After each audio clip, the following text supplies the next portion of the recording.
Memoirs of Margaret Fuller Ossoli Volume 1. Only a learned and a manly soul I purposed her, that should with even powers the rock, the spindle, and the shears control of destiny, and spin her own free hours. Ben Jonson. Pero che ogni diletto nostro e doglia estia in sie no saper, voler, potera, adunc quel sol puo, che called dovra eni tre la ragaon fuer di sua soglia.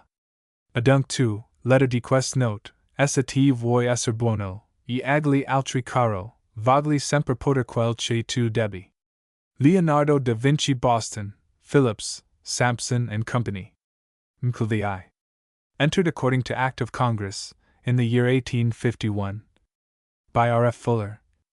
In the Clerk's Office of the District Court of the District of Massachusetts. Stereotyped by Hobart and Robbins.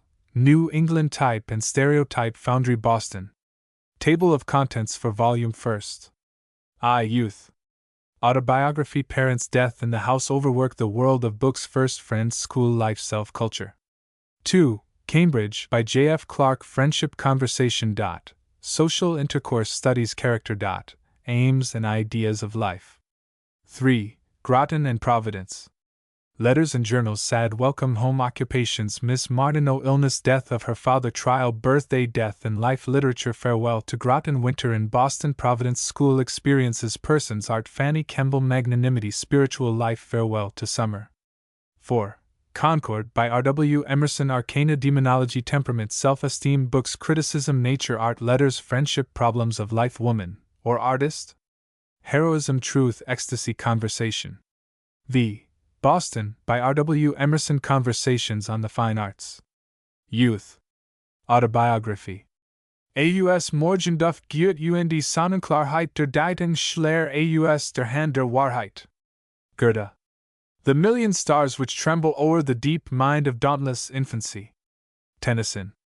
We liked war der dahin Gefrigen, was war dem Glucklichen zu schwer. We tanzte vor de Lebenswagen die Luftige begleitung her. Die Liebe mit dem Sussen Lohn, das Glück mit seinem goldenen Kranz, der Ruhm mit seiner Sternenkron, die Wahrheit in der Sam Glanz. Schiller. What wert thou then? A child most infantine, yet wandering far beyond that innocent age, in all but its sweet looks and mien divine. Even then, methought, with the world's tyrant rage a patient warfare thy young heart did wage, when those soft eyes of scarcely conscious thought some tale, or thine own fancies, would engage to overflow with tears, or converse fraught with passion o'er their depths its fleeting light had wrought. Shell. And I smiled, as one never smiles but once, then first discovering my own aim's extent, which sought to comprehend the works of God, and God himself, and all God's intercourse with the human mind. Browning. I. Youth. Tieck, who has embodied so many runic secrets, explained to me what I have often felt toward myself, when he tells of the poor changeling, who, turned from the door of her adopted home, sat down on a stone and so pitted herself that she wept. Yet me also, the wonderful bird, singing in the wild forest, has tempted on, and not in vain. Thus wrote Margaret in the noon of life, when looking back through youth to the dewy dawn of memory. She was the eldest child of Timothy Fuller and Margaret Crane, and was born in Cambridgeport, Massachusetts, on the 23d of May, 1810. Among her papers fortunately remains this unfinished sketch of youth, prepared by her own hand, in 1840, as the introductory chapter to an autobiographical romance. Parents. My father was a lawyer and a politician. He was a man largely endowed with that sagacious energy, which the state of New England society, for the last half-century, has been so well fitted to develop. His father was a clergyman, settled as pastor in Princeton, Massachusetts, within the bounds of whose parish farm was Wachusett. His means were small, and the great object of his ambition was to send his sons to college. As a boy, my father was taught to think only of preparing himself for Harvard University, and when there of preparing himself for the profession of law. As a lawyer, again, the ends constantly presented were to work for distinction in the community, and for the means of supporting a family. To be an honored citizen, and to have a home on earth, were made the great aims of existence. To open the deeper fountains of the soul, to regard life here as the prophetic entrance to immortality, to develop his spirit to perfection. Motives like these had never been suggested to him, either by fellow beings or by outward circumstances. The result was a character, in its social aspect, of quite the common sort. A good son and brother, a kind neighbor, an active man of business. In all these outward relations he was but one of a class, which surrounding conditions have made the majority among us. In the more delicate and individual relations, he never approached but two mortals, my mother and myself. His love for my mother was the green spot on which he stood apart from the commonplaces of a mere bread-winning, bread-bestowing existence. She was one of those fair and flower-like natures, which sometimes spring up even beside the most dusty highways of life, a creature not to be shaped into a merely useful instrument, but bound by one law with the blue sky, the dew, and the frolic birds. Of all persons whom I have known, she had in her most of the angelic, of that spontaneous love for every living thing, for man, and beast, and tree, which restores the golden age. Death in the house. My earliest recollection is of a death, the death of a sister, 2 years younger than myself. Probably there is a sense of childish endearments, such as belong to this tie, mingled with that of loss, of wonder, and mystery, but these last are prominent in memory. I remember coming home and meeting our nursery maid, her face streaming with tears. That strange sight of tears made an indelible impression. I realize how little I was of stature, in that I looked up to this weeping face, and it has often seemed since, that, full-grown for the life of this earth, I have looked up just so, at times of threatening, of doubt, and distress, and that just so has some being of the next higher order of existences looked down, aware of a law unknown to me, and tenderly commiserating the pain I muse endure in emerging from my ignorance. She took me by the hand and led me into a still and dark chamber, then drew aside the curtain and showed me my sister. I see yet that beauty of death. The highest achievements of sculpture are only the reminder of its severe sweetness. Then I remember the house all still and dark, the people in their black clothes and dreary faces, the scent of the newly made coffin, my being set up in a chair and detained by a gentle hand to hear the clergyman, the carriages slowly going, the processions slowly doling out their steps to the grave. But I have no remembrance of what I have since been told I did, insisting, with loud cries, that they should not put the body in the ground. I suppose that my emotion was spent at the time, and so there was nothing to fix that moment in my memory. I did not then, nor do I now, find any beauty in these ceremonies. What had they to do with the sweet, playful child? Her life and death were alike beautiful, but all this sad parade was not. Thus my first experience of life was one of death. She who would have been the companion of my life was severed from me, and I was left alone. This has made a vast difference in my lot. Her character, if that fair face promised right, would have been soft, graceful, and lively. It would have tempered mine to a gentler and more gradual course. Overwork. My father, all whose feelings were now concentered on me, instructed me himself. The effect of this was so far good that, not passing through the hands of many ignorant and weak persons as so many do at preparatory schools, I was put at once under discipline of considerable severity, and, at the same time, had a more than ordinarily high standard presented to me. My father was a man of business, even in literature. He had been a high scholar at college, and was warmly attached to all he had learned there, both from the pleasure he had derived in the exercise of his faculties and the associated memories of success and good repute. He was, beside, well read in French literature, and in English, a Queen Anne's man. He hoped to make me the heir of all he knew, and of as much more as the income of his profession enabled him to give me means of acquiring. At the very beginning, he made one great mistake, more common, it is to be hoped, in the last generation, than the warnings of physiologists will permit it to be with the next. He thought to gain time, by bringing forward the intellect as early as possible.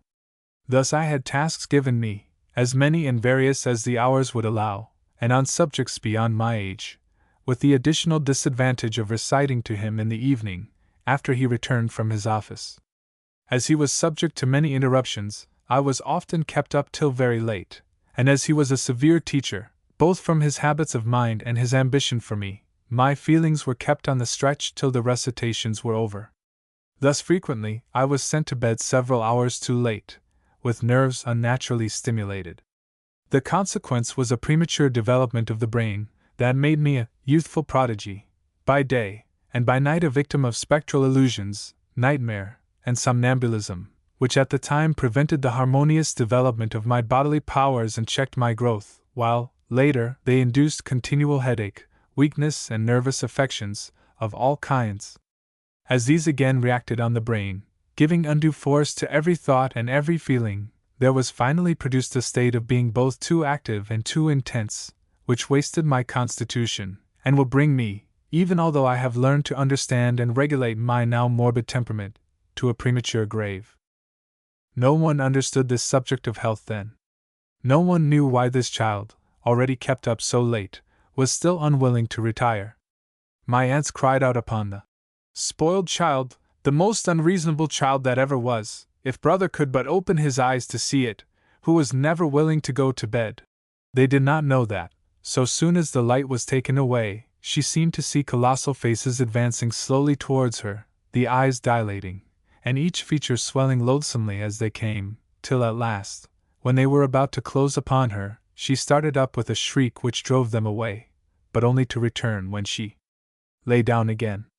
They did not know that, when at last she went to sleep, it was to dream of horses trampling over her, and to awake once more in fright, or, as she had just read in her Virgil, of being among trees that dripped with blood, where she walked and could not get out, while the blood became a pool and plashed over her feet, and rose higher and higher, till soon she dreamed it would reach her lips.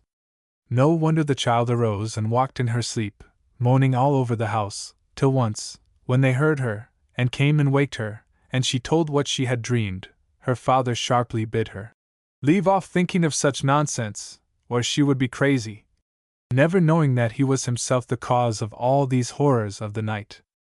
Often she dreamed of following to the grave the body of her mother, as she had done that of her sister, and woke to find the pillow drenched in tears. These dreams softened her heart too much, and cast a deep shadow over her young days, for then, and later, the life of dreams, probably because there was in it less to distract the mind from its own earnestness, has often seemed to her more real, and been remembered with more interest, than that of waking hours. Poor child! Far remote in time, in thought, from that period, I look back on these glooms and terrors, wherein I was enveloped, and perceive that I had no natural childhood. Books. Thus passed my first years. My mother was in delicate health, and much absorbed in the care of her younger children. In the house was neither dog nor bird, nor any graceful animated form of existence. I saw no persons who took my fancy, and real life offered no attraction. Thus my already overexcited mind found no relief from without, and was driven for refuge from itself to the world of books. I was taught Latin and English grammar at the same time, and began to read Latin at 6 years old, after which, for some years, I read it daily. In this branch of study, first by my father, and afterwards by a tutor, I was trained to quite a high degree of precision. I was expected to understand the mechanism of the language thoroughly, and in translating to give the thoughts in as few well-arranged words as possible, and without breaks or hesitation, for with these my father had absolutely no patience. Indeed, he demanded accuracy and clearness in everything. You must not speak, unless you can make your meaning perfectly intelligible to the person addressed, must not express a thought, unless you can give a reason for it, if required, must not make a statement, unless sure of all particulars, such were his rules. But if, unless I am mistaken, and it may be so, were words and phrases excluded from the province where he held sway. Trained to great dexterity in artificial methods, accurate, ready, with entire command of his resources, he had no belief in minds that listen, wait, and receive. He had no conception of the subtle and indirect motions of imagination and feeling. His influence on me was great, and opposed to the natural unfolding of my character, which was fervent, of strong grasp, and disposed to infatuation and self-forgetfulness. He made the common prose world so present to me that my natural bias was controlled.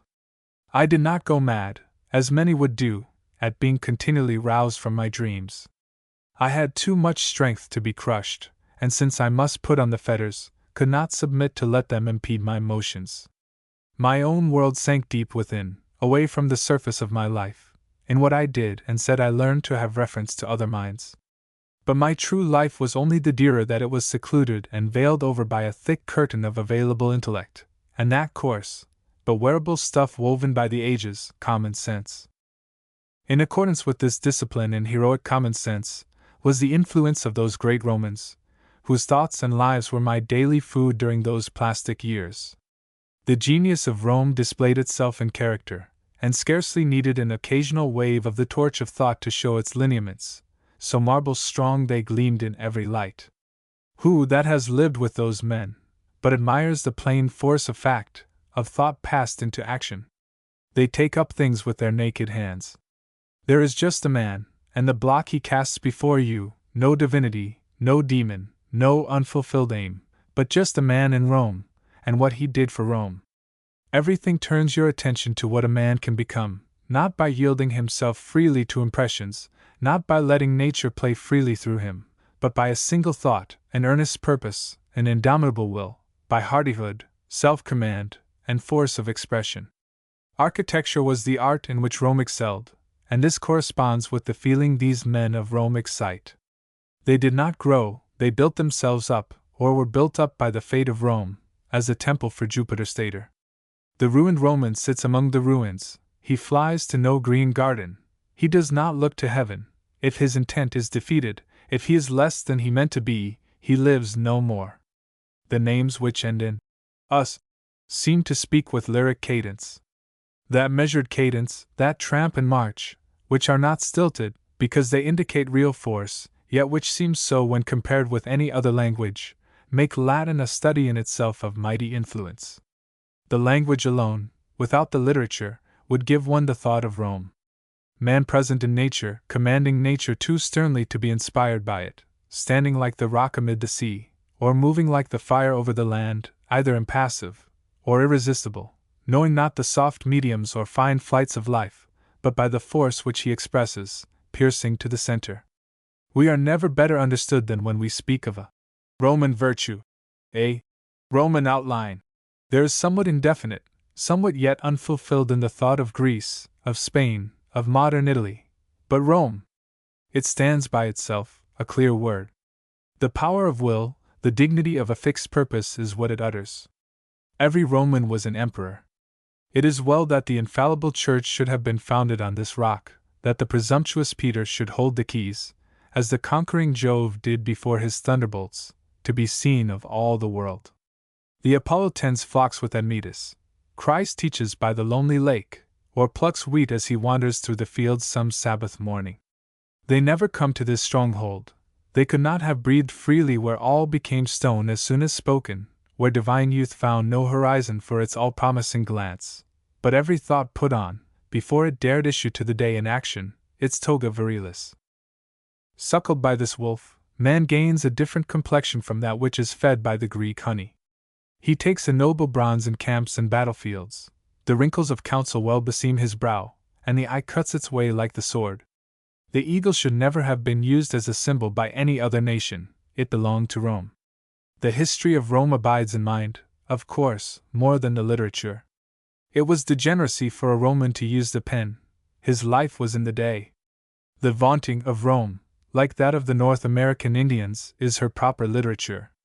A man rises, he tells who he is, and what he has done, he speaks of his country and her brave men, he knows that a conquering God is there, whose agent is his own right hand, and he should end like the Indian. I have no more to say. It never shocks us that the Roman is self-conscious.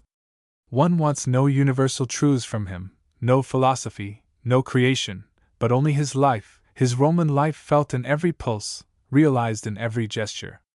The universal heaven takes in the Roman only to make us feel his individuality the more. The will, the resolve of man, it has been expressed, fully expressed. I steadily loved this ideal in my childhood, and this is the cause, probably, why I have always felt that man must know how to stand firm on the ground, before he can fly. In vain for me are men more, if they are less, than Romans. Dante was far greater than any Roman, yet I feel he was right to take the Mantuan as his guide through hell and to heaven. Horace was a great deal to me then, and is so still.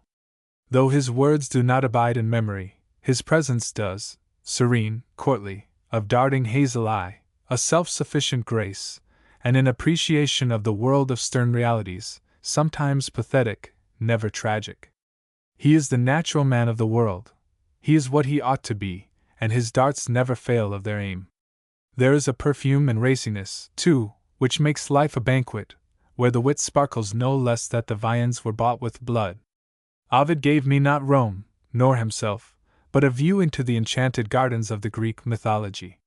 This path I followed, have been following ever since, and now, life half over, it seems to me, as in my childhood, that every thought of which man is susceptible is intimated there. In those young years, indeed, I did not see what I now see, but loved to creep from amid the Roman pikes to lie beneath this great vine, and see the smiling and serene shapes go by, woven from the finest fibers of all the elements. I knew not why, at that time, but I loved to get away from the hum of the forum, and the mailed clang of Roman speech, to these shifting shows of nature, these gods and nymphs born of the sunbeam, the wave, the shadows on the hill. As with Rome I antedated the world of deeds, so I lived in those Greek forms the true faith of a refined and intense childhood. So great was the force of reality with which these forms impressed me, that I prayed earnestly for a sign, that it would lighten in some particular region of the heavens, or that I might find a bunch of grapes in the path, when I went forth in the morning. But no sign was given, and I was left a waif stranded upon the shores of modern life. Of the Greek language, I knew only enough to feel that the sounds told the same story as the mythology, that the law of life in that land was beauty, as in Rome it was a stern composure. I wish I had learned as much of Greece as of Rome, so freely does the mind play in her sunny waters, where there is no chill, and the restraint is from within out, for these Greeks, in an atmosphere of ample grace, could not be impetuous, or stern, but loved moderation as equable life always must, for it is the law of beauty. With these books I passed my days. The great amount of study exacted of me soon ceased to be a burden, and reading became a habit and a passion.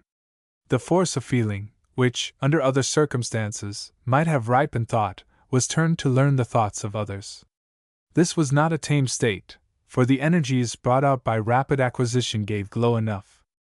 I thought with rapture of the all-accomplished man, him of the many talents, wide resources, clear sight, and omnipotent will. A Caesar seemed great enough. I did not then know that such men impoverished the treasury to build the palace. I kept their statues as belonging to the hall of my ancestors, and loved to conquer obstacles, and fed my youth and strength for their sake. Still, though this bias was so great that in earliest years I learned, in these ways, how the world takes hold of a powerful nature, I had yet other experiences. None of these were deeper than what I found in the happiest haunt of my childish years, our little garden. Our house, though comfortable, was very ugly, and in a neighborhood which I detested, every dwelling and its appurtenances having a mesquin and huddled look. I liked nothing about us except the tall graceful elms before the house, and the dear little garden behind. Our back door opened on a high flight of steps, by which I went down to a green plot, much injured in my ambitious eyes by the presence of the pump and tool house. This opened into a little garden, full of choice flowers and fruit trees, which was my mother's delight, and was carefully kept. Here I felt at home. A gate opened thence into the fields, a wooden gate made of boards, in a high, unpainted board wall, and embowered in the clematis creeper. This gate I used to open to see the sunset heaven. Beyond this black frame I did not step, for I liked to look at the deep gold behind it. How exquisitely happy I was in its beauty, and how I loved the silvery wreaths of my protecting vine. I never would pluck one of its flowers at that time, I was so jealous of its beauty, but often since I carry off wreaths of it from the wildwood, and it stands in nature to my mind as the emblem of domestic love. Of late I have thankfully felt what I owe to that garden, where the best hours of my lonely childhood were spent. Within the house everything was socially utilitarian. My books told of a proud world, but in another temper were the teachings of the little garden. There my thoughts could lie callow in the nest, and only be fed and kept warm, not called to fly or sing before the time. I loved to gaze on the roses, the violets, the lilies, the pinks. My mother's hand had planted them, and they bloomed for me. I culled the most beautiful. I looked at them on every side. I kissed them, I pressed them to my bosom with passionate emotions, such as I have never dared express to any human being. An ambition swelled my heart to be as beautiful, as perfect as they. I have not kept my vow. Yet, forgive, ye wild asters, which gleam so sadly amid the fading grass. Forgive me, ye golden autumn flowers, which so strive to reflect the glories of the departing distant sun, and ye silvery flowers, whose moonlight eyes I knew so well, forgive. Living and blooming in your unchecked law, ye know nothing of the blights, the distortions, which beset the human being, and which at such hours it would seem that no glories of free agency could ever repay. There was, in the house, no apartment appropriated to the purpose of a library, but there was in my father's room a large closet filled with books, and to these I had free access when the task-work of the day was done. Its window overlooked wide fields, gentle slopes, a rich and smiling country, whose aspect pleased without much occupying the eye, while a range of blue hills, rising at about 12 miles distance, allured to reverie. Distant mountains, says Tieck, excite the fancy, for beyond them we place the scene of our paradise. Thus, in the poems of fairy adventure, we climb the rocky barrier, pass fearless its dragon caves, and dark pine forests, and find the scene of enchantment in the vale behind. My hopes were never so definite, but my eye was constantly allured to that distant blue range, and I would sit, lost in fancies, till tears fell on my cheek. I loved this sadness, but only in later years, when the realities of life had taught me moderation, did the passionate emotions excited by seeing them again teach how glorious were the hopes that swelled my heart while gazing on them in those early days. Melancholy attends on the best joys of a merely ideal life, else I should call most happy the hours in the garden, the hours in the book closet. Here were the best French writers of the last century, for my father had been more than half a Jacobin, in the time when the French Republic cast its glare of promise over the world. Here, too, were the Queen and authors, his models, and the English novelists, but among them I found none that charmed me. Smollett, Fielding, and the like deal too broadly with the coarse actualities of life. The best of their men and women, so merely natural, with the nature found every day, do not meet our hopes. Sometimes the simple picture, warm with life and the light of the common sun, cannot fail to charm, as in the wedded love of Fielding's Amelia, but it is at a later day, when the mind is trained to comparison, that we learn to prize excellence like this as it deserves. Early youth is prince-like, it will bend only to the king, my father. Various kinds of excellence please, and leave their impression, but the most commanding, alone, is duly acknowledged at that all-exacting age. 3 great authors it was my fortune to meet at this important period, all, though of unequal, yet congenial powers, all of rich and wide, rather than aspiring genius, all free to the extent of the horizon there I took in, all fresh with impulse, racy with experience, never to be lost sight of, or superseded, but always to be apprehended more and more. Ever memorable is the day on which I first took a volume of Shakespeare in my hand to read. It was on a Sunday. This day was punctiliously set apart in our house. We had family prayers, for which there was no time on other days. Our dinners were different, and our clothes. We went to church. My father put some limitations on my reading, but bless him for the gentleness which has left me a pleasant feeling for the day. He did not prescribe what was, but only what was not, to be done. And the liberty this left was a large one. You must not read a novel or a play. But all other books, the worst, or the best, were open to me. The distinction was merely technical. The day was pleasing to me, as relieving me from the routine of tasks and recitations. It gave me freer play than usual, and there were fewer things occurred in its course, which reminded me of the divisions of time. Still the church-going, where I heard nothing that had any connection with my inward life, and these rules, gave me associations with the day of empty formalities and arbitrary restrictions. But though the forbidden book or walk always seemed more charming then, I was seldom tempted to disobey. This Sunday, I was only 8 years old, I took from the bookshelf a volume lettered Shakespeare. It was not the first time I had looked at it, but before I had been deterred from attempting to read, by the broken appearance along the page, and preferred smooth narrative. But this time I held in my hand Romeo and Juliet, long enough to get my eye fastened to the page. It was a cold winter afternoon. I took the book to the parlor fire, and had there been seated an hour or two, when my father looked up and asked what I was reading so intently. Shakespeare, replied the child, merely raising her eye from the page. Shakespeare, that won't do, that's no book for Sunday, go put it away and take another. I went as I was bid, but took no other. Returning to my seat, the unfinished story, the personages to whom I was but just introduced, thronged and burnt my brain.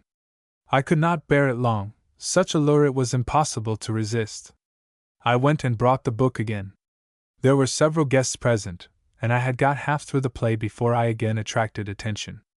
What is that child about that she don't hear a word that's said to her? Quoth my aunt. What are you reading? Said my father. Shakespeare, was again the reply, in a clear, though somewhat impatient, tone. How? Said my father angrily, then restraining himself before his guests. Give me the book and go directly to bed. Into my little room no care of his anger followed me. Alone, in the dark, I thought only of the scene placed by the poet before my eye, where the free flow of life, sudden and graceful dialogue, and forms, whether grotesque or fair, seen in the broad luster of his imagination, gave just what I wanted, and brought home the life I seemed born to live. My fancies swarmed like bees, as I contrived the rest of the story, what all would do, what say, where go. My confinement tortured me. I could not go forth from this prison to ask after these friends. I could not make my pillow of the dreams about them which yet I could not forbear to frame. Thus was I absorbed when my father entered. He felt it right, before going to rest, to reason with me about my disobedience, shown in a way, as he considered, so insolent. I listened, but could not feel interested in what he said, nor turn my mind from what engaged it. He went away really grieved at my impenitence, and quite at a loss to understand conduct in me so unusual. Often since I have seen the same misunderstanding between parent and child, the parent thrusting the morale, the discipline, of life upon the child, when just engrossed by some game of real importance and great leadings to it.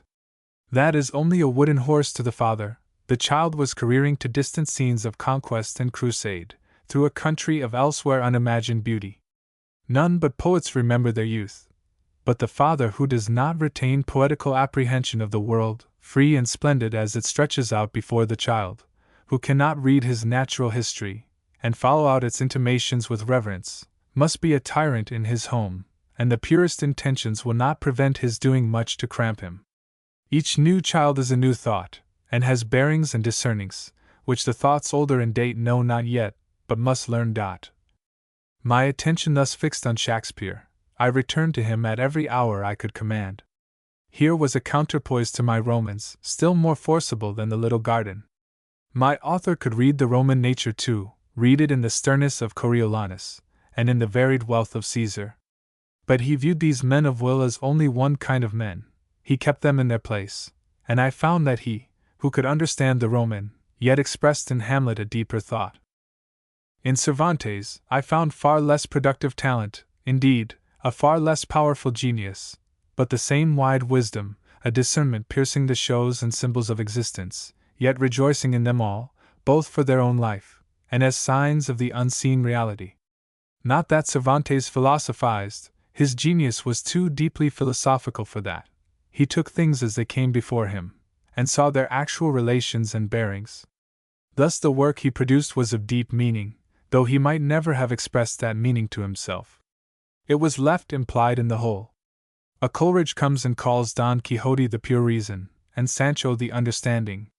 Cervantes made no such distinctions in his own mind, but he had seen and suffered enough to bring out all his faculties, and to make him comprehend the higher as well as the lower part of our nature. Sancho is too amusing and sagacious to be contemptible, the Don too noble and clear-sighted towards absolute truth to be ridiculous. And we are pleased to see manifested in this way how the lower must follow and serve the higher, despite its jeering mistrust and the stubborn realities which break up the plans of this pure-minded champion. The effect produced on the mind is nowise that described by Byron. Cervantes smiled Spain's chivalry away, and see. On the contrary, who is not conscious of a sincere reverence for the Don, prancing forth on his gaunt steed? Who would not rather be he than any of the persons who laugh at him? Yet the one we would wish to be is thyself, Cervantes, unconquerable spirit, gaining flavor and color like wine from every change, while being carried round the world, in whose eye the serene sagacious laughter could not be dimmed by poverty, slavery, or unsuccessful authorship. Thou art to us still more the man, though less the genius, than Shakespeare. Thou dost not evade our sight, but, holding the lamp to thine own magic shows, dost enjoy them with us. My third friend was Molière, one very much lower, both in range and depth, than the others, but, as far as he goes, of the same character. Nothing secluded or partial is there about his genius, a man of the world, and a man by himself, as he is. It was, indeed, only the poor social world of Paris that he saw, but he viewed it from the firm foundations of his manhood, and every lightest laugh rings from a clear perception, and teaches life anew. These men were all alike in this: they loved the natural history of man. Not what he should be, but what he is, was the favorite subject of their thought. Whenever a noble leading opened to the eye new paths of light, they rejoiced. But it was never fancy, but always fact, that inspired them. They loved a thorough penetration of the murkiest dens and most tangled paths of nature. They did not spin from the desires of their own special natures, but reconstructed the world from materials which they collected on every side. Thus their influence upon me was not to prompt me to follow out thought in myself so much as to detect it everywhere, for each of these men is not only a nature, but a happy interpreter of many natures. They taught me to distrust all invention which is not based on a wide experience. Perhaps, too, they taught me to overvalue an outward experience at the expense of inward growth, but all this I did not appreciate till later. It will be seen that my youth was not unfriended, since those great minds came to me in kindness. A moment of action in oneself, however, is worth an age of apprehension through others, not that our deeds are better, but that they produce a renewal of our being. I have had more productive moments and of deeper joy, but never hours of more tranquil pleasure than those in which these demigods visited me, and with a smile so familiar that I imagined the world to be full of such. They did me good, for by them a standard was early given of sight and thought, from which I could never go back, and beneath which I cannot suffer patiently my own life or that of any friend to fall. They did me harm, too, for the child fed with meat instead of milk becomes too soon mature. Expectations and desires were thus early raised, after which I must long toil before they can be realized. How poor the scene around, how tame one's own existence, how meager and faint every power, with these beings in my mind. Often I must cast them quite aside in order to grow in my small way, and not sink into despair. Certainly I do not wish that instead of these masters I had read baby books, written down to children, and with such ignorant dullness that they blunt the senses and corrupt the tastes of the still plastic human being. But I do wish that I had read no books at all till later, that I had lived with toys, and played in the open air. Children should not cull the fruits of reflection and observation early, but expand in the sun and let thoughts come to them. They should not through books antedate their actual experiences, but should take them gradually, as sympathy and interpretation are needed. With me, much of life was devoured in the bud. First friend. For a few months, this bookish and solitary life was invaded by interest in a living, breathing figure. At church, I used to look around with a feeling of coldness and disdain, which, though I now well understand its causes, seems to my wiser mind as odious as it was unnatural. The puny child sought everywhere for the Roman or Shakespeare figures, and she was met by the shrewd, honest eye, the homely decency, or the smartness of a New England village on Sunday. There was beauty, but I could not see it then. It was not of the kind I longed for. In the next pew sat a family who were my especial aversion.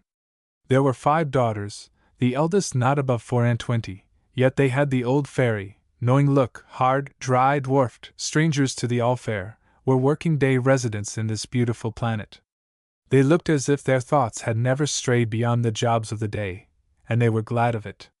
Their mother was one of those shrunken, faded patterns of woman who have never done anything to keep smooth the cheek and dignify the brow. The father had a Scotch look of shrewd narrowness, and entire self-complacency. I could not endure this family, whose existence contradicted all my visions, yet I could not forbear looking at them. As my eye one day was ranging about with its accustomed coldness, and the proudly foolish sense of being in a shroud of thoughts that were not their thoughts, it was arrested by a face most fair, and well known as it seemed at first glance, for surely I had met her before and waited for her long. But soon I saw that she was a new apparition foreign to that scene, if not to me.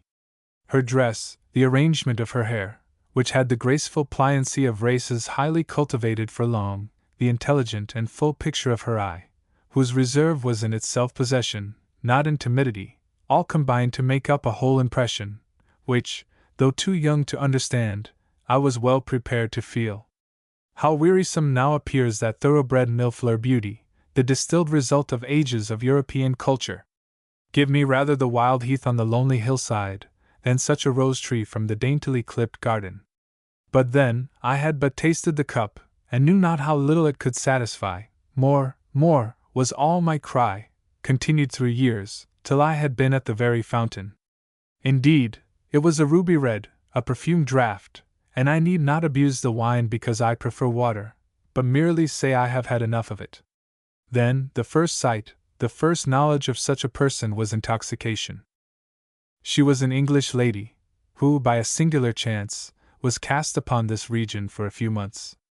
Elegant and captivating, her every look and gesture was tuned to a different pitch from anything I had ever known.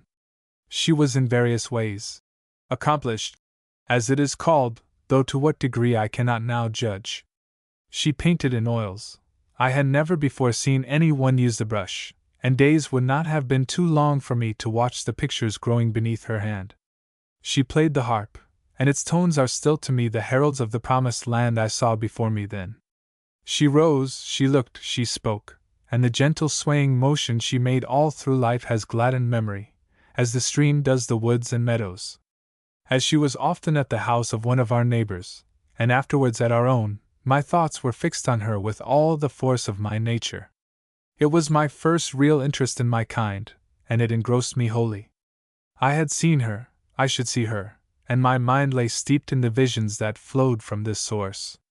My task work I went through with, as I have done on similar occasions all my life, aided by pride that could not bear to fail, or be questioned. Could I cease from doing the work of the day, and hear the reasons sneeringly given? Her head is so completely taken up with, that she can do nothing. Impossible. Should the first love be blighted, they say, the mind loses its sense of eternity. All forms of existence seem fragile, the prison of time real, for a god is dead. Equally true is this of friendship.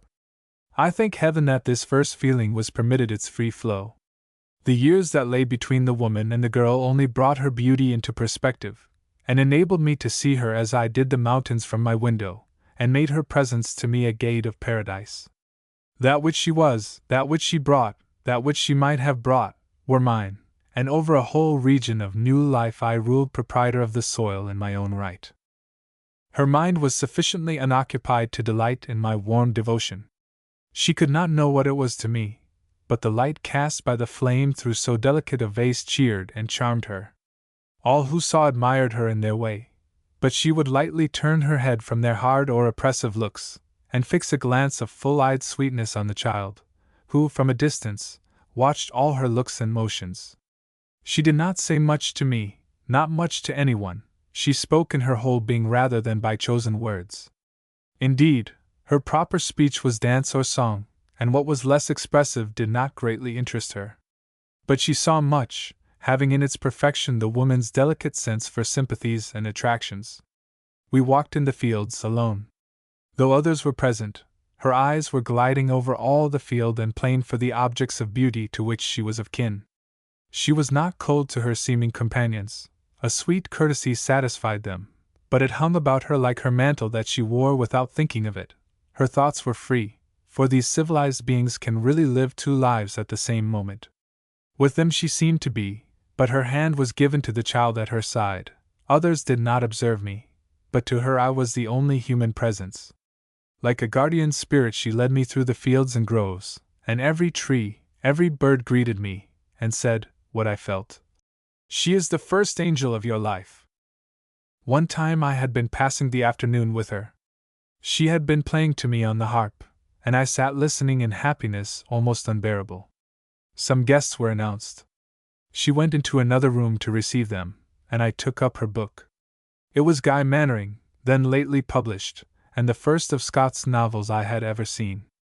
I opened where her mark lay, and read merely with the feeling of continuing our mutual existence by passing my eyes over the same page where hers had been. It was the description of the rocks on the sea-coast where the little Harry Bertram was lost. I had never seen such places, and my mind was vividly stirred to imagine them. The scene rose before me, very unlike reality, doubtless, but majestic and wild. I was the little Harry Bertram, and had lost her, all I had to lose, and sought her vainly in long dark caves that had no end, plashing through the water, while the crags beetled above, threatening to fall and crush the poor child. Absorbed in the painful vision, tears rolled down my cheeks. Just then she entered with light step and full beaming eye. When she saw me thus, a soft cloud stole over her face, and clothed every feature with a lovelier tenderness than I had seen there before. She did not question, but fixed on me inquiring looks of beautiful love. I laid my head against her shoulder and wept, dimly feeling that I must lose her and all who spoke to me of the same things, that the cold wave must rush over me. She waited till my tears were spent, then rising, took from a little box a bunch of golden amaranths or everlasting flowers, and gave them to me. They were very fragrant. They came, she said, from Madeira. These flowers stayed with me 17 years. Madeira seemed to me the fortunate isle, apart in the blue ocean from all of ill or dread. Whenever I saw a sail passing in the distance, if it bore itself with fullness of beautiful certainty, I felt that it was going to Madeira. Those thoughts are all gone now. No Madeira exists for me now, no fortunate purple isle, and all these hopes and fancies are lifted from the sea into the sky. Yet I thank the charms that fixed them here so long, fixed them till perfumes like those of the golden flowers were drawn from the earth, teaching me to know my birthplace. I can tell little else of this time, indeed, I remember little, except the state of feeling in which I lived. For I lived, and when this is the case, there is little to tell in the form of thought. We meet, at least those who are true to their instincts meet, a succession of persons through our lives, all of whom have some peculiar errand to us. There is an outer circle, whose existence we perceive, but with whom we stand in no real relation. They tell us the news, they act on us in the offices of society, they show us kindness and aversion, but their influence does not penetrate. We are nothing to them, nor they to us, except as a part of the world's furniture. Another circle, within this, are dear and near to us. We know them and of what kind they are. They are to us not mere facts, but intelligible thoughts of the divine mind. We like to see how they are unfolded. We like to meet them and part from them. We like their action upon us and the pause that succeeds and enables us to appreciate its quality. Often we leave them on our path, and return no more, but we bear them in our memory, tales which have been told, and whose meaning has been felt. But yet a nearer group there are, beings born under the same star, and bound with us in a common destiny. These are not mere acquaintances, mere friends, but when we meet, are sharers of our very existence. There is no separation. The same thought is given at the same moment to both. Indeed, it is born of the meeting, and would not otherwise have been called into existence at all. These not only know themselves more, but are more for having met, and regions of their being, which would else have laid sealed in cold obstruction, burst into leaf and bloom and song. The times of these meetings are fated, nor will either party be able ever to meet any other person in the same way. Both seem to rise at a glance into that part of the heavens where the word can be spoken, by which they are revealed to one another and to themselves. The step in being thus gained can never be lost, nor can it be retrod, for either party will be again what the other wants. They are no longer fit to interchange mutual influence, for they do not really need it, and if they think they do, it is because they weakly pine after a past pleasure. To this inmost circle of relations but few are admitted, because some prejudice or lack of courage has prevented the many from listening to their instincts the first time they manifested themselves. If the voice is once disregarded, it becomes fainter each time, till, at last, it is wholly silenced, and the man lives in this world, a stranger to its real life, deluded like the maniac who fancies he has attained his throne, while in reality he is on a bed of musty straw. Yet, if the voice finds a listener and servant the first time of speaking, it is encouraged to more and more clearness. Thus it was with me, from no merit of mine, but because I had the good fortune to be free enough to yield to my impressions. Common ties had not bound me. There were no traditionary notions in my mind. I believed in nothing merely because others believed in it. I had taken no feelings on trust. Thus my mind was open to their sway. This woman came to me, a star from the east, a morning star, and I worshipped her. She too was elevated by that worship, and her fairest self called out.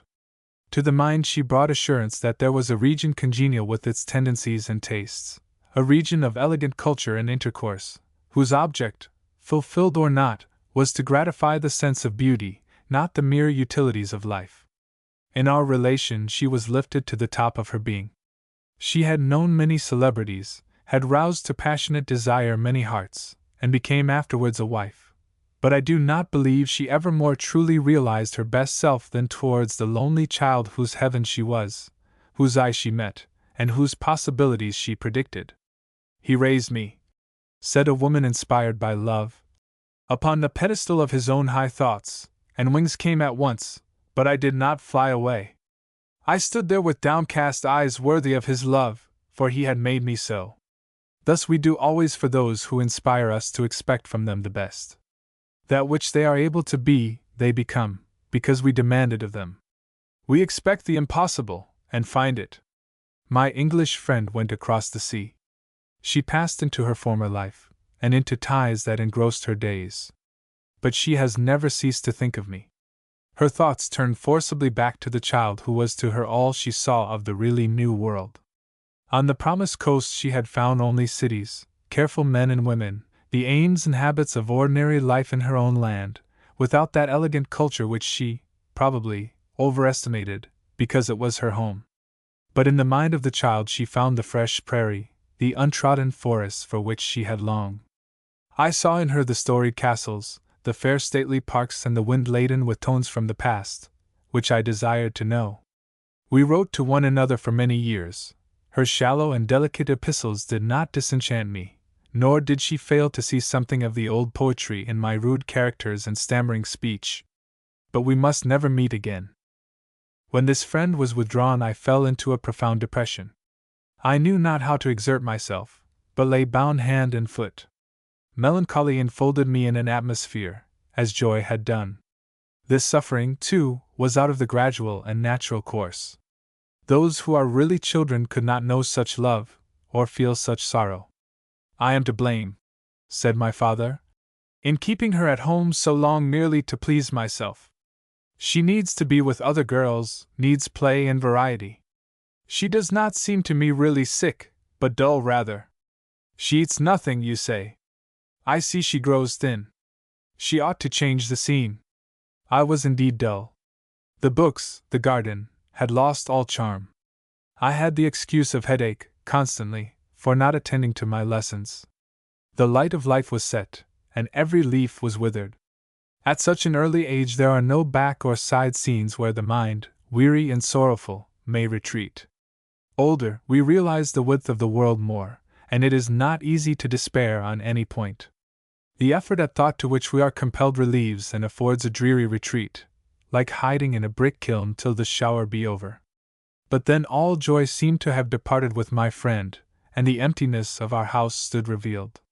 This I had not felt while I every day expected to see or had seen her, or annoyance and dullness were unnoticed or swallowed up in the one thought that clothed my days with beauty. But now she was gone, and I was roused from habits of reading or reverie to feel the fiery temper of the soul, and to learn that it must have vent, that it would not be pacified by shadows, either meat without consuming what lay around it. I avoided the table as much as possible, took long walks and lay in bed, or on the floor of my room. I complained of my head, and it was not wrong to do so, for a sense of dullness and suffocation, if not pain, was there constantly.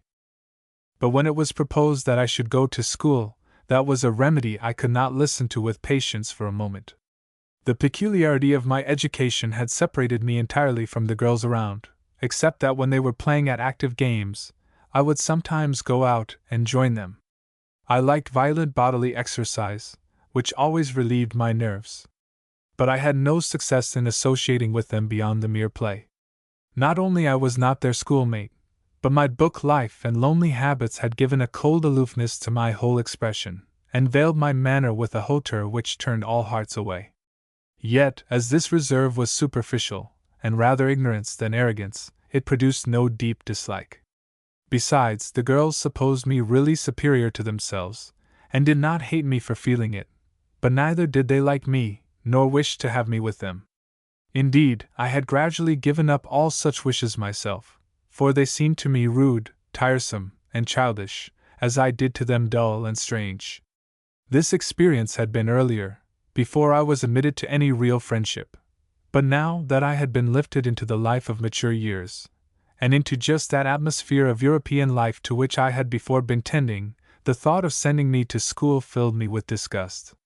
Yet what could I tell my father of such feelings? I resisted all I could, but in vain. He had no faith in medical aid generally, and justly saw that this was no occasion for its use.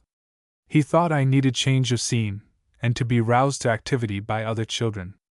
"I have kept you at home," he said, "because I took such pleasure in teaching you myself, and besides I knew that you would learn faster with one who is so desirous to aid you. But you will learn fast enough wherever you are, and you ought to be more with others of your own age. I shall soon hear that you are better, I trust." School life. The school to which Margaret was sent was that of the Mrs. Prescott, in Groton, Massachusetts. And her experience there has been described with touching truthfulness by herself, in the story of Mariana. At first her schoolmates were captivated with her ways, her love of wild dances and sudden song, her freaks of passion and of wit. She was always new, always surprising, and for a time, charming. But after a while, they tired of her. She could never be depended on to join in their plans, yet she expected them to follow out hers with their whole strength. She was very loving, even infatuated in her own affections, and exacted from those who had professed any love for her the devotion she was willing to bestow. Yet there was a vein of haughty caprice in her character, and a love of solitude, which made her at times wish to retire apart, and at these times she would expect to be entirely understood, and let alone, yet to be welcomed back when she returned. She did not thwart others in their humors, but she never doubted of great indulgence from them. Some singular habits she had, which, when new, charmed, but, after acquaintance, displeased her companions. She had by nature the same habit and power of excitement that is described in the spinning dervishes of the East. Like them, she would spin until all around her were giddy, while her own brain, instead of being disturbed, was excited to great action. Pausing, she would declaim verses of others, or her own, or act many parts, with strange catchwords and burdens, that seemed to act with mystical power on her own fancy, sometimes stimulating her to convulse the hearers with laughter, sometimes to melt them to tears. When her power began to languish, she would spin again till fired to recommence her singular drama, into which she wove figures from the scenes of her earlier childhood, her companions, and the dignitaries she sometimes saw, with fantasies unknown to life, unknown to heaven or earth. This excitement, as may be supposed, was not good for her. It usually came on in the evening, and often spoiled her sleep. She would wake in the night, and cheat her restlessness by inventions that teased, while they sometimes diverted her companions. She was also a sleepwalker, and this one trait of her case did somewhat alarm her guardians, who otherwise showed the profound ignorance as to this peculiar being, usual in the overseeing of the young. They consulted a physician, who said she would outgrow it, and prescribed a milk diet. Meantime, the fever of this ardent and too early stimulated nature was constantly increased by the restraints and narrow routine of the boarding school. She was always devising means to break in upon it. She had a taste, which would have seemed ludicrous to her mates, if they had not felt some awe of her, from the touch of genius and power that never left her, for costume and fancy dresses. There was always some sash twisted about her, some drapery, something odd in the arrangement of her hair and dress, so that the methodical preceptress dared not let her go out without a careful scrutiny and remodeling, whose soberizing effects generally disappeared the moment she was in the free air. At last a vent was assured for her in private theatricals. Play followed play, and in these and the rehearsals, she found entertainment congenial with her. The principal parts, as a matter of course, fell to her lot. Most of the good suggestions and arrangements came from her, and for a time, she ruled mostly, and shone triumphant. During these performances, the girls had heightened their bloom with artificial red. This was delightful to them, it was something so out of the way. But Mariana, after the plays were over, kept her carmine saucer on the dressing table, and put on her blushes, regularly as the morning. When stared and jeered at, she at first said she did it because she thought it made her look pretty. But after a while, she became petulant about it, would make no reply to any joke, but merely kept up the habit. This irritated the girls, as all eccentricity does the world in general, more than vice or malignity.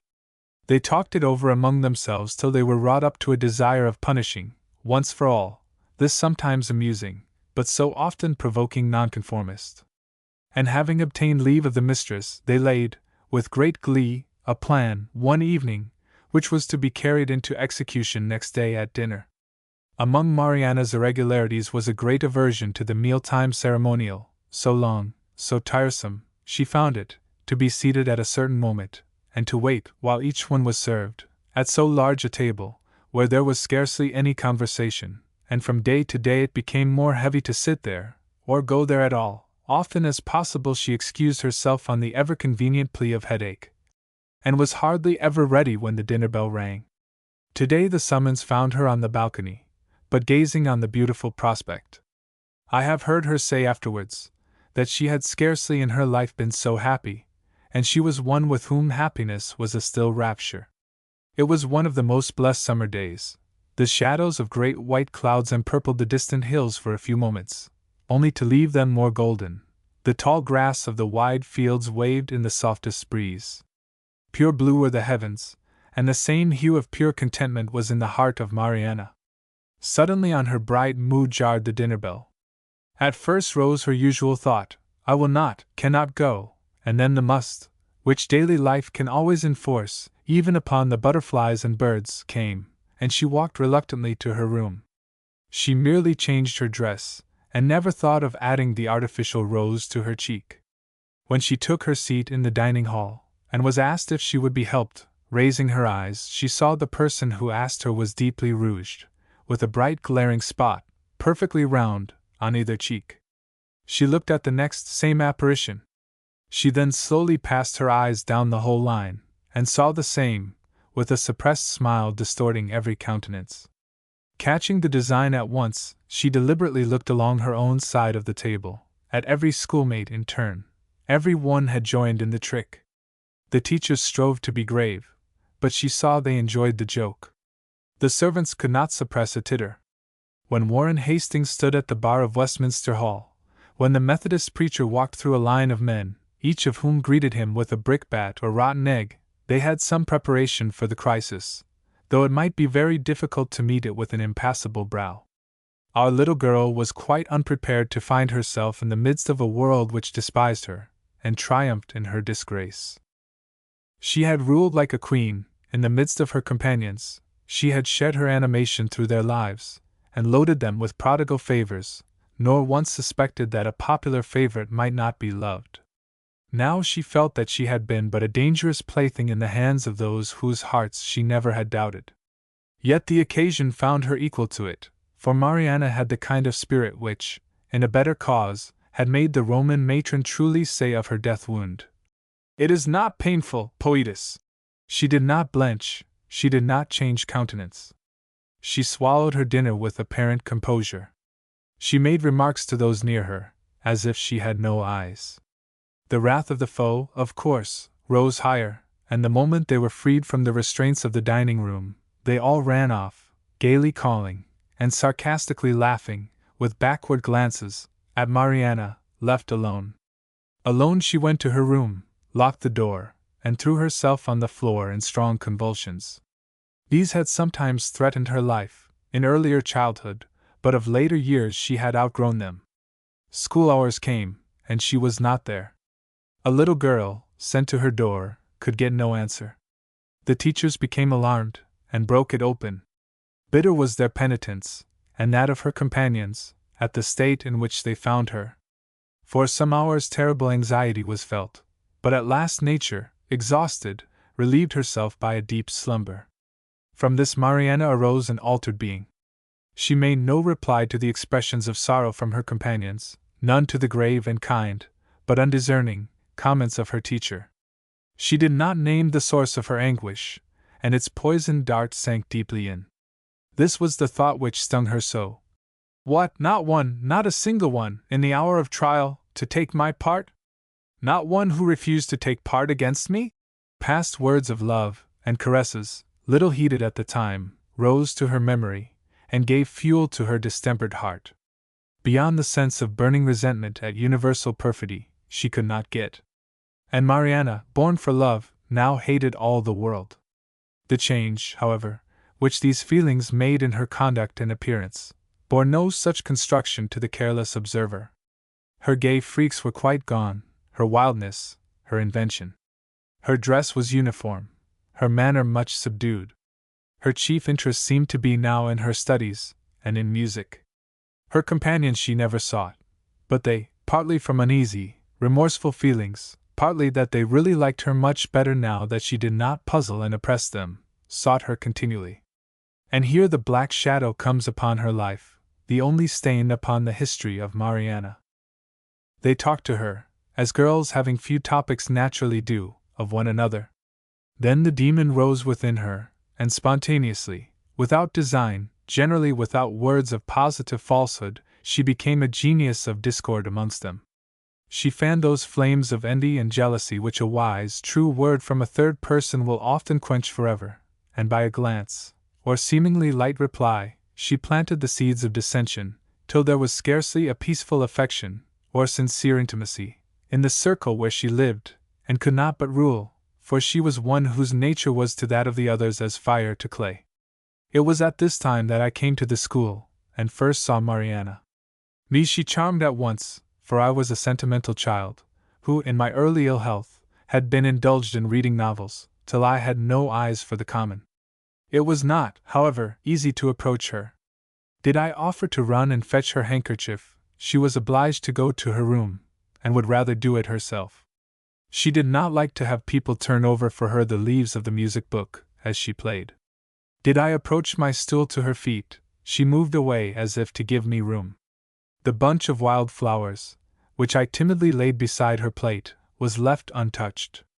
After some weeks, my desire to attract her notice really preyed upon me, and one day, meeting her alone in the entry, I fell upon my knees, and kissing her hand, cried, "Oh, Mariana, do let me love you, and try to love me a little!" But my idol snatched away her hand, and laughing wildly, ran into her room. After that day, her manner to me was not only cold, but repulsive, and I felt myself scorned. Perhaps 4 months had passed thus, when one afternoon, it became obvious that something more than common was brewing. Dismay and mystery were written in many faces of the older girls. Much whispering was going on in corners. In the evening, after prayers, the principal bade us stay, and in a grave, sad voice, summoned forth Mariana to answer charges to be made against her. Mariana stood up and leaned against the chimney-piece. Then 8 of the older girls came forward, and preferred against her charges, alas, too well-founded, of calumny and falsehood. At first she defended herself with self-possession and eloquence. But when she found she could no more resist the truth, she suddenly threw herself down, dashing her head with all her force against the iron hearth, on which a fire was burning, and was taken up senseless. The affright of those present was great. Now that they had perhaps killed her, they reflected it would have been as well if they had taken warning from the former occasion, and approached very carefully a nature so capable of any extreme. After a while she revived, with a faint groan, amid the sobs of her companions. I was on my knees by the bed, and held her cold hand. One of those most aggrieved took it from me, to beg her pardon, and say, it was impossible not to love her. She made no reply. Neither that night, nor for several days, could a word be obtained from her, nor would she touch food, but when it was presented to her, or any one drew near from any cause, she merely turned away her head, and gave no sign. The teacher saw that some terrible nervous affection had fallen upon her, that she grew more and more feverish. She knew not what to do.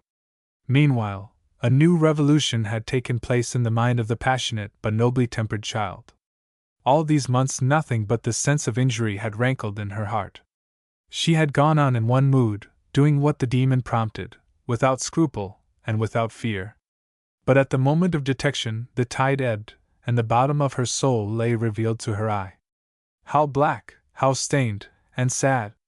Strange, that she had not seen before the baseness and cruelty of falsehood, the loveliness of truth. Now, amid the wreck, uprose the moral nature, which never before had attained the ascendant. But, she thought, too late sin is revealed to me in all its deformity, and sin defiled, I will not, cannot live. The mainspring of life is broken. The lady who took charge of this sad child had never well understood her before, but had always looked on her with great tenderness. And now love seemed, when all around were in the greatest distress, fearing to call in medical aid, fearing to do without it, to teach her where the only balm was to be found that could heal the wounded spirit. One night she came in, bringing a calming draught. Mariana was sitting as usual, her hair loose, her dress the same robe they had put on her at first, her eyes fixed vacantly upon the whited wall. To the proffers and entreaties of her nurse, she made no reply. The lady burst into tears, but Mariana did not seem even to observe it. The lady then said, "Oh, my child, do not despair. Do not think that one great fault can mar a whole life. Let me trust you. Let me tell you the griefs of my sad life. I will tell you, Mariana, what I never expected to impart to anyone." And so she told her tale. It was one of pain, of shame, borne not for herself, but for one near and dear as herself. Mariana knew the dignity and reserve of this lady's nature. She had often admired to see how the cheek, lovely, but no longer young, mantled with the deepest blush of youth, and the blue eyes were cast down at any little emotion. She had understood the proud sensibility of her character. She fixed her eyes on those now raised to hers, bright with fast-falling tears. She heard the story to the end, and then, without saying a word, stretched out her hand for the cup. She returned to life, but it was as one who had passed through the valley of death. The heart of stone was quite broken in her, the fiery will fallen from flame to coal. When her strength was a little restored, she had all her companions summoned, and said to them, "I deserve to die, but a generous trust has called me back to life. I will be worthy of it, nor ever betray the trust, or resent injury more. Can you forgive the past?" And they not only forgave, but with love and earnest tears, clasped in their arms the returning sister. They vied with one another in offices of humble love to the humbled one, and let it be recorded, as an instance of the pure honor of which young hearts are capable, that these facts, known to some 40 persons, never, so far as I know, transpired beyond those walls. It was not long after this that Mariana was summoned home. She went thither a wonderfully instructed being, though in ways those who had sent her forth to learn little dreamed of. Never was forgotten the vow of the returning prodigal. Mariana could not resent, could not play false. The terrible crisis, which she so early passed through, probably prevented the world from hearing much of her. A wild fire was tamed in that hour of penitence at the boarding school, such as has oftentimes wrapped court and camp in a destructive glow. Footnote A. Summer on the Lakes, page 81. Self-culture. Letters written to the beloved teacher, who so wisely befriended Margaret in her trial hour, will best show how this high-spirited girl sought to enlarge and harmonize her powers. Cambridge, July 11, 1825. Having excused myself from accompanying my honored father to church, which I always do in the afternoon, when possible, I devote to you the hours which Ariosto and Helvidius ask of my eyes, as, lying on my writing desk, they put me in mind that they must return this week to their owner. You keep me to my promise of giving you some sketch of my pursuits. I rise a little before 5, walk an hour, and then practice on the piano, till 7, when we breakfast. Next I read French, Sismondi's Literature of the South of Europe, till 8, then 2 or 3 lectures in Brown's Philosophy. About 9:30 I go to Mr. Perkins's school and study Greek till 12, when, the school being dismissed, I recite, go home, and practice again till dinner, at 2. Sometimes, if the conversation is very agreeable, I lounge for half an hour over the dessert, though rarely so lavish of time. Then, when I can, I read 2 hours in Italian, but I am often interrupted. At 6 I walk or take a drive. Before going to bed, I play or sing, for half an hour or so, to make all sleepy, and about 11, retire to write a little while in my journal, exercises on what I have read, or a series of characteristics which I am filling up according to advice. Thus, you see, I am learning Greek, and making acquaintance with metaphysics, and French and Italian literature. How, you will say, can I believe that my indolent, fanciful, pleasure-loving pupil perseveres in such a course? I feel the power of industry growing every day, and besides the all-powerful motive of ambition, and a new stimulus lately given through a friend, I have learned to believe that nothing, no, not perfection, is unattainable. I am determined on distinction, which formerly I thought to win at an easy rate, but now I see that long years of labor must be given to secure even the success de société, which, however, shall never content me. I see multitudes of examples of persons of genius, utterly deficient in grace and the power of pleasurable excitement. I wish to combine both. I know the obstacles in my way. I am wanting in that intuitive tact and polish, which nature has bestowed upon some, but which I must acquire. And on the other hand, my powers of intellect, though sufficient, I suppose, are not well disciplined. Yet all such hindrances may be overcome by an ardent spirit. If I fail, my consolation shall be found in active employment. Cambridge, March 5, 1826. Duke Nicholas is to succeed the Emperor Alexander, thus relieving Europe from the sad apprehension of evil to be inflicted by the brutal Constantine, and yet depriving the Holy Alliance of its very soul. We may now hope more strongly for the liberties of unchained Europe. We look in anxious suspense for the issue of the struggle of Greece, the result of which seems to depend on the new autocrat. I have lately been reading Anastasius, the Greek Gilbias, which has excited and delighted me, but I do not think you like works of this cast. You did not like my somber and powerful Ormond, though this is superior to Ormond in every respect. It translates you to another scene, hurls you into the midst of the burning passions of the East, whose vicissitudes are, however, interspersed by deep pauses of shadowy reflective scenes, which open upon you like the green-watered little valleys occasionally to be met with in the burning desert. There is enough of history to fix profoundly the attention, and prevent you from revolting from scenes profligate and terrific, and such characters as are never to be met with in our paler climes. How delighted am I to read a book which can absorb me to tears and shuddering, not by individual traits of beauty, but by the spirit of adventure, happiness which one seldom enjoys after childhood in this blessed age, so philosophic, free, and enlightened to a miracle, but far removed from the ardent dreams and soft credulity of the world's youth. Sometimes I think I would give all our gains for those times when young and old gathered in the feudal hall, listening with soul-absorbing transport to the romance of the minstrel, unrestrained and regardless of criticism, and when they worshipped nature, not as high-dressed and pampered, but as just risen from the bath. Cambridge, May 14, 1826. I am studying Madame de Staël, Epictetus, Milton, Racine, and Castilian ballads, with great delight. There's an assemblage for you. Now tell me, had you rather be the brilliant de Staël or the useful Edgeworth? Though de Staël is useful too, but it is on the grand scale, on liberalizing, regenerating principles, and has not the immediate practical success that Edgeworth has.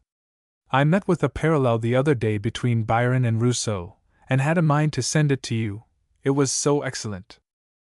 Cambridge, January 10, 1827. As to my studies, I am engrossed in reading the elder Italian poets, beginning with Berni, from whom I shall proceed to Pulci and Politian. I read very critically Miss Frances A., and I think of reading Locke, as introductory to a course of English metaphysics, and then de Staël on Locke's system. Allow me to introduce this lady to you as a most interesting woman, in my opinion. She is a natural person, a most rare thing in this age of cant and pretension. Her conversation is charming, she brings all her powers to bear upon it, her style is varied, and she has a very pleasant and spirited way of thinking. I should judge, too, that she possesses peculiar purity of mind. I am going to spend this evening with her, and wish you were to be with us. Cambridge, January 3, 1828. I am reading Sir William Temple's works, with great pleasure. Such enlarged views are rarely to be found combined with such acuteness and discrimination. His style, though diffuse, is never verbose or overloaded, but beautifully expressive. 'Tis English, too, though he was an accomplished linguist, and wrote much and well in French, Spanish, and Latin. The latter he used, as he says of the Bishop of Munster, with whom he corresponded in that tongue, more like a man of the court and of business than a scholar. He affected not Augustan niceties, but his expressions are free and appropriate. I have also read a most entertaining book, which I advise you to read, if you have not done so already, Russell's Tour in Germany. There you will find more intelligent and detailed accounts than I have seen anywhere of the state of the German universities, Viennese court, secret associations, plica polonica, and other very interesting matters. There is a minute account of the representative government given to his subjects by the Duke of Weimar. I have passed a luxurious afternoon, having been in bed from dinner till tea, reading Ramohun Roy's book, and framing dialogues aloud on every argument beneath the sun. Really, I have not had my mind so exercised for months, and I have felt a gladiatorial disposition lately, and don't enjoy mere light conversation. The love of knowledge is prodigiously kindled within my soul of late. I study much and reflect more, and feel an aching wish for some person with whom I might talk fully and openly. Did you ever read the letters and reflections of Prince de Ligne, the most agreeable man of his day? I have just had it, and if it is new to you, I recommend it as an agreeable book to read at night just before you go to bed. There is much curious matter concerning Catherine II's famous expedition into Taurida, which puts down some of the romantic stories prevalent on that score, but relates more surprising realities. Also, it gives much interesting information about that noble philosopher, Joseph II, and about the Turkish tactics and national character. Cambridge, January 1830. You need not fear to revive painful recollections. I often think of those sad experiences. True, they agitate me deeply. But it was best so. They have had a most powerful effect on my character. I tremble at whatever looks like dissimulation. The remembrance of that evening subdues every proud, passionate impulse. My beloved supporter in those sorrowful hours, your image shines as fair to my mind's eye as it did in 1825, when I left you with my heart overflowing with gratitude for your singular and judicious tenderness. Can I ever forget that to your treatment in that crisis of youth I owe the true life, the love of truth and honor? Footnote A. Lydia Maria Child. Life in Cambridge. By James Freeman Clarke. Extraordinary, generous seeking. Goethe. Through, brothers, through, this be our watchword in danger or sorrow, common clay to its mother dust, all nobleness heavenward. Theodore Kerner. Thou friend whose presence on my youthful heart fell, like bright spring upon some herbless plain, how beautiful and calm and free thou wert in thy young wisdom, when the mortal chain of custom thou didst burst and rend in twain, and walk as free as light the clouds among. Shelley. There are not a few instances of that conflict, known also to the fathers, of the spirit with the flesh, the inner with the outer man, of the freedom of the will with the necessity of nature, the pleasure of the individual with the conventions of society, of the emergency of the case with the despotism of the rule. It is this which, while it makes the interest of life, makes the difficulty of living. It is a struggle, indeed, between unequal powers, between the man, who is a conscious moral person, and nature or events, or bodies of men, which either want personality or unity, and hence the man, after fearful and desolating war, sometimes rises on the ruins of all the necessities of nature and all the prescriptions of society. But what these want in personality they possess in number, in recurrency, in invulnerability. The spirit of man, an agent indeed of curious power and boundless resource, but trembling with sensibilities, tender and irritable, goes out against the inexorable conditions of destiny, the lifeless forces of nature, or the ferocious cruelty of the multitude, and long before the hands are weary or the invention exhausted, the heart may be broken in the warfare. N.A. Review, January 1817, article. Die ten und die Wahrheit. 2. Cambridge.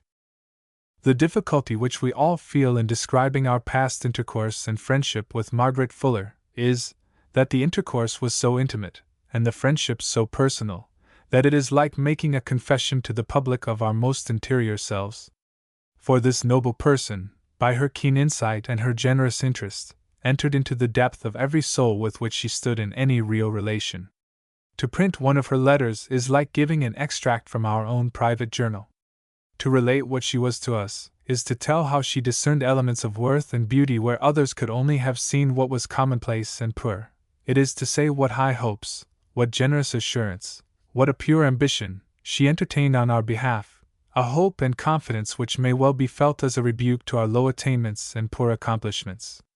Nevertheless, it seems due to this great soul that those of us who have been blessed and benefited by her friendship should be willing to say what she has done for us, undeterred by the thought that to reveal her is to expose ourselves. My acquaintance with Sarah Margaret Fuller began in 1829. We both lived in Cambridge, and from that time until she went to Groton to reside, in 1833, I saw her, or heard from her, almost every day. There was a family connection, and we called each other cousin. During this period, her intellect was intensely active. With what eagerness did she seek for knowledge! What fire, what exuberance, what reach, grasp, overflow of thought, shone in her conversation. She needed a friend to whom to speak of her studies, to whom to express the ideas which were dawning and taking shape in her mind.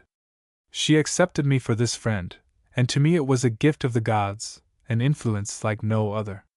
For the first few months of our acquaintance, our intercourse was simply that of two young persons seeking entertainment in each other's society.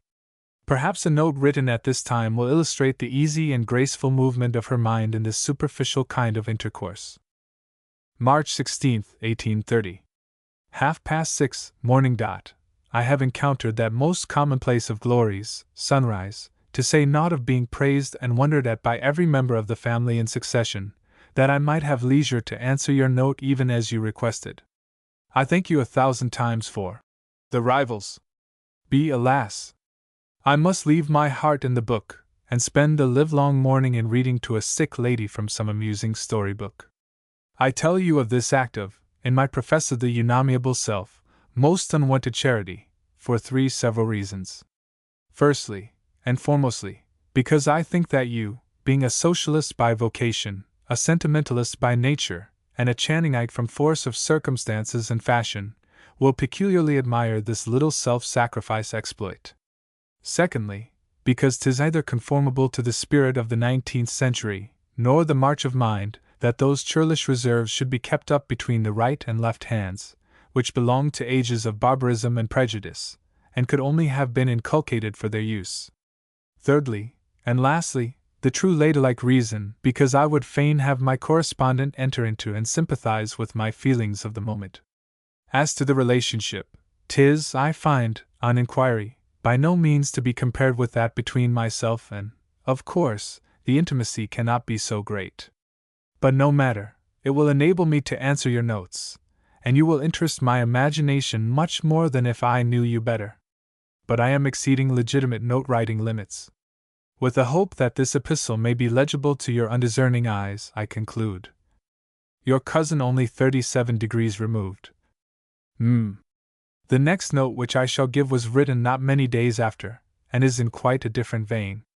It is memorable to me as laying the foundation of a friendship which brought light to my mind, which enlarged my heart, and gave elevation and energy to my aims and purposes.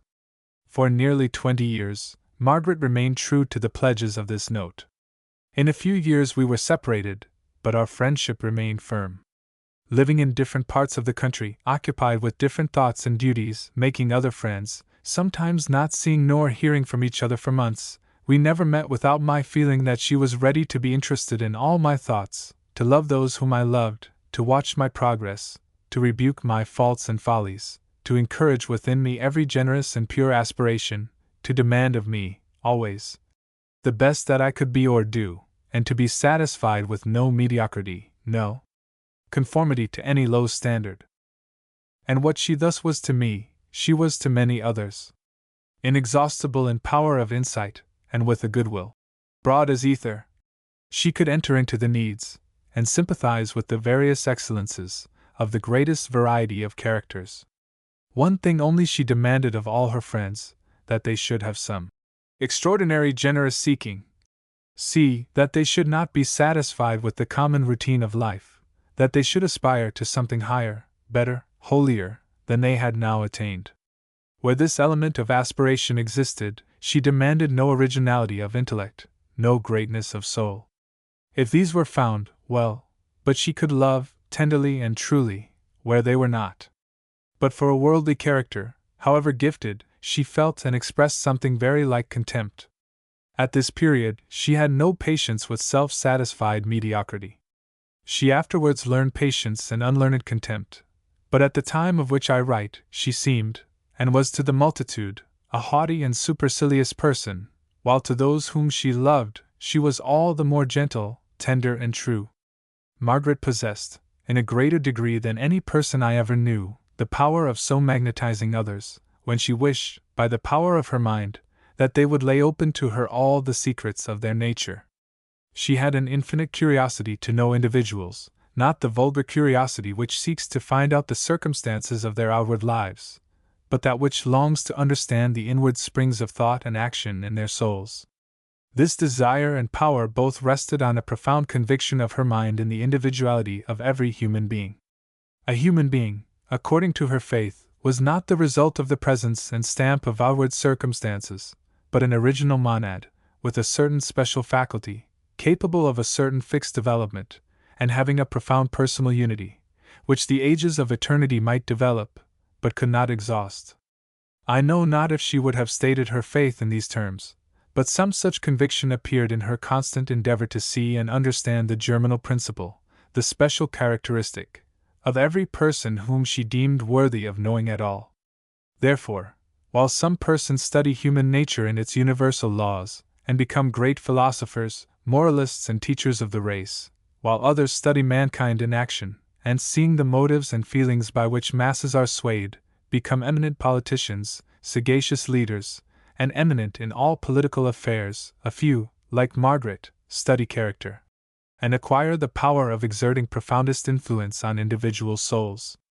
I had expressed to her my desire to know something of the history of her mind, to understand her aims, her hopes, her views of life.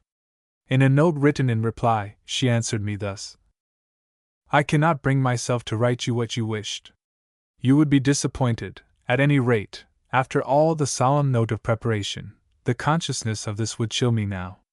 Besides, I cannot be willing to leave with you such absolute vagaries in a tangible, examinable shape. I think of your after smiles, of your colder moods. But I will tell you, when a fitting opportunity presents, all that can interest you, and perhaps more. And excuse my caution. I do not profess, I may not dare, to be generous in these matters. To this I replied to the effect that, in my coldest mood I could not criticize words written in a confiding spirit, and that, at all events, she must not expect of me a confidence which she dared not return. This was the substance of a note to which Margaret thus replied: I thank you for your note. 10 minutes before I received it, I scarcely thought that anything again would make my stifled heart throb so warm a pulse of pleasure. Excuse my cold doubts, my selfish arrogance, you will, when I tell you that this experiment has before had such uniform results. Those who profess to seek my friendship, and whom, indeed, I have often truly loved, have always learned to content themselves with that inequality in the connection which I have never striven to veil. Indeed, I have thought myself more valued and better beloved, because the sympathy, the interest, were all on my side. True, such regard could never flatter my pride, nor gratify my affections, since it was paid not to myself, but to the need they had of me. Still, it was dear and pleasing, as it has given me an opportunity of knowing and serving many lovely characters, and I cannot see that there is anything else for me to do on earth. And I should rejoice to cultivate generosity, since affections gentler and more sympathetic are denied me. I would have been a true friend to you, ever ready to solace your pains and partake your joy as far as possible. Yet I cannot but rejoice that I have met a person who could discriminate and reject a proffer of this sort. 2 years ago I should have ventured to proffer you friendship, indeed, on seeing such an instance of pride in you, but I have gone through a sad process of feeling since, and those emotions, so necessarily repressed, have lost their simplicity, their ardent beauty. Then, there was nothing I might not have disclosed to a person capable of comprehending, had I ever seen such an one. Now there are many voices of the soul which I imperiously silence. This results not from any particular circumstance or event, but from a gradual ascertaining of realities. I cannot promise you any limitless confidence, but I can promise that no timid caution, no haughty dread shall prevent my telling you the truth of my thoughts on any subject we may have in common. Will this satisfy you? Oh, let it! Suffer me to know you. In a postscript she adds, no other cousin or friend of any style is to see this note, so for 20 years it has lain unseen, but for 20 years did we remain true to the pledges of that period. And now that noble heart sleeps beneath the tossing Atlantic, and I feel no reluctance in showing to the world this expression of pure youthful ardor.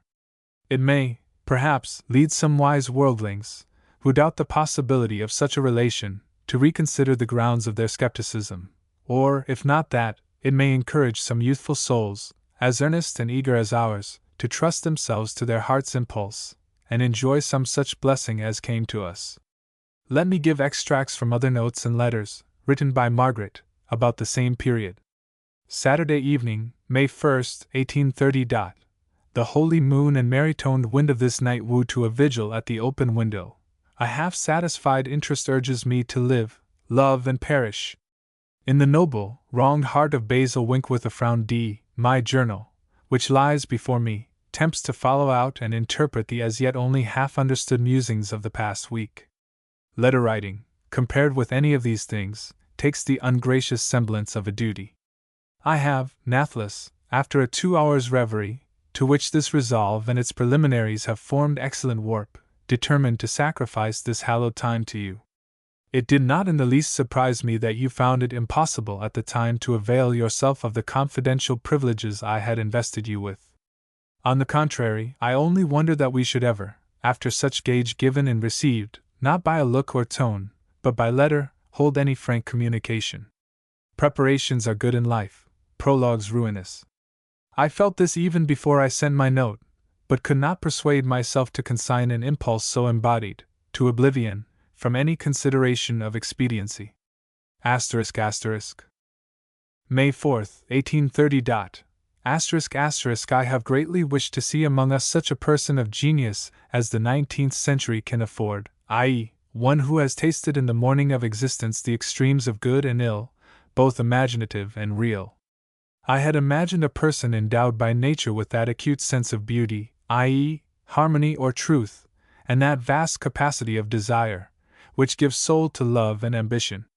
I had wished this person might grow up to manhood alone, but not alone in crowds. I would have placed him in a situation so retired, so obscure, that he would quietly, but without bitter sense of isolation, stand apart from all surrounding him. I would have had him go on steadily, feeding his mind with congenial love, hopefully confident that if he only nourished his existence into perfect life, fate would, at fitting season, furnish an atmosphere and orbit meet for his breathing and exercise. I wished he might adore, not fever for, the bright phantoms of his mind's creation, and believe them but the shadows of external things to be met with hereafter. after this steady intellectual growth had brought his powers to manhood, so far as the ideal can do it, I wished this being might be launched into the world of realities, his heart glowing with the ardor of an immortal toward perfection, his eyes searching everywhere to behold it. I wished he might collect into one burning point those withering, palsying convictions, which, in the ordinary routine of things, so gradually pervade the soul, that he might suffer, in brief space, agonies of disappointment commensurate with his unpreparedness and confidence. And I thought, thus thrown back on the representing pictorial resources I supposed him originally to possess, with such material, and the need he must feel of using it, such a man would suddenly dilate into a form of pride, power, and glory, a center, round which asking, aimless hearts might rally, a man fitted to act as interpreter to the one tale of many-languaged eyes. What words are these? Perhaps you will feel as if I sought but for the longest and strongest. Yet to my ear they do but faintly describe the imagined powers of such a being. Margaret's home at this time was in the mansion house formerly belonging to Judge Dana, a large, old-fashioned building, since taken down, standing about a quarter of a mile from the Cambridge colleges, on the main road to Boston. The house stood back from the road, on rising ground, which overlooked an extensive landscape.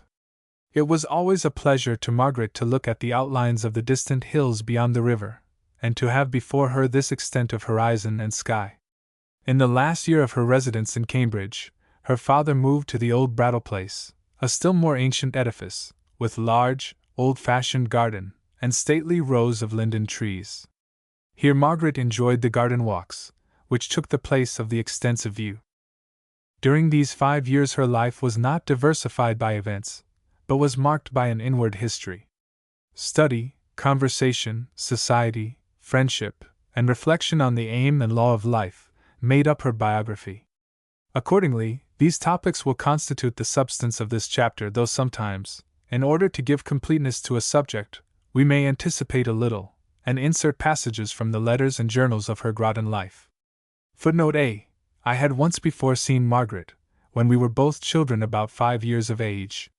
She made an impression on my mind which was never effaced, and I distinctly recollect the joyful child, with light flowing locks and bright face, who led me by the hand down the back steps of her house into the garden. This was when her father lived in Cambridgeport, in a house on Cherry Street, in front of which still stand some handsome trees, planted by him in the year of Margaret's birth. Footnote B. The Rivals was a novel I had lent her, if I remember right, by the author of The Collegians, a writer who in those days interested us not a little. Footnote C. These words of Goethe, which I have placed among the mottos at the beginning of this chapter, were written by Margaret on the first page of a richly gilt and bound blank book, which she gave to me, in 1832, for a private journal.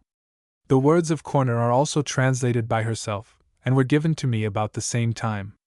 Footnote D. The hero of a novel she was reading. I. Friendship. Friendly love perfecteth mankind. Bacon. To have found favor in thy sight will still remain a river of thought, that full of light divides the plain. Milnes. Cui potus vita esse vitalis, utiate Ennius, quae non in amici mutata benevolentia requiescat? Cicero. It was while living at Cambridge that Margaret commenced several of those friendships which lasted through her life, and which were the channels for so large a part of her spiritual activity. In giving some account of her in these relations, there is only the alternative of a prudent reserve which omits whatever is liable to be misunderstood, or a frank utterance which confides in the good sense and right feeling of the reader.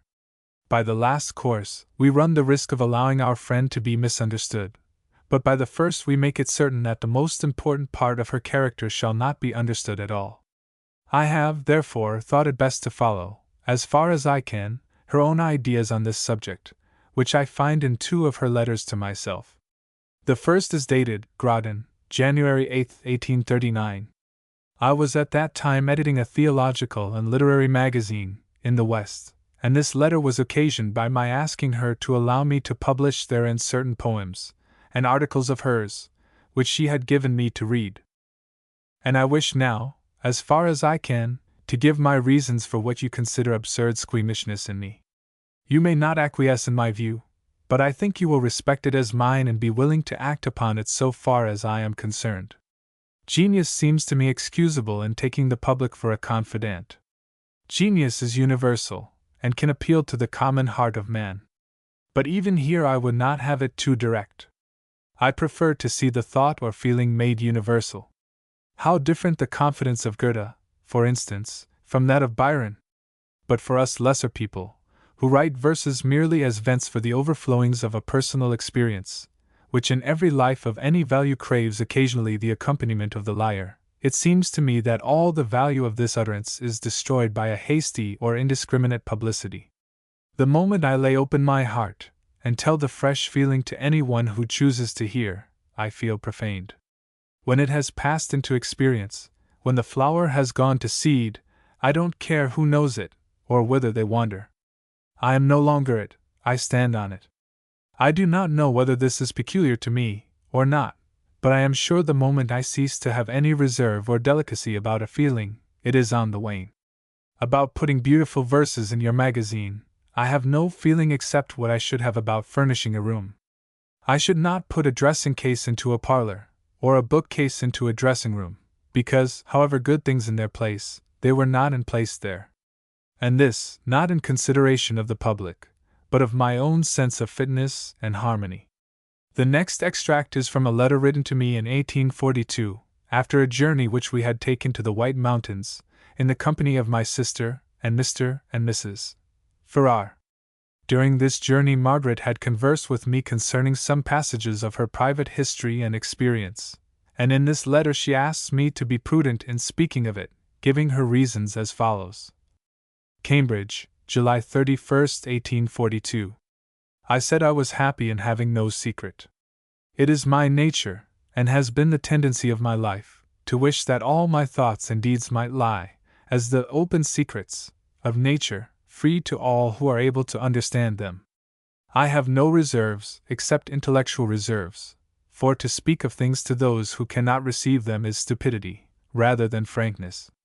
But in this case, I alone am not concerned. Therefore, dear James, give heed to the subject. You have received a key to what was before unknown of your friend. You have made use of it, now let it be buried with the past, over whose passages profound and sad, yet touched with heaven-born beauty. Let silence stand sentinel. I shall endeavor to keep true to the spirit of these sentences in speaking of Margaret's friendships. Yet not to speak of them in her biography would be omitting the most striking feature of her character. It would be worse than the play of Hamlet with Hamlet omitted. Henry IV without Sully, Gustavus Adolphus without Oxenstiern, Napoleon without his marshals, Socrates without his scholars, would be more complete than Margaret without her friends.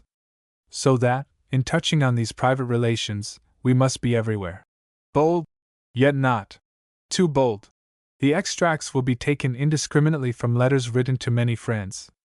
The insight which Margaret displayed in finding her friends, the magnetism by which she drew them toward herself, the catholic range of her intimacies, the influence which she exercised to develop the latent germ of every character, the constancy with which she clung to each when she had once given and received confidence, the delicate justice which kept every intimacy separate, and the process of transfiguration which took place when she met any one on this mountain of friendship, giving a dazzling luster to the details of common life, all these should be at least touched upon and illustrated, to give any adequate view of her in these relations. Such a prejudice against her had been created by her faults of manner, that the persons she might most wish to know often retired from her and avoided her. But she was sagacious of her quarry, and never suffered herself to be repelled by this. She saw when any one belonged to her, and never rested till she came into possession of her property. I recollect a lady who thus fled from her for several years, yet, at last, became most nearly attached to her. This wise, sweet friend, as Margaret characterized her in 2 words, a flower hidden in the solitude of deep woods, Margaret saw and appreciated from the first. See how, in the following passage, she describes to one of her friends her perception of character, and her power of attracting it, when only 15 years old. Jamaica Plains, July 1840. Do you remember my telling you, at Cohasset, of a Mr. staying with us, when I was 15, And all that passed? Well, I have not seen him since, till, yesterday, he came here. I was pleased to find that, even at so early an age, I did not overrate those I valued. He was the same as in memory, the powerful eye dignifying an otherwise ugly face, the calm wisdom and refined observation, the imposing manière d'être, which anywhere would give him an influence among men, without his taking any trouble, or making any sacrifice, and the great waves of feeling that seemed to rise as an attractive influence, and overspread his being. He said, nothing since his childhood had been so marked as his visit to our house, that it had dwelt in his thoughts unchanged amid all changes. I could have wished he had never returned to change the picture. He looked at me continually, and said again and again, he should have known me anywhere, but oh, how changed I must be since that epoch of pride and fullness. He had with him his son, a wild boy of 5 years old, all brilliant with health and energy, and with the same powerful eye. He said, you know I am not one to confound acuteness and rapidity of intellect with real genius, but he is for those an extraordinary child. He would astonish you, but I looked deep enough into the prodigy to see the work of an extremely nervous temperament, and I shall make him as dull as I can. Margaret, pronouncing the name in the same deliberate searching way he used to do. I love him so well, I will try to teach him moderation. If I can help it, he shall not feed on bitter ashes, nor try these paths of avarice and ambition.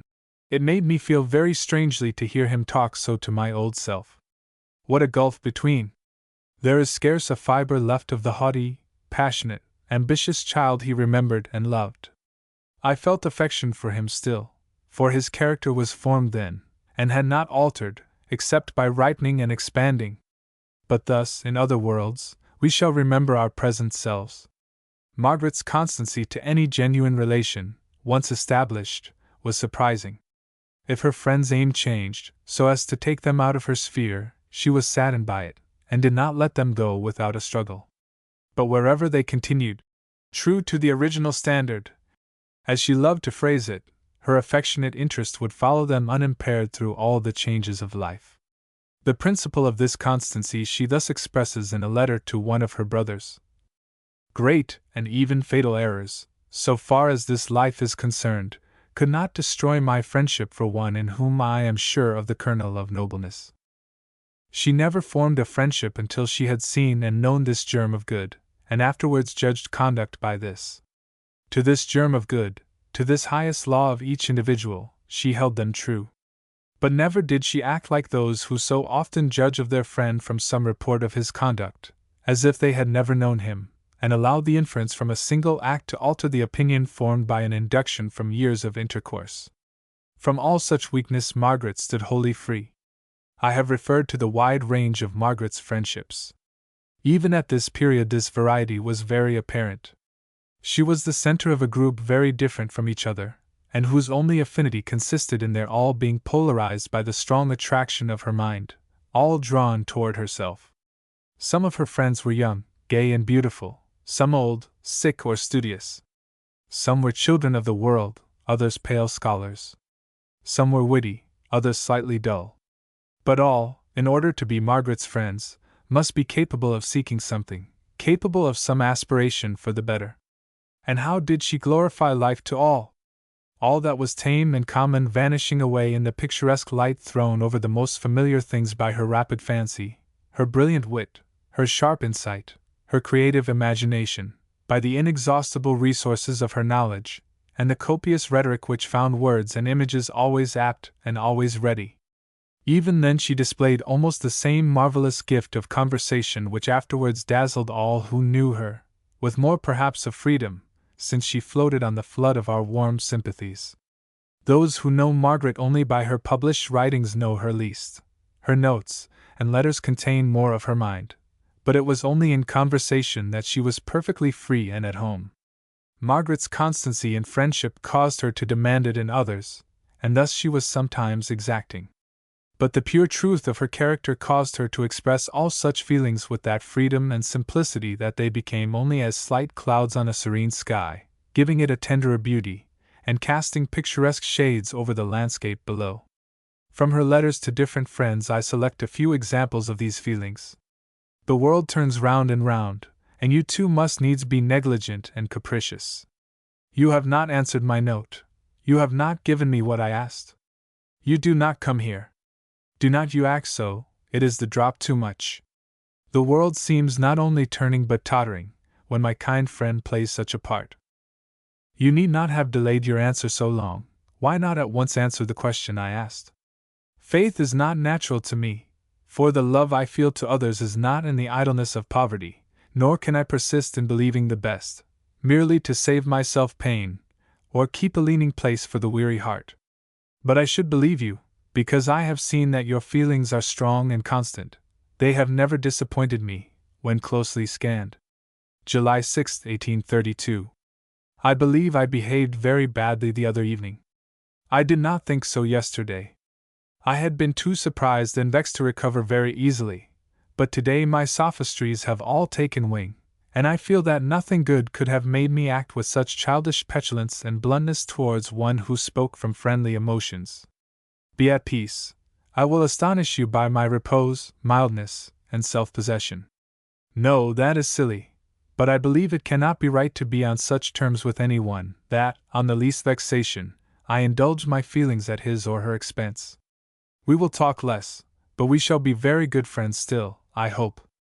Shall not we? In the last extract, we have an example of that genuine humility, which, being the love of truth, underlaid her whole character, notwithstanding its seeming pride. She could not have been great as she was, without it. A. December 19, 1829. I shall always be glad to have you come to me when saddened. The melancholic does not misbecome you. The lights of your character are wintry. They are generally inspiriting, life-giving, but if perpetual, would glare too much on the tired sense. One likes sometimes a cloudy day, with its damp and warmer breath, its gentle, down-looking shades. Sadness in some is intolerably ungraceful and oppressive. It affects one like a cold rainy day in June or September, when all pleasure departs with the sun, everything seems out of place and irrelative to the time. The clouds are fog, the atmosphere leaden, but 'tis not so with you. Of her own truthfulness to her friends, which led her frankly to speak to them of their faults or dangers, her correspondence gives constant examples. The first is from a letter of later date than properly belongs to this chapter, but is so wholly in her spirit of candor that I insert it here. It is from a letter written in 1843. I have been happy in the sight of your pure design, of the sweetness and serenity of your mind. In the inner sanctuary we met. But I shall say a few blunt words, such as were frequent in the days of intimacy, and if they are needless, you will let them fall to the ground. Youth is past, with its passionate joys and griefs, its restlessness, its vague desires. You have chosen your path, you have rounded out your lot, your duties are before you. Now beware the mediocrity that threatens middle age, its limitation of thought and interest, its dullness of fancy, its too external life, and mental thinness. Remember the limitations that threaten every professional man, only to be guarded against by great earnestness and watchfulness. So take care of yourself, and let not the intellect more than the spirit be quenched. It is such a relief to me to be able to speak to you upon a subject which I thought would never lie open between us. Now there will be no place which does not lie open to the light. I can always say what I feel. And the way in which you took it, so like yourself, so manly and noble, gives me the assurance that I shall have the happiness of seeing in you that symmetry, that conformity in the details of life with the highest aims, of which I have sometimes despaired. How much higher, dear friend, is the mind, the music breathing from the life, than anything we can say. Character is higher than intellect. This I have long felt to be true. May we both live as if we knew it. I hope and believe we may be yet very much to each other. Imperfect as I am, I feel myself not unworthy to be a true friend. Neither of us is unworthy. In few natures does such love for the good and beautiful survive the ruin of all youthful hopes, the wreck of all illusions. I supposed our intimacy would terminate when I left Cambridge. Its continuing to subsist is a matter of surprise to me. And I expected, ere this, you would have found some Hercilia, or such like, to console you for losing your Natalia. See, my friend, I am 23. I believe in love and friendship, but I cannot but notice that circumstances have appalling power, and that those links which are not riveted by situation, by interest, I mean, not mere worldly interest, but the instinct of self-preservation, may be lightly broken by a chance touch. I speak not in misanthropy, I believe. Die Zeit ist schlecht, doch geht's nach groß Herzen. Surely I may be pardoned for aiming at the same results with the chivalrous gift of the gods. I cannot endure to be one of those shallow beings who can never get beyond the primer of experience, who are ever saying, Ich have geglaubt, nun glaub ich erst recht, und get es auch wunderlich, get es auch schlecht, ich bleib in glaubigen Orden. Yet, when you write freely, and if I don't like what you say, let me say so. I have ever been frank, as if I expected to be intimate with you good 60 years and 10. I am sure we shall always esteem each other. I have that much faith. Jan. 1832. All that relates to, must be interesting to me, though I never voluntarily think of him now. The apparent caprice of his conduct has shaken my faith, but not destroyed my hope. That hope, if I, who have so mistaken others, may dare to think I know myself, was never selfish. It is painful to lose a friend whose knowledge and converse mingled so intimately with the growth of my mind, an early friend to whom I was all truth and frankness, seeking nothing but equal truth and frankness in return. But this evil may be borne. The hard, the lasting evil was to learn to distrust my own heart, and lose all faith in my power of knowing others. In this letter I see again that peculiar pride, that contempt of the forms and shows of goodness, that fixed resolve to be anything but like unto the Pharisees, which were to my eye such happy omens. Yet how strangely distorted are all his views! The daily influence of his intercourse with me was like the breath he drew. It has become a part of him. Can he escape from himself? Would he be unlike all other mortals? His feelings are as false as those of Alcibiades. He influenced me, and helped form me to what I am. Others shall succeed him. Shall I be ashamed to owe anything to friendship? But why do I talk? A child might confute him by defining the term human being.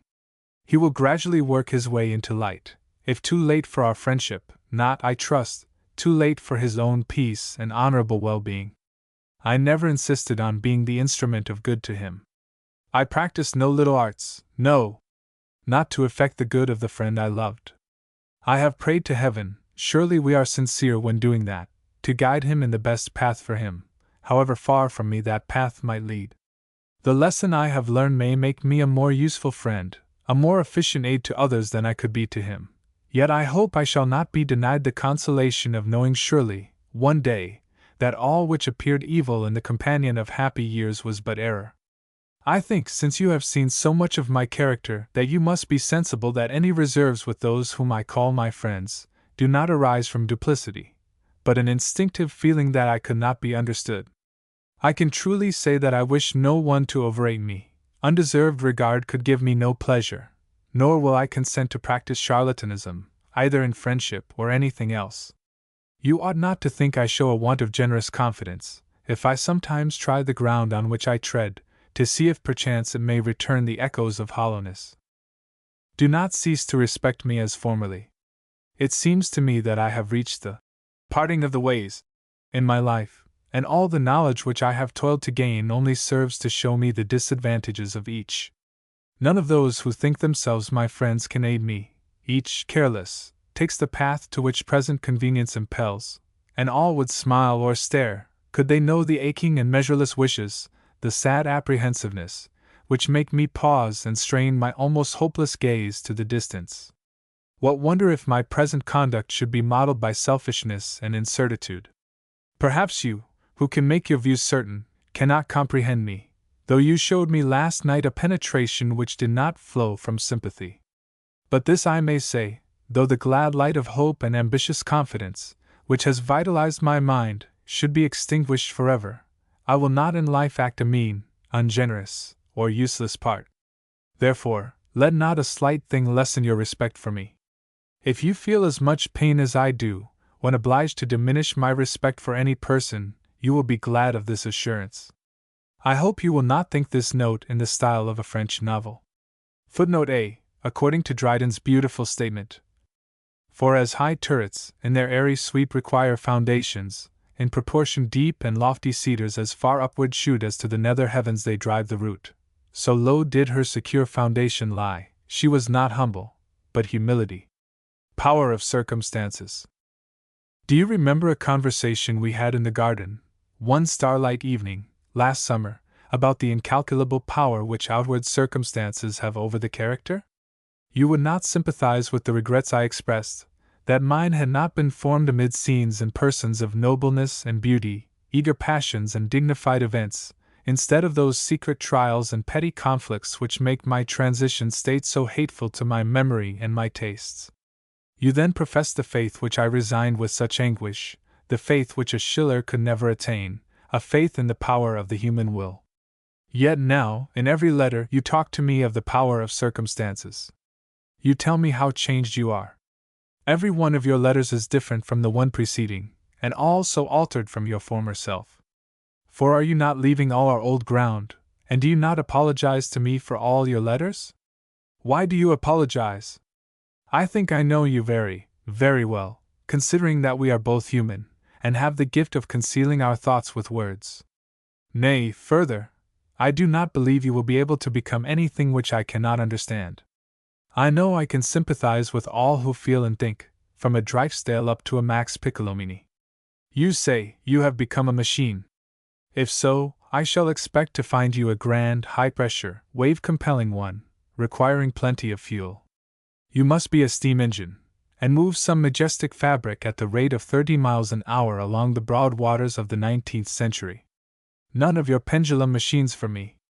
I should, to be sure, turn away my head if I should hear you tick and mark the quarters of hours, but the buzz and whiz of a good large life in danger would be music to mine ears. Oh no! Sure there is no danger of your requiring to be set down quite on a level, kept in a still place, and wound up every 8 days. Oh no, no! You are not one of that numerous company, who live and die, eat, drink, wake, sleep between, walk, talk like clockwork too, so pass in order do, over the scene, to where the past is past, the future, nothing yet, and see. But we must all be machines. You shall be a steam engine, shall be a mill, with extensive water privileges, and I will be a spinning jenny. No! Upon second thoughts, I will not be a machine. I will be an instrument, not to be confided to vulgar hands, for instance, a chisel to polish marble, or a whetstone to sharpen steel. In an unfinished tale, Margaret has given the following studies of character. She is describing 2 of the friends of the hero of her story. Unquestionably, the traits here given were taken from life, though it might not be easy to recognize the portrait of any individual in either sketch. Yet we insert it here to show her own idea of this relation, and her fine feeling of the action and reaction of these subtle intimacies. Now, however, I found companions, in thought, at least one, who had great effect on my mind. I may call Lytton. He was as premature as myself, at 13 a man in the range of his thoughts, analyzing motives, and explaining principles, when he ought to have been playing cricket, or hunting in the woods. The young Arab, or Indian, may dispense with mere play, and enter betimes into the histories and practices of manhood, for all these are, in their modes of life, closely connected with simple nature, and educate the body no less than the mind. But the same good cannot be said of lounging lazily under a tree, while mentally accompanying Gil Blas through his course of intrigue and adventure, and visiting with him the impure atmosphere of courtiers, picaroons, and actresses. This was Lytton's favorite reading. His mind, by nature subtle rather than daring, would in any case have found its food in the now hidden workings of character and passion, the byplay of life, the unexpected and seemingly incongruous relations to be found there. He loved the natural history of man, not religiously, but for entertainment. What he sought, he found, but paid the heaviest price. All his later days were poisoned by his subtlety, which made it impossible for him to look at any action with a single and satisfied eye. He tore the buds open to see if there were no worm sheathed in the blushful heart, and was so afraid of overlooking some mean possibility, that he lost sight of virtue. Grubbing like a mole beneath the surface of earth, rather than reading its living language above, He had not faith enough to believe in the flower, either faith enough to mine for the gem, and remains at penance in the limbo of halfnesses, I trust not forever. Then all his characteristics wore brilliant hues. He was very witty, and I owed to him the great obligation of being the first and only person who has excited me to frequent and boundless gaiety. The sparks of his wit were frequent, slight surprises. His was a slender dart, and rebounded easily to the hand. I like the scintillating, arrowy wit far better than broad, genial humor. The light metallic touch pleases me. When wit appears as fun and jollity, she wears a little of the Silenus air. The mercurial is what I like. In later days, for my intimacy with him lasted many years, he became the feeder of my intellect. He delighted to ransack the history of a nation, of an art or a science, and bring to me all the particulars. Telling them fixed them in his own memory, which was the most tenacious and ready I have ever known. He enjoyed my clear perception as to their relative value, and I classified them in my own way. As he was omnivorous, and of great mental activity, while my mind was intense, though rapid in its movements, and could only give itself to a few things of its own accord, I traversed on the wings of his effort large domains that would otherwise have remained quite unknown to me.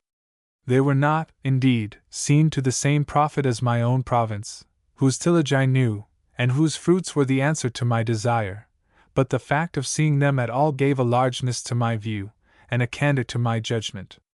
I could not be ignorant how much there was I did not know, nor leave out of sight the many sides to every question, while, by the law of affinity, I chose my own. Lytton was not loved by anyone. He was not positively hated, or disliked, for there was nothing which the general mind could take firm hold of enough for such feelings. Cold, intangible, he was to play across the life of others. A momentary resentment was sometimes felt at a presence which would not mingle with theirs. His scrutiny, though not hostile, was recognized as unfeeling and impertinent, and his mirth unsettled all objects from their foundations. But he was soon forgiven and forgotten. Hearts went not forth to war against or to seek one who was a mere experimentalist, an observer in existence. For myself, I did not love, perhaps, but was attached to him, and the attachment grew steadily, for it was founded, not on what I wanted of him, but on his truth to himself. His existence was a real one. He was not without a pathetic feeling of his wants, but was never tempted to supply them by imitating the properties of any other character. He accepted the law of his being, and never violated it. This is next best to the nobleness which transcends it. I did not disapprove, even when I disliked his acts. Amadon, my other companion, was as slow and deep of feeling, as Lytton was brilliant, versatile, and cold. His temperament was generally grave, even to apparent dullness. His eye gave little light, but a slow fire burned in its depths. His was a character not to be revealed to himself, or others, except by the important occasions of life. Though every day, no doubt, deepened and enriched him, it brought little that he could show or recall. But when his soul, capable of religion, capable of love, was moved, all his senses were united in the word or action that followed, and the impression made on you was entire. I have scarcely known any capable of such true manliness as he. His poetry, written or unwritten, was the experience of life. It lies in few lines as yet, but not one of them will ever need to be effaced. Early that serious eye inspired in me a trust that has never been deceived. There was no magnetism in him, no lights and shades that could stir the imagination, no bright ideal suggested by him stood between the friend and his self. As the years matured that self, I loved him more, and knew him as he knew himself, always in the present moment. He could never occupy my mind in absence. Another of her early friends, Rev. F. H. Hedge, has sketched his acquaintance with her in the following paper, communicated by him for these memoirs. Somewhat older than Margaret, and having enjoyed an education at a German university, his conversation was full of interest and excitement to her. He opened to her a whole world of thoughts and speculations which gave movement to her mind in a congenial direction. My acquaintance with Margaret commenced in the year 1823, at Cambridge, my native place and hers. I was then a member of Harvard College, in which my father held one of the offices of instruction, and I used frequently to meet her in the social circles of which the families connected with the college formed the nucleus. Her father, at this time, represented the county of Middlesex in the Congress of the United States. Margaret was then about 13, a child in years, but so precocious in her mental and physical developments that she passed for 18 or 20. Agreeably to this estimate, she had her place in society, as a lady full grown. When I recall her personal appearance, as it was then and for 10 or 12 years subsequent to this, I have the idea of a blooming girl of a florid complexion and vigorous health, with a tendency to robustness, of which she was painfully conscious, and which, with little regard to hygienic principles, she endeavored to suppress or conceal, thereby preparing for herself much future suffering. With no pretensions to beauty then, or at any time, her face was one that attracted, that awakened a lively interest, that made one desirous of a nearer acquaintance. It was a face that fascinated, without satisfying. Never seen in repose, never allowing a steady perusal of its features, it baffled every attempt to judge the character by physiognomical induction. You saw the evidence of a mighty force, but what direction that force would assume, whether it would determine itself to social triumphs, or to triumphs of art, it was impossible to divine. Her moral tendencies, her sentiments, her true and prevailing character, did not appear in the lines of her face. She seemed equal to anything, but might not choose to put forth her strength. You felt that a great possibility lay behind that brow, but you felt, also, that the talent that was in her might miscarry through indifference or caprice. I said she had no pretensions to beauty. Yet she was not plain. She escaped the reproach of positive plainness, by her blonde and abundant hair, by her excellent teeth, by her sparkling, dancing, busy eyes, which, though usually half closed from nearsightedness, shot piercing glances at those with whom she conversed, and most of all, by the very peculiar and graceful carriage of her head and neck, which all who knew her will remember as the most characteristic trait in her personal appearance. In conversation she had already, at that early age, begun to distinguish herself, and made much the same impression in society that she did in after years, with the exception that, as she advanced in life, she learned to control that tendency to sarcasm, that disposition to quiz, which was then somewhat excessive. It frightened shy young people from her presence, and made her, for a while, notoriously unpopular with the ladies of her circle. This propensity seems to have been aggravated by unpleasant encounters in her schoolgirl experience. She was a pupil of Dr. Park, of Boston, whose seminary for young ladies was then at the height of a well-earned reputation, and whose faithful and successful endeavors in this department have done much to raise the standard of female education among us. Here the inexperienced country girl was exposed to petty persecutions from the dashing misses of the city, who pleased themselves with giggling criticisms not inaudible, nor meant to be inaudible to their subject, on whatsoever in dress and manner fell short of the city mark.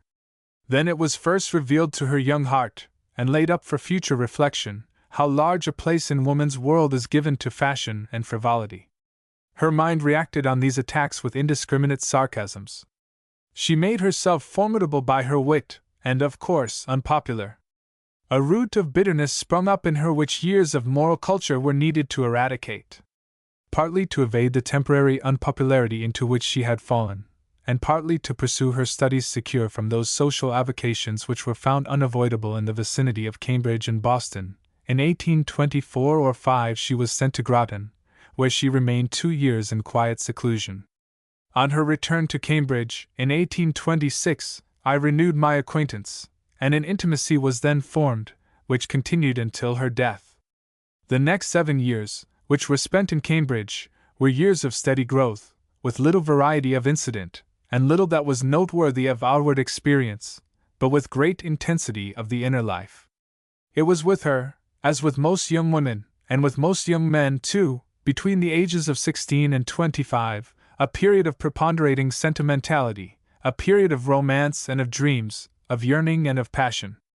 She pursued at this time, I think, no systematic study, but she read with the heart, and was learning more from social experience than from books.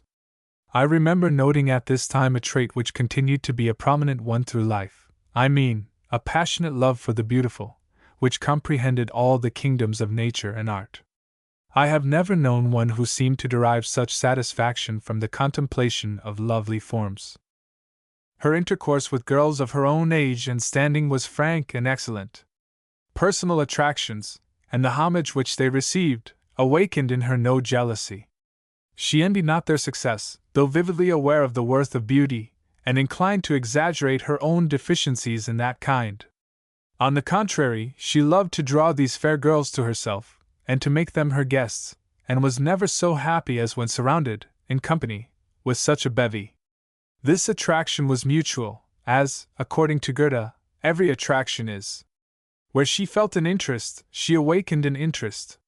Without flattery or art, by the truth and nobleness of her nature, she won the confidence, and made herself the friend and intimate, of a large number of young ladies, the belles of their day, with most of whom she remained in correspondence during the greater part of her life. In our evening reunions she was always conspicuous by the brilliancy of her wit, which needed but little provocation to break forth in exuberant sallies, that drew around her a knot of listeners, and made her the central attraction of the hour.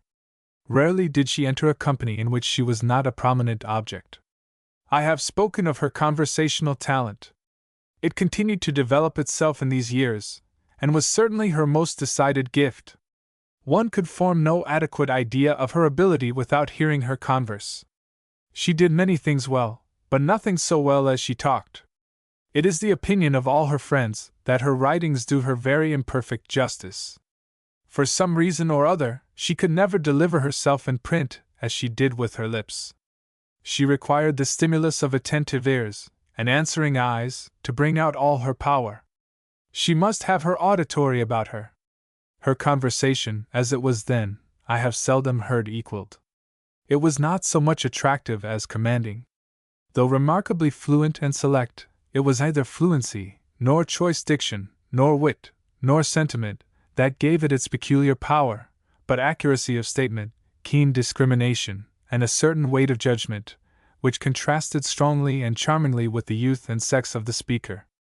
I do not remember that the vulgar charge of talking like a book was ever fastened upon her, although, by her precision, she might seem to have incurred it. The fact was, her speech, though finished and true as the most deliberate rhetoric of the pen, had always an air of spontaneity which made it seem the grace of the moment, the result of some organic provision that made finished sentences as natural to her as blundering and hesitation are to most of us. With a little more imagination, she would have made an excellent improvisatrice. Here let me say a word respecting the character of Margaret's mind. It was what in woman is generally called a masculine mind, that is, its action was determined by ideas rather than by sentiments. And yet, with this masculine trait, she combined a woman's appreciation of the beautiful in sentiment and the beautiful in action. Her intellect was rather solid than graceful, yet no one was more alive to grace. She was no artist, she would never have written an epic, or romance, or drama, yet no one knew better the qualities which go to the making of these, and though catholic as to kind, no one was more rigorously exacting as to quality. Nothing short of the best in each kind would content her. She wanted imagination, and she wanted productiveness. She wrote with difficulty. Without external pressure, perhaps, she would never have written at all. She was dogmatic, and not creative. Her strength was in characterization and in criticism. Her critique on Goethe, in the second volume of the Dial, is, in my estimation, one of the best things she has written. And, as far as it goes, it is one of the best criticisms extant of Goethe. What I especially admired in her was her intellectual sincerity.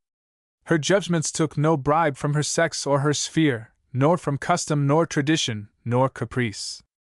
She valued truth supremely, both for herself and others. The question with her was not what should be believed, or what ought to be true, but what is true. Her yes and no were never conventional, and she often amazed people by a cool and unexpected dissent from the commonplaces of popular acceptation. Margaret, we have said, saw in each of her friends the secret interior capability, which might become hereafter developed into some special beauty or power. By means of this penetrating, this prophetic insight, she gave each to himself, acted on each to draw out his best nature, gave him an ideal out of which he could draw strength and liberty hour by hour. Thus her influence was ever ennobling, and each felt that in her society he was truer, wiser, better, and yet more free and happy than elsewhere. The dry light, which Lord Bacon loved, she never knew. Her light was life, was love, was warm with sympathy and a boundless energy of affection and hope. Though her love flattered and charmed her friends, it did not spoil them, for they knew her perfect truth. They knew that she loved them, not for what she imagined, but for what she saw, though she saw it only in the germ. But as the Greeks beheld a Persephone and Athene in the passing stranger, and ennobled humanity into ideal beauty, Margaret saw all her friends thus idealized. She was a balloon of sufficient power to take us all up with her into the serene depth of heaven, where she loved to float, far above the low details of earthly life. Earth lay beneath us as a lovely picture, its sounds came up mellowed into music. Margaret was, to persons younger than herself, a Macaria and Natalia. She was wisdom and intellectual beauty, filling life with a charm and glory, known to either sea nor land. To those of her own age she was Sibyl and seer, a prophetess, revealing the future, pointing the path, opening their eyes to the great aims only worthy of pursuit in life. To those older than herself she was like the Euphorion in Goethe's drama, child of Faust and Helen, a wonderful union of exuberance and judgment, born of romantic fullness and classic limitation. They saw with surprise her clear good sense balancing her now of sentiment and ardent courage. They saw her comprehension of both sides of every question, and gave her their confidence, as to one of equal age, because of so ripe a judgment. But it was curious to see with what care and conscience she kept her friendships distinct. Her fine practical understanding, teaching her always the value of limits, enabled her to hold apart all her intimacies, nor did one ever encroach on the province of the other.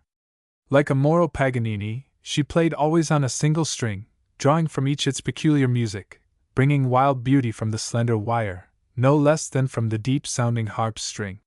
Some of her friends had little to give her when compared with others, but I never noticed that she sacrificed in any respect the smaller faculty to the greater. She fully realized that the divine being makes each part of this creation divine, and that he dwells in the blade of grass as really if not as fully as in the majestic oak which has braved the storm for 100 years. She felt in full the thought of a poem which she once copied for me from Barry Cornwall, which begins thus: She was not fair, nor full of grace, nor crowned with thought, nor aught beside, no wealth had she of mind or face, to win our love, or gain our pride, no lover's thought her heart could touch, no poet's dream was round her throne, and yet we miss her, ah, so much! Now she has flown. I will close this section of Cambridge friendship with the two following passages, the second of which was written to someone unknown to me. Your letter was of cordial sweetness to me, as is ever the thought of our friendship, that sober-suited friendship, of which the web was so deliberately and well woven, and which wears so well. I want words to express the singularity of all my past relations, yet let me try. From a very early age I have felt that I was not born to the common womanly lot. I knew I should never find a being who could keep the key of my character, that there would be none on whom I could always lean, from whom I could always learn, that I should be a pilgrim and sojourner on earth, and that the birds and foxes would be surer of a place to lay the head than I. You understand me, of course. Such beings can only find their homes in hearts. All material luxuries, all the arrangements of society, are mere conveniences to them. This thought, all whose bearings I did not, indeed, understand, affected me sometimes with sadness, sometimes with pride. I mourned that I never should have a thorough experience of life, never know the full riches of my being.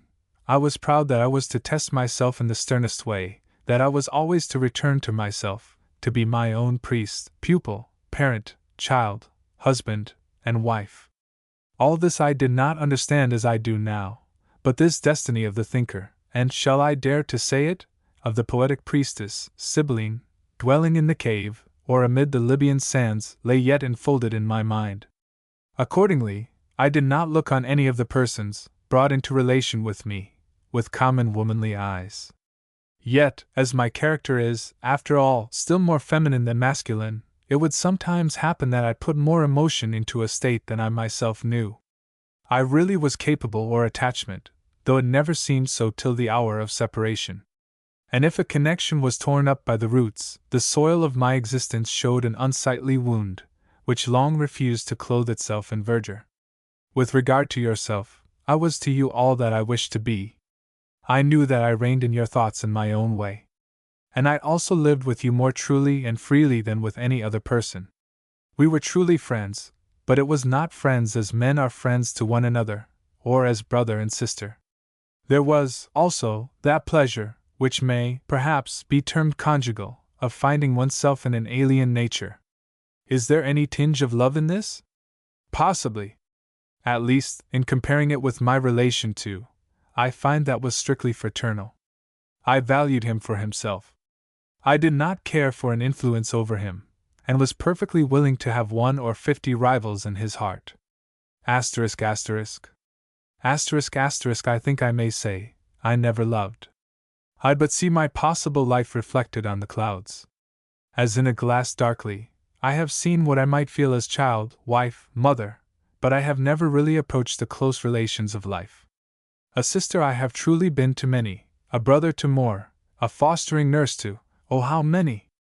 The bridal hour of many a spirit, when first it was wed, I have shared, but said adieu before the wine was poured out at the banquet. And there's one I always love in my poetic hour, as the lily looks up to the star from amid the waters, and another whom I visit as the bee visits the flower, when I crave sympathy. Yet those who live would scarcely consider that I am among the living, and I am isolated, as you say. My dear, all is well, all has helped me to decipher the great poem of the universe. I can hardly describe to you the happiness which floods my solitary hours. My actual life is yet much clogged and impeded, but I have at last got me an oratory, where I can retire and pray. With your letter vanished a last regret. You did not act or think unworthily. It is enough.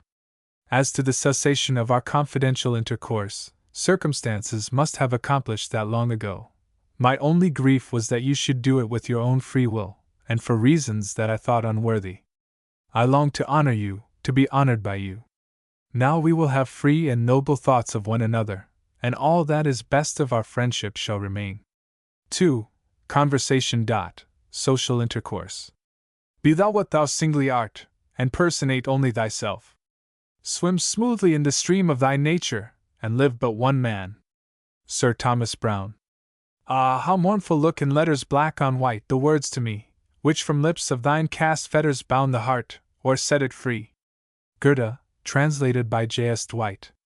Zu erfinden, zu beschließen Blade, Künstler, oft alien, deines Werk zu genießen auf freudig zum Verein, hier im ganzen Schauer fahr deines eines Lebenslauf, und die the 10 mancher Jargon dir in dem Nachbar auf.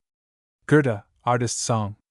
When I first knew Margaret, she was much in society, but in a circle of her own, of friends whom she had drawn around her, and whom she entertained and delighted by her exuberant talent. Of those belonging to this circle, let me recall a few characters. The young girls whom Margaret had attracted were very different from herself, and from each other. From Boston, Charlestown, Roxbury, Brookline, they came to her, and the little circle of companions would meet now in one house, and now in another, of these pleasant towns. There was a dark-haired, black-eyed beauty, with clear olive complexion, through which the rich blood flowed. She was bright, beauteous, and cold as a gem, with clear perceptions of character within a narrow limit, enjoying society, and always surrounded with admirers, of whose feelings she seemed quite unconscious. While they were just ready to die of unrequited love, she stood untouched as Artemis, scarcely aware of the deadly arrows which had flown from her silver bow.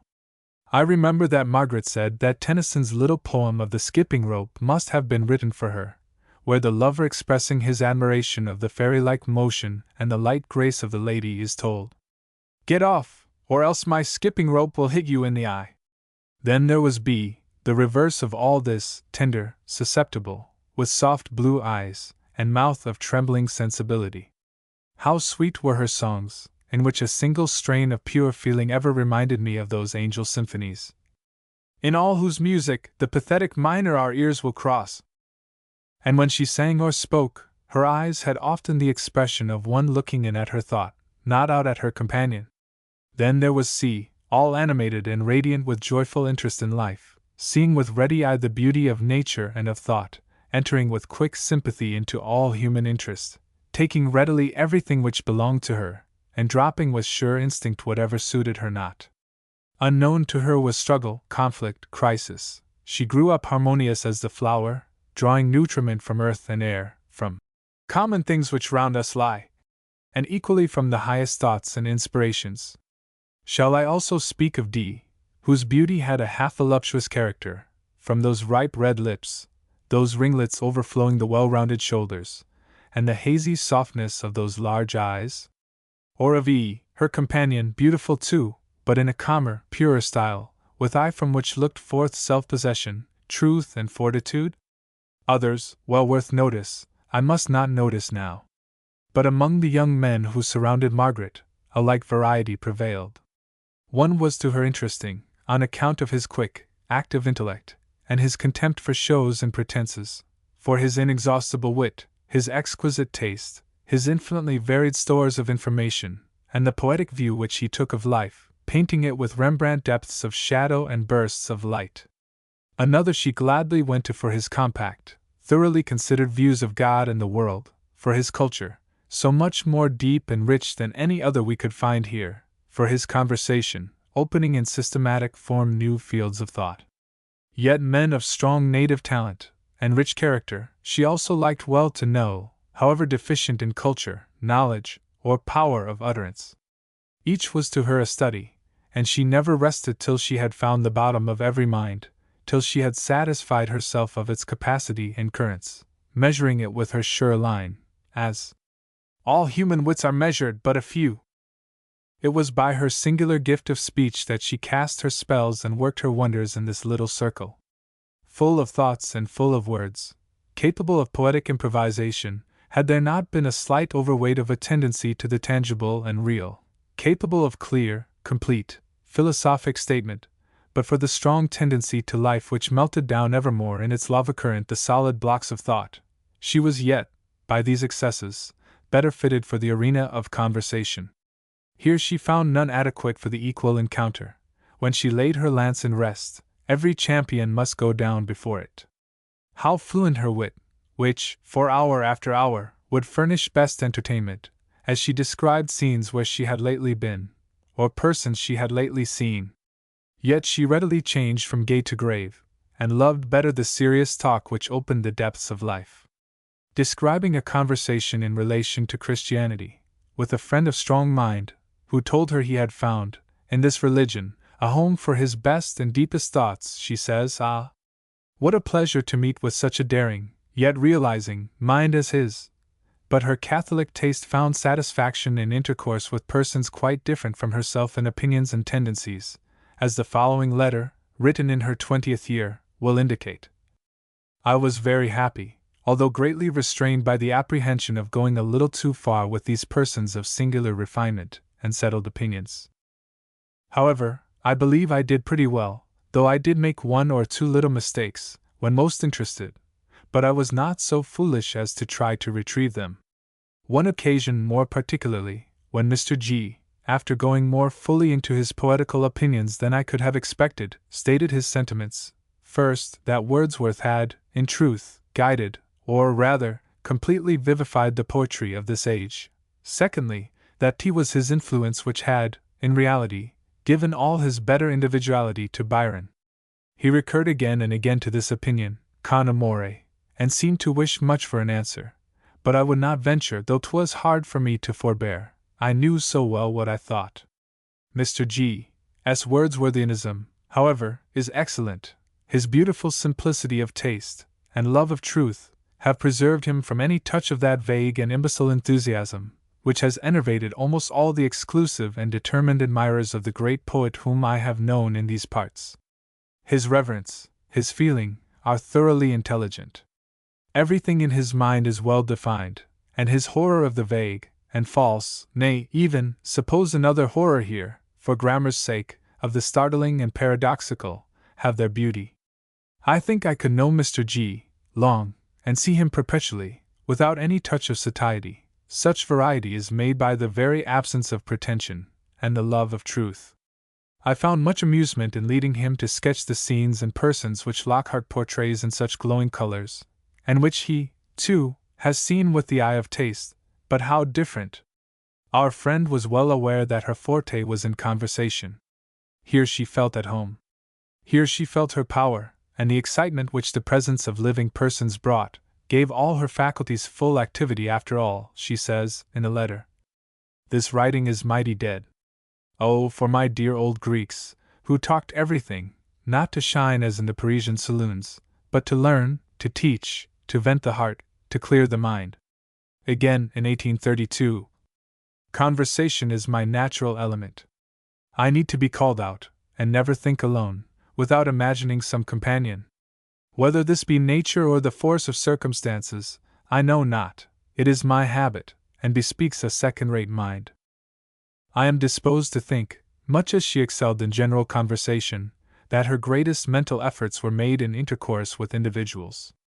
All her friends will unite in the testimony, that whatever they may have known of wit and eloquence in others, they have never seen one who, like her, by the conversation of an hour or two, could not merely entertain and inform, but make an epoch in one's life. We all dated back to this or that conversation with Margaret, in which we took a complete survey of great subjects, came to some clear view of a difficult question, saw our way opened before us to a higher plane of life, and were led to some definite resolution or purpose which has had a bearing on all our subsequent career. For Margaret's conversation turned, at such times, to life, its destiny, its duty, its prospect. With comprehensive glance she would survey the past, and sum up, in a few brief words, its results. She would then turn to the future, and by a natural order, sweep through its chances and alternatives, passing ever into a more earnest tone, into a more serious view, and then bring all to bear on the present, till its duties grew plain, and its opportunities attractive. Happy he who can lift conversation, without loss of its cheer, to the highest uses.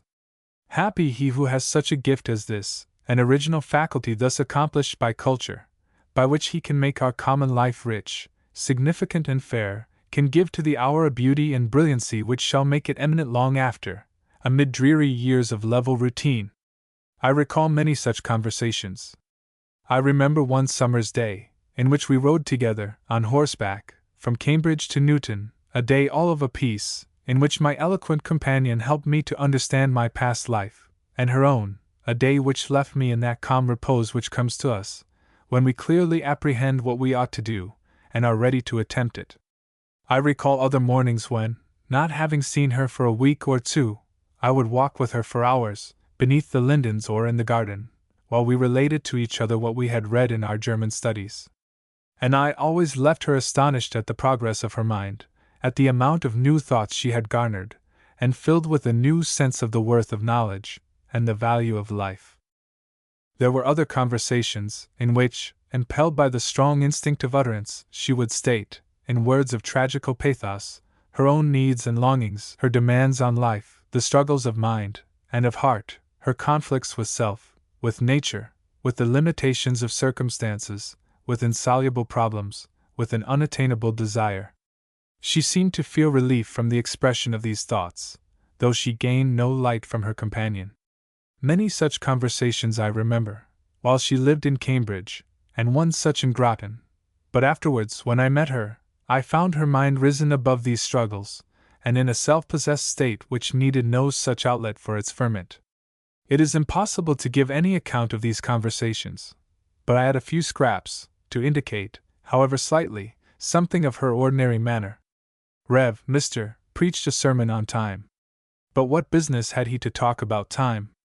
We should like well to hear the opinions of a great man, who had made good use of time, but not of a little man, who had not used it to any purpose. I wished to get up and tell him to speak of something which he knew and felt. The best criticism on those sermons which proclaimed so loudly the dignity of human nature was from our friend E.S. She said, coming out from Dr. Channing's church, that she felt fatigued by the demands the sermon made on her, and would go home and read what Jesus said. Ye are of more value than many sparrows. That she could bear. It did not seem exaggerated praise.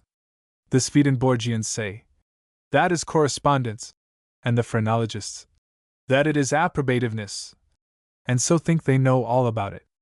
It would not be so, if we could be like the birds, make one method, and then desert it, and make a new one, as they build their nests. As regards crime, we cannot understand what we have not already felt. Thus, all crimes have formed part of our minds. We do but recognize one part of ourselves in the worst actions of others. When you take the subject in this light, do you not incline to consider the capacity for action as something widely differing from the experience of a feeling? How beautiful the life of Benvenuto Cellini! How his occupations perpetually impelled to thought, to gushings of thought naturally excited.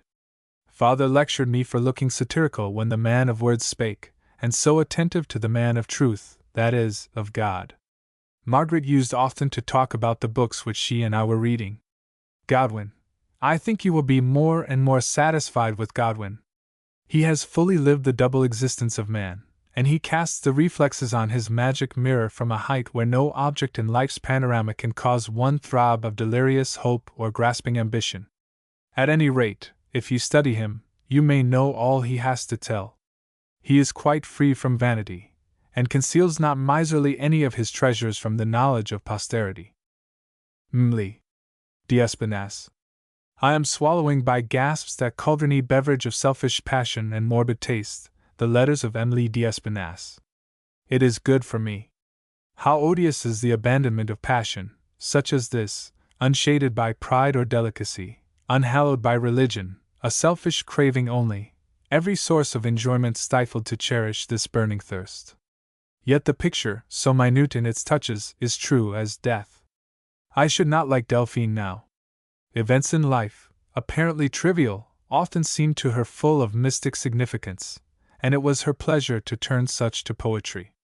On one occasion, the sight of a passion flower, given by one lady to another, and then lost, appeared to her so significant of the character, relation, and destiny of the two, that it drew from her lines of which 2 or 3 seemed worth preserving, as indicating her feeling of social relations.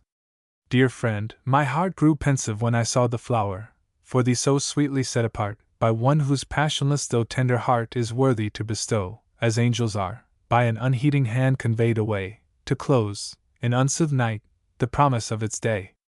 The mystic flower read in thy soul filled I to its life's question the desired reply, but came no nearer. On thy gentle breast it hoped to find the haven of its rest, but in cold night, hurried afar from thee, it closed its once half-smiling destiny. Yet thus, methinks, it utters as it dies, by the pure truth of those calm, gentle eyes which saw my life should find its aim in thine, I see it climb where no straight laws confine. In that blessed land where twos ne'er know a three, save as the accord of their fine sympathy, oh, best loved, I will wait for thee. 3. Studies. Nur durch das Morgenthor des schonen Drangs du in der Erkenntnisland, an hohen Gland sich zu gewonnen jut sich, am Reis der Verstand. Was bei dem Satanklang der Musen mit Sussum beben Dijk, Durchdrang, Erzig die Kraft in deinem Busen, die sich dereinst zum Weltgeist schwang. Schiller. To work, with heart resigned and spirit strong, subdue, with patient toil, life's bitter wrong through nature's dullest, as her brightest ways, we will march onward, singing to thy praise. Yes, in the dial. The peculiar nature of the scholar's occupation consists in this, that science, and especially that side of it from which he conceives of the whole, shall continually burst forth before him in new and fairer forms. Let this fresh spiritual youth never grow old within him. Let no form become fixed and rigid. Let each sunrise bring him new joy and love in his vocation, and larger views of its significance. Ficta. Of Margaret's studies while at Cambridge, I knew personally only of the German. She already, when I first became acquainted with her, had become familiar with the masterpieces of French, Italian, and Spanish literature. But all this amount of reading had not made her deep learned in books and shallow in herself. For she brought to the study of most writers a spirit and genius equal or superior, so far, at least, as the analytic understanding was concerned. Every writer whom she studied, as every person whom she knew, she placed in his own class, knew his relation to other writers, to the world, to life, to nature, to herself. Much as they might delight her, they never swept her away. She breasted the current of their genius, as a stately swan moves up a stream, enjoying the rushing water the more because she resists it. In a passionate love struggle she wrestled thus with the genius of de Staël, of Rousseau, of Alfieri, of Petrarch. The first and most striking element in the genius of Margaret was the clear, sharp understanding, which keenly distinguished between things different, and kept every thought, opinion, person, character, in its own place, not to be confounded with any other. The god Terminus presided over her intellect. She knew her thoughts as we know each other's faces, and opinions, with most of us so vague, shadowy, and shifting, were in her mind substantial and distinct realities. Some persons see distinctions, others resemblances, but she saw both. No sophist could pass on her a counterfeit piece of intellectual money, but also she recognized the one pure metallic basis in coins of different epochs, and when mixed with a very ruinous alloy. This gave a comprehensive quality to her mind most imposing and convincing, as it enabled her to show the one truth, or the one law, manifesting itself in such various phenomena. Add to this her profound faith in truth, which made her a realist of that order that thoughts to her were things. The world of her thoughts rose around her mind as a panorama, the sun in the sky, the flowers distinct in the foreground, the pale mountain sharply, though faintly, cutting the sky with its outline in the distance, and all in pure light and shade, all in perfect perspective. Margaret began to study German early in 1832. Both she and I were attracted towards this literature, at the same time, by the wild bugle call of Thomas Carlyle, in his romantic articles on Richter, Schiller, and Goethe, which appeared in the Old Foreign Review, the Edinburgh Review, and afterwards in the Foreign Quarterly. I believe that in about 3 months from the time that Margaret commenced German, she was reading with ease the masterpieces of its literature. Within the year, she had read Goethe's Faust, Tasso, Iphigenia, Hermann and Dorothea, Elective Affinities, and Memoirs, Tieck's William Lovell, Prince Zerbino, and other works, Korner, Novalis, and something of Richter, all of Schiller's principal dramas, and his lyric poetry. Almost every evening I saw her, and heard an account of her studies. Her mind opened under this influence, as the apple blossom at the end of a warm week in May. The thought and the beauty of this rich literature equally filled her mind and fascinated her imagination. But if she studied books thus earnestly, still more frequently did she turn to the study of men. Authors and their personages were not ideal beings merely, but full of human blood and life. So living men and women were idealized again, and transfigured by her rapid fancy, every trait intensified, developed, ennobled. Lessing says that the true portrait painter will paint his subject, flattering him as art ought to flatter, painting the face not as it actually is, but as creation designed, omitting the imperfections arising from the resistance of the material worked in. Margaret's portrait painting intellect treated persons in this way. She saw them as God designed them, omitting the loss from wear and tear, from false position, from friction of untoward circumstances. If we may be permitted to take a somewhat transcendental distinction, she saw them not as they actually were, but as they really were. This accounts for her high estimate of her friends, too high, too flattering, indeed, but justified to her mind by her knowledge of their interior capabilities. The following extract illustrates her power, even at the age of 19, of comprehending the relations of two things lying far apart from each other, and of rising to a point of view which could overlook both. I have had, while staying a day or two in Boston, some of Shirley's, Ford's, and Haywood's plays from the Athenaeum. There are some noble strains of proud rage, and intellectual, but most poetical, all-absorbing passion.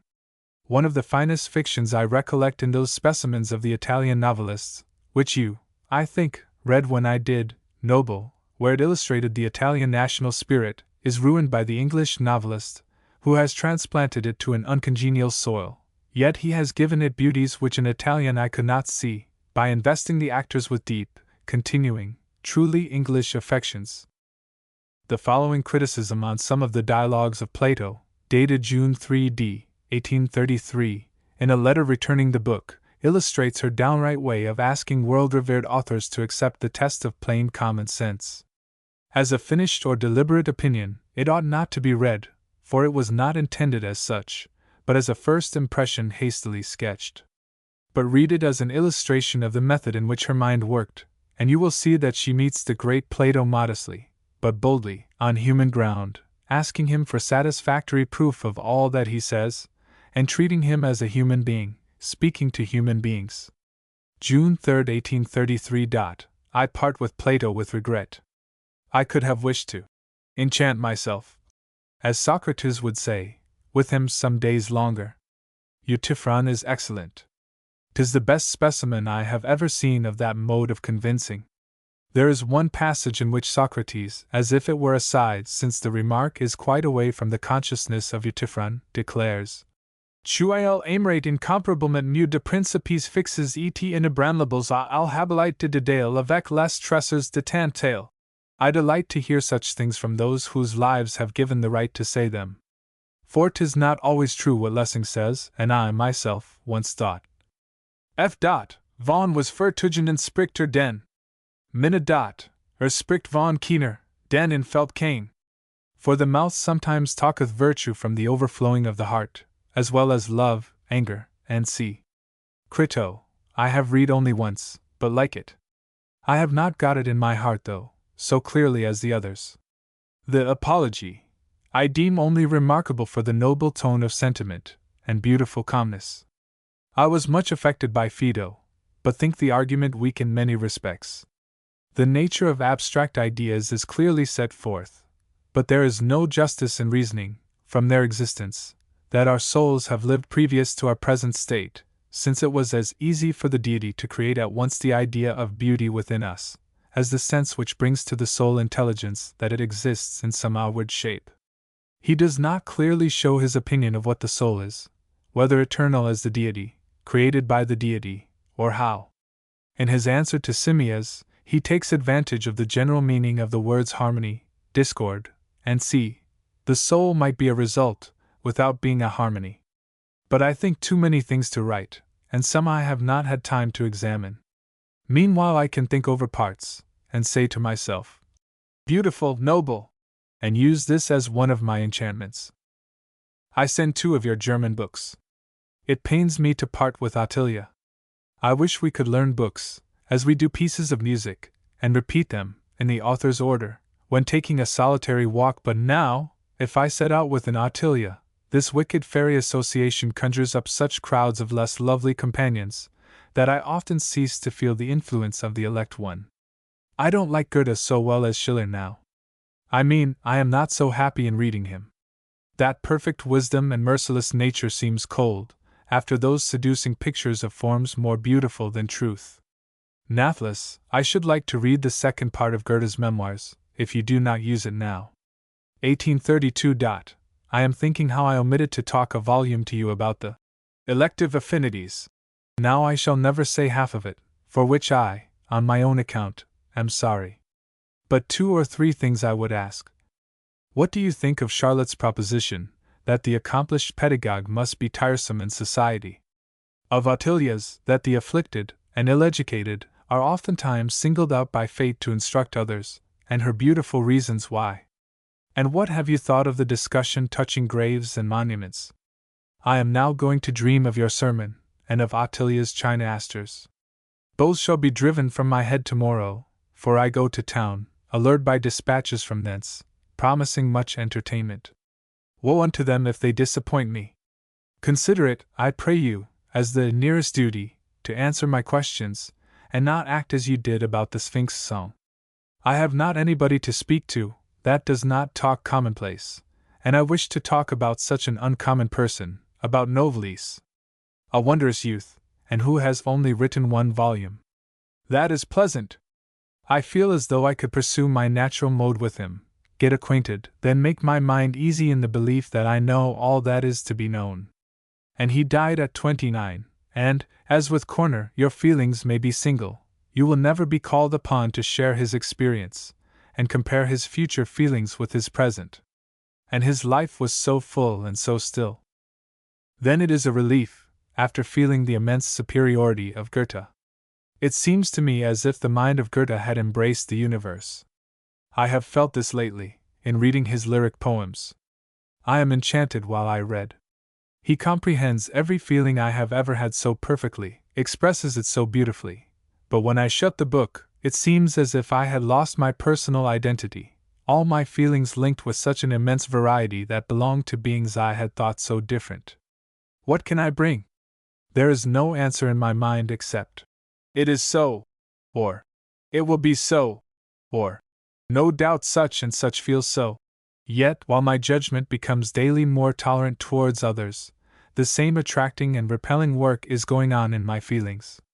But I persevere in reading the great sage some part of every day, hoping the time will come when I shall not feel so overwhelmed, and leave off this habit of wishing to grasp the whole, and be contented to learn a little every day, as becomes a pupil. But now the one-sidedness, imperfection, and glow of a mind like that of Novalis seem refreshingly human to me. I have wished 50 times to write some letters giving an account, first, of his very pretty life, and then of his one volume, as I reread it, chapter by chapter. If you will pretend to be very much interested, perhaps I will get a better pen, and write them to you. ***. Need of Communion. August 7, 1832. I feel quite lost. It is so long since I have talked myself. To see so many acquaintances, to talk so many words, and never tell my mind completely on any subject, to say so many things which do not seem called out, makes me feel strangely vague and movable. 'Tis true, the time is probably near when I must live alone, to all intents and purposes, separate entirely my acting from my thinking world, take care of my ideas without aid, except from the illustrious dead, answer my own questions, correct my own feelings, and do all that hard work for myself. How tiresome 'tis to find out all one's self-delusion! I thought myself so very independent, because I could conceal some feelings at will, and did not need the same excitement as other young characters did. And I am not independent, nor never shall be, while I can get anybody to minister to me. But I shall go where there is never a spirit to come, if I call ever so loudly. Perhaps I shall talk to you about Corner, but need not write. He charms me, and has become a fixed star in the heaven of my thought, but I understand all that he excites perfectly. I felt very new about Novalis. The good Novalis, as you call him after Mr. Carlyle. He is, indeed, good, most enlightened yet most pure, every link of his experience framed, no beaten, from the tried gold. I have read thoroughly only 2 of his pieces, Die Lerland zu Sayes and Heinrich von Ofterdingen.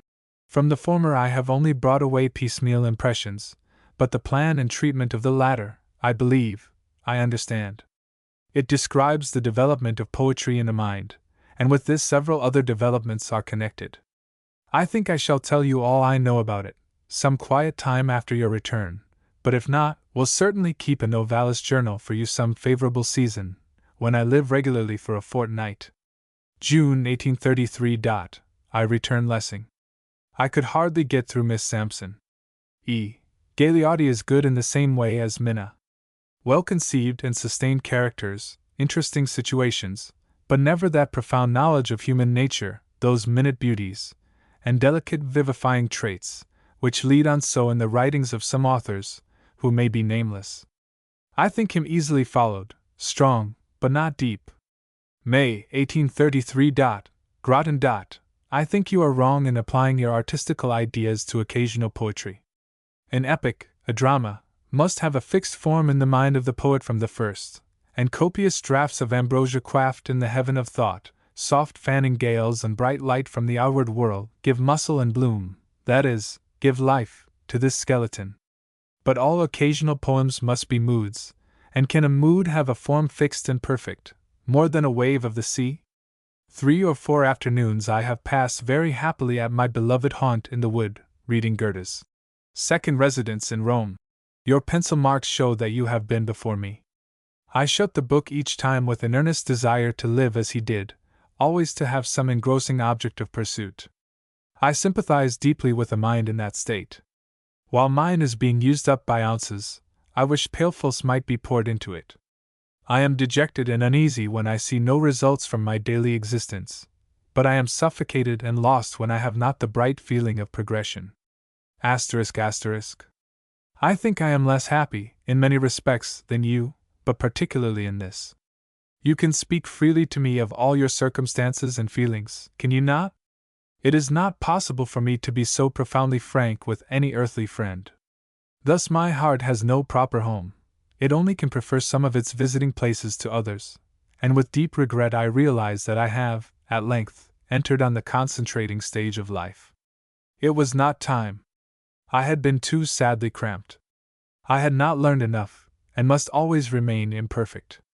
Enough. I am glad I have been able to say so much. I have read nothing to signify, except Goethe's Campaign in Frankreich. Have you looked through it, and do you remember his intercourse with the Wertherian Plessing? That tale pained me exceedingly. We cry, "Help, help!" and there is no help, in man at least. How often I have thought, if I could see Goethe, and tell him my state of mind, he would support and guide me. He would be able to understand. He would show me how to rule circumstances, instead of being ruled by them, and above all, he would not have been so sure that all would be for the best, without our making an effort to act out the oracles. He would have wished to see me what nature intended. But his conduct to Plessing and Oehlenschläger shows that to him, also, an appeal would have been vain. Do you really believe there is anything all-comprehending but religion? Are not these distinctions imaginary? Must not the philosophy of every mind, or set of minds, be a system suited to guide them, and give a home where they can bring materials among which to accept, reject, and shape at pleasure? Novalis calls those who harbor these ideas unbelievers. But hard names make no difference. He says with disdain, to such, philosophy is only a system which will spare them the trouble of reflecting. Now this is just my case. I do want a system which shall suffice to my character, and in whose applications I shall have faith. I do not wish to reflect always, if reflecting must be always about one's identity, whether ich am the true ich, and see. I wish to arrive at that point where I can trust myself, and leave off saying, it seems to me, and boldly feel, it is so to me. My character has got its natural regulator, my heart beats, my lips speak truth, I can walk alone, or offer my arm to a friend, or if I lean on another, it is not the debility of sickness, but only wayside weariness. This is the philosophy I want, this much would satisfy me. Then Novalis says, philosophy is the art of discovering the place of truth in every encountered event and circumstance, to attune all relations to truth. Philosophy is peculiarly homesickness, an overmastering desire to be at home. I think so, but what is there all-comprehending, eternally conscious, about that? September 1832. Not see the use of metaphysics? A moderate portion, taken at stated intervals, I hold to be of much use as discipline of the faculties. I only object to them as having an absorbing and anti-productive tendency. But 'tis not always so, may not be so with you. Wait till you are 2 years older, before you decide that 'tis your vocation. Time enough at 26 to form yourself into a metaphysical philosopher. The brain does not easily get too dry for that. Happy you, in these ideas which give you a tendency to optimism. May you become a proselyte to that consoling faith. I shall never be able to follow you, but shall look after you with longing eyes. Groton. Spring has come, and I shall see you soon. If I could pour into your mind all the ideas which have passed through mine, you would be well entertained, I think, for 3 or 4 days. But no hour will receive aught beyond its own appropriate wealth. I am at present engaged in surveying the level on which the public mind is poised. I no longer lie in wait for the tragedy and comedy of life. The rules of its prose engage my attention. I talk incessantly with commonplace people, full of curiosity to ascertain the process by which materials, apparently so jarring and incapable of classification, get united into that strange whole, the American public. I have read all Jefferson's letters, the North American, the daily papers, and see, without end. H. seems to be weaving his contisms into the American system in a tolerably happy manner. George Thompson has a voice of uncommon compass and beauty, never sharp in its highest, or rough and husky in its lowest tones. A perfect enunciation, every syllable round and energetic, though his manner was the one I loved best, very rapid, and full of eager climaxes. Earnestness in every part, sometimes impassioned earnestness, a sort of, "Dear friends, believe, pray believe, I love you, and you must believe as I do," expression, even in the argumentative parts. I felt, as I have so often done before, if I were a man, the gift I would choose should be that of eloquence. That power of forcing the vital currents of thousands of human hearts into one current, by the constraining power of that most delicate instrument, the voice, is so intense. Yes, I would prefer it to a more extensive fame, a more permanent influence. Did I describe to you my feelings on hearing Mr. Everett's eulogy on Lafayette? No, I did not. That was exquisite. The old, hackneyed story, not a new anecdote, not a single reflection of any value, but the manner, the delicate inflections of voice, the elegant and appropriate gesture, the sense of beauty produced by the whole, which thrilled us all to tears, flowing from a deeper and purer source than that which answers to pathos. This was fine, but I prefer the Thompson manner. Then there is Mr. Webster's, unlike either, simple grandeur, nobler, more impressive, less captivating. I have heard few fine speakers. I wish I could hear 1,000. Are you vexed by my keeping the 6 volumes of your Goethe? I read him very little either. I have so little time, many things to do at home, my 3 children, and 3 pupils besides, whom I instruct. By the way, I have always thought all that was said about the anti-religious tendency of a classical education to be old wives' tales. But their puzzles about Virgil's notions of heaven and virtue, and his gracefully described gods and goddesses, have led me to alter my opinions, and I suspect, from reminiscences of my own mental history, that if all governors do not think the same, tea is from want of that intimate knowledge of their pupils' minds which I naturally possess. I really find it difficult to keep their morale steady, and am inclined to think many of my own skeptical sufferings are traceable to this source. I well remember what reflections arose in my childish mind from a comparison of the Hebrew history, where every moral obliquity is shown out with such naivete, and the Greek history, full of sparkling deeds and brilliant sayings, and their gods and goddesses, the types of beauty and power, with the dazzling veil of flowery language and poetical imagery cast over their vices and failings. My own favorite project, since I began seriously to entertain any of that sort, is 6 historical tragedies, of which I have the plans of 3 quite perfect. However, the attempts I have made on them have served to show me the vast difference between conception and execution. Yet I am, though abashed, not altogether discouraged. My next favorite plan is a series of tales illustrative of Hebrew history. The proper junctures have occurred to me during my late studies on the historical books of the Old Testament. This task, however, requires a thorough and imbuing knowledge of the Hebrew manners and spirit, with a chastened energy of imagination, which I am as yet far from possessing. But if I should be permitted peace and time to follow out my ideas, I have hopes. Perhaps it is a weakness to confide to you embryo designs, which never may glow into life, or mock me by their failure. I have long had a suspicion that no mind can systematize its knowledge, and carry on the concentrating processes, without some fixed opinion on the subject of metaphysics. But that indisposition, or even dread of the study, which you may remember, has kept me from meddling with it, till lately, in meditating on the life of Goethe, I thought I must get some idea of the history of philosophical opinion in Germany, that I might be able to judge of the influence it exercised upon his mind. I think I can comprehend him every other way, and probably interpret him satisfactorily to others, if I can get the proper materials. When I was in Cambridge, I got Fichte and Jacobi.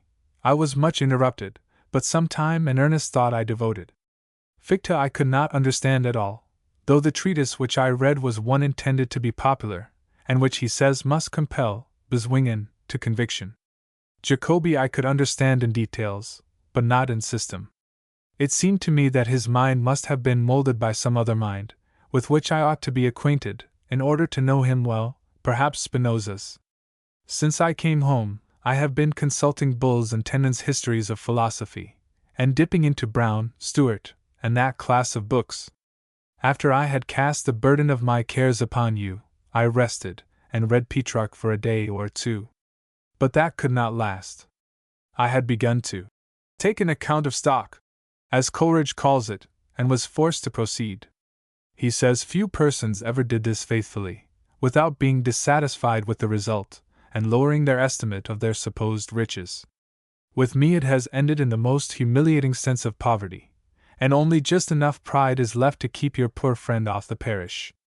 As it is, I have already asked items of several besides yourself, but though they have all given what they had, it has by no means answered my purpose, and I have laid their gifts aside, with my other hoards, which gleamed so very bright, and are now, in the hour of trial, turned into mere slate stones. I am not sure that even if I do find the philosopher's stone, I shall be able to transmute them into the gold they looked so like formerly. It will be long before I can give a distinct, and at the same time concise, account of my present state. I believe it is a great era. I am thinking now, really thinking, I believe. Certainly it seems as if I had never done so before. If it does not kill me, something will come of it. Never was my mind so active, and the subjects are God, the universe, immortality. But shall I be fit for anything till I have absolutely re-educated myself? Can I make myself fit to write an account of half a century of the existence of one of the master spirits of this world? It seems as if I had been very arrogant to dare to think it, yet will I not shrink back from what I have undertaken. Even by failure I shall learn much. I am shocked to perceive you think I am writing the life of Goethe. No, indeed. I shall need a great deal of preparation before I shall have it clear in my head. I have taken a great many notes, but I shall not begin to write it till it all lies mapped out before me. I have no materials for 10 years of his life, from the time he went to Weimar, up to the Italian journey. Besides, I wish to see the books that have been written about him in Germany, by friend or foe. I wish to look at the matter from all sides. New lights are constantly dawning on me, and I think it possible I shall come out from the Carlyle view, and perhaps from yours, and distaste you, which will trouble me. How am I to get the information I want, unless I go to Europe? To whom shall I write to choose my materials? I have thought of Mr. Carlyle, but still more of Goethe's friend, von Müller. I dare say he would be pleased at the idea of a life of G, written in this hemisphere, and be very willing to help me. If you have anything to tell me, you will, and not mince matters. Of course, my impressions of Goethe's works cannot be influenced by information I get about his life, but, as to this latter, I suspect I must have been hasty in my inferences. I apply to you without scruple. There are subjects on which men and women usually talk a great deal, but apart from one another. You, however, are well aware that I am very destitute of what is commonly called modesty. With regard to this, how find the remark of our present subject? Courage and modesty are virtues which every sort of society reveres, because they are virtues which cannot be counterfeited. Also, they are known by the same hue. When that blush does not come naturally to my face, I do not drop a veil to make people think it is there. All this may be very unlovely, but it is I. Chanting on slavery. This is a noble work. So refreshing its calm, benign atmosphere, after the pestilence-bringing gales of the day. It comes like a breath borne over some solemn sea which separates us from an island of righteousness. How valuable is it to have among us a man who, standing apart from the conflicts of the herd, watches the principles that are at work, with a truly paternal love for what is human, and may be permanent, ready at the proper point to give his casting vote to the cause of right. The author has amplified on the grounds of his faith, to a degree that might seem superfluous, if the question had not become so utterly bemazed and bedarkened of late. After all, it is probable that, in addressing the public at large, it is not best to express a thought in as few words as possible. There is much classic authority for diffuseness. Richter. Richter says the childish heart vies in the height of its surges with the manly, only is not furnished with lead for sounding them. How thoroughly am I converted to the love of Jean Paul, and wonder at the indolence or shallowness which could resist so long, and call his profuse riches want of system. What a mistake! System, plan there is, but on so broad a basis that I did not at first comprehend it.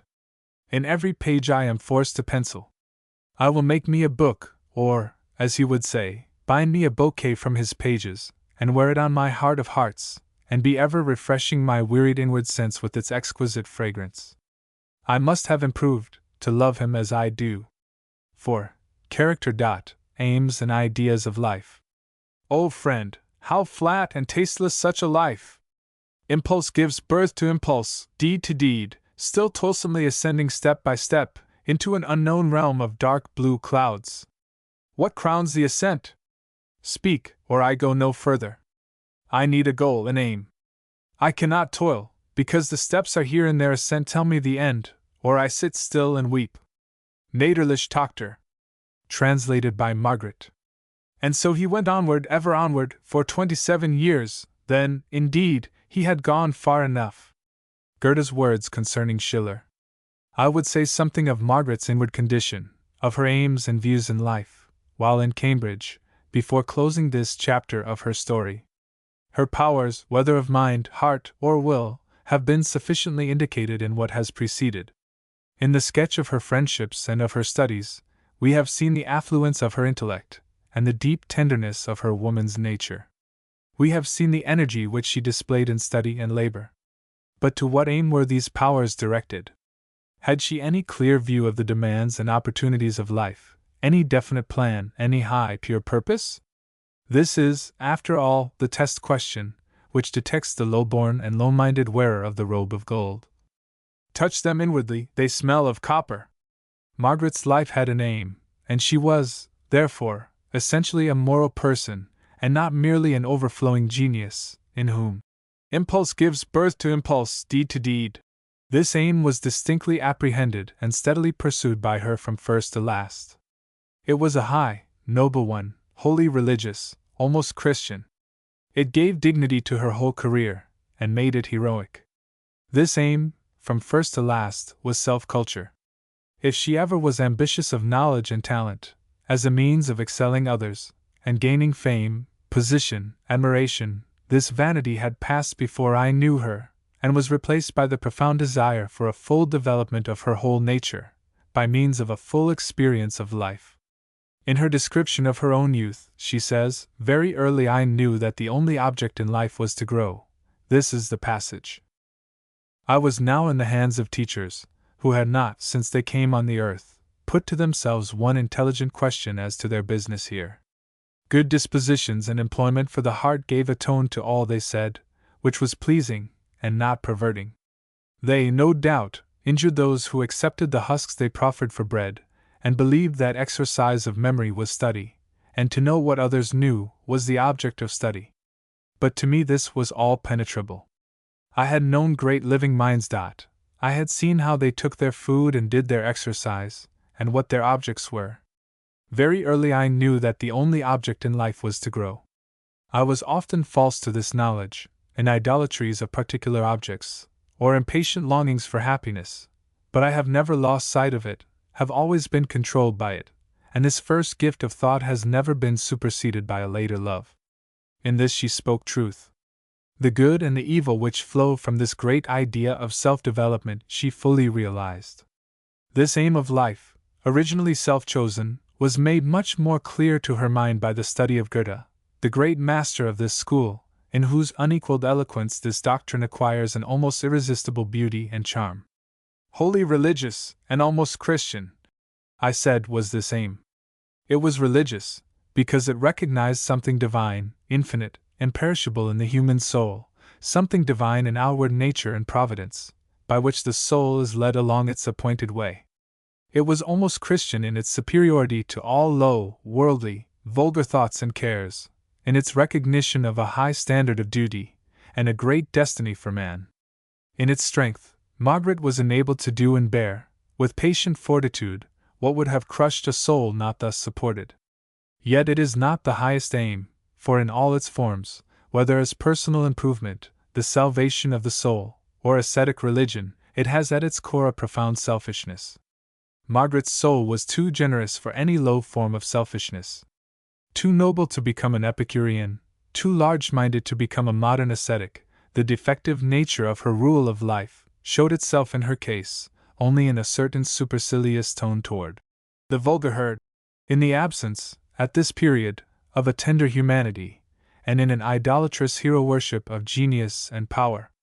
Afterward, too, she may have suffered from her desire for a universal human experience, and an unwillingness to see that we must often be content to enter the kingdom of heaven halt and maimed, that a perfect development here must often be wholly renounced.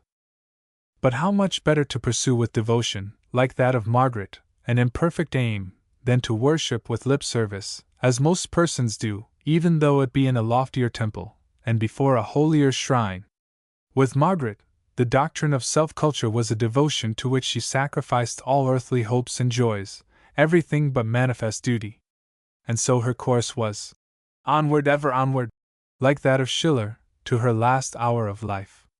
Burned in her cheek with ever-deepening fire the spirit's youth, which never passes by, the courage which, though worlds and hate conspire, conquers, at last, their dull hostility, the lofty faith, which, ever mounting higher, now presses on, now waiteth patiently, with which the good tends ever to his goal, with which day finds, at last, the earnest soul.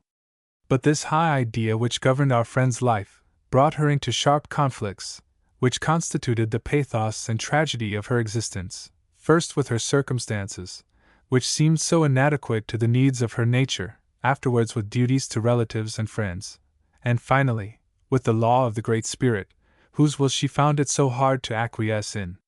The circumstances in which Margaret lived appeared to her life a prison. She had no room for utterance, no sphere adequate. Her powers were unemployed. With what eloquence she described this want of a field! Often have I listened with wonder and admiration, satisfied that she exaggerated the evil, and yet unable to combat her rapid statements. Could she have seen in how few years a way would open before her, by which she could emerge into an ample field, how soon she would find troops of friends, fit society, literary occupation, and the opportunity of studying the great works of art in their own home, she would have been spared many a sharp pang. Margaret, like every really earnest and deep nature, felt the necessity of a religious faith as the foundation of character. The first notice which I find of her views on this point is contained in the following letter to one of her youthful friends, when only 19. I have hesitated much whether to tell you what you ask about my religion. You are mistaken. I have not formed an opinion. I have determined not to form settled opinions at present. Loving or feeble natures need a positive religion, a visible refuge, a protection, as much in the passionate season of youth as in those stages nearer to the grave. But mine is not such. My pride is superior to any feelings I have yet experienced. My affection is strong admiration, not the necessity of giving or receiving assistance or sympathy. When disappointed, I do not ask or wish consolation, I wish to know and feel my pain, to investigate its nature and its source. I will not have my thoughts diverted, or my feelings soothed. 'Tis therefore that my young life is so singularly barren of illusions. I feel the time must come when this proud and impatient heart shall be stilled, and turn from the ardors of search and action, to lean on something above. But shall I say it?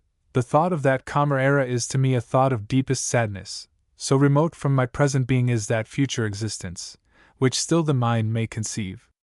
I believe in eternal progression.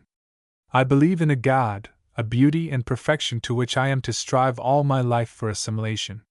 From these two articles of belief, I draw the rules by which I strive to regulate my life. But though I reverence all religions as necessary to the happiness of man, I am yet ignorant of the religion of revelation. Tangible promises, well-defined hopes, are things of which I do not now feel the need. At present, my soul is intent on this life, and I think of religion as its rule, and in my opinion, this is the natural and proper course from youth to age. What I have written is not hastily concocted, it has a meaning. I have given you, in this little space, the substance of many thoughts, the clues to many cherished opinions. 'Tis a subject on which I rarely speak. I never said so much but once before. I have here given you all I know, or think, on the most important of subjects, could you but read understandingly. I find, in her journals for 1833, the following passages, expressing the religious purity of her aspirations at that time. Blessed Father, nip every foolish wish in blossom. Lead me any way to truth and goodness. But if it might be, I would not pass from idle to idle. Let no mean sculpture deform a mind disorderly, perhaps ill-furnished, but spacious and life-warm. Remember thy child, such as thou madest her, and let her understand her little troubles, when possible, O beautiful deity. Sunday morning. Mr. preached on the nature of our duties, social and personal. The sweet dew of truth penetrated my heart like balm. He pointed out the various means of improvement, whereby the humblest of us may be beneficent at last.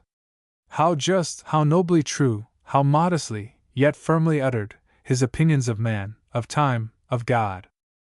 My heart swelled with prayer. I began to feel hope that time and toil might strengthen me to despise the vulgar parts of felicity, and live as becomes an immortal creature. I am sure, quite sure, that I am getting into the right road. Oh, lead me, my Father! Root out false pride and selfishness from my heart, inspire me with virtuous energy, and enable me to improve every talent for the eternal good of myself and others. A friend of Margaret, some years older than herself, gives me the following narrative. I was, says she in substance, suffering keenly from a severe trial, and had secluded myself from all my friends, when Margaret, a girl of 20, forced her way to me. She sat with me, and gave me her sympathy, and with most affectionate interest sought to draw me away from my gloom. As far as she was able, she gave me comfort. But as my thoughts were then much led to religious subjects, she sought to learn my religious experience, and listened to it with great interest. I told her how I had sat in darkness for 2 long years, waiting for the light, and in full faith that it would come, how I had kept my soul patient and quiet, had surrendered self-will to God's will, had watched and waited till at last His great mercy came in an infinite peace to my soul.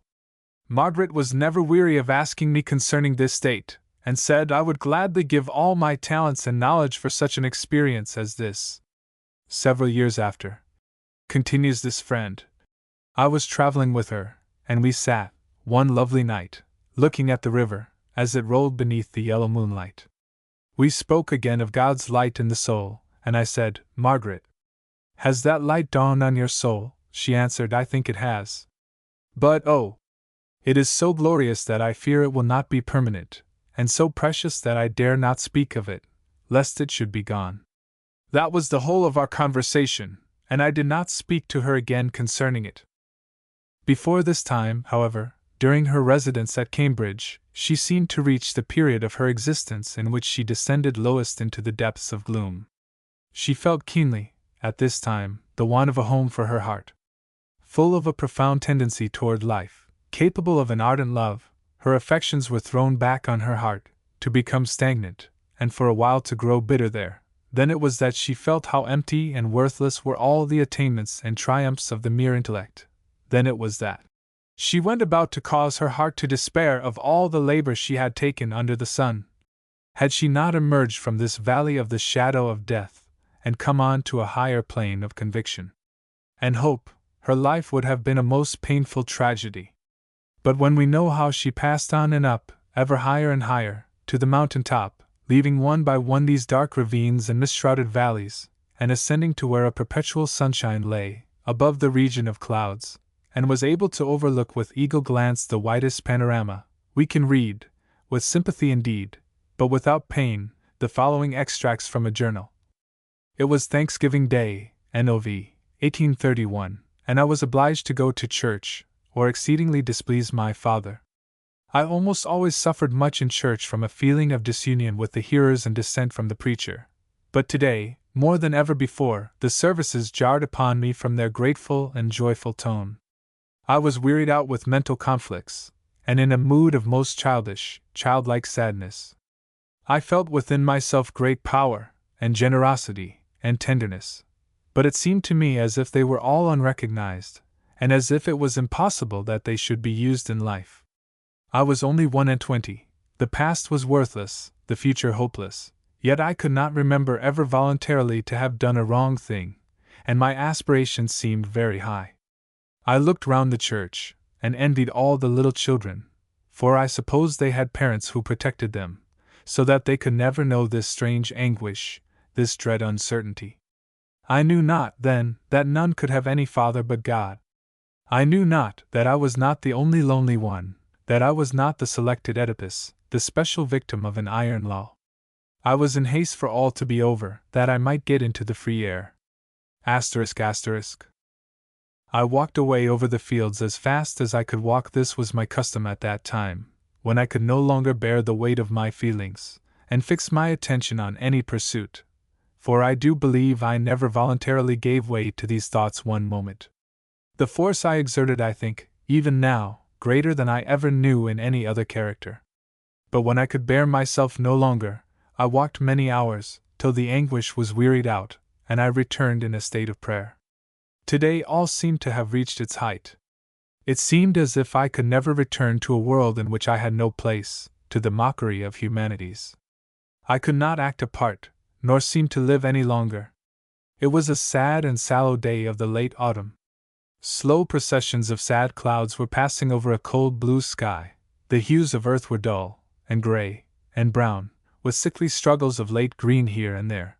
Sometimes a moaning gust of wind drove late, reluctant leaves across the path. There was no life else.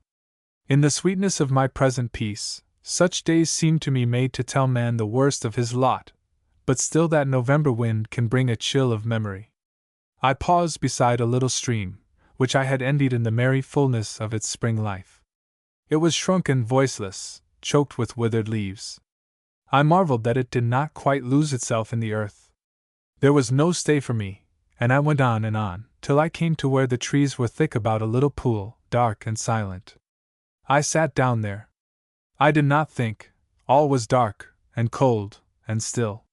Suddenly the sun shone out with that transparent sweetness, like the last smile of a dying lover, which it will use when it has been unkind all a cold autumn day. And even then passed into my thought a beam from its true sun, from its native sphere, which has never since departed from me.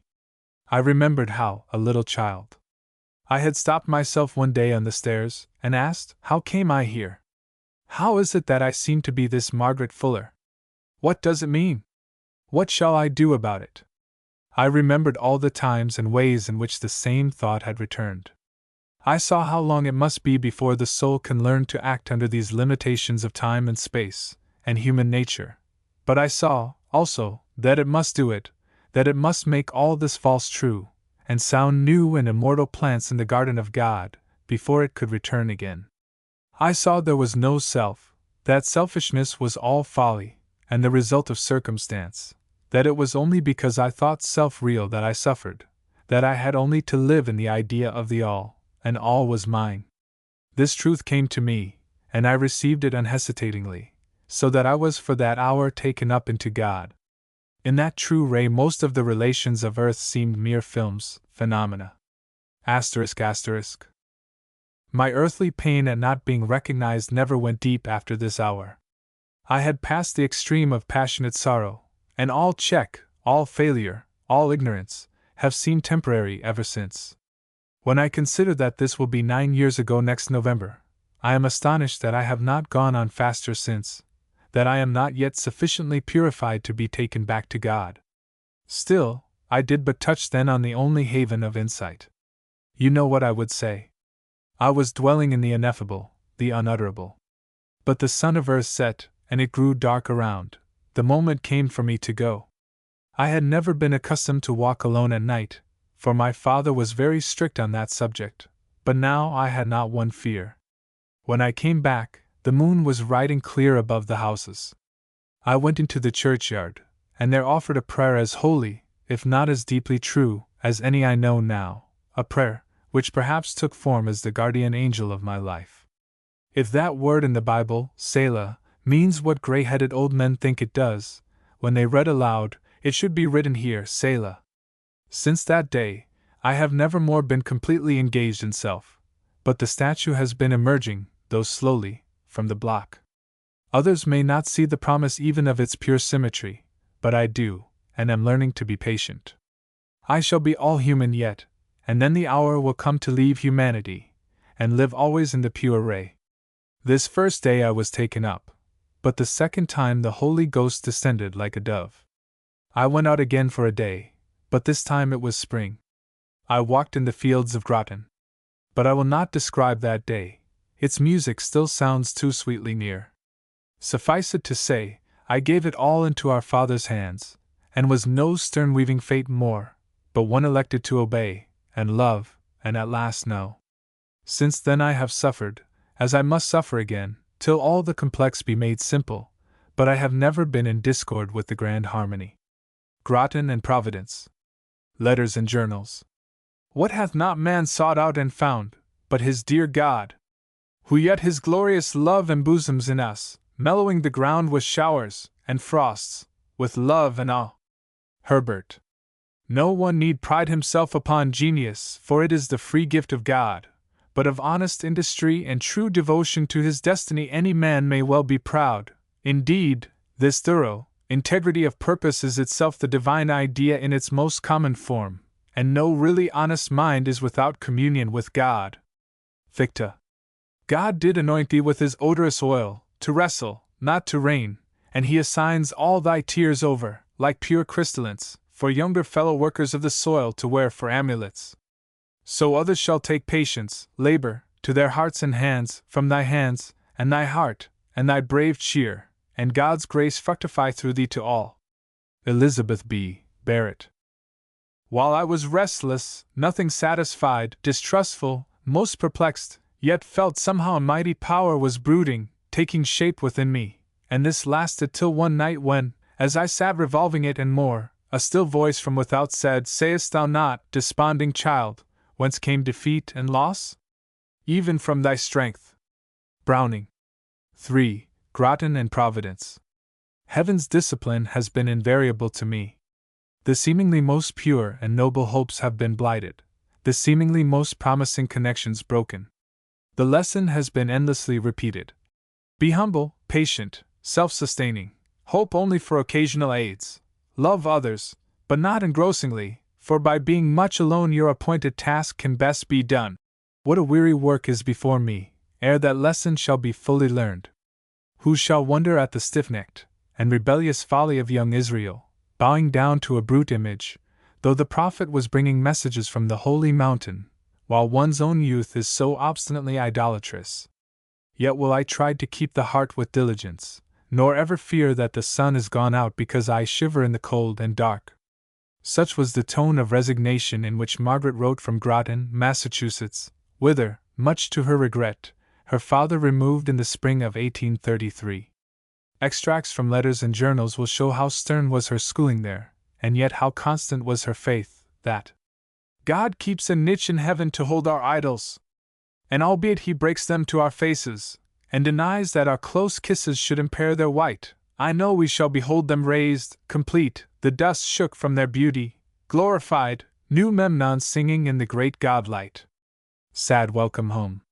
Groton, April 25, 1833. I came hither, summoned by the intelligence that our poor had met with a terrible accident. I found the dear child, who had left me so full of joy and eagerness, that I thought with a sigh, not of envy, how happy he, at least, would be here, burning with fever. He had expected me impatiently, and was very faint lest it should not be Margaret, who had driven up. I confess I greeted our new home with a flood of bitter tears. He behaves with great patience, sweetness, and care for the comfort of others. This has been a severe trial for mother, fatigued, too, as she was, and full of care, but her conduct is angelic. I tried to find consolation in all kinds of arguments, and to distract my thoughts till the precise amount of injury is surely known. I am not idle a moment. When not with, in whose room I sit, sewing, and waiting upon him, or reading aloud a great part of the day, I solace my soul with Goethe, and follow his guidance into realms of the Waren, Goethen, and Schonen. Occupations. May, 1833. As to German, I have done less than I hoped, so much had the time been necessarily broken up. I have with me the works of Goethe which I have not yet read, and am now engaged upon Kunst in Alterthum and Campaign in Frankreich. I still prefer Goethe to anyone, and, as I proceed, find more and more to learn, and am made to feel that my general notion of his mind is most imperfect, and needs testing and sifting.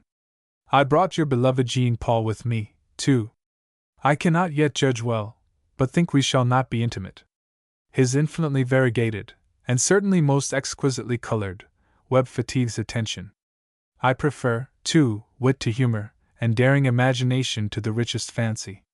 Besides, his philosophy and religion seem to be of the sighing sort, and having some tendency that way myself, I want opposing force in a favorite author. Perhaps I have spoken unadvisedly. If so, I shall recant on further knowledge. And thus recant she did, when familiar acquaintance with the genial and sagacious humorist had won for him her reverent love.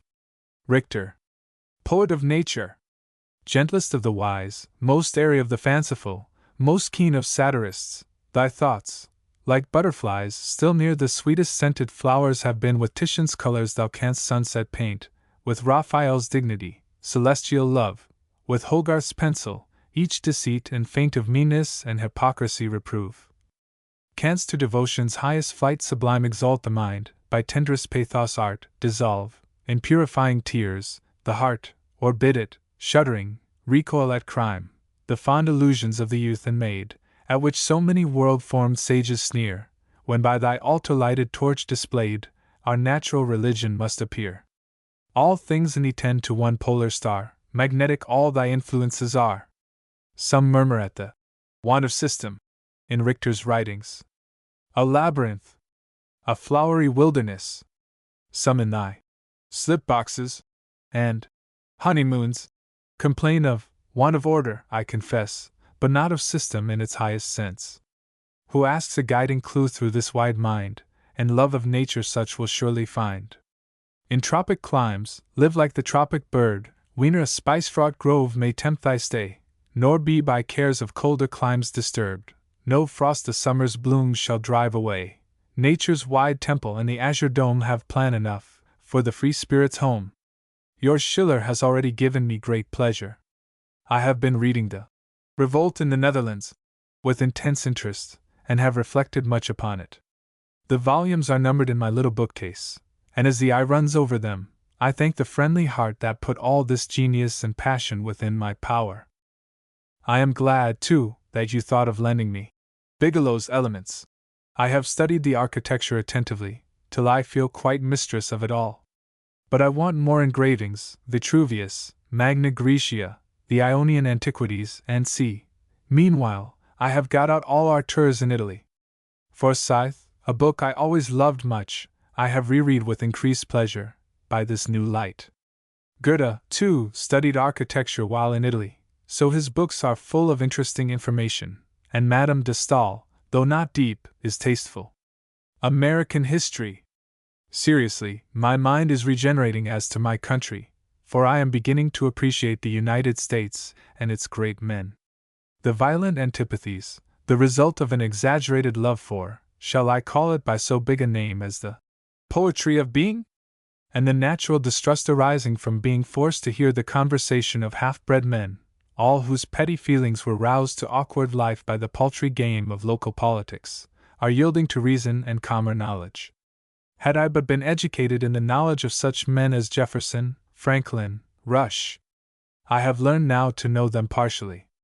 And I rejoice, if only because my father and I can have so much in common on this topic. All my other pursuits have led me away from him. Here he has much information and ripe judgment. But better still, I hope to feel no more that sometimes despairing, sometimes insolently contemptuous, feeling of incongeniality with my time and place. Who knows but some proper and attainable object of pursuit may present itself to the cleared eye? At any rate, wisdom is good, if it brings neither bliss nor glory. March, 1834. 4 pupils are a serious and fatiguing charge for one of my somewhat ardent and impatient disposition. 5 days in the week I have given daily lessons in 3 languages, in geography and history, besides many other exercises on alternate days. This has consumed often 8, always 5 hours of my day. There has been, also, a great deal of needlework to do, which is now nearly finished, so that I shall not be obliged to pass my time about it when everything looks beautiful, as I did last summer. We have had very poor servants, and for some time past, only one. My mother has been often ill. My grandmother, who passed the winter with us, has been ill. Thus, you may imagine, as I am the only grown-up daughter, that my time has been considerably taxed. But as, sad or merry, I must always be learning, I laid down a course of study at the beginning of winter, comprising certain subjects, about which I had always felt deficient. These were the history and geography of modern Europe, beginning the former in the 14th century, the elements of architecture, the works of Alfieri, with his opinions on them, the historical and critical works of Goethe and Schiller, and the outlines of history of our own country. I chose this time as one when I should have nothing to distract or dissipate my mind. I have nearly completed this course, in the style I proposed, not minute or thorough. I confess, though I have had only 3 evenings in the week, and chance hours in the day for it. I am very glad I have undertaken it, and feel the good effects already. Occasionally, I try my hand at composition, but have not completed anything to my own satisfaction. I have sketched a number of plans, but if ever accomplished, it must be in a season of more joyful energy, when my mind has been renovated and refreshed by change of scene or circumstance. My translation of Tasso cannot be published at present, if it ever is. My object is to examine thoroughly, as far as my time and abilities will permit, the evidences of the Christian religion. I have endeavored to get rid of this task as much and as long as possible, to be content with superficial notions, and if I may so express it, to adopt religion as a matter of taste. But I meet with infidels very often. 2 or 3 of my particular friends are deists, and their arguments, with distressing skeptical notions of my own, are haunting me forever. I must satisfy myself, and having once begun, I shall go on as far as I can. My mind often swells with thoughts on these subjects, which I long to pour out on some person of superior calmness and strength, and fortunate in more accurate knowledge. I should feel such a quieting reaction. But generally it seems best that I should go through these conflicts alone. The process will be slower, more irksome, more distressing, but the results will be my own, and I shall feel greater confidence in them. Miss Martineau.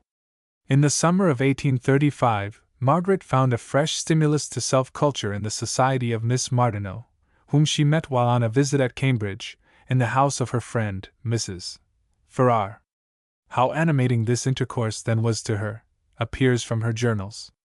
Miss Martineau received me so kindly as to banish all embarrassment at once. We had some talk about Carlylism, and I was not quite satisfied with the ground she took, but there was no opportunity for full discussion. I wished to give myself wholly up to receive an impression of her. What shrewdness in detecting various shades of character! Yet, what she said of Hannah More and Miss Edgeworth grated upon my feelings. Again, later, I cannot conceive how we chanced upon the subject of our conversation, but never shall I forget what she said. It has bound me to her.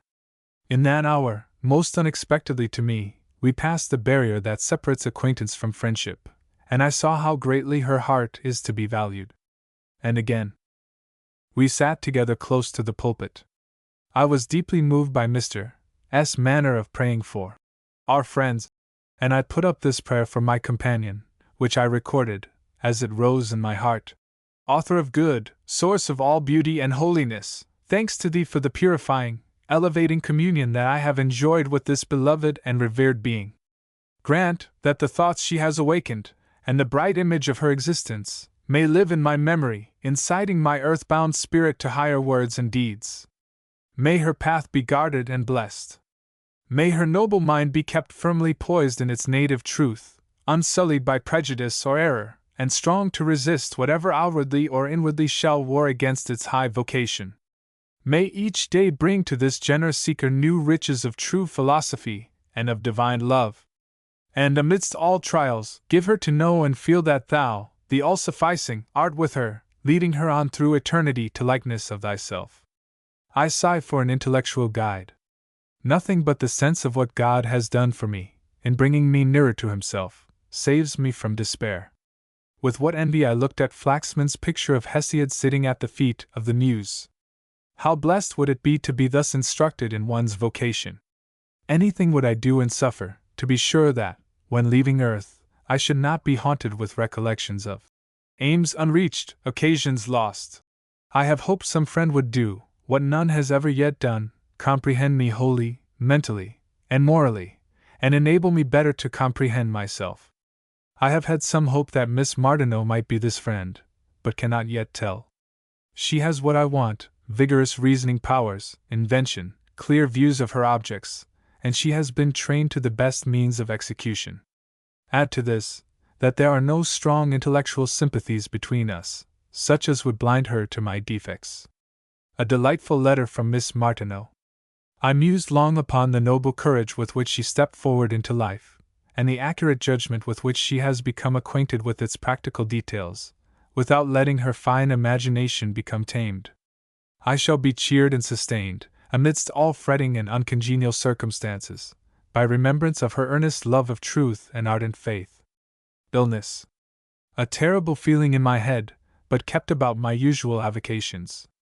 Read Hugo Foscolo's Sepulchre, and Pindamonti's Answer, but could not relish either, so distressing was the weight on the top of the brain. Sewed a while, and then went out to get warm, but could not, though I walked to the very end of Hazel Grove, and the sun was hot upon me. Sat down, and though seemingly able to think with only the lower part of my head, meditated literary plans, with full hope that, if I could command leisure, I might do something good. It seemed as if I should never reach home, as I was obliged to sit down incessantly. For 9 long days and nights, without intermission, all was agony, fever and dreadful pain in my head. Mother tended me like an angel all that time, scarcely ever leaving me, night or day. My father, too, habitually so sparing in tokens of affection, was led by his anxiety to express what he felt towards me in stronger terms than he had ever used in the whole course of my life. He thought I might not recover, and one morning, coming into my room, after a few moments' conversation, he said, "My dear, I have been thinking of you in the night, and I cannot remember that you have any faults. You have defects, of course, as all mortals have, but I do not know that you have a single fault." These words, so strange from him, who had scarce ever in my presence praised me, and who, as I knew, abstained from praise as hurtful to his children, affected me to tears at the time, although I could not foresee how dear and consolatory this extravagant expression of regard would very soon become. The family were deeply moved by the fervency of his prayer of thanksgiving, on the Sunday morning when I was somewhat recovered, and to Mother he said, "I have no room for a painful thought now that our daughter is restored." For myself, I thought I should die, but I was calm, and looked to God without fear. When I remembered how much struggle awaited me if I remained, and how improbable it was that any of my cherished plans would bear fruit, I felt willing to go. But Providence did not so will it. A much darker dispensation for our family was in store. Death of her father. On the evening of the 30th of September 1835, my father was seized with cholera, and on the 2d of October, was a corpse. For the first 2 days, my grief, under this calamity, was such as I dare not speak of. But since my father's head is laid in the dust, I feel an awful calm, and am becoming familiar with the thoughts of being an orphan. I have prayed to God that duty may now be the first object, and self set aside. May I have light and strength to do what is right, in the highest sense, for my mother, brothers, and sister. ****. It has been a gloomy week, indeed. The children have all been ill, and dearest mother is overpowered with sorrow, fatigue, and anxiety. I suppose she must be ill too, when the children recover. I shall endeavor to keep my mind steady, by remembering that there is a God, and that grief is but for a season. Grant, O Father, that neither the joys nor sorrows of this past year shall have visited my heart in vain. Make me wise and strong for the performance of immediate duties, and ripen me, by what means thou sayest best, for those which lie beyond. My father's image follows me constantly. Whenever I am in my room, he seems to open the door, and to look on me with a complacent, tender smile. What would I not give to have it in my power, to make that heart once more beat with joy? The saddest feeling is the remembrance of little things, in which I have fallen short of love and duty. I never sympathized in his liking for this farm, and secretly wondered how a mind which had, for 30 years, been so widely engaged in the affairs of men, could care so much for trees and crops. But now, amidst the beautiful autumn days, I walk over the grounds, and look with painful emotions at every little improvement. He had selected a spot to place a seat where I might go to read alone, and had asked me to visit it. I contented myself with, "When you please, father." But we never went. What would I not now give, if I had fixed a time, and shown more interest? A day or two since, I went there. The tops of the distant blue hills were veiled in delicate autumn haze, soft silence brooded over the landscape. On one side, a brook gave to the gently sloping meadow spring-like verdure; on the other, a grove, which he had named for me, lay softly glowing in the gorgeous hues of October. It was very sad. May this sorrow give me a higher sense of duty in the relationships which remain. Dearest mother is worn to a shadow. Sometimes, when I look on her pale face, and think of all her grief, and the cares and anxieties which now beset her, I am appalled by the thought that she may not continue with us long. Nothing sustains me now but the thought that God, who saw fit to restore me to life when I was so very willing to leave it, more so, perhaps, than I shall ever be again, must have some good work for me to do. Nov. 3, 1835. I thought I should be able to write ere now, how our affairs were settled, but that time has not come yet. My father left no will, and in consequence, our path is hedged in by many petty difficulties. He has left less property than we had anticipated, for he was not fortunate in his investments in real estate. There will, however, be enough to maintain my mother, and educate the children decently. I have often had reason to regret being of the softer sex, and never more than now. If I were an eldest son, I could be guardian to my brothers and sister, administer the estate, and really become the head of my family. As it is, I am very ignorant of the management and value of property, and of practical details. I always hated the din of such affairs, and hoped to find a lifelong refuge from them in the serene world of literature and the arts. But I am now full of desire to learn them, that I may be able to advise and act, where it is necessary. The same mind which has made other attainments can, in time, compass these, however uncongenial to its nature and habits. I shall be obliged to give up selfishness in the end. May God enable me to see the way clear, and not to let down the intellectual, in raising the moral tone of my mind. Difficulties and duties became distinct the very night after my father's death, and a solemn prayer was offered then, that I might combine what is due to others with what is due to myself. The spirit of that prayer I shall constantly endeavor to maintain. What ought to be done for a few months to come is plain, and, as I proceed, the view will open. Trial. The death of her father brought in its train a disappointment as keen as Margaret could well have been called on to bear. For 2 years and more she had been buoyed up to intense effort by the promise of a visit to Europe, for the end of completing her culture. And as the means of equitably remunerating her parents for the cost of such a tour, she had faithfully devoted herself to the teaching of the younger members of the family. Her honored friends, Professor and Mrs.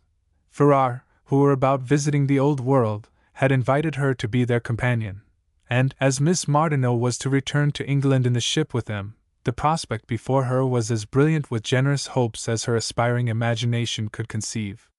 But now, in her journal of January 1, 1836, she writes, "The new year opens upon me under circumstances inexpressibly sad. I must make the last great sacrifice, and apparently, for evil to me and mine. Life, as I look forward, presents a scene of struggle and privation only. Yet, I bate not a jot of heart, though much of hope. My difficulties are not to be compared with those over which many strong souls have triumphed. Shall I then despair? If I do, I am not a strong soul." Margaret's family treated her, in this exigency, with the grateful consideration due to her love, and urgently besought her to take the necessary means, and fulfill her father's plan. But she could not make up her mind to forsake them, preferring rather to abandon her long-cherished literary designs. Her struggles and her triumph thus appear in her letters. January 30, 1836. I was a great deal with Miss Martineau, while in Cambridge, and love her more than ever. She is to stay till August, and go to England with Mr. and Mrs. Farrar. If I should accompany them, I shall be with her while in London, and see the best literary society. If I should go, you will be with mother the while, will not you? Oh dearie, you know not how I fear and tremble to come to a decision. My temporal all seems hanging upon it, and the prospect is most alluring. A few $1,000s would make all so easy, so safe. As it is, I cannot tell what is coming to us, for the estate will not be settled when I go. I pray to God ceaselessly that I may decide wisely. April 17, 1836. If I am not to go with you, I shall be obliged to tear my heart, by a violent effort, from its present objects and natural desires. But I shall feel the necessity, and will do it if the lifeblood follows through the rent. Probably, I shall not even think it best to correspond with you at all while you are in Europe. Meanwhile, let us be friends indeed. The generous and unfailing love which you have shown me during these 3 years, when I could be so little to you, your indulgence for my errors and fluctuations, your steady faith in my intentions, have done more to shield and sustain me than any other earthly influence. If I must now learn to dispense with feeling them constantly near me, at least their remembrance can never, never be less dear. I suppose I ought, instead of grieving that we are soon to be separated, now to feel grateful for an intimacy of extraordinary permanence, and certainly of unstained truth and perfect freedom on both sides. As to my feelings, I take no pleasure in speaking of them, but I know not that I could give you a truer impression of them than by these lines which I translate from the German of Uhland. They are entitled, Justification. Our youthful fancies, idly fired, the fairest visions would embrace.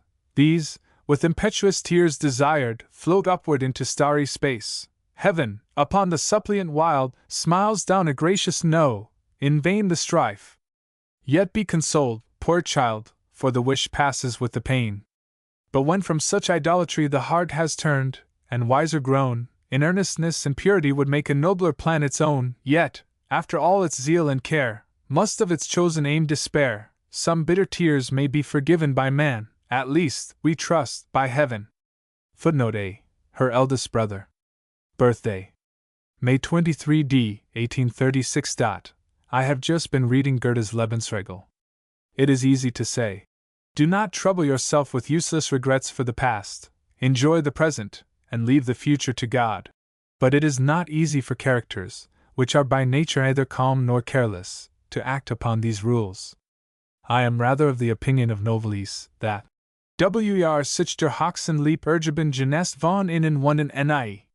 But I will endeavor to profit by the instructions of the great philosopher who teaches, I think, what Christ did, to use without overvaluing the world.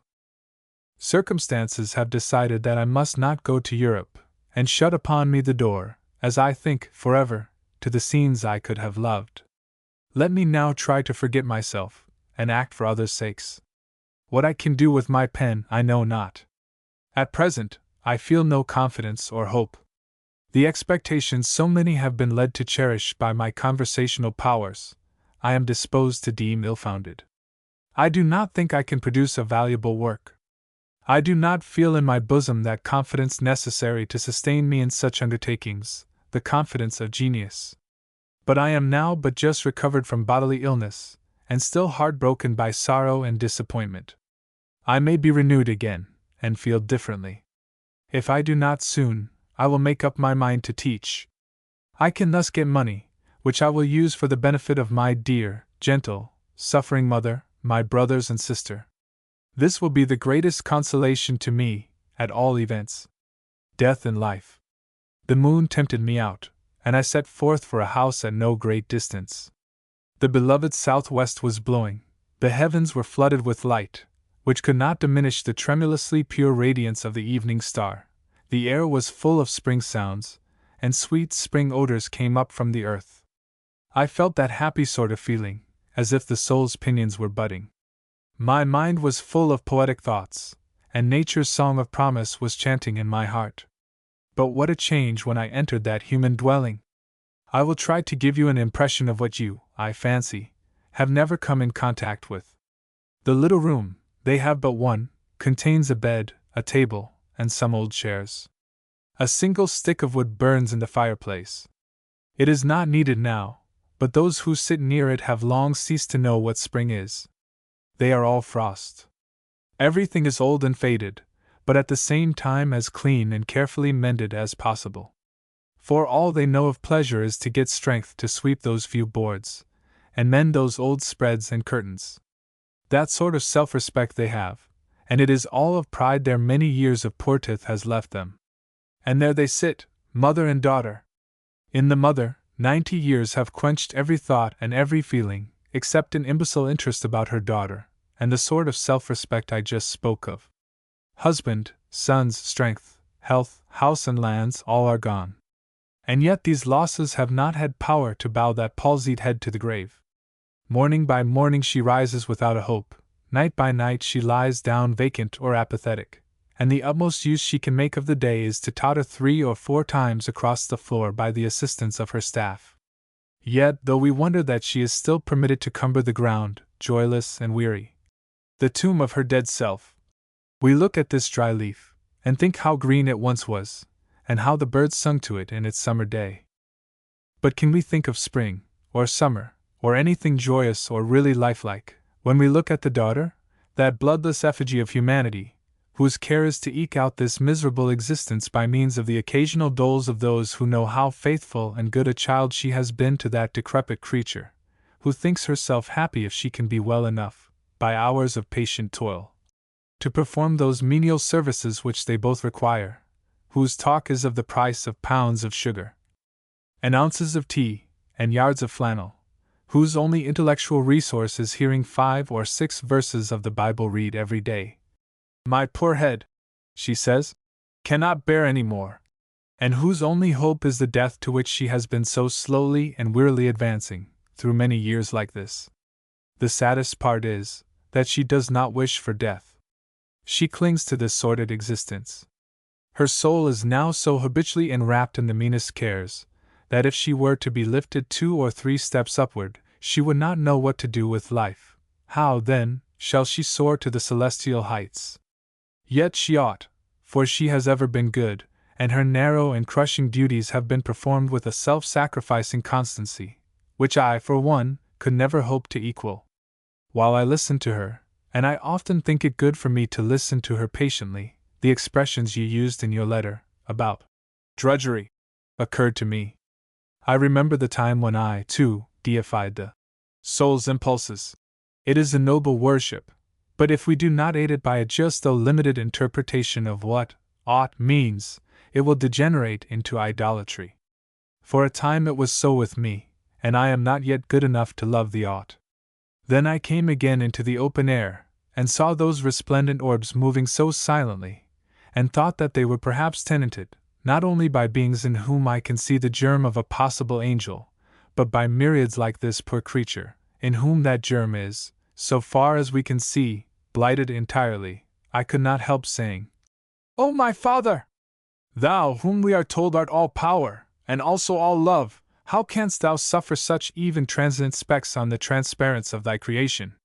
These grub-like lives, undignified even by passion, these lifelong quenchings of the spark divine. Why dost thou suffer them? Is not thy paternal benevolence impatient till such films be dissipated?"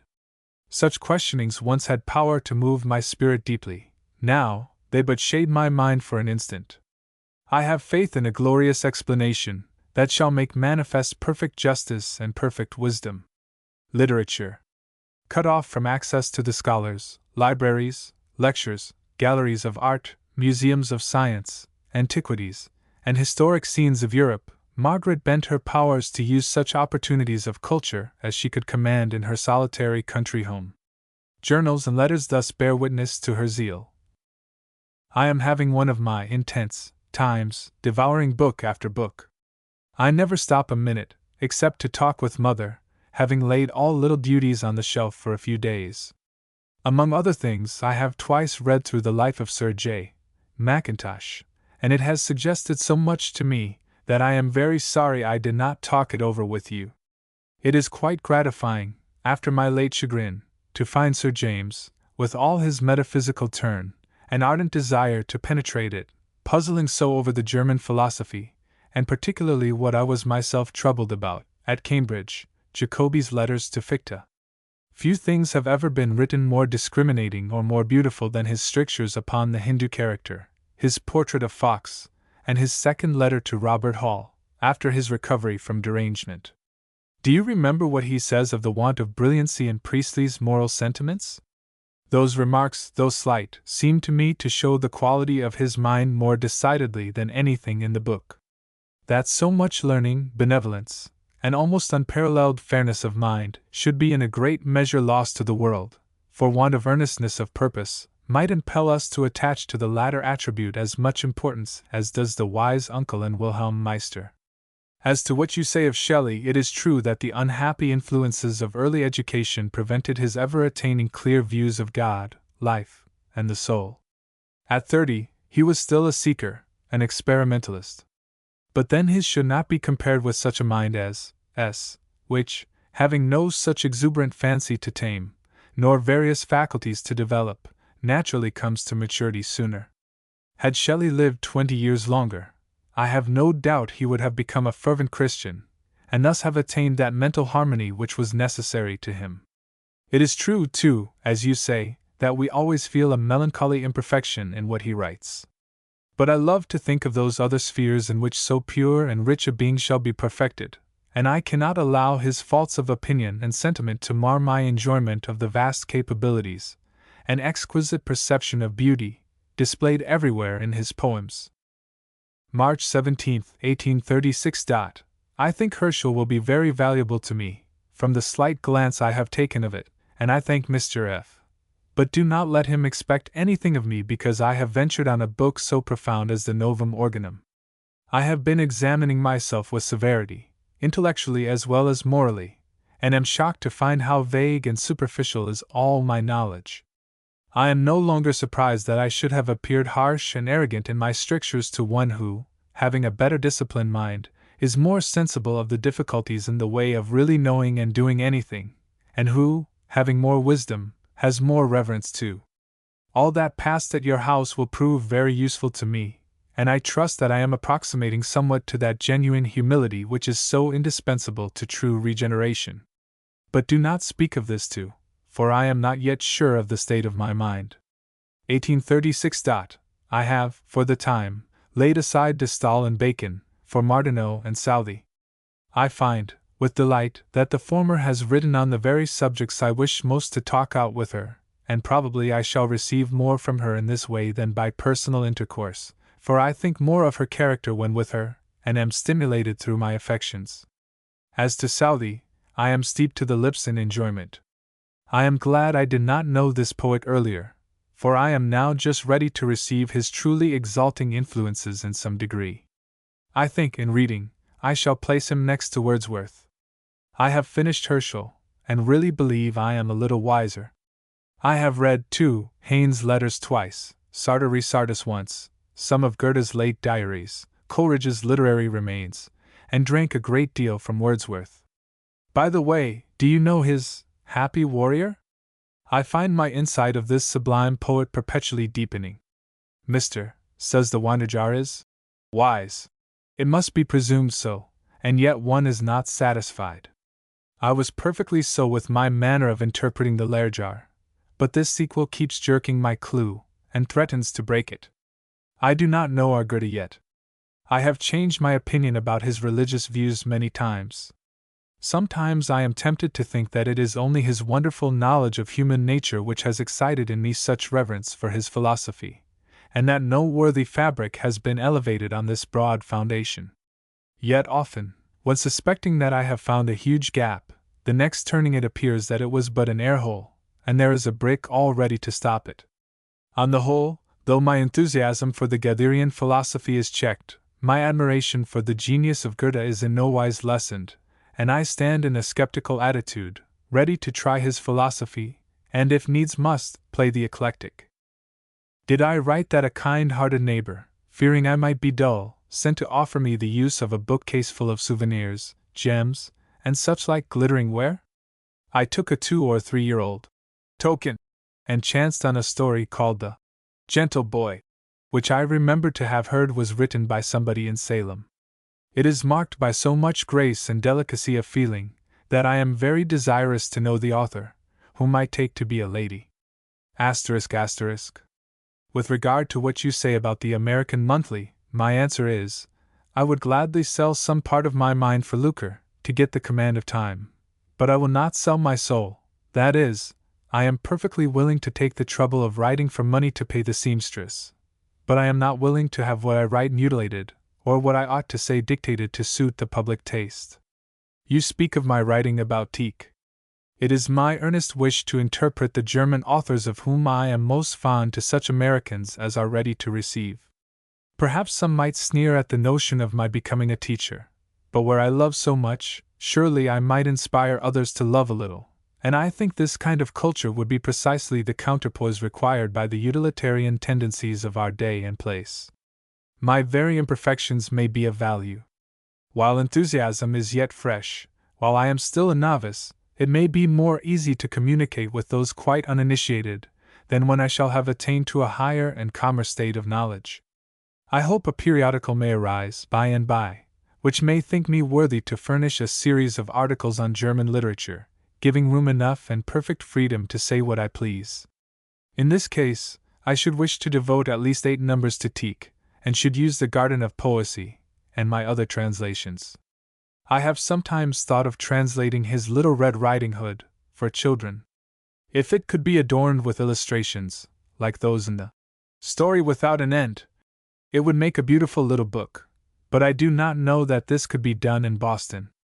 There is much meaning that children could not take in, but, as they would never discover this till able to receive the whole, the book corresponds exactly with my notions of what a child's book should be.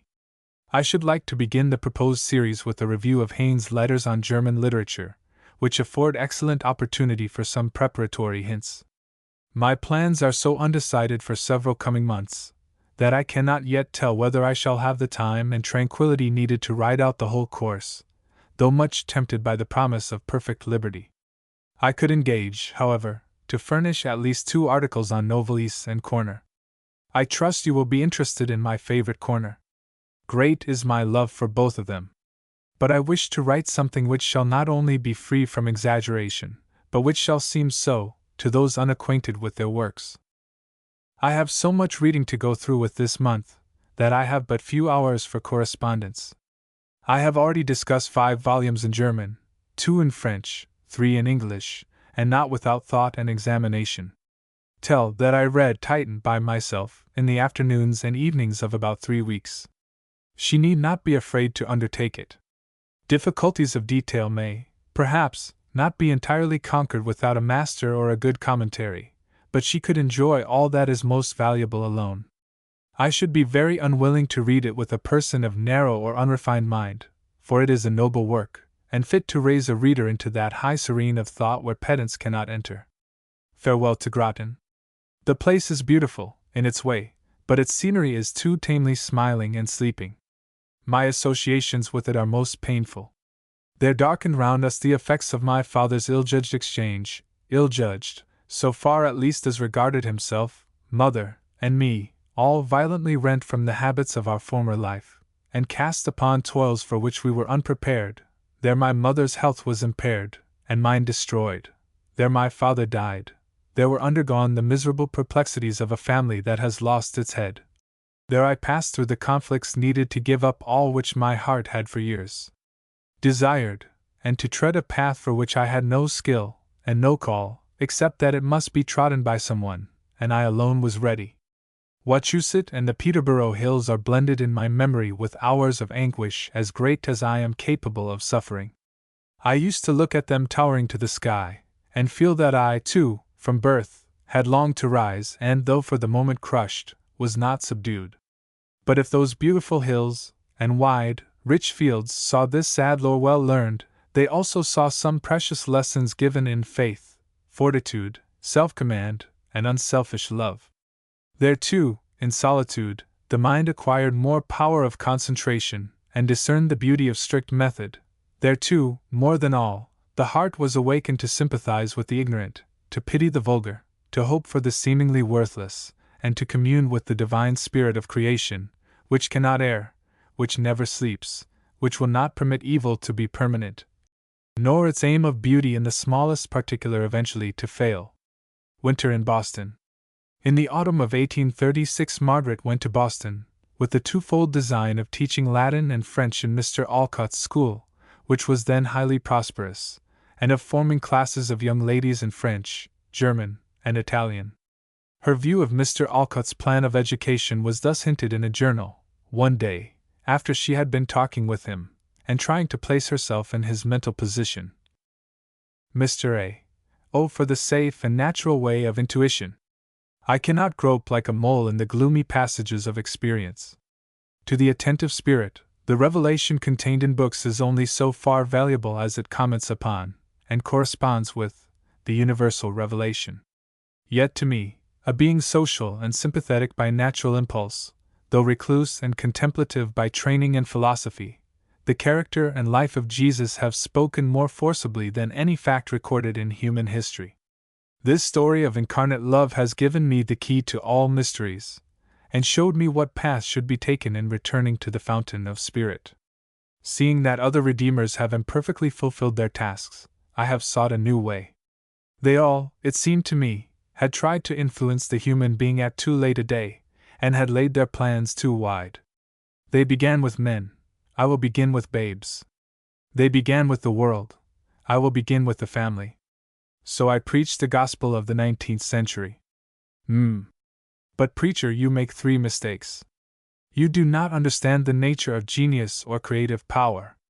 You do not understand the reaction of matter on spirit. You are too impatient of the complex, and not enjoying variety and unity, you become lost in abstractions, and cannot illustrate your principles. On the other hand, Mr. Alcott's impressions of Margaret were thus noted in his diaries. She is clearly a person given to the boldest speculation, and of liberal and varied acquirements. Not wanting in imaginative power, she has the rarest good sense and discretion. She adopts the spiritual philosophy, and has the subtlest perception of its bearings. She takes large and generous views of all subjects, and her disposition is singularly catholic. The blending of sentiment and of wisdom in her is most remarkable, and her taste is as fine as her prudence. I think her the most brilliant talker of the day. She has a quick and comprehensive wit, a firm command of her thoughts, and a speech to win the ear of the most cultivated. In her own classes, Margaret was very successful, and thus in a letter sums up the results. I am still quite unwell, and all my pursuits and propensities have a tendency to make my head worse. It is but a bad head, as bad as if I were a great man. I am not entitled to so bad a head by anything I have done, but I flatter myself it is very interesting to suffer so much, and a fair excuse for not writing pretty letters, and saying to my friends the good things I think about them. I was so desirous of doing all I could, that I took a great deal more upon myself than I was able to bear.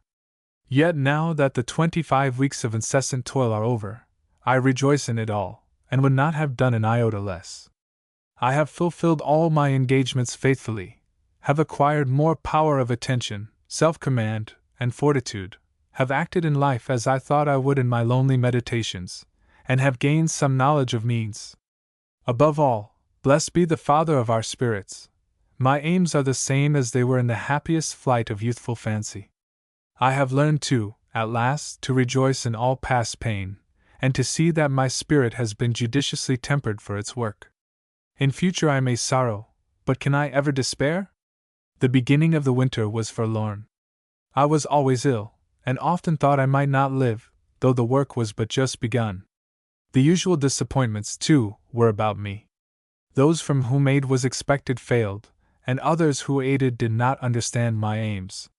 Enthusiasm for the things loved best fled when I seemed to be buying and selling them. I could not get the proper point of view, and could not keep a healthful state of mind. Mysteriously a gulf seemed to have opened between me and most intimate friends, and for the first time for many years I was entirely, absolutely, alone. Finally, my own character and designs lost all romantic interest, and I felt vulgarized, profaned, forsaken, though obliged to smile brightly and talk wisely all the while. But these clouds at length passed away. And now let me try to tell you what has been done. To one class I taught the German language, and thought it good success, when, at the end of 3 months, they could read 20 pages of German at a lesson, and very well. This class, of course, was not interesting, except in the way of observation and analysis of language. With more advanced pupils I read, in 24 weeks, Schiller's Don Carlos, Artists, and Song of the Bell, besides giving a sort of general lecture on Schiller, Goethe's Hermann and Dorothea, Goetz von Berlichingen, Iphigenia, first part of Faust, 3 weeks of thorough study. This, as valuable to me as to them, and Clavigo, thus comprehending samples of all his efforts in poetry, and bringing forward some of his prominent opinions. Lessing's Nathan, Minna, Amelia Galeotti, parts of Tieck's Phantasis, and nearly the whole first volume of Richter's Titan. With the Italian class, I read parts of Tasso, Petrarch, whom they came to almost adore, Ariosto, Alfieri, and the whole 100 cantos of the Divina Commedia, with the aid of the fine Athenaeum copy, Flaxman's Designs, and all the best commentaries. This last piece of work was and will be truly valuable to myself. I had, besides, 3 private pupils, Mrs., who became very attractive to me, and Little, who had not the use of his eyes. I taught him Latin orally, and read the history of England and Shakespeare's historical plays in connection. This lesson was given every day for 10 weeks, and was very interesting, though very fatiguing. The labor in Mr. Alcott's school was also quite exhausting. I, however, loved the children, and had many valuable thoughts suggested, and Mr. A.'s society was much to me. As you may imagine, the life of Goethe is not yet written, but I have studied and thought about it much. It grows in my mind with everything that does grow there. My friends in Europe have sent me the needed books on the subject, and I am now beginning to work in good earnest. It is very possible that the task may be taken from me by somebody in England, or that in doing it I may find myself incompetent, but I go on in hope, secure, at all events, that it will be the means of the highest culture. In addition to other labors, Margaret translated, one evening every week, German authors into English, for the gratification of Dr. Channing, their chief reading being in De Wet and Herder. It was not very pleasant, she writes, for Dr. C. takes in subjects more deliberately than is conceivable to us feminine people, with our habits of ducking, diving, or flying for truth. Doubtless, however, he makes better use of what he gets, and if his sympathies were livelier he would not view certain truths in so steady a light. But there is much more talking than reading, and I like talking with him. I do not feel that constraint which some persons complain of, but am perfectly free, though less called out than by other intellects of inferior power.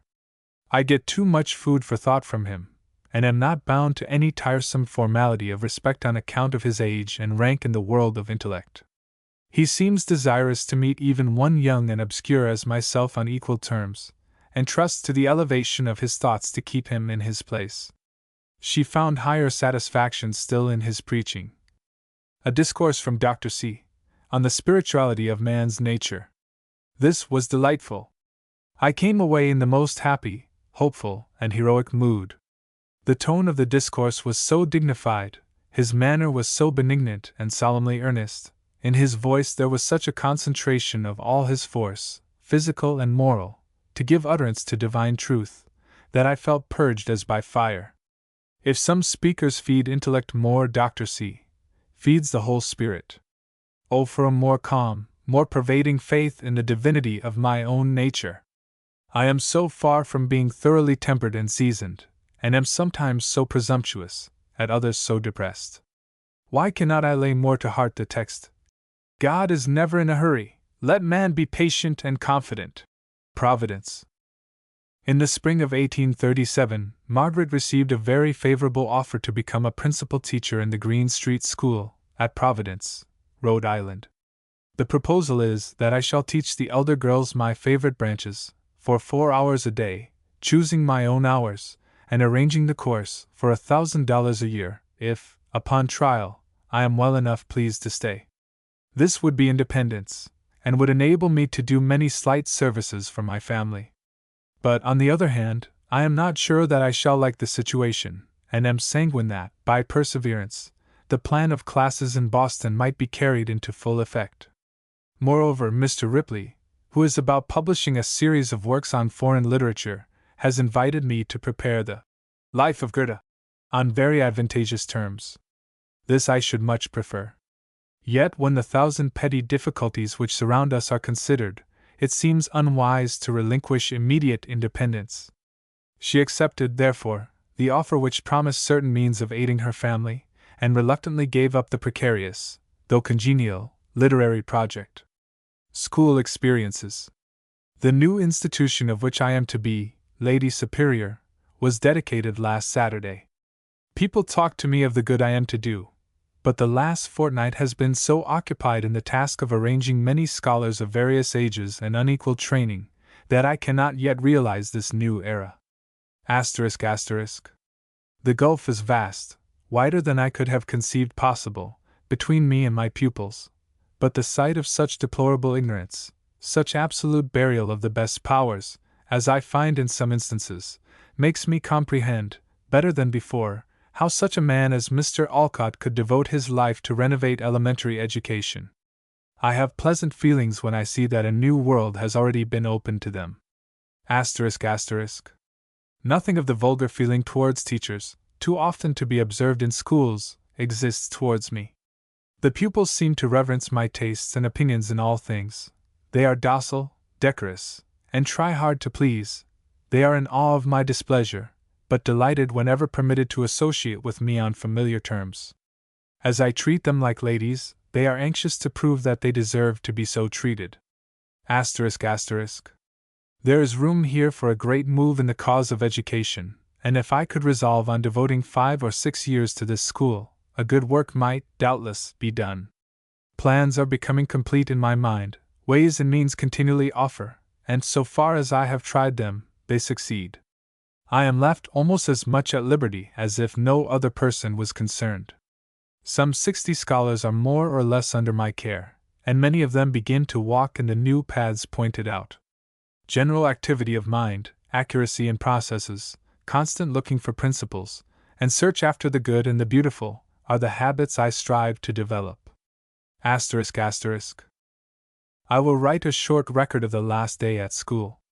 For a week past I have given the classes in philosophy, rhetoric, history, poetry, and moral science short lectures on the true objects of study, with advice as to their future course, and today, after recitation, I expressed my gratification that the minds of so many had been opened to the love of good and beauty.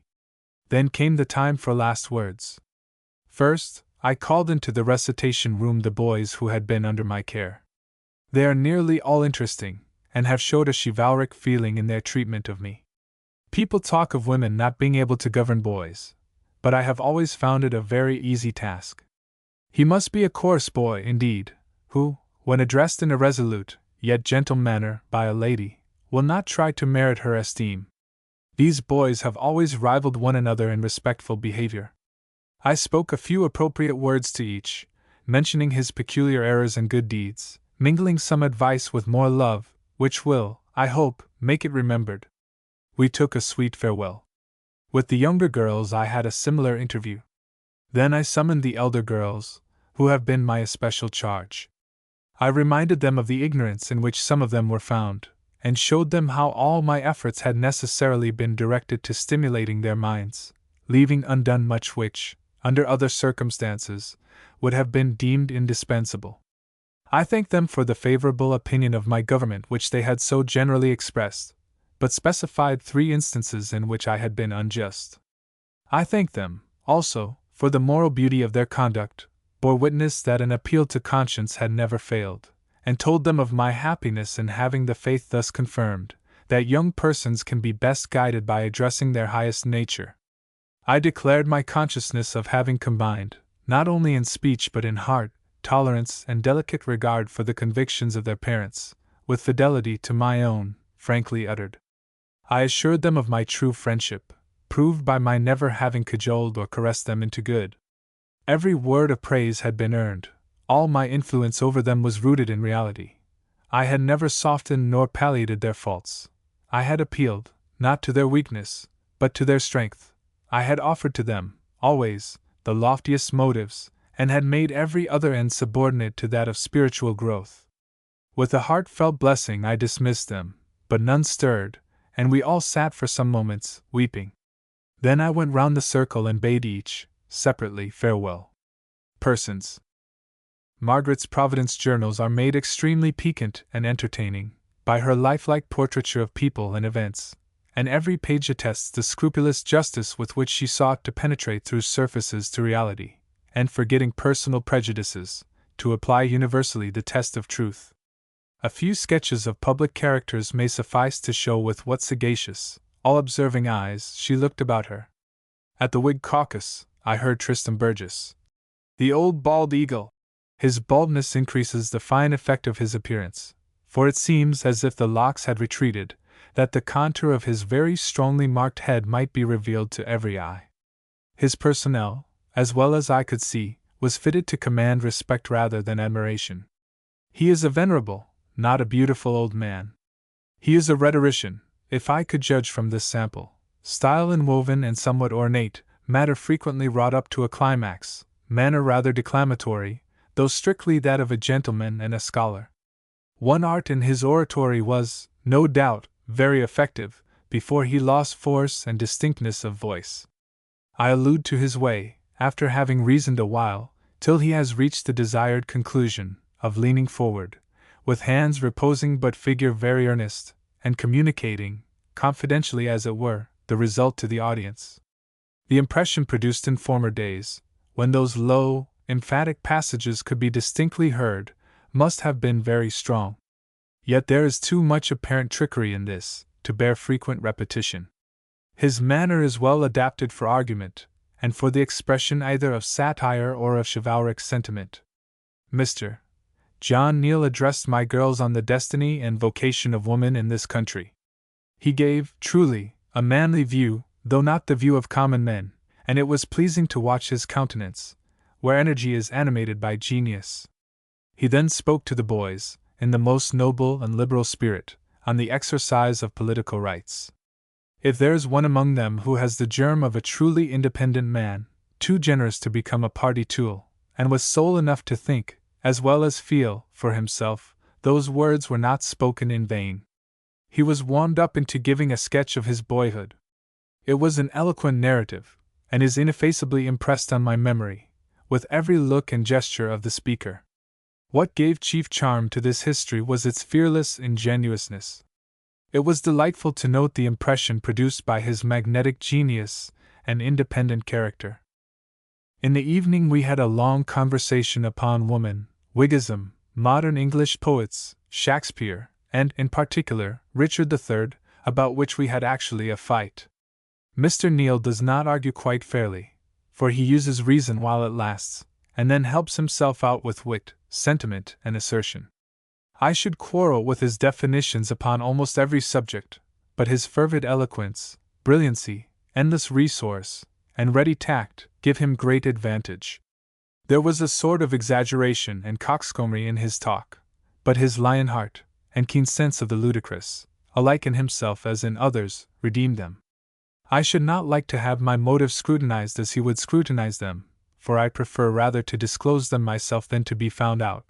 But I was dissatisfied in parting from this remarkable man before having seen him more thoroughly. Mr. Whipple addressed the meeting at length. His presence is not imposing, though his face is intellectual. It is difficult to look at him, for you cannot be taken prisoner by his eye, while, en revanche, he can look at you as long as he pleases, and, as usual, with one who can get the better of his auditors, he does not call out the best in them. His gestures are remarkably fine, free, graceful, and expressive. He has no natural advantages of voice, for it is without compass, depth, sweetness, and has none of the winning tones which reach the inmost soul, and none of the tones of passionate energy, which raise you out of your own world into the speaker's. But his modulation is smooth, measured, dignified, though occasionally injured by too elaborate a swell, and his enunciation is admirable. His theme was one which has been so thoroughly discussed that novelty was not to be looked for, but his method and arrangement were excellent, though parts were too much expanded, and the whole might well have been condensed. There were many felicitous popular hits. The humorous touches were skillful, and the illustrations on a broad scale good, though in single images he failed. Altogether, there was a pervading air of ease and mastery, which showed him fit to be a leader of the flock. Though not a man of the Webster class, he is among the first of the second class of men who apply their powers to practical purposes, and that is saying much. I went to hear Joseph John Gurney, one of the most distinguished and influential, it is said, of the English Quakers. He is a thick-set, beetle-browed man, with a well-to-do in the world air of pious stolidity. I was grievously disappointed, for Quakerism has at times looked lovely to me, and I had expected at least a spiritual exposition of its doctrines from the brother of Mrs. Fry, but his manner was as wooden as his matter, and had no merit but that of distinct elocution. His sermon was a tissue of texts, illy selected, and worse patched together, in proof of the assertion that a belief in the Trinity is the one thing needful, and that reason, unless manacled by a creed, is the one thing dangerous. His figures were paltry, his thoughts narrowed down, and his very sincerity made corrupt by spiritual pride. One could not but pity his notions of the Holy Ghost, and his bat-like fear of light. His man-God seemed to be the keeper of a madhouse, rather than the informing spirit of all spirits. After finishing his discourse, Mr. G. sang a prayer, in a tone of mingled shout and whine, and then requested his audience to sit a while in devout meditation. For one, I passed the interval in praying for him, that the thick film of self-complacency might be removed from the eyes of his spirit, so that he might no more degrade religion. Mr. Haig is of the Baptist persuasion, and is very popular with his own sect. He is small, and carries his head erect. He has a high and intellectual, though not majestic, forehead. His brows are lowering and, when knit in indignant denunciation, give a thunderous look to the countenance, and beneath them flash, sparkle, and flame, for all that may be said of light and rapid motion is true of them, his dark eyes. Hazel and blue eyes with their purity, steadfastness, subtle penetration and radiant hope, may persuade and win, but black is the color to command. His mouth has an equivocal expression, but as an orator perhaps he gains power by the air of mystery this gives. He has a very active intellect, sagacity and elevated sentiment, and feeling strongly that God is love, can never preach without earnestness. His power comes first from his glowing vitality of temperament. While speaking, his every muscle is in action, and all his action is towards one object. There is perfect abandon. He is permeated, overborne by his thought. This lends a charm above grace, though incessant nervousness and heat injure his manner. He is never violent, though often vehement. Pleading tones in his voice redeem him from coarseness, even when most eager, and he throws himself into the hearts of his hearers, not in weak need of sympathy, but in the confidence of generous emotion. His second attraction is his individuality. He speaks direct from the conviction of his spirit, without temporizing or artificial method. His is the unpremeditated art, and therefore successful. He is full of intellectual life. His mind has not been fettered by dogmas, and the worship of beauty finds a place there. I am much interested in this truly animated being. Mr. R. H. Dana has been giving us readings in the English dramatists, beginning with Shakespeare. The introductory was beautiful. After assigning to literature its high place in the education of the human soul, he announced his own view in giving these readings, that he should never pander to a popular love of excitement, but quietly, without regard to brilliancy or effect, would tell what had struck him in these poets, that he had no belief in artificial processes of acquisition or communication, and having never learned anything except through love, he had no hope of teaching any but loving spirits, and see, all this was arrayed in a garb of most delicate grace. But a man of such genuine refinement undervalues the cannon blasts and rockets which are needed to rouse the attention of the vulgar. His naive gestures, the rapt expression of his face, his introverted eye, and the almost childlike simplicity of his pathos, carry one back into a purer atmosphere, to live over again youth's fresh emotions. I greatly enjoyed his readings in Hamlet, and have reviewed in connection what Goethe and Coleridge have said. Both have successfully seized on the main points in the character of Hamlet, and Mr. D. took nearly the same range. His views of Ophelia, however, are unspeakably more just than are those of Serlo and Wilhelm Meister. I regret that the whole course is not to be on Shakespeare, for I should like to read with him all the plays. I never have met with a person of finer perceptions. He leaves out nothing, though he over-refines on some passages. He has the most exquisite taste, and freshens the souls of his hearers with ever-new beauty. He is greatly indebted to the delicacy of his physical organization for the delicacy of his mental appreciation.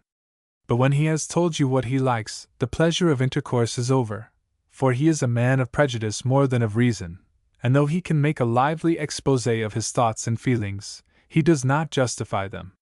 In a word, Mr. Dana has the charms and the defects of one whose object in life has been to preserve his individuality unprofaned. Art. While residing at Providence, and during her visits to Boston, in her vacations, Margaret's mind was opening more and more to the charms of art. The Tonkunst, the Tonwelt, give me now more stimulus than the written word, for music seems to contain everything in nature, unfolded into perfect harmony. In it the all and each are manifested in most rapid transition, the spiral and undulatory movement of beautiful creation is felt throughout, and, as we listen, thought is most clearly, because most mystically, perceived. I have been to hear Nookham's oratorio of David. It is to music what Barry Cornwall's verses and Talfourd's Ion are to poetry. It is completely modern, and befits an age of consciousness. Nothing can be better arranged as a drama. The parts are in excellent gradation, the choruses are grand and effective, the composition, as a whole, brilliantly imposing. Yet it was dictated by taste and science only. Where are the enrapturing visions from the celestial world which shone down upon Haydn and Mozart? Where the revelations from the depths of man's nature, which impart such passion to the symphonies of Beethoven? Where, even, the fascinating fairyland, gay with delight, of Rossini? Oh, genius! None but these shall make our hearts and heads throb, our cheeks crimson, our eyes overflow, or fill our whole being with the serene joy of faith. I went to see Vandenhoff twice, in Brutus and Virginius. Another fine specimen of the conscious school, no inspiration, yet much taste. Spite of the threadpaper Tituses, the chambermaid Virginius, the washerwoman Tullias, and the people, made up of half a dozen chimney sweeps, in Carter's frocks and red nightcaps, this man had power to recall a thought of the old stately Roman, with his unity of will and deed. He was an admirable father, that fairest, noblest part, with a happy mixture of dignity and tenderness, blending the delicate sympathy of the companion with the calm wisdom of the teacher, and showing beneath the zone of duty a heart that has not forgot to throb with youthful love. This character, which did actual fathers know how to be, they would fulfill the order of nature, and image deity to their children, Vandenhoff represented sufficiently, at least, to call up the beautiful ideal. Fanny Kemble. When in Boston, I saw the Kembles twice in Much Ado About Nothing and The Stranger. The first night I felt much disappointed in Miss K. In the gay parts a coquettish, courtly manner marred the wild mirth and wanton wit of Beatrice. Yet, in everything else, I liked her conception of the part, and where she urges Benedict to fight with Claudio, and where she reads Benedict's sonnet, she was admirable. But I received no more pleasure from Miss K.'s acting out the part than I have done in reading it, and this disappointed me. Neither did I laugh, but thought all the while of Miss K., how very graceful she was, and whether this and that way of rendering the part was just. I do not believe she has comic power within herself, though tasteful enough to comprehend any part. So I went home, vexed because my heart was not full, and my brain not on fire with enthusiasm. I drank my milk, and went to sleep, as on other dreary occasions, and dreamed not of Miss Kemble. Next night, however, I went expectant, and all my soul was satisfied. I saw her at a favorable distance, and she looked beautiful. And as the scene rose in interest, her attitudes, her gestures, had the expression which an Angelo could give to sculpture. After she tells her story, and I was almost suffocated by the effort she made to divulge her sin and fall, she sunk to the earth, her head bowed upon her knee, her white drapery falling in large, graceful folds about this broken piece of beautiful humanity, crushed in the very manner so well described by Scott when speaking of a far different person. Not as one who intentionally stoops, kneels, or prostrates himself to excite compassion, but like a man borne down on all sides by the pressure of some invisible force, which crushes him to the earth without power of resistance. A movement of abhorrence from me, as her insipid confidant turned away, attested the triumph of the poet-actress. Had not all been over in a moment, I believe I could not have refrained from rushing forward to raise the fair frail being, who seemed so prematurely humbled in her parent dust. I burst into tears, and with the stifled, hopeless feeling of a real sorrow, continued to weep till the very end, nor could I recover till I left the house. That is genius, which could give such life to this play, for if I may judge from other parts, it is defaced by inflated sentiments, and verified by few natural touches. I wish I had it to read, for I should like to recall her every tone and look. I have been studying Flaxman and Retzke. How pure, how immortal, the language of form! Fools cannot fancy they fathom its meaning, witless dilettanti cannot degrade it by hackneyed usage, none but genius can create or reproduce it. Unlike the colorist, he who expresses his thought in form is secure as man can be against the ravages of time. I went to the Athenaeum in an agonizing conflict of mind, when some high influence was needed to rouse me from the state of sickly sensitiveness, which, much as I despise, I cannot wholly conquer. How soothing it was to feel the blessed power of the ideal world, to be surrounded, once more with the records of lives poured out in embodying thought and beauty. I seemed to breathe my native atmosphere, and smooth my ruffled pinions. No wonder God made a world to express his thought. Who that has a soul for beauty, does not feel the need of creating, and that the power of creation alone can satisfy the spirit? When I thus reflect, the artist seems the only fortunate man. Had I but as much creative genius as I have apprehensiveness! How transcendently lovely was the face of one young angel by Raphael! It was the perfection of physical, moral, and mental life. Variegated wings, of pinkish purple touched with green, like the breasts of doves, and in perfect harmony with the complexion, spring from the shoulders upwards, and against them leans the divine head. The eye seems fixed on the center of being, and the lips are gently parted, as if uttering strains of celestial melody. The head of Aspasia was instinct with the voluptuousness of intellect. From the eyes, the cheek, the divine lip, one might hive honey. Both the loves were exquisite, one, that zephyr sentiment which visits all the roses of life. The other, the amore greco, may be fitly described in these words of Landor. There is a gloom in deep love, as in deep water, there is a silence in it which suspends the foot, and the folded arms and the dejected head are the images it reflects. No voice shakes its surface.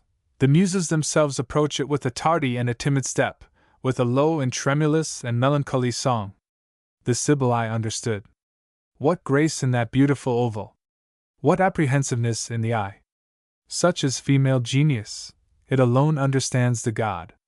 The muses only sang the praises of Apollo, the Sibyls interpreted his will. Nay, she to whom it was offered, refused the divine union, and preferred remaining a satellite to being absorbed into the sun. You read in the eye of this one, and the observation is confirmed by the low forehead, that the secret of her inspiration lay in the passionate enthusiasm of her nature, rather than in the ideal perfection of any faculty. A Christ, by Raphael, that I saw the other night, brought Christianity more home to my heart, made me more long to be like Jesus, than ever did sermon. It is from one of the Vatican frescoes. The deity, a stern, strong, wise man, of about 45, in a square velvet cap, truly the Jewish God, inflexibly just, yet jealous and wrathful, is at the top of the picture, looking with a gaze of almost frowning scrutiny down into his world. A step below is the sun. Stately angelic shapes kneel near him in dignified adoration, brothers, but not peers. A cloud of more ecstatic seraphs floats behind the Father. At the feet of the Son is the Holy Ghost, the heavenly dove. In the description, by a connoisseur, of this picture, read to me while I was looking at it, it is spoken of as in Raphael's first manner, cold, hard, trammelled. But to me, how did that face proclaim the infinite love? His head is bent back, as if seeking to behold the Father. His attitude expresses the need of adoring something higher, in order to keep him at his highest. What sweetness, what purity, in the eyes! I can never express it, but I felt, when looking at it, the beauty of reverence, of self-sacrifice, to a degree that stripped the Apollo of his beams. Magnanimity. Immediately after reading Miss Martineau's book on America, Margaret felt bound in honor to write her a letter, the magnanimity of which is brought out in full relief, by contrast with the expressions already given of her affectionate regard. Extracts from this letter, recorded in her journals, come here rightfully in place. On its first appearance, the book was greeted by a volley of coarse and outrageous abuse, and the 9 days' wonder was followed by a 9 days' hue and cry. It was garbled, misrepresented, scandalously ill-treated. This was all of no consequence. The opinion of the majority you will find expressed in a late number of the North American Review. I should think the article, though ungenerous, not more so than great part of the critiques upon your book. The minority may be divided into 2 classes, the one, consisting of those who knew you but slightly, either personally, or in your writings. These have now read your book, and seeing in it your high ideal standard, genuine independence, noble tone of sentiment, vigor of mind and powers of picturesque description, they value your book very much, and rate you higher for it.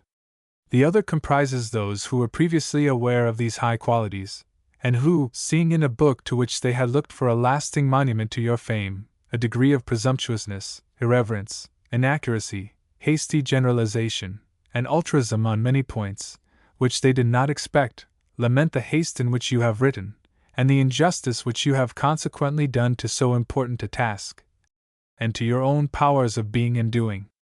To this class I belong. I got the book as soon as it came out, long before I received the copy endeared by your handwriting, and devoted myself to reading it. I gave myself up to my natural impressions, without seeking to ascertain those of others. Frequently I felt pleasure and admiration, but more frequently disappointment, sometimes positive distaste. There are many topics treated of in this book of which I am not a judge, but I do pretend, even where I cannot criticize in detail, to have an opinion as to the general tone of thought.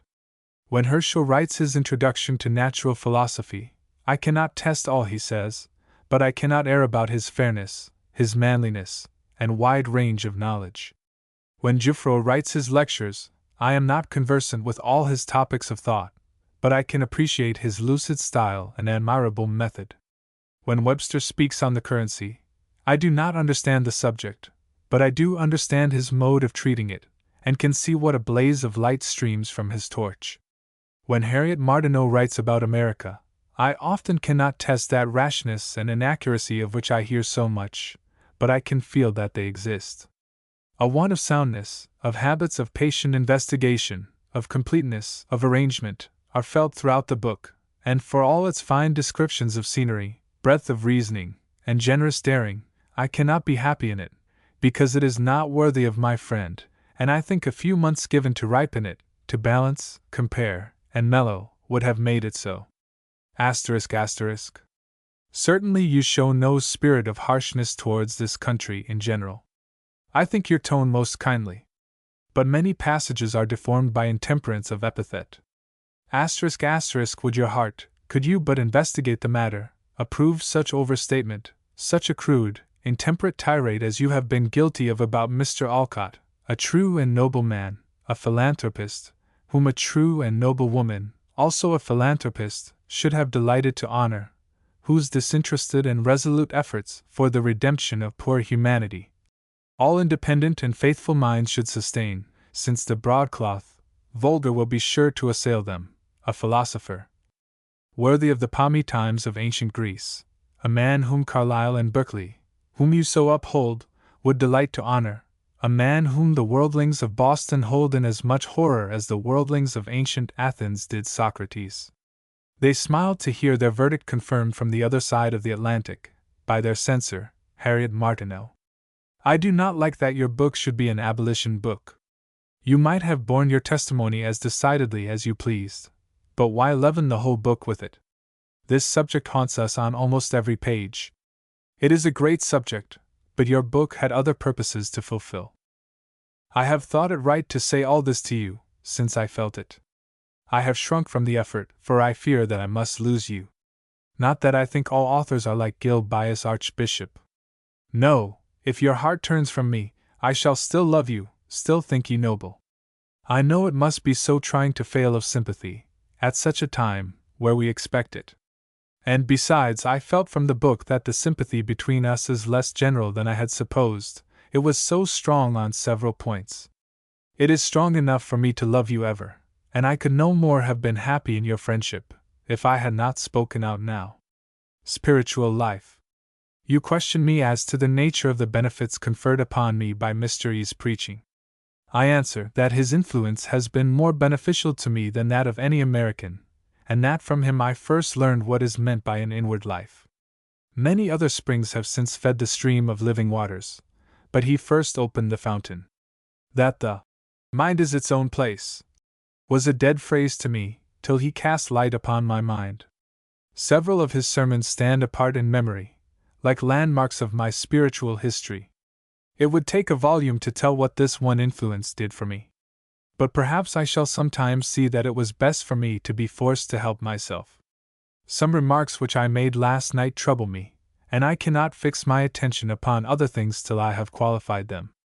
I suffered myself to speak in too unmeasured terms, and my expressions were fitted to bring into discredit the religious instruction which has been given me, or which I have sought. I do not think all men are born for the purpose of unfolding beautiful ideas, for the vocation of many is evidently the culture of affections by deeds of kindness. But I do think that the vocations of men and women differ, and that those who are forced to act out of their sphere are shorn of inward and outward brightness. For myself, I wish to say that if I am in a mood of darkness and despondency, I nevertheless consider such a mood unworthy of a Christian, or indeed of any one who believes in the immortality of the soul. No one, who had steady faith in this and in the goodness of God, could be otherwise than cheerful. I reverence the serenity of a truly religious mind so much, that I think if I live, I may sometime attain to it. Although I do not believe in a special providence regulating outward events, and could not reconcile such a belief with what I have seen of life, I do not the less believe in the paternal government of a deity. That he should visit the souls of those who seek him seems to me the nobler way to conceive of his influence. And if there were not some error in my way of seeking, I do not believe I should suffer from languor or deadness on spiritual subjects, at the time when I have most need to feel myself at home there.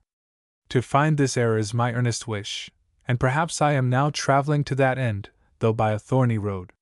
It is a mortification to find so much yet to do, for at one time the scheme of things seemed so clear that, with Cromwell, I might say, I was once in grace. With my mind I prize high objects as much as then, it is my heart which is cold. And sometimes I fear that the necessity of urging them on those under my care dulls my sense of their beauty. It is so hard to prevent one's feelings from evaporating in words. The faint sickness of a wounded heart. How frequently do these words of Beckford recur to my mind! His prayer, imperfect as it is, says more to me than many a purer aspiration. It breathes such an experience of impassioned anguish. He had everything: health, personal advantages, almost boundless wealth, genius, exquisite taste, culture. He could, in some way, express his whole being. Yet well-nigh he sank beneath the sickness of the wounded heart, and solitude, country of the unhappy, was all he craved at last. Goethe, too, says he has known, in all his active, wise, and honored life, no 4 weeks of happiness. This teaches me on the other side, for, like Goethe, I have never given way to my feelings, but have lived active, thoughtful, seeking to be wise. Yet I have long days and weeks of heartache, and at those times, though I am busy every moment, and cultivate every pleasant feeling, and look always upwards to the pure ideal region, yet this ache is like a bodily wound, whose pain haunts even when it is not attended to, and disturbs the dreams of the patient who has fallen asleep from exhaustion. There is a German in Boston, who has a wound in his breast, received in battle long ago. It never troubles him, except when he sings, and then, if he gives out his voice with much expression, it opens, and cannot, for a long time, be stanched again. So with me, when I rise into one of those rapturous moods of thought, such as I had a day or two since, my wound opens again, and all I can do is to be patient, and let it take its own time to skin over. I see it will never do more. Some time ago I thought the barb was fairly out. But no, the fragments rankle there still, and will, while there is any earth attached to my spirit. Is it not because, in my pride, I held the mantle close, and let the weapon, which some friendly physician might have extracted, splinter in the wound? Sunday, July 1838. I partook, for the first time, of the Lord's Supper. I had often wished to do so, but had not been able to find a clergyman, from whom I could be willing to receive it, willing to admit me on my own terms. Mr. H. did so, and I shall ever respect and value him, if only for the liberality he displayed on this occasion. It was the Sunday after the death of his wife, a lady whom I truly honored, and should, probably, had we known one another longer, have also loved. She was the soul of truth and honor. Her mind was strong, her reverence for the noble and beautiful fervent, her energy in promoting the best interests of those who came under her influence unusual. She was as full of wit and playfulness as of goodness. Her union with her husband was really one of mind and heart, of mutual respect and tenderness. Likeness and unlikeness made it strong. I wished particularly to share in this rite on an occasion so suited to bring out its due significance. Farewell to summer. The sun, the moon, the waters, and the air, the hopeful, holy, terrible, and fair, all that is ever speaking, never spoken, spells that are ever breaking, never broken, have played upon my soul, and every string confessed the touch, which once could make it ring celestial notes. And still, though changed the tone, though damp and jarring fall the lyre hath known it would, if fitly played, its deep notes wove into one tissue of belief and love, yield melodies for angel audience meet, and paeans fit creative power to greet. O injured lyre! Thy golden frame is marred, no garlands deck thee, no libations poured tell to the earth the triumphs of thy song, no princely halls echo thy strains along. But still the strings are there, and if they break, even in death rare melody will make. Mightst thou once more be tuned, and power be given to tell in numbers all thou canst of heaven. Visits to Concord. By R. W. Emerson. Extract from a letter from Madame Arconati to R. W. Emerson. Je point rencontre, dans ma vie, de femme plus noble. I and autant de sympathy pour ses semblables, et dont l'esprit fut plus vivifiant. Je me suis out de suite sentiatiri par elle. Quand j'ai fait sa connaissance, j'ignorais que si fut une femme remarquable. 4. Visits to Concord. I became acquainted with Margaret in 1835. Perhaps it was a year earlier that Henry Hedge, who had long been her friend, told me of her genius and studies, and loaned me her manuscript translation of Goethe's Tasso. I was afterwards still more interested in her, by the warm praises of Harriet Martineau, who had become acquainted with her at Cambridge, and who, finding Margaret's fancy for seeing me, took a generous interest in bringing us together.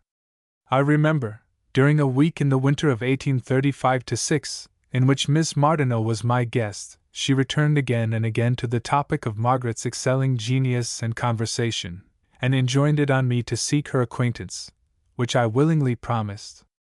I am not sure that it was not in Miss Martineau's company, a little earlier, that I first saw her.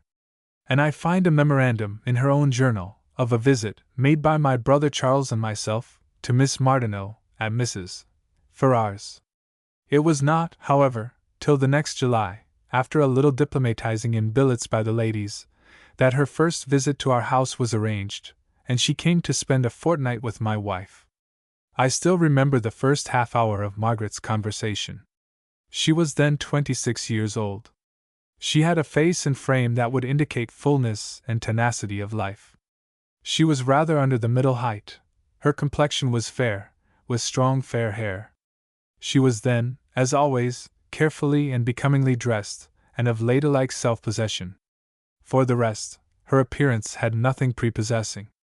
Her extreme plainness, a trick of incessantly opening and shutting her eyelids, the nasal tone of her voice, all repelled, and I said to myself, we shall never get far.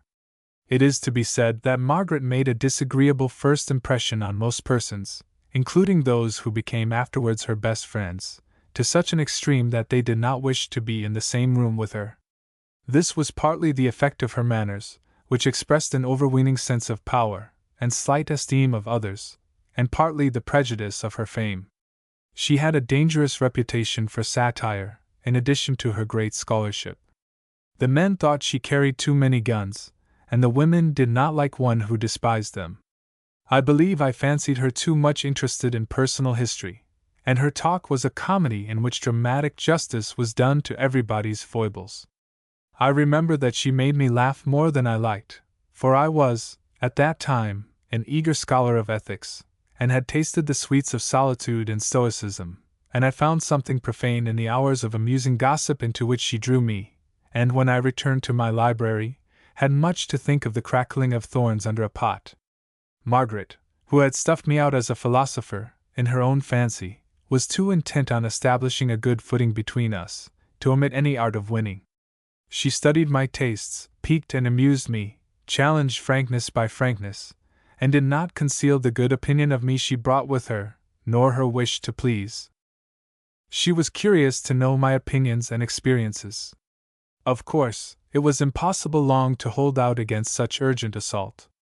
She had an incredible variety of anecdotes, and the readiest wit to give an absurd turn to whatever passed, and the eyes, which were so plain at first, soon swam with fun and drolleries, and the very tides of joy and superabundant life.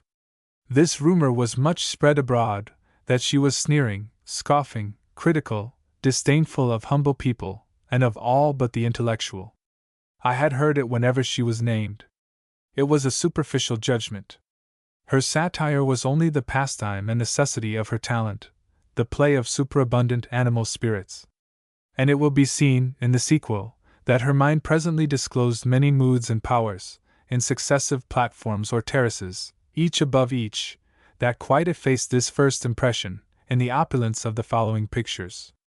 Let us hear what she has herself to say on the subject of tea-table talk, in a letter to a young lady, to whom she was already much attached. I am repelled by your account of your party. It is beneath you to amuse yourself with active satire, with what is vulgarly called quizzing. When such a person as chooses to throw himself in your way, I sympathize with your keen perception of his ridiculous points. But to laugh a whole evening at vulgar nondescripts, is that an employment for one who was born passionately to love, to admire, to sustain truth? This would be much more excusable in a chameleon like me. Yet, whatever may be the vulgar view of my character, I can truly say, I know not the hour in which I ever looked for the ridiculous. It has always been forced upon me, and is the accident of my existence. I would not want the sense of it when it comes, for that would show an obtuseness of mental organization. But, on peril of my soul, I would not move an eyelash to look for it. When she came to Concord, she was already rich in friends, rich in experiences, rich in culture. She was well read in French, Italian, and German literature. She had learned Latin and a little Greek. But her English reading was incomplete, and while she knew Molière, and Rousseau, and any quantity of French letters, memoirs, and novels, and was a dear student of Dante and Petrarca, and knew German books more cordially than any other person, she was little read in Shakespeare, and I believe I had the pleasure of making her acquainted with Chaucer, with Ben Jonson, with Herbert, Chapman, Ford, Beaumont, and Fletcher, with Bacon, and Sir Thomas Browne. I was 7 years her senior, and had the habit of idle reading in old English books, and though right much versed, yet quite enough to give me the right to lead her. She fancied that her sympathy and taste had led her to an exclusive culture of Southern European books. She had large experiences. She had been a precocious scholar at Dr. Park's school, good in mathematics and in languages. Her father, whom she had recently lost, had been proud of her, and petted her. She had drawn at Cambridge numbers of lively young men about her. She had had a circle of young women who were devoted to her, and who described her as a wonder of intellect, who had yet no religion. She had drawn to her every superior young man or young woman she had met, and whole romances of life and love had been confided, counseled, thought, and lived through, in her cognizance and sympathy. These histories are rapid, so that she had already beheld many times the youth, meridian, and old age of passion. She had, besides, selected, from so many, a few eminent companions, and already felt that she was not likely to see anything more beautiful than her beauties, anything more powerful and generous than her youths. She had found out her own secret by early comparison, and knew what power to draw confidence, what necessity to lead in every circle, belonged of right to her. Her powers were maturing, and nobler sentiments were subliming the first heats and rude experiments. She had outward calmness and dignity. She had come to the ambition to be filled with all nobleness. Of the friends who surrounded her, at that period, it is neither easy to speak, nor not to speak. A life of Margaret is impossible without them. She mixed herself so inextricably with her company, and when this little book was first projected, it was proposed to entitle it Margaret and Her Friends, the subject persisting to offer itself in the plural number. But on trial, that form proved impossible, and it only remained that the narrative, like a Greek tragedy, should suppose the chorus always on the stage, sympathizing and sympathized with by the queen of the scene.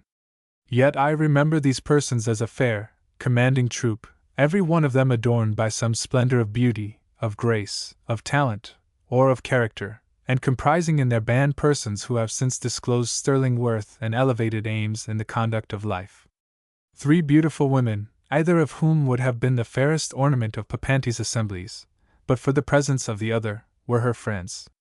One of these early became, and long remained, nearly the central figure in Margaret's brilliant circle, attracting to herself, by her grace and her singular natural eloquence, every feeling of affection, hope, and pride. 2 others I recall, whose rich and cultivated voices in song were, one a little earlier, the other a little later, the joy of every house into which they came.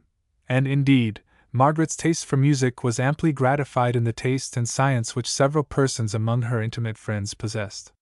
She was successively intimate with 2 sisters, whose taste for music had been opened, by a fine and severe culture, to the knowledge and to the expression of all the wealth of the German masters. I remember another, whom every muse inspired, skillful alike with the pencil and the pen, and by whom both were almost contemned for their inadequateness, in the height and scope of her aims. With her, said Margaret, I can talk of anything. She is like me. She is able to look facts in the face. We enjoy the clearest, widest, most direct communication. She may be no happier then, but she will know her own mind too clearly to make any great mistake in conduct, and will learn a deep meaning from her days. It is not in the way of tenderness that I love. I prize her always, and this is all the love some natures ever know. And I also feel that I may always expect she will be with me. I delight to picture to myself certain persons translated, illuminated. There are a few in whom I see occasionally the future being piercing, promising, whom I can strip of all that masks their temporary relations, and elevate to their natural position. Sometimes I have not known these persons intimately, oftener I have, for it is only in the deepest hours that this light is likely to break out. But some of those I have best befriended I cannot thus portray, and very few men I can. It does not depend at all on the beauty of their forms, at present. It is in the eye and the smile that the hope shines through. I can see exactly how will look, not like this angel in the paper. She will not bring flowers, but a living coal, to the lips of the singer. Her eyes will not burn as now with smothered fires, they will be ever deeper, and glow more intensely. Her cheek will be smooth, but marble pale, her gestures nobly free, but few. Another was a lady who was devoted to landscape painting, and who enjoyed the distinction of being the only pupil of Alston, and who, in her alliance with Margaret, gave as much honor as she received, by the security of her spirit, and by the heroism of her devotion to her friend. Her friends called her the perpetual peace offering, and Margaret says of her, she is here, and her neighborhood casts the mildness and purity too of the moonbeam on the else party-colored scene. There was another lady, more late and reluctantly entering Margaret's circle, with a mind as high, and more mathematically exact, drawn by taste to Greek, as Margaret to Italian genius, tempted to do homage to Margaret's flowing expressive energy, but still more inclined and secured to her side by the good sense and the heroism which Margaret disclosed, perhaps not a little by the sufferings which she addressed herself to alleviate. As long as Margaret lived, Margaret had a courage in her address which it was not easy to resist. She called all her friends by their Christian names.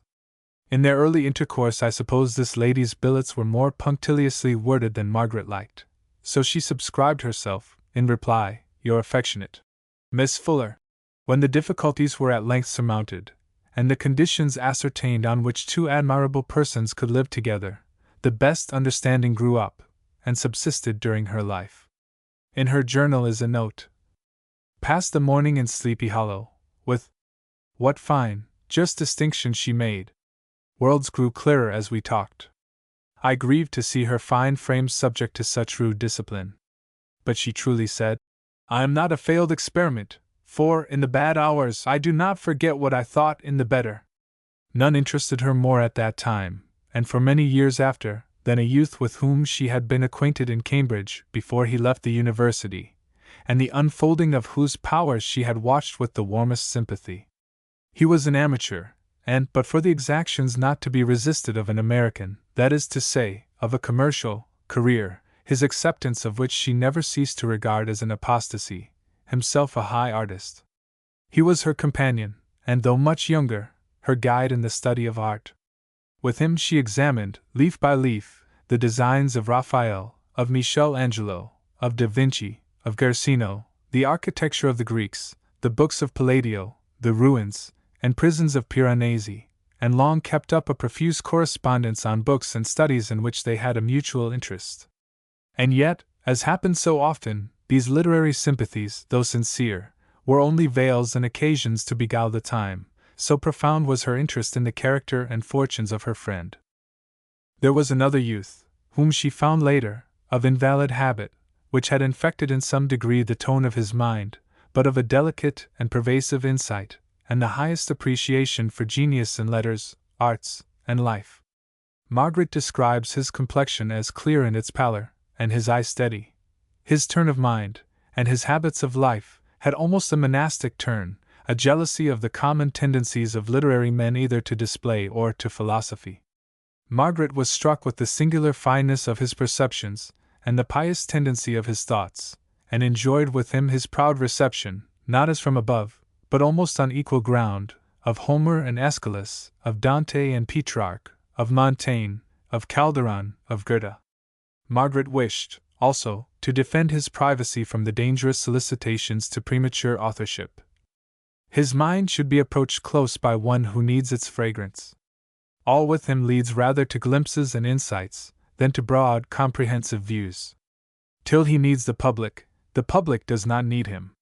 The lonely lamp, the niche, the dark cathedral grove, befit him best.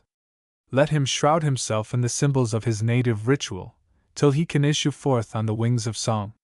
She was at this time, too, much drawn also to a man of poetic sensibility, and of much reading, which he took the greatest pains to conceal, studious of the art of poetry, but still more a poet in his conversation than in his poems, who attracted Margaret by the flowing humor with which he filled the present hour, and the prodigality with which he forgot all the past.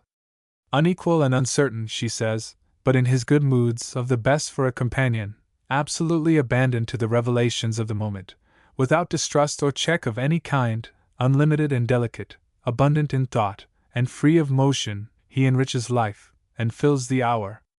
I wish I could retain, as talk last night. It was wonderful.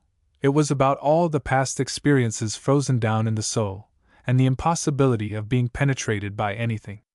Had I met you, said he, when I was young, but now nothing can penetrate.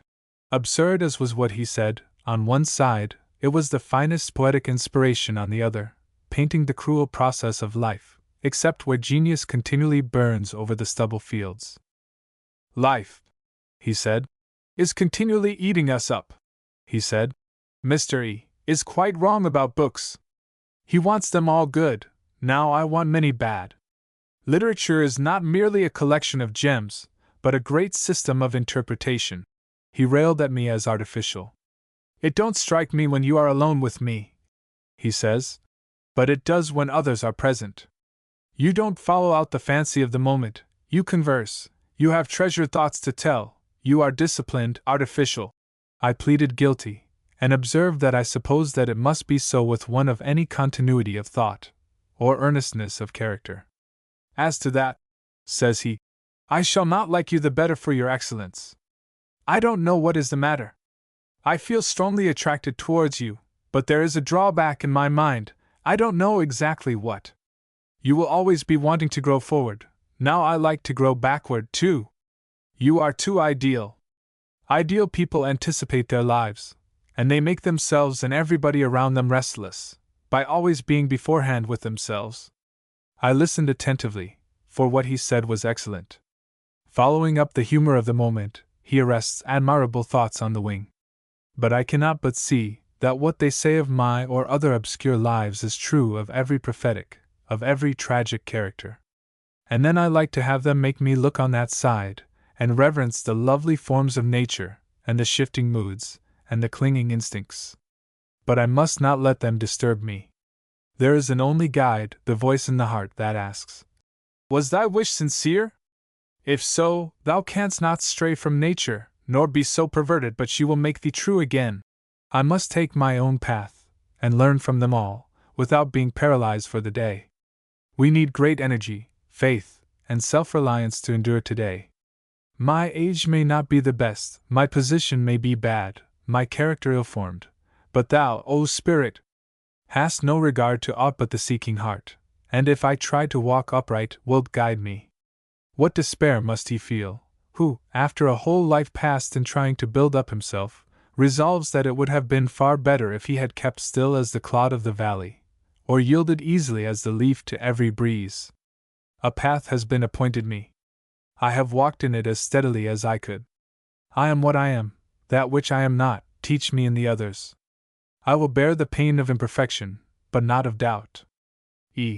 Must not shake me in my worldliness, nor, in the fine motion that has given me what I have of life, nor this child of genius make me lay aside the armor, without which I had lain bleeding on the field long since. But if they can keep closer to nature, and learn to interpret her as souls, also let me learn from them what I have not. And in connection with this conversation, she has copied the following lines which this gentleman addressed to her. To Margaret. I mark beneath thy life the virtue shine that deep within the stars Iops its day. I clutch the gorgeous thoughts thou throw'st away from the profound unfathomable mine, and with them this mean common hour do twine, as glassy waters on the dry beach play. And I were rich as night, them to combine with, my poor store, and warm me with thy ray. From the fixed answer of those dateless eyes I meet bold hints of spirit's mystery as to what's past, and hungry prophecies of deeds today, and things which are to be, of lofty life that with the eagle flies, and humble love that clasps humanity. I have thus vaguely designated, among the numerous group of her friends, only those who were much in her company, in the early years of my acquaintance with her. She wore this circle of friends, when I first knew her, as a necklace of diamonds about her neck. They were so much to each other, that Margaret seemed to represent them all, and to know her was to acquire a place with them. The confidences given her were their best, and she held them to them. She was an active, inspiring companion and correspondent, and all the art, the thought, and the nobleness in New England seemed, at that moment, related to her, and she to it. She was everywhere a welcome guest. The houses of her friends in town and country were open to her, and every hospitable attention eagerly offered. Her arrival was a holiday, and so was her abode. She stayed a few days, often a week, more seldom a month, and all tasks that could be suspended were put aside to catch the favorable hour, in walking, riding, or boating, to talk with this joyful guest, who brought wit, anecdotes, love stories, tragedies, oracles with her, and with her broad web of relations to so many fine friends, seemed like the queen of some parliament of love, who carried the key to all confidences, and to whom every question had been finally referred. Persons were her game, specially, if marked by fortune, or character, or success, to such was she sent. She addressed them with a hardihood, almost a haughty assurance, queen-like.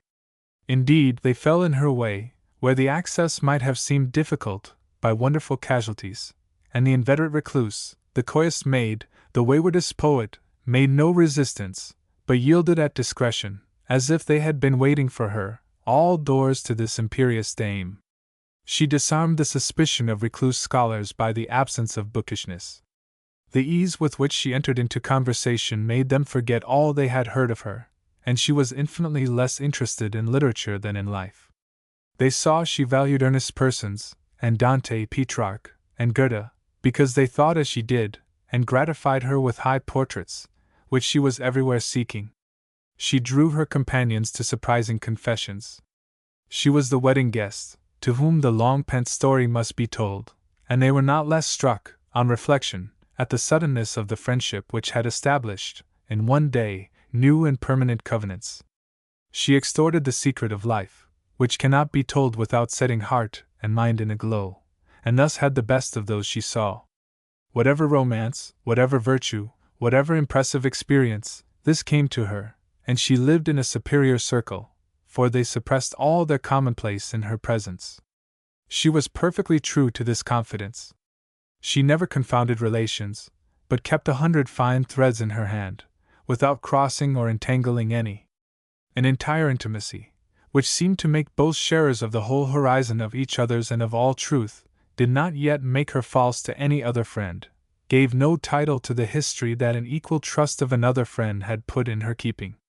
In this reticence was no prudery and no effort. For, so rich her mind that she never was tempted to treachery, by the desire of entertaining. The day was never long enough to exhaust her opulent memory, and I, who knew her intimately for 10 years, from July, 1836, till August, 1846, when she sailed for Europe, never saw her without surprise at her new powers. Of the conversations above alluded to, the substance was whatever was suggested by her passionate wish for equal companions, to the end of making life altogether noble. With the firmest tact she led the discourse into the midst of their daily living and working, recognizing the goodwill and sincerity which each man has in his aims, and treating so playfully and intellectually all the points, that one seemed to see his life end bow, and was flattered by beholding what he had found so tedious in its workday weeds, shining in glorious costume. Each of his friends passed before him in the new light. Hope seemed to spring under his feet, and life was worth living. The auditor jumped for joy, and thirsted for unlimited draughts. What? Is this the dame, who, I heard, was sneering and critical? This the blue stocking, of whom I stood in terror and dislike? This wondrous woman, full of counsel, full of tenderness, before whom every mean thing is ashamed, and hides itself, this new Corinne, more variously gifted, wise, sportive, eloquent, who seems to have learned all languages, heaven knows when or how, I should think she was born to them, magnificent, prophetic, reading my life at her will, and puzzling me with riddles like this. Yours is an example of a destiny springing from character, and again, I see your destiny hovering before you, but it always escapes from you. The test of this eloquence was its range. It told on children, and on old people, on men of the world, and on sainted maids. She could hold them all by her honeyed tongue. A lady of the best eminence, whom Margaret occasionally visited, in one of our cities of spindles, speaking one day of her neighbors, said, "I stand in a certain awe of the moneyed men, the manufacturers, and so on, knowing that they will have small interest in Plato, or in Byatt. But I saw them approach Margaret, with perfect security, for she could give them bread that they could eat." Some persons are thrown off their balance when in society. Others are thrown on to balance. The excitement of company, and the observation of other characters, correct their biases. Margaret always appeared to unexpected advantage in conversation with a large circle. She had more sanity than any other, whilst, in private, her vision was often through colored lenses. Her talents were so various, and her conversation so rich and entertaining, that one might talk with her many times, by the parlor fire, before he discovered the strength which served as foundation to so much accomplishment and eloquence. But concealed under flowers and music was the broadest good sense, very well able to dispose of all this pile of native and foreign ornaments, and quite able to work without them. She could always rally on this, in every circumstance, and in every company, and find herself on a firm footing of equality with any party whatever, and make herself useful, and if need be, formidable. The old Anaximenes, seeking, I suppose, for a source sufficiently diffusive, said that mind must be in the air, which, when all men breathed, they were filled with one intelligence. And when men have larger measures of reason, as Aesop, Cervantes, Franklin, Scott, they gain in universality, or are no longer confined to a few associates, but are good company for all persons, philosophers, women, men of fashion, tradesmen, and servants. Indeed, an older philosopher than Anaximenes, namely, language itself, had taught to distinguish superior or purer sense as common sense. Margaret had, with certain limitations, or, must we say, strictures, these larger lungs, inhaling this universal element, and could speak to Jew and Greek, free and bond, to each in his own tongue. The Concord stagecoachman distinguished her by his respect, and the chambermaid was pretty sure to confide to her, on the second day, her homely romance. I regret that it is not in my power to give any true report of Margaret's conversation. She soon became an established friend and frequent inmate of our house, and continued, thenceforward, for years to come, once in 3 or 4 months, to spend a week or a fortnight with us. She adopted all the people and all the interests she found here. Your people shall be my people, and yonder darling boy I shall cherish as my own. Her ready sympathies endeared her to my wife and my mother, each of whom highly esteemed her good sense and sincerity. She suited each and all. Yet she was not a person to be suspected of complaisance, and her attachments, one might say, were chemical. She had so many tasks of her own, that she was a very easy guest to entertain, as she could be left to herself, day after day, without apology. According to our usual habit, we seldom met in the forenoon. After dinner, we read something together, or walked, or rode. In the evening, she came to the library, and many a conversation was there held, whose details, if they could be preserved, would justify all encomiums. They interested me in every manner: talent, memory, wit, stern introspection, poetic play, religion, the finest personal feeling, the aspects of the future. Each followed each in full activity, and left me, I remember, enriched and sometimes astonished by the gifts of my guest. Her topics were numerous, but the cardinal points of poetry, love, and religion were never far off. She was a student of art, and though untravelled, knew, much better than most persons who had been abroad, the conventional reputation of each of the masters. She was familiar with all the field of elegant criticism and literature. Among the problems of the day, these two attracted her chiefly: mythology and demonology, then, also, French socialism, especially as it concerned woman, the whole prolific family of reforms, and, of course, the genius and career of each remarkable person. She had other friends, in this town, beside those in my house.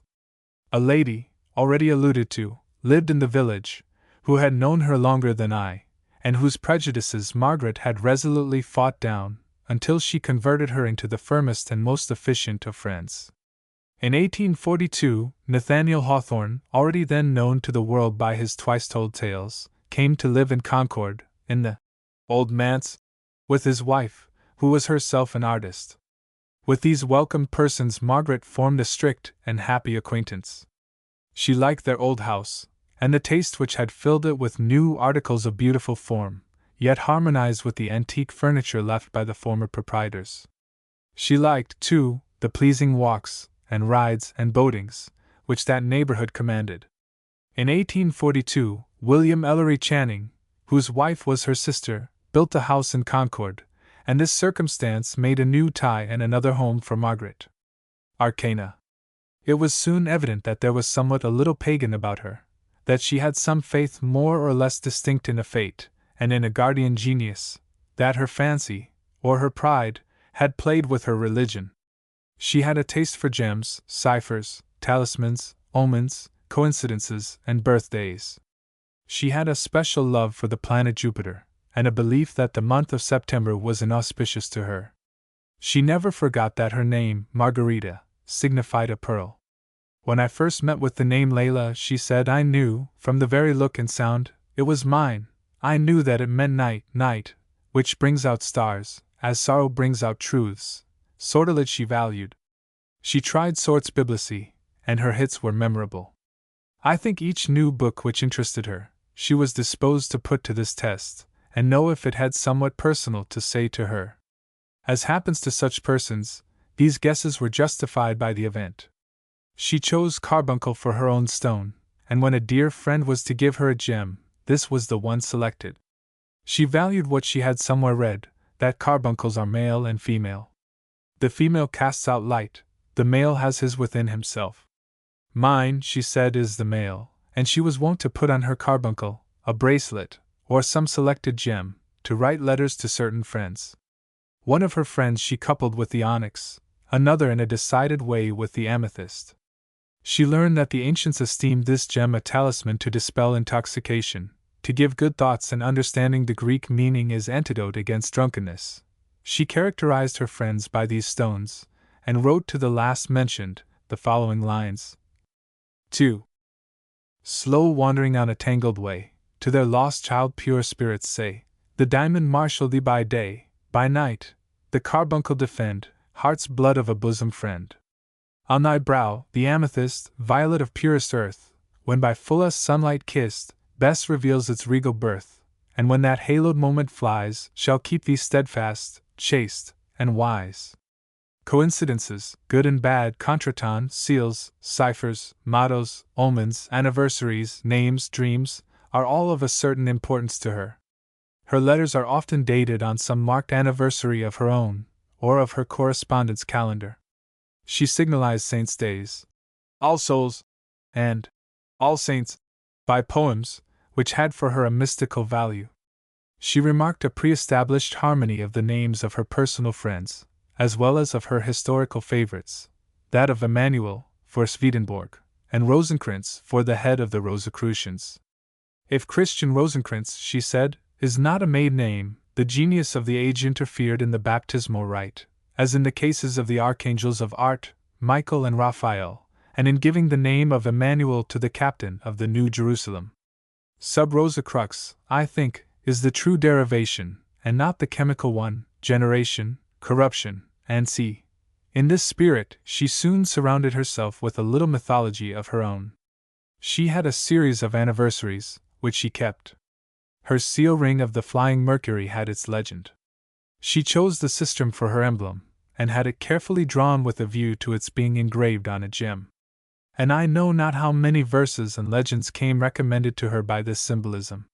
Her dreams, of course, partook of this symmetry. This same dream returns to her periodically, annually, and punctual to its night. One dream she marks in her journal as repeated for the 4th time. In C.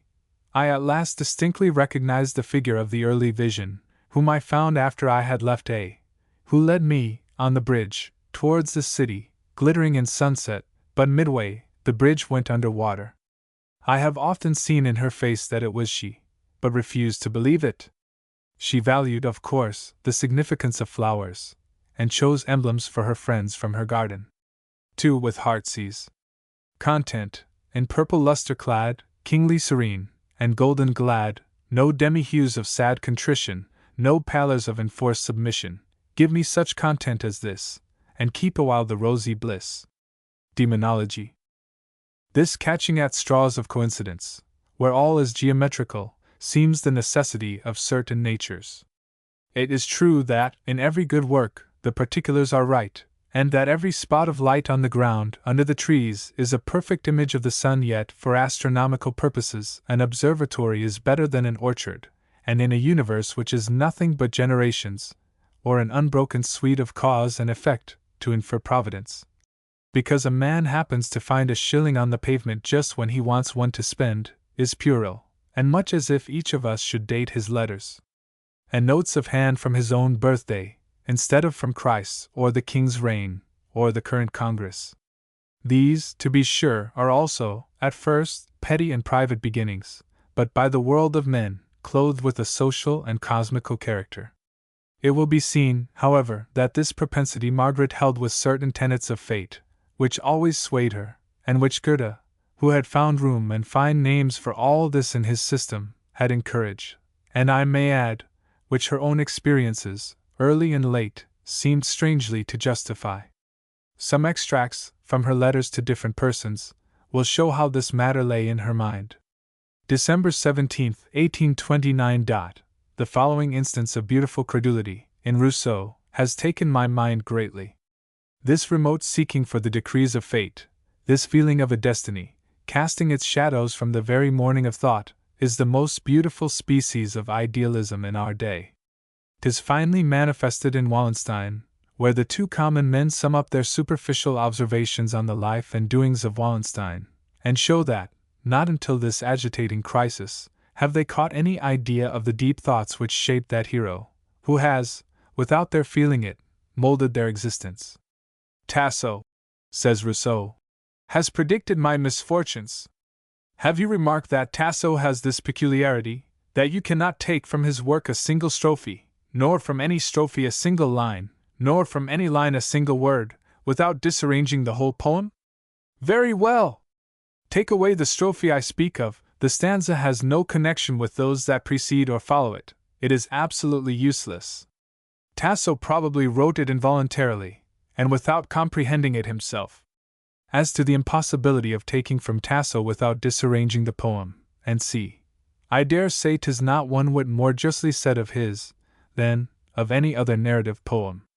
Mais en import, 'tis sufficient if Rousseau believe this. I found the stanza in question, admire its meaning beauty. I hope you have Italian enough to appreciate the singular perfection in expression. If not, look to Fairfax's Jerusalem Delivered, Canto 12, stanza 77. But Rousseau says these lines have no connection with what goes before or after. They are preceded, stanza 76, by these three lines, which he does not think fit to mention. Misero mostro d'infelice amore, misero mostro a cui sol pena e degna dell'immensa impieta, la vita indegna. Vivro fra mi tormenti e fra la cure, mi just fury, forsenato errante. Paventero l'ombra solingi scure, che el primo era mi retirano avanti del sol che scopri la mies venture, ascivo ed in oror avro il sembient. Temero mi medesmo, ida mi stesso sempre figendo, avro mi sempre oppresso. La Jerusalem, Liberata c. 12. 76-77. To R.W.E. Dec. 12, 1843. When Goethe received a letter from Zelter, with a handsome superscription, he said, "Lay that aside, it is Zelter's true handwriting. Every man has a daemon, who is busy to confuse and limit his life. No way is the action of this power more clearly shown than in the handwriting. On this occasion, the evil influences have been evaded. The mood, the hand, the pen and paper have conspired to let our friend write truly himself. You may perceive, I quote from memory, as the sentences are anything but Goethean, but I think often of this little passage. With me, for weeks and months, the daemon works his will. Nothing succeeds with me. I fall ill, or am otherwise interrupted. At these times, whether of frost, or sultry weather, I would gladly either plant nor reap, wait for the better times, which sometimes come, when I forget that sickness is ever possible, when all interruptions are upborne like straws on the full stream of my life, and the words that accompany it are as much in harmony as sedges murmuring near the bank. Not all, yet not unlike. But it often happens that something presents itself, and must be done, in the bad time. Nothing presents itself in the good, so I, like the others, seem worse and poorer than I am." In another letter to an earlier friend, she expatiates a little. As to the demoniacal, I know not that I can say to you anything more precise than you find from Goethe. There are no precise terms for such thoughts. The word instinctive indicates their existence. I intimated it in the little piece on the Drachenfels. It may be best understood, perhaps, by a symbol. As the sun shines from the serene heavens, dispelling noxious exhalations, and calling forth exquisite thoughts on the surface of earth in the shape of shrub or flower, so gnome-like works the fire within the hidden caverns and secret veins of earth, fashioning existences which have a longer share in time, perhaps, because they are not immortal in thought. Love, beauty, wisdom, goodness are intelligent, but this power moves only to seize its prey. It is not necessarily either malignant or the reverse, but it has no scope beyond demonstrating its existence. When conscious, self-asserting, it becomes, as power working for its own sake, unwilling to acknowledge love for its superior, must the devil. That is the legend of Lucifer, the star that would not own its center yet. While it is unconscious, it is not devilish, only demoniac. In nature, we trace it in all volcanic workings, in aboding position of lights, in whispers of the wind, which has no pedigree, in deceitful invitations of the water, in the sullen rock, which never shall find a voice, and in the shapes of all those beings who go about seeking what they may devour. We speak of a mystery, a dread. We shudder, but we approach still nearer, and a part of our nature listens, sometimes answers to this influence, which, if not indestructible, is at least indissolubly linked with the existence of matter. In genius, and in character, it works, as you say, instinctively. It refuses to be analyzed by the understanding, and is most of all inaccessible to the person who possesses it.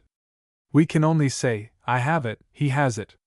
You have seen it often in the eyes of those Italian faces you like. It is most obvious in the eye. As we look on such eyes, we think on the tiger, the serpent, beings who lurk, glide, fascinate, mysteriously control. For it is occult by its nature, and if it could meet you on the highway, and be familiarly known as an acquaintance, could not exist. The angels of light do not love, yet they do not insist on exterminating it. It has given rise to the fables of wizard, enchantress, and the like.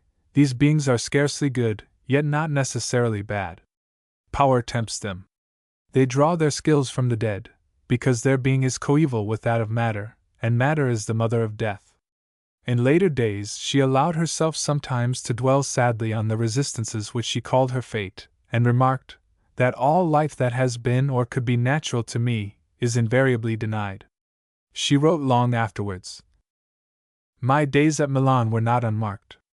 I have known some happy hours, but they all lead to sorrow, and not only the cups of wine, but of milk, seem drugged with poison for me.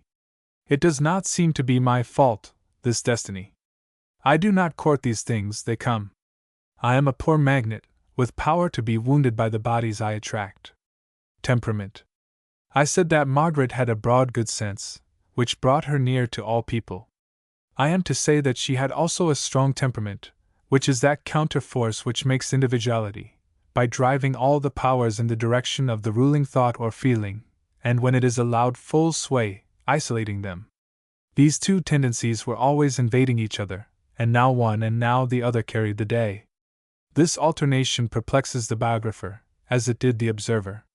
We contradict on the second page what we affirm on the first, and I remember how often I was compelled to correct my impressions of her character when living, for after I had settled it once for all that she wanted this or that perception, at our next interview she would say with emphasis the very word. I think, in her case, there was something abnormal in those obscure habits and necessities which we denote by the word temperament. In the first days of our acquaintance, I felt her to be a foreigner, that with her, one would always be sensible of some barrier, as if in making up a friendship with a cultivated Spaniard or Turk. She had a strong constitution, and of course its reactions were strong, and this is the reason why in all her life she has so much to say of her fate.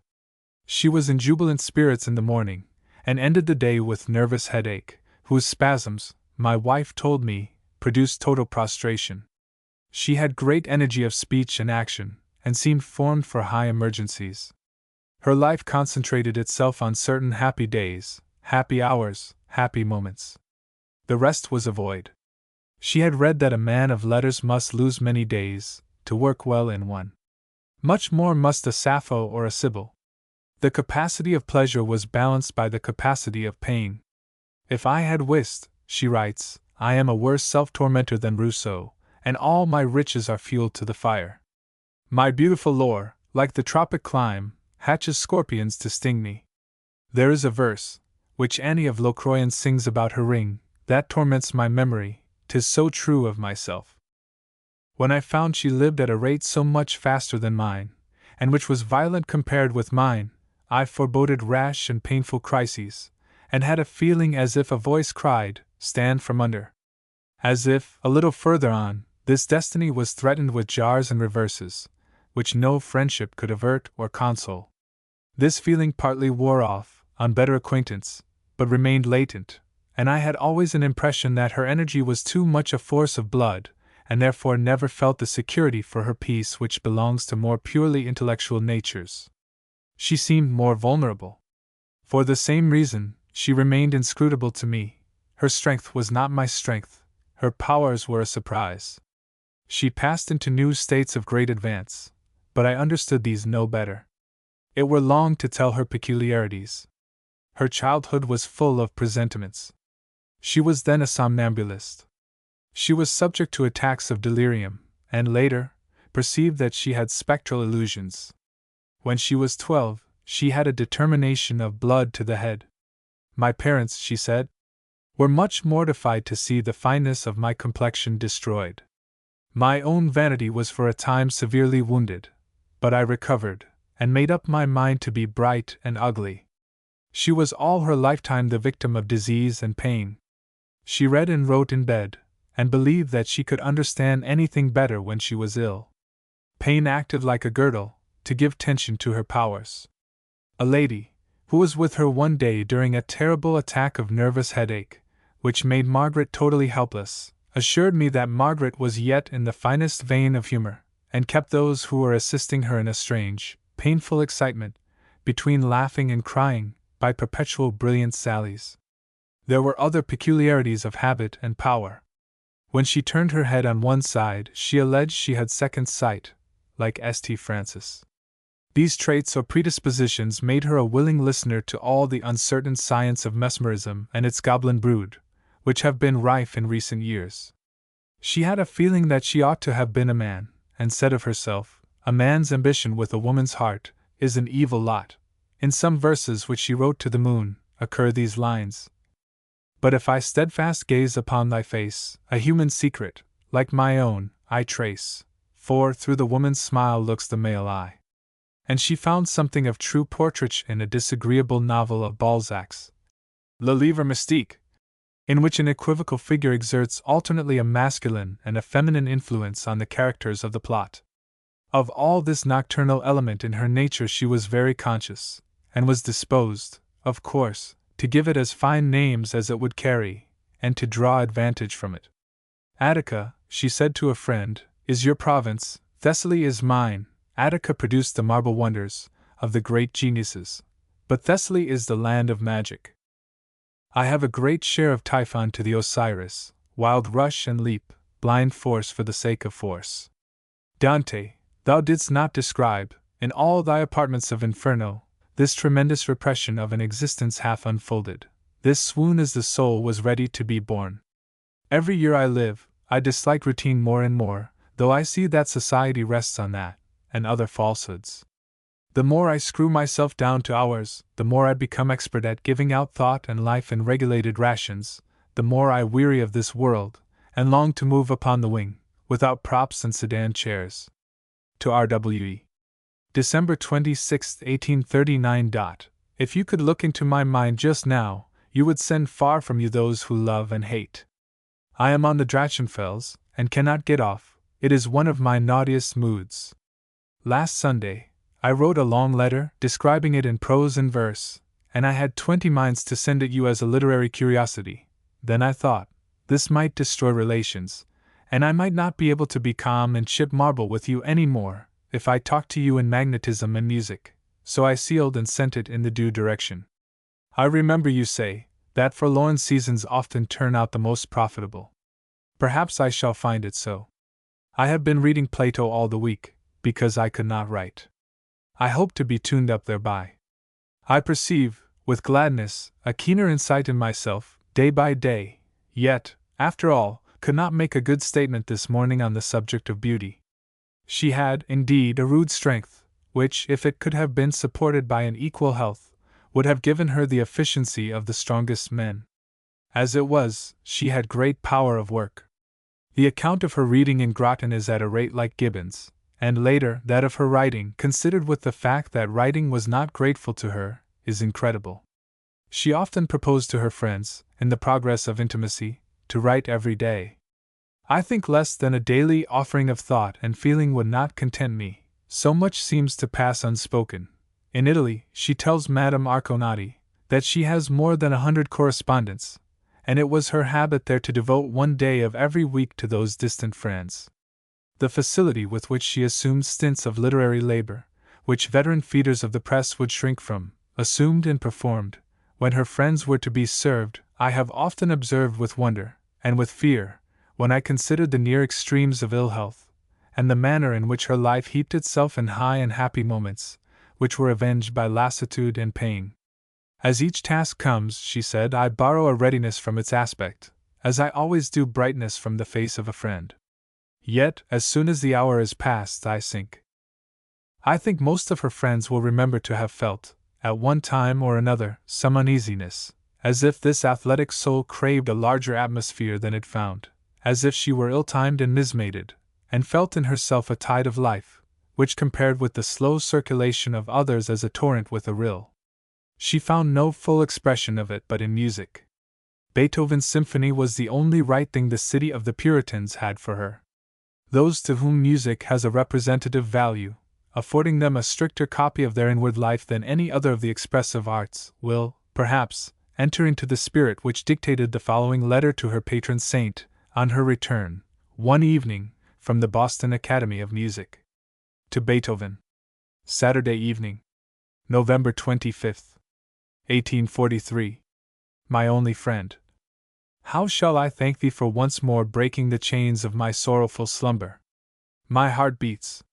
I live again, for I feel that I am worthy audience for thee, and that my being would be reason enough for thine.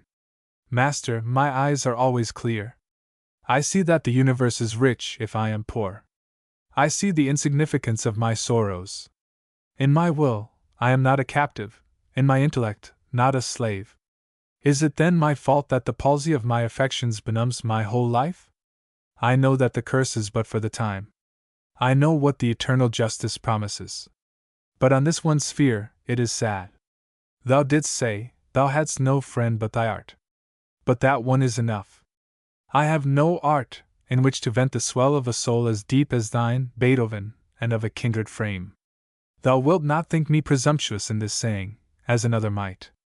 I have always known that thou wouldst welcome and know me, as would no other who ever lived upon the earth since its first creation. Thou wouldst forgive me, Master, that I have not been true to my eventual destiny, and therefore have suffered on every side the pangs of despised love. Thou didst the same, but thou didst borrow from those errors the inspiration of thy genius. Why is it not thus with me? Is it because, as a woman, I am bound by a physical law, which prevents the soul from manifesting itself? Sometimes the moon seems mockingly to say so, to say that I, too, shall not shine, unless I can find a Sunday. Oh, cold and barren moon, tell a different tale. But thou, O blessed Master, dost answer all my questions, and make it my privilege to be. Like a humble wife to the sage or poet, it is my triumph that I can understand and cherish thee. Like a mistress, I arm thee for the fight. Like a young daughter, I tenderly bind thy wounds. Thou art to me beyond compare, for thou art all I want. No heavenly sweetness of saint or martyr, no many-leaved Raphael, no golden Plato, is anything to me, compared with thee. The infinite Shakespeare, the stern Angelo, Dante, bittersweet like thee, are no longer seen in thy presence. And beside these names, there are none that could vibrate in thy crystal sphere. Thou hast all of them, and that ample surge of life besides, that great winged being which they only dreamed of. There is none greater than Shakespeare. He, too, is a god, but his creations are successive. Thy fiat comprehends them all. Last summer, I met thine mood in nature, on those wide impassioned plains flower and crag bestrown. There, the tide of emotion had rolled over, and left the vision of its smiles and sobs, as I saw tonight from thee. If thou wouldst take me wholly to thyself, I am lost in this world, where I sometimes meet angels, but of a different star from mine. Even so does thy spirit plead with all spirits. But thou dost triumph and bring them all in. Master, I have this summer envied the oriole which had even a swinging nest in the high bough. I have envied the least flower that came to seed, though that seed were strewn to the wind. But I envy none when I am with thee. Self-esteem. Margaret at first astonished, and repelled us by a complacency that seemed the most assured since the days of Scaliger. She spoke, in the quietest manner, of the girls she had formed, the young men who owed everything to her, the fine companions she had long ago exhausted. In the coolest way, she said to her friends, "I now know all the people worth knowing in America, and I find no intellect comparable to my own." In vain, on one occasion, I professed my reverence for a youth of genius, and my curiosity in his future. Oh no, she was intimate with his mind, and I spoiled him, by overrating him. Meantime, we knew that she neither had seen, nor would see, his subtle superiorities. I have heard that from the beginning of her life, she idealized herself as a sovereign. She early saw herself to be intellectually superior to those around her, and that for years she dwelt upon the idea, until she believed that she was not her parents' child, but an European princess confided to their care. She remembered that when a little girl, she was walking one day under the apple trees with such an air and step, that her father pointed her out to her sister, saying, "Incedit Regina." And her letters sometimes convey these exultations, as the following, which was written to a lady, and which contained Margaret's translation of Goethe's Prometheus. 2. 1838. Which of us has not felt the questionings expressed in this bold fragment? Does it not seem, were we gods, or could steal their fire, we would make men not only happier, but free, glorious? Yes, my life is strange, thine is strange. We shall be, in this life, mutilated beings, but there is in my bosom a faith, that I shall see the reason, a glory, that I can endure to be so imperfect, and a feeling, ever elastic, that fate and time shall have the shame and the blame, if I am mutilated. I will do all I can, and if one cannot succeed, there is a beauty in martyrdom. Your letters are excellent. I did not mean to check your writing, only I thought that you might wish a confidence that I must anticipate with a protest. But I take my natural position always, and the more I see, the more I feel that it is regal. Without throne, scepter, or guards, still a queen. It is certain that Margaret occasionally lets slip, with all the innocence imaginable, some phrase betraying the presence of a rather mountainous me, in a way to surprise those who knew her good sense. She could say, as if she were stating a scientific fact, in enumerating the merits of somebody, "He appreciates me." There was something of hereditary organization in this, and something of unfavorable circumstance in the fact that she had in early life no companion, and few afterwards, in her finer studies. But there was also an ebullient sense of power, which she felt to be in her, which as yet had found no right channels. I remember she once said to me, what I heard as a mere statement of fact, and nowise as unbecoming, that no man gave such invitation to her mind as to tempt her to a full expression, that she felt a power to enrich her thought with such wealth and variety of embellishment as would, no doubt, be tedious to such as she conversed with. Her impatience she expressed as she could. "I feel within myself," she said, "an immense force, but I cannot bring it out. It may sound like a joke, but I do feel something corresponding to that tale of the Destinies falling in love with Hermes." In her journal, in the summer of 1844, she writes, "Mrs. Ware talked with me about education, willful education, in which she is trying to get interested. I talk with a Goethean moderation on this subject, which rather surprises her and, who are nearer the entrance of the studio. I am really old on this subject.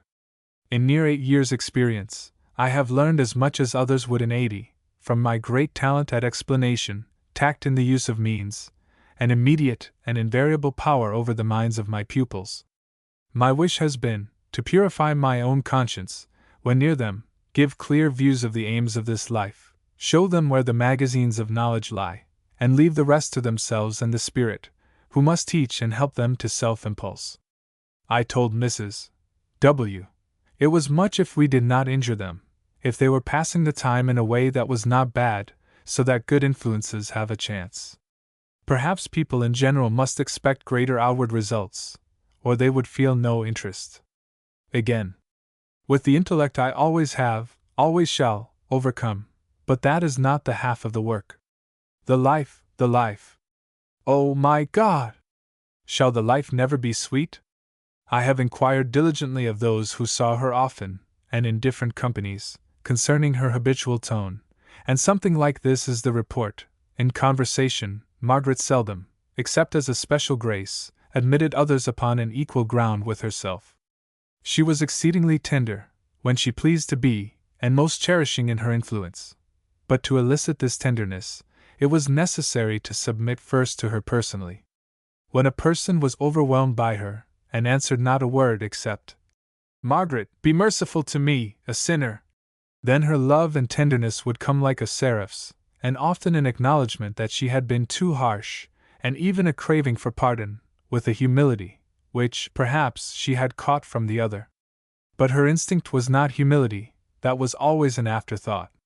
This arrogant tone of her conversation, if it came to be the subject of comment, of course, she defended, and with such broad good nature, and on grounds of simple truth, as were not easy to set aside. She quoted from Manzoni's Carmagnola the lines, "Tolga il ciel che alcuno più altamente di me pensi ch'io stesso." God forbid that any one should conceive more highly of me than I myself. Meantime, the tone of her journals is humble, tearful, religious, and rises easily into prayer. I am obliged to an ingenious correspondent for the substance of the following account of this idiosyncrasy. Margaret was one of the few persons who looked upon life as an art, and every person not merely as an artist, but as a work of art. She looked upon herself as a living statue, which should always stand on a polished pedestal, with right accessories, and under the most fitting lights. She would have been glad to have everybody so live and act. She was annoyed when they did not, and when they did not regard her from the point of view which alone did justice to her. No one could be more lenient in her judgments of those whom she saw to be living in this light.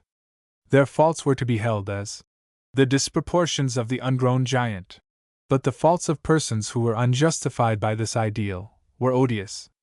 Unhappily, her constitutional self-esteem sometimes blinded the eyes that should have seen that an ideal lay at the bottom of some lives which she did not quite so readily comprehend as beauty, that truth had other manifestations than those which engaged her natural sympathies, that sometimes the soul illuminated only the smallest arc of a circle so large that it was lost in the clouds of another world.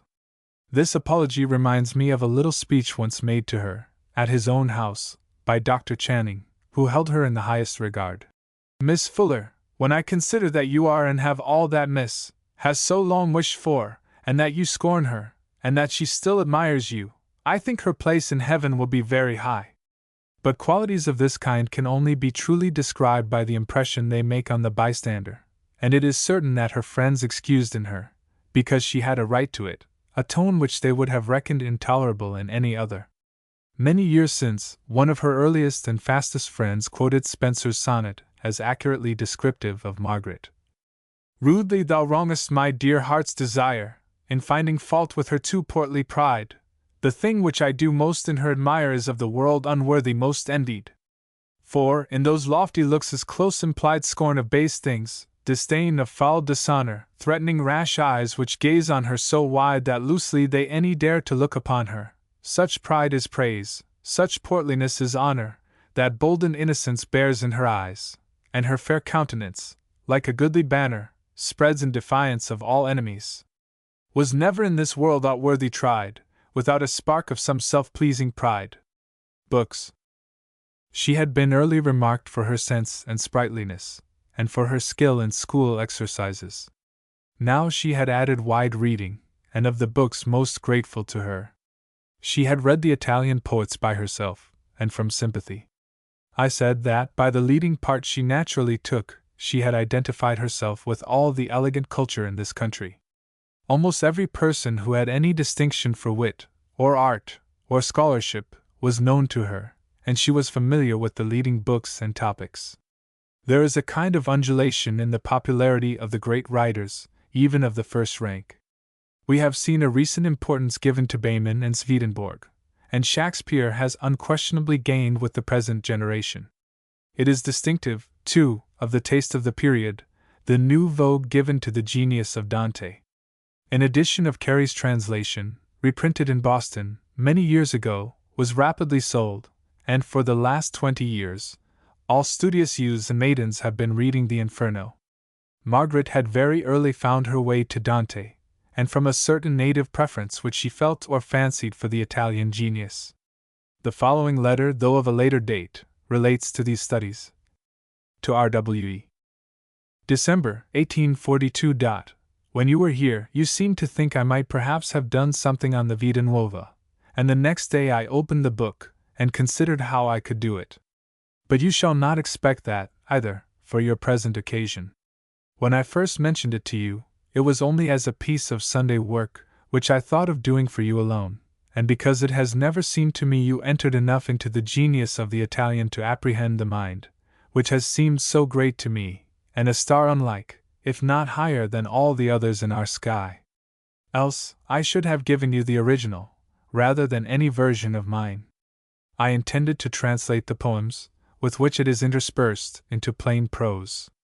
Milnes and Longfellow have tried each their power at doing it in verse, and have done better, probably, than I could, yet not well. But this would not satisfy me for the public. Besides, the translating Dante is a piece of literary presumption, and challenges a criticism to which I am not sure that I am, as the Germans say, gewachsen. Italian, as well as German, I learned by myself, unassisted, except as to the pronunciation. I have never been brought into connection with minds trained to any severity in these kinds of elegant culture. I have used all the means within my reach, but my not going abroad is an insuperable defect in the technical part of my education.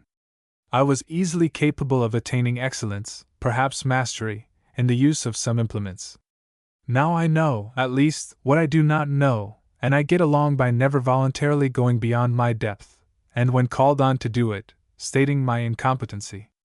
At moments when I feel tempted to regret that I could not follow out the plan I had marked for myself, and develop powers which are not usual here, I reflect that if I had attained high finish and an easy range in these respects, I should not have been thrown back on my own resources, or known them as I do. But Lord Brougham should not translate Greek orations, nor a maid-of-all-work attempt such a piece of delicate handling as to translate the Vita Nuova. Here is a letter, without date, to another correspondent. Today, on reading over some of the sonnets of Michelangelo, I felt them more than usual. I know not why I have not read them thus before, except that the beauty was pointed out to me at first by another, instead of my coming unexpectedly upon it of myself. All the great writers, all the persons who have been dear to me, I have found and chosen, they have not been proposed to me. My intimacy with them came upon me as natural eras, unexpected and thrice dear. Thus I have appreciated, but not been able to feel, Michelangelo as a poet. It is a singular fact in my mental history, that, while I understand the principles and construction of language much better than formerly, I cannot read so well Les Longues Meridionales. I suppose it is that I am less meridionale myself. I understand the genius of the North better than I did. Dante, Petrarca, Tasso were her friends among the old poets, for to Ariosto she assigned a far lower place, Alfieri and Manzoni, among the new. But what was of still more import to her education, she had read German books, and for the 3 years before I knew her, almost exclusively, Lessing, Schiller, Richter, Tieck, Novalis, and above all, Goethe. It was very obvious, at the first intercourse with her, though her rich and busy mind never reproduced undigested reading, that the last writer, food or poison, the most powerful of all mental reagents, the pivotal mind in modern literature, for all before him are ancients, and all who have read him are moderns, that this mind had been her teacher, and of course, the place was filled, nor was there room for any other. She had that symptom which appears in all the students of Goethe, an ill-dissembled contempt of all criticism on him which they hear from others, as if it were totally irrelevant, and they are themselves always preparing to say the right word, a prestige which is allowed, of course, until they do speak. When they have delivered their volley, they pass, like their foregoers, to the rear. The effect on Margaret was complete. She was perfectly timed to it. She found her moods met, her topics treated, the liberty of thought she loved, the same climate of mind. Of course, this book superseded all others, for the time, and tinged deeply all her thoughts. The religion, the science, the Catholicism, the worship of art, the mysticism and demonology, and with all the clear recognition of moral distinctions as final and eternal, all charmed her, and Faust, and Tasso, and Mignon, and Macaria, and Iphigenia, became irresistible names. It was one of those agreeable historical coincidences, perhaps invariable, though not yet registered, the simultaneous appearance of a teacher and of pupils, between whom exists a strict affinity. Nowhere did Goethe find a braver, more intelligent, or more sympathetic reader. About the time I knew her, she was meditating a biography of Goethe, and did set herself to the task in 1837. She spent much time on it, and has left heaps of manuscripts, which are notes, transcripts, and studies in that direction. But she wanted leisure and health to finish it, amid the multitude of projected works with which her brain teemed. She used great discretion on this point, and made no promises. In 1839, she published her translation of Eckermann, a book which makes the basis of the translation of Eckermann since published in London, by Mr. Oxenford. In the Dial, in July 1841, she wrote an article on Goethe, which is, on many accounts, her best paper. Criticism. Margaret was in the habit of sending to her correspondents, in lieu of letters, sheets of criticism on her recent readings. From such quite private folios, never intended for the press, and indeed containing here and there names and allusions, which it is now necessary to veil or suppress, I select the following notices, chiefly of French books. Most of these were addressed to me, but the three first to an earlier friend. Reading Schiller's introduction to the Wars of the League, I have been led back to my old friend, the Duke of Sully, and his charming king. He was a man, that Henri. How gay and graceful seems his unflinching frankness. He wore life as lightly as the feather in his cap. I have become much interested, too, in the two Guises, who had seemed to me mere intriguers, and not of so splendid abilities, when I was less able to appreciate the difficulties they daily and hourly combated. I want to read some more books about them. Do you know whether I could get Matthew, or De Thou, or the Memoirs of the House of Nevers? I do not think this is a respectable way of passing my summer, but I cannot help it. I never read any Life of Molière. Are the facts very interesting? You see clearly in his writing what he was, a man not high, not poetic, but firm, wide, genuine, whose clear-sightedness only made him more noble. I love him well that he could see without showing these myriad mean faults of the social man, and yet make no nearer approach to misanthropy than his Alceste. These witty Frenchmen, Rabelais, Montaigne, Molière, are great as were their marshals and purse chevaliers. When the Frenchman tries to be poetical, he becomes theatrical, but he can be romantic, and also dignified, mauvais shrugs and snuff-boxes. Thursday evening. Although I have been much engaged these 2 days, I have read Spiridion twice. I could have wished to go through it the second time more at leisure, but as I am going away, I thought I would send it back, lest it should be wanted before my return. The development of the religious sentiment being the same as in Helene, I at first missed the lyric effusion of that work, which seems to me more and more beautiful, as I think of it more. This, however, was a mere prejudice, of course, as the thought here is poured into a quite different mold, and I was not troubled by it on a second reading. Again, when I came to look at the work by itself, I thought the attempt too bold. A piece of character painting does not seem to be the place for a statement of these wide and high subjects. For here the philosophy is not merely implied in the poetry and religion, but assumes to show a face of its own. And, as none should meddle with these matters who are not in earnest, so such will prefer to find the thought of a teacher or fellow disciple expressed as directly and as bare of ornament as possible. I was interested in De Wet's Theodore, and that learned and profound man seemed to me so to fail, that I did not finish the book, nor try whether I could believe the novice should ever arrive at manly stature. I am not so clear as to the scope and bearing of this book, as of that. I suppose if I were to read Lamennais, or Ellermanier, I should know what they all want or intend. And if you meet with Les Perrault's Duncroyant, I will beg you to get it for me, for I am more curious than ever. I had supposed the view taken by these persons in France to be the same with that of Novalis and the German Catholics, in which I have been deeply interested. But from this book, it would seem to approach the faith of some of my friends here, which has been styled psychotheism. And the gap in the theoretical fabric is the same as with them.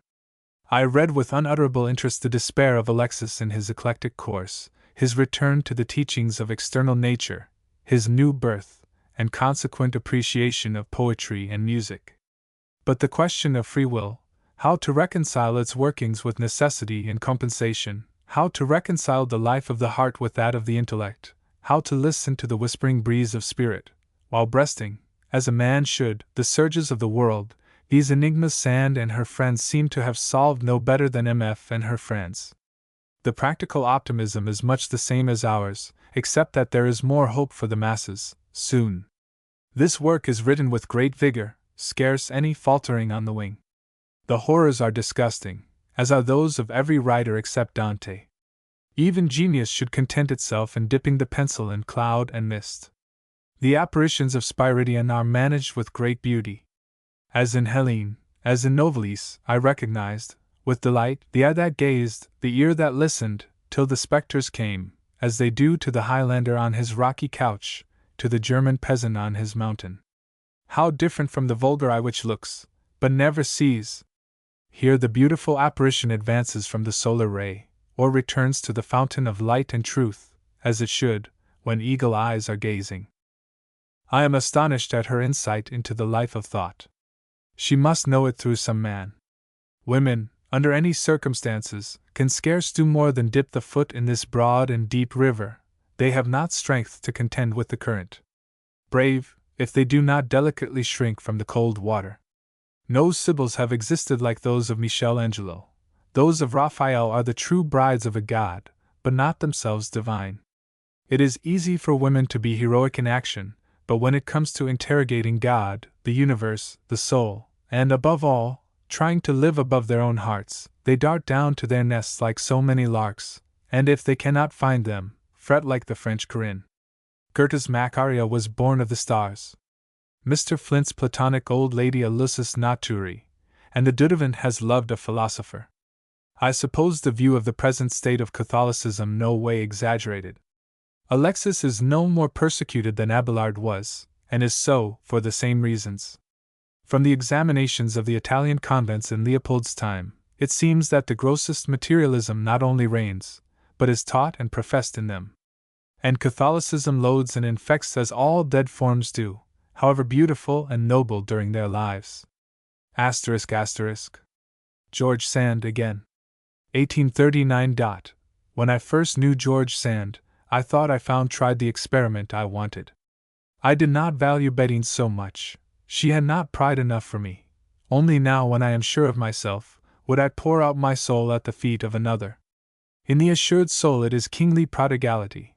In one which cannot forbear, it is mere babyhood.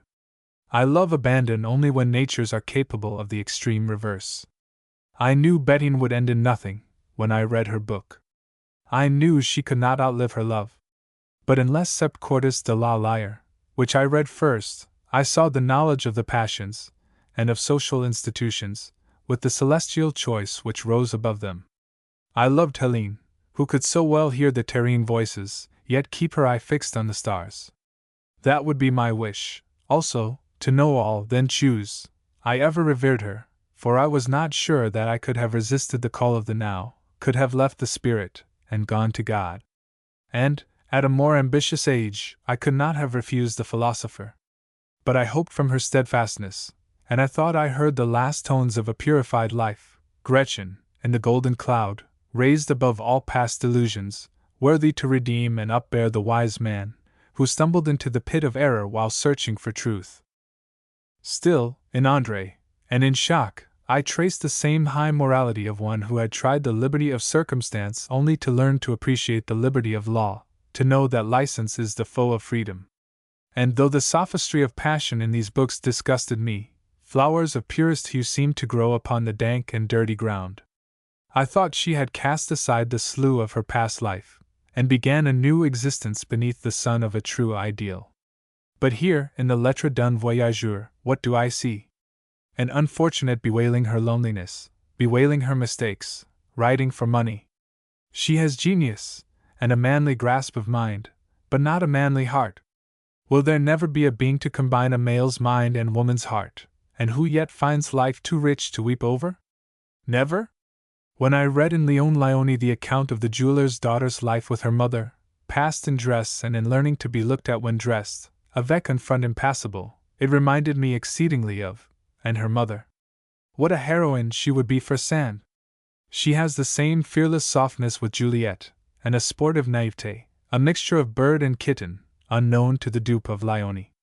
If I were a man, and wished a wife, as many do, merely as an ornament, or silken toy, I would take, as soon as any I know. Her fantastic, impassioned, and mutable nature would yield an inexhaustible amusement. She is capable of the most romantic actions, wild as the falcon, and voluptuous as the tuberose, yet she has not in her the elements of romance, like a deeper and less susceptible nature. My cold and reasoning with her one love lying, perhaps, never to be unfolded, beneath such sheets of pride and reserve, would make a far better heroine. Both these characters are natural, while S and T are naturally factitious, because so imitative, and her mother differs from Juliet and her mother, by the impulse a single strong character gave them. Even at this distance of time, there is a slight but perceptible taste of iron in the water. George Sand disappoints me, as almost all beings have, especially since I have been brought close to her person by the Lettre d'un Voyageur.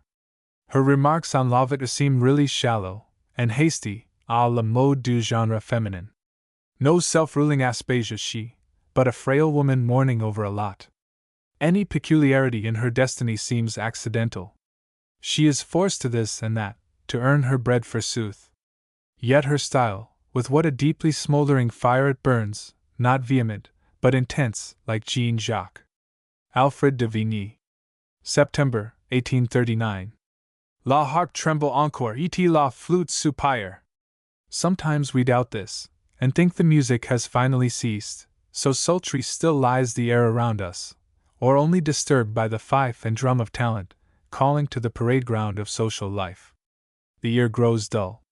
Faith asks her daily bread, and fancy is no longer fed. So materialistic is the course of common life, that we ask daily new messiahs from literature and art, to turn us from the Pharisaic observance of law to the baptism of spirit. But stars arise upon our murky sky, and the flutes soupire from the quarter where we least expect it. La jeune France. I had not believed in this youthful pretender. I thought she had no pure blood in her veins, no aristocratic features in her face, no natural grace in her gait. I thought her an illegitimate child of the generous, but extravagant youth of Germany. I thought she had been left at the Foundling Hospital, as not worth a parent's care, and that now, grown up, she was trying to prove at once her parentage and her charms by certificates which might be headed, innocent adultery, celestial crime, and c.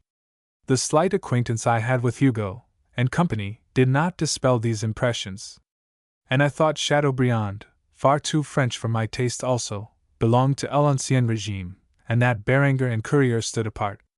Nodir, Paul de Kock, Sue, Jules Janin, I did not know, except through the absurd reports of English reviewers, Le Maistre and Lamennais, as little. But I have now got a peep at this galaxy. I begin to divine the meaning of St. Simonianism, Cousinism, and the movement which the same causes have produced in Belles Lettres. I perceive that La Jeune France is the legitimate, though far younger sister of Germany, taught by her, but not born of her, but of a common mother. I see, at least begin to see, what she has learned from England, and what the bloody reign of the Revolution has done to fertilize her soil, naturally too light. Blessed be the early days when I sat at the feet of Rousseau, prophet sad and stately as any of Jury. Every onward movement of the age, every downward step into the solemn depths of my own soul, recalls thy oracles, O Jean Jacques. But as these things only glimmer upon me at present, clouds of rose and amber, in the perspective of a long, dim woodland glade, which I must traverse if I would get a fair look at them from the hilltop, as I cannot, to say sooth, get the works of these always working geniuses, but by slow degrees, in a country that has no heed of them till her railroads and canals are finished. I need not jot down my petty impressions of the movement writers. I wish to speak of one among them, aided, honored by them, but not of them. He is to La Jeune France rather the herald of a tourney, or the master of ceremonies at a patriotic festival, than a warrior for her battles, or an advocate to win her cause. The works of M. de Vigny having come in my way, I have read quite through this thick volume. I read, a year since, in the London and Westminster, an admirable sketch of Armand Carrel. The writer speaks particularly of the use of which Carrel's experience of practical life had been to him as an author, how it had tempered and sharpened the blade of his intellect to the Damascene perfection. It has been of like use to de Vigny, though not in equal degree. De Vigny passed, but for manly steadfastness, he would probably say wasted, his best years in the army. He is now about 40, and we have in this book the flower of these best years. It is a night blooming serious, for his days were passed in the duties of his profession. These duties, so tiresome and unprofitable in time of peace, were the ground in which the seeds sprang up, which produced these many-leaved and calm night flowers. The first portion of this volume, Servitude et Grandeurs Militaires, contains an account of the way in which he received his false tendency. Cherished on the wounded knees of his aged father, he listened to tales of the great Frederick, whom the veteran had known personally. After an excellent sketch of the king, he says, I expatiate here, almost in spite of myself, because this was the first great man whose portrait was thus drawn for me at home, a portrait after nature, and because my admiration of him was the first symptom of my useless love of arms, the first cause of one of the most complete delusions of my life. This admiration for the great king remained so lively in his mind, that even Bonaparte in his gestures seemed to him, in later days, a plagiarist. At the military school, the drums stifled the voices of our masters, and the mysterious voices of books seemed to us cold and pedantic. Tropes and logarithms seemed to us only steps to mount to the star of the Legion of Honor, the fairest star of heaven to us children. No meditation could keep long in chains heads made constantly giddy by the noise of cannon and bells for the Te Deum. When one of our former comrades returned to pay us a visit in uniform, and his arm in a scarf, we blushed at our books, and threw them at the heads of our teachers. Our teachers were always reading us bulletins from the Grande Armée, and our cries of Vive l'Empereur interrupted Tacitus and Plato. Our preceptors resembled heralds of arms, our study halls barracks, and our examinations reviews. Thus was he led into the army, and, he says, it was only very late that I perceived that my services were one long mistake, and that I had imported into a life altogether active, a nature altogether contemplative. He entered the army at the time of Napoleon's fall, and, like others, wasted life in waiting for war.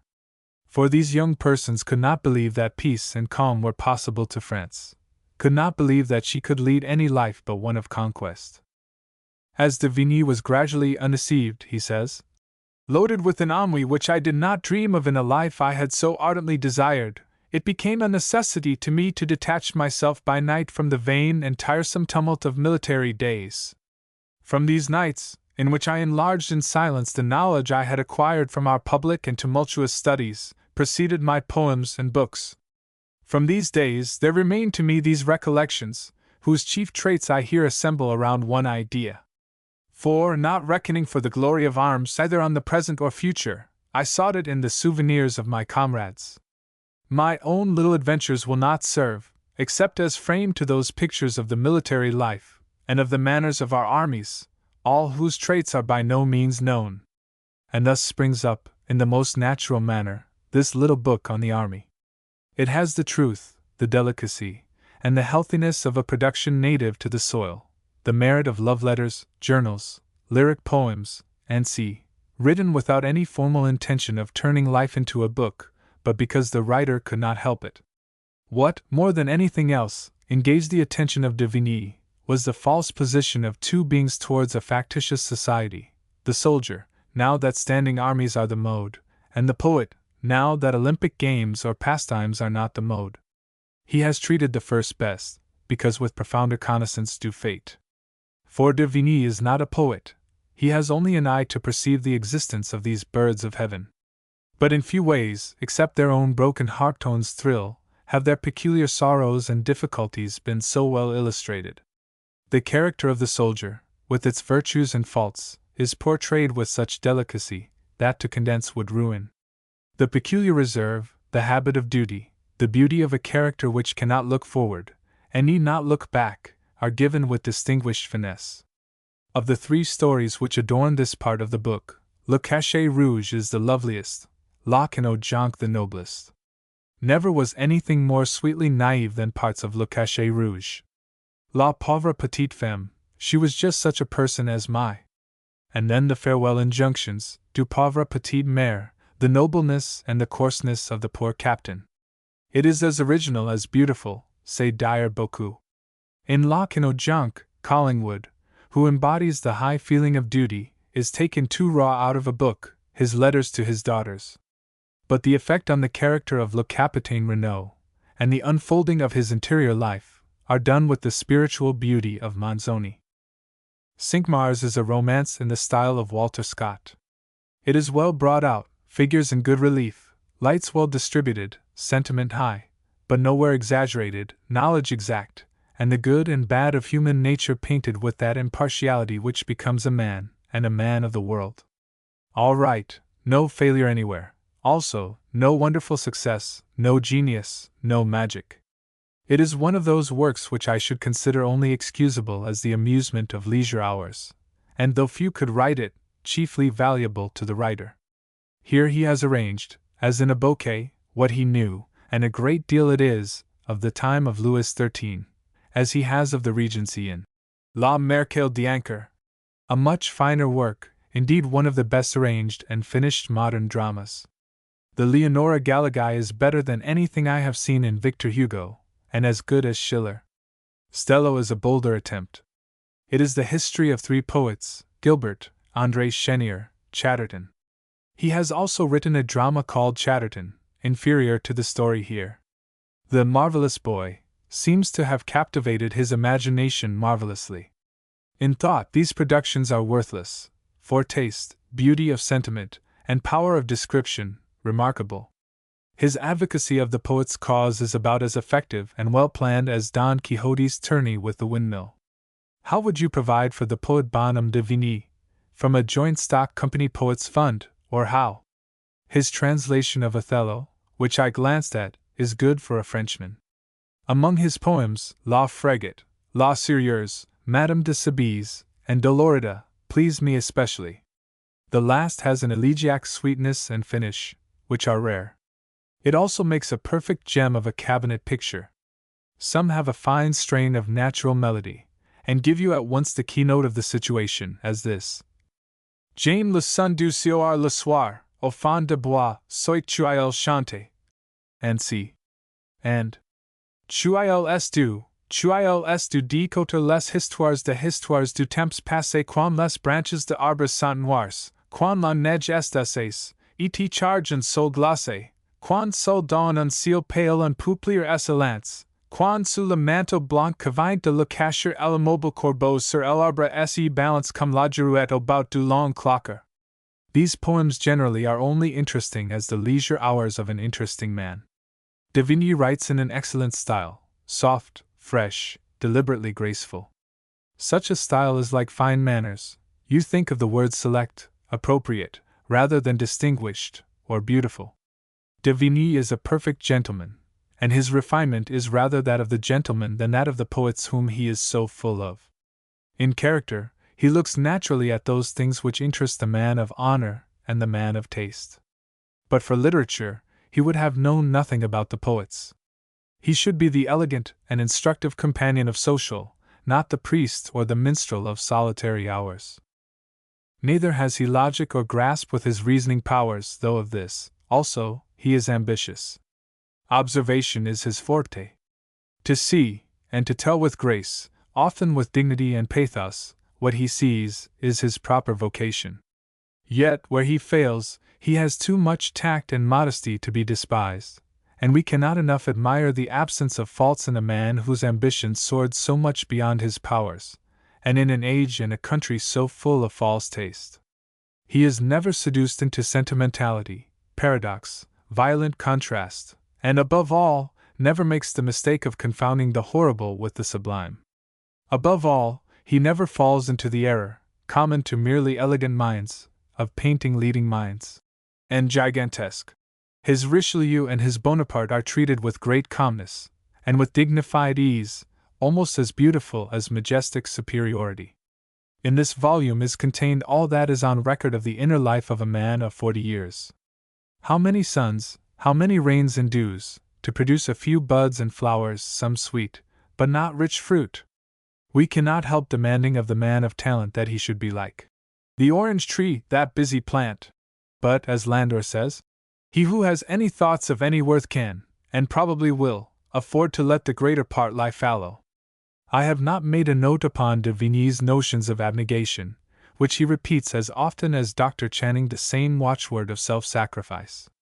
It is that my views are not yet matured, and I can have no judgment on the point. Berenger. September 1839. I have lately been reading some of Berenger's chansons. The hour was not propitious. I was in a mood the very reverse of Roger Bontemps, and beset with circumstances the most unsuited to make me sympathize with the prayer. Pardonnez la gaieté de ma philosophie. Yet I am not quite insensible to their wit, high sentiment, and spontaneous grace. A wit that sparkles all over the ocean of life, a sentiment that never puts the best foot forward, but prefers the tone of delicate humor to the mouthings of tragedy, a grace so aerial that it nowhere requires the aid of a thought, for in the light refrains of these productions, the meaning is felt as much as in the most pointed lines. Thus in Les Myrmidons, the refrain: Myrmidons res fecund, Myrmidons enfant nous commandans, Jupiter livre le monde, aux Myrmidons, bis. The swarming of the insects about the dead lion is expressed as forcibly as in the most sarcastic passage of the chanson. In La Féridondine, every sound is a witticism, and levels to the ground a bevy of what Byron calls garrison people. Halt la! O you la système de interpretations, is equally witty, though there the form seems to be as much in the saying as in the comic melody of sound. In Adieux à la campagne, Souvenirs du peuple, la déesse de la liberté, la convoy de David, a melancholy pathos breathes, which touches the heart the more that it is so unpretending. Si n'est plus Lisette, mon habit, elle indépendante, vous vieillerez, ô ma belle maîtresse. A gentle graceful sadness wins us. In Le Dieu de bons gens, les étoiles qu'affilant, les conseils de lise tries à table, a noble dignity is admired, while such as La Fortune and La Metempsychos are inimitable in their childlike playfulness. Ma vocation, I have had and admired for many years. He is of the pure ore, a darling fairy channeling of great Mother Nature, the poet of the people, and therefore, of all in the upper classes sufficiently intelligent and refined to appreciate the wit and sentiment of the people. But his wit is so truly French in its lightness and sparkling, feathering vivacity, that one like me, accustomed to the bitterness of English tonics, suicidal November melancholy, and Byronic wrath of satire, cannot appreciate him at once. But when used to the gentler stimuli, we like them best, and we also would live a while in the atmosphere of music and mirth, content if we have bread for today, and hope for tomorrow. There are fine lines in his Cinq Mai. The sentiment is as grand as Manzoni's, though not sustained by the same majestic sweep of diction as Si roche repoussé l'espérance, l'égal n'est plus dans le secret de Dieu, Illinois fatiguait la victoire à le suivre, elle était lassée, elle attendait pas. And from La Gerontocratie au les infiniment petit. Combien d'imperceptibles êtres, de petits Jésuites bilieux, de milliers d'autres petits prêtres, lui portant de petits bons de.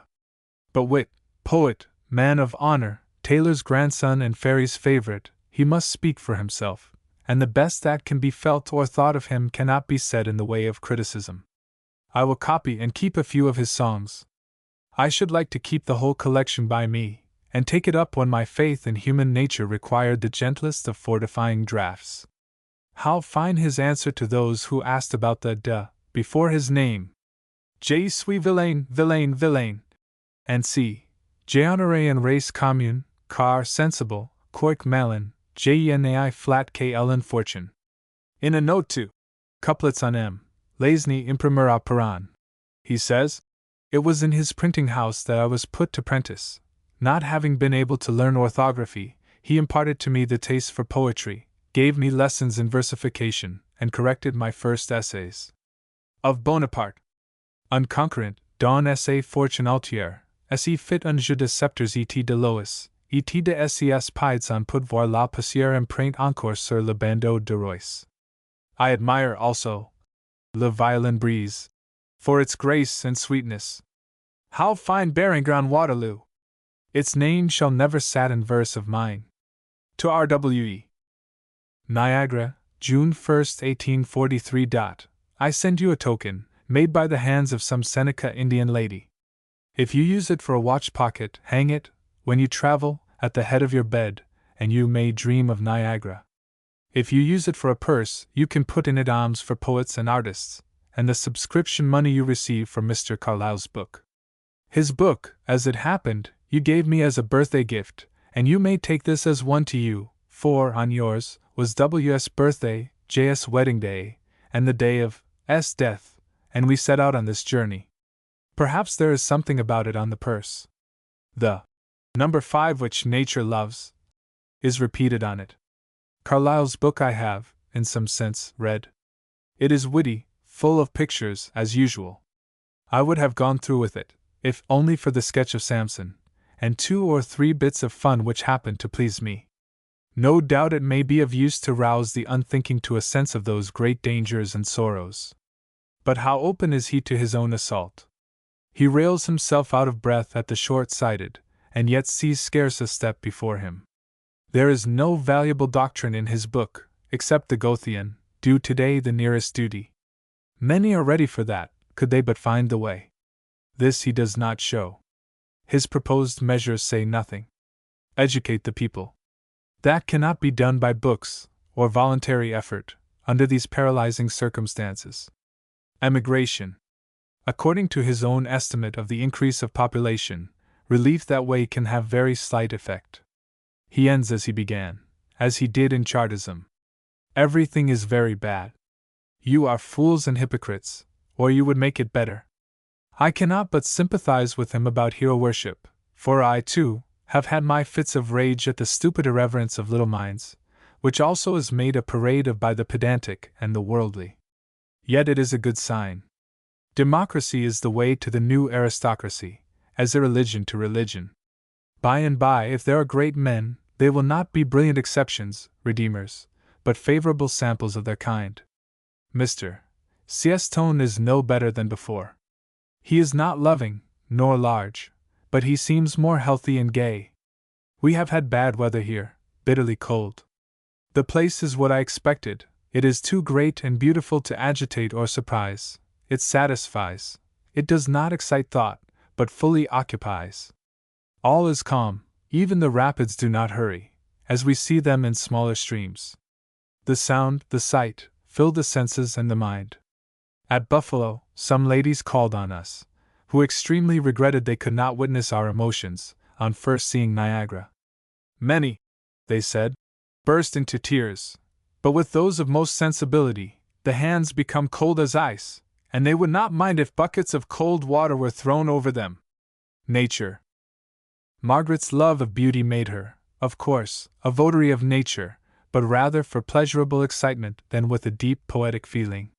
Her imperfect vision and her bad health were serious impediments to intimacy with woods and rivers. She had never paid, and it is a little remarkable, any attention to natural sciences. She neither botanized, nor geologized, nor dissected. Still she delighted in short country rambles, in the varieties of landscape, in pastoral country, in mountain outlines, and above all, in the seashore. At Nantucket Beach, and at Newport, she spent a month or 2 of many successive summers.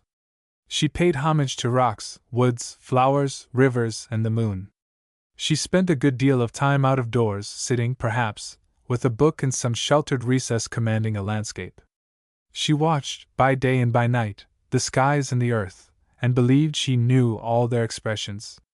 She wrote in her journal, or in her correspondence, a series of moonlights, in which she seriously attempts to describe the light and scenery of successive nights of the summer moon.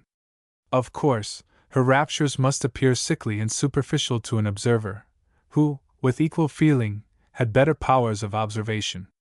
Nothing is more rare than a talent to describe landscape, and especially skyscape or cloudscape, although a vast number of letters, from correspondence between the ages of 20 and 30, are filled with experiments in this kind.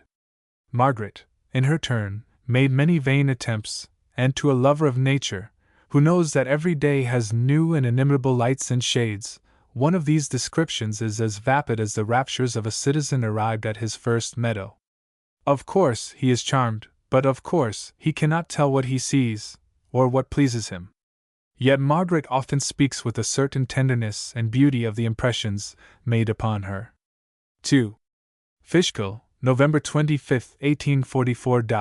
You would have been happy as I have been in the company of the mountains. They are companions both bold and calm. They exhilarate and they satisfy. To live, too, on the bank of the great river so long, has been the realization of a dream. Though I have been reading and thinking, yet this has been my life. After they were all in bed, she writes from the manse in Concord, I went out and walked till near 12. The moonlight filled my heart. These embowering elms stood in solemn black, the praying monastics of this holy night, full of grace, in every sense, their life so full, so hushed, not a leaf stirred. You say that nature does not keep her promise, but surely she satisfies us now and then for the time. The drama is always in progress, but here and there she speaks out a sentence, full in its cadence, complete in its structure. It occupies, for the time, the sense and the thought. We have no care for promises.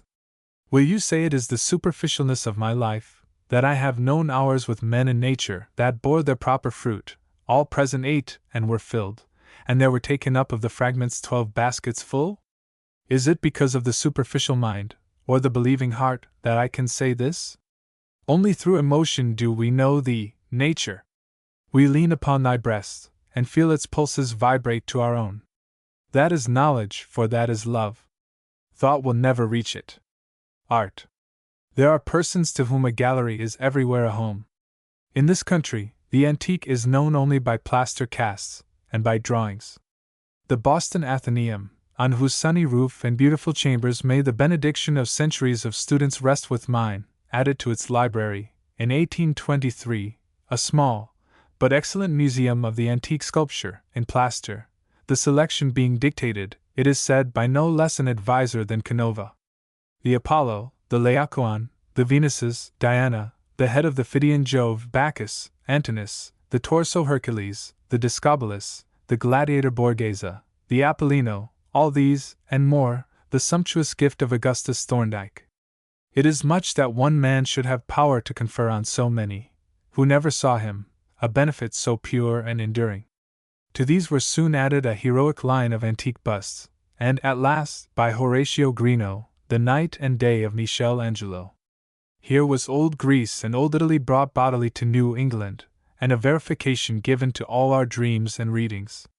It was easy to collect, from the drawing rooms of the city, a respectable picture gallery for a summer exhibition. This was also done, and a new pleasure was invented for the studious, and a new home for the solitary.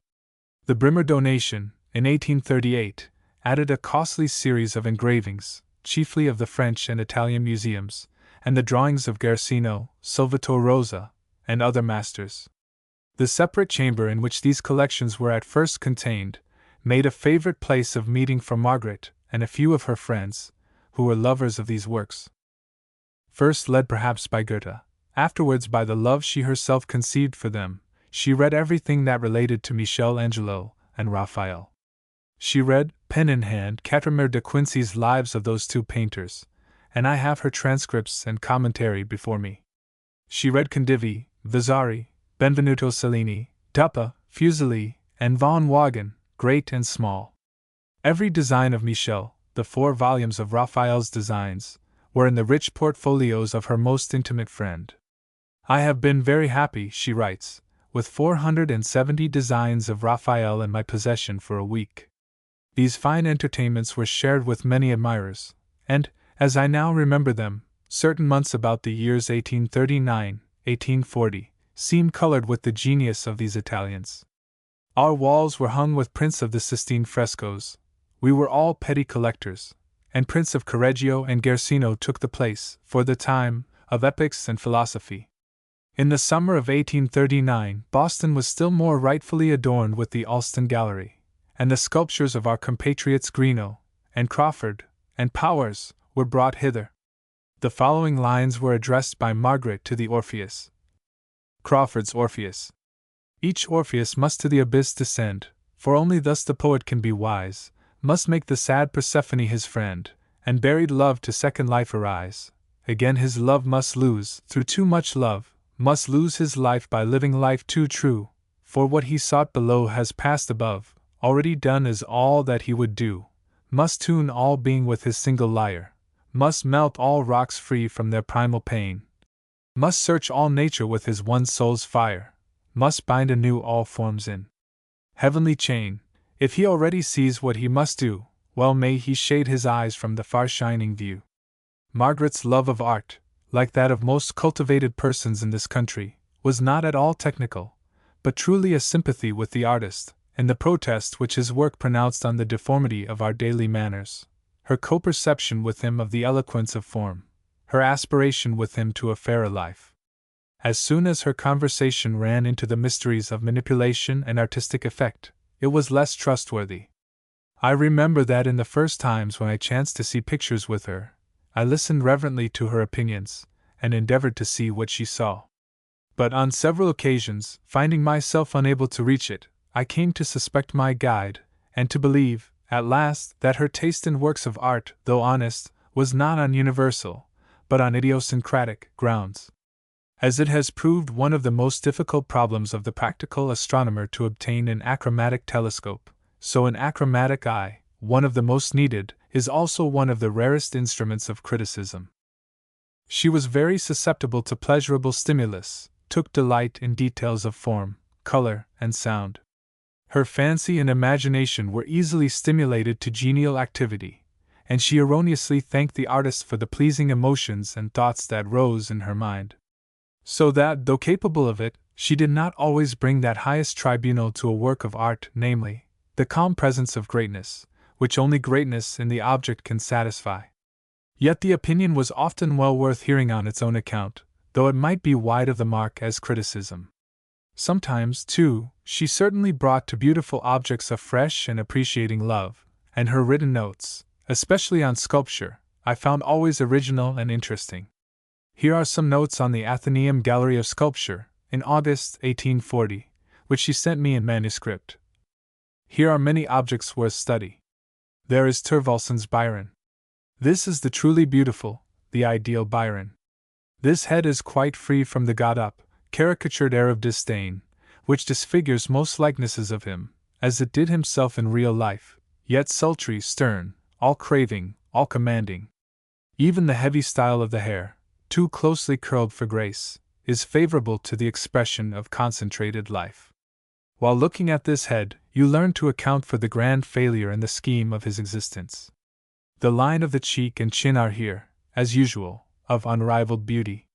The bust of Napoleon is here also, and will naturally be named, in connection with that of Byron, since the one in letters, the other in arms, represented more fully than any other the tendency of their time, more than any other gave it a chance for reaction. There was another point of resemblance in the external being of the two, perfectly corresponding with that of the internal, a sense of which peculiarity drew on Byron some ridicule. I mean that it was the intention of nature that neither should ever grow fat, but remain a Cassius in the Commonwealth. And both these heads are taken while they were at an early age, and so thin as to be still beautiful. This head of Napoleon is of a stern beauty. A head must be of a style either very stern or very chaste, to make a deep impression on the beholder. There must be a great force of will and withholding of resources, giving a sense of depth below depth, which we call sternness, or else there must be that purity, flowing as from an inexhaustible fountain through every lineament, which drives far off or converts all baser natures. Napoleon's head is of the first description. It is stern, and not only so, but ruthless. Yet this ruthlessness excites no aversion. The artist has caught its true character, and given us here the Attila, the instrument of fate to serve a purpose not his own. While looking on it, came full to mind the well-known lines. Speak gently of his crimes, who knows, scourge of God, but in his eyes those crimes were virtues? His brows are tense and damp with the dews of thought. In that head you see the great future, careless of the black and white stones, and even when you turn to the voluptuous beauty of the mouth, the impression remains so strong that rushes, snows, and mountains of the slain seem the tragedy that must naturally follow the appearance of such an actor. You turn from him, feeling that he is a product not of the day, but of the ages, and that the ages must judge him. Near him is a head of Ennius, very intellectual, self-centered and self-fed, but wrung and gnawed by unceasing thoughts. Yet, even near the Ennius and Napoleon, our American men look worthy to be perpetuated in marble or bronze, if it were only for their air of calm, unpretending sagacity. If the young American were to walk up an avenue lined with such effigies, he might not feel called to such greatness as the strong Roman wrinkles tell of, but he must feel that he could not live an idle life, and should nerve himself to lift an Atlas weight without repining or shrinking. The busts of Everett and Alston, though admirable as everyday likenesses, deserved a genius of a different order from Clevenger. Clevenger gives the man as he is at the moment, but does not show the possibilities of his existence. Even thus seen, the head of Mr. Everett brings back all the age of Pericles, so refined and classic is its beauty. The two busts of Mr. Webster, by Clevenger and Powers, are the difference between prose, healthy and energetic prose, indeed, but still prose, and poetry. Clevenger's is such as we see Mr. Webster on any public occasion, when his genius is not called forth. No child could fail to recognize it in a moment. Powers is not so good as a likeness, but has the higher merit of being an ideal of the orator and statesman at a great moment. It is quite an American Jupiter in its eagle calmness of conscious power. A marble copy of the beautiful Diana, not so spirited as the Athenaeum cast. S.C. thought the difference was one of size. This work may be seen at a glance, yet does not tire one after survey. It has the freshness of the woods, and of morning dew. I admire those long lithe limbs, and that column of the throat. The Diana is a woman's ideal of beauty. Its elegance, its spirit, its graceful, peremptory air, are what we like in our own sex. The Venus is for men. The sleeping Cleopatra cannot be looked at enough. Always her sleep seems sweeter and more graceful, always more wonderful the drapery. A Little Psyche, by a pupil of Bartolini, pleases us much thus far. The forlorn sweetness with which she sits there, crouched down like a bruised butterfly, and the languid tenacity of her mood, are very touching. The Mercury and Ganymede with the Eagle, by Thorvaldsen, are still as fine as on first acquaintance. Thorvaldsen seems the grandest and simplest of modern sculptors. There is a breadth in his thought, a freedom in his design, we do not see elsewhere. A Spaniel, by Gott, shows great talent and knowledge of the animal. The head is admirable. It is so full of playfulness and of doggish knowingness. I am tempted, by my recollection of the pleasure it gave her, to insert here a little poem, addressed to Margaret by one of her friends, on the beautiful imaginative picture in the gallery of 1840, called The Dream. A youth, with gentle brow and tender cheek, dreams in a place so silent, that no bird, no rustle of the leaves his slumbers break, only soft tinkling from the stream is heard, as in bright little waves it comes to greet the beauteous one, and play upon his feet. On a low bank, beneath the thick shade thrown, soft gleams over his brown hair are flitting, his golden plumes, bending, all lovely shone. It seemed an angel's home where he was sitting, erect, beside, a silver lily grew, and over all the shadow its sweet beauty threw. Dreams he of life? Oh, then a noble maid toward him floats, with eyes of starry light, in richest robes all radiantly arrayed, to be his lady and his dear delight. Ah, no! The distance shows a winding stream, no lovely lady moves, no starry eyes do gleam. Cold is the air, and cold the mountains blue, the banks are brown, and men are lying there, meager and old. Oh, what have they to do with joyous visions of a youth so fair? He must not ever sleep as they are sleeping, onward through life he must be ever sweeping. Let the pale glimmering distance pass away, why in the twilight art thou slumbering there?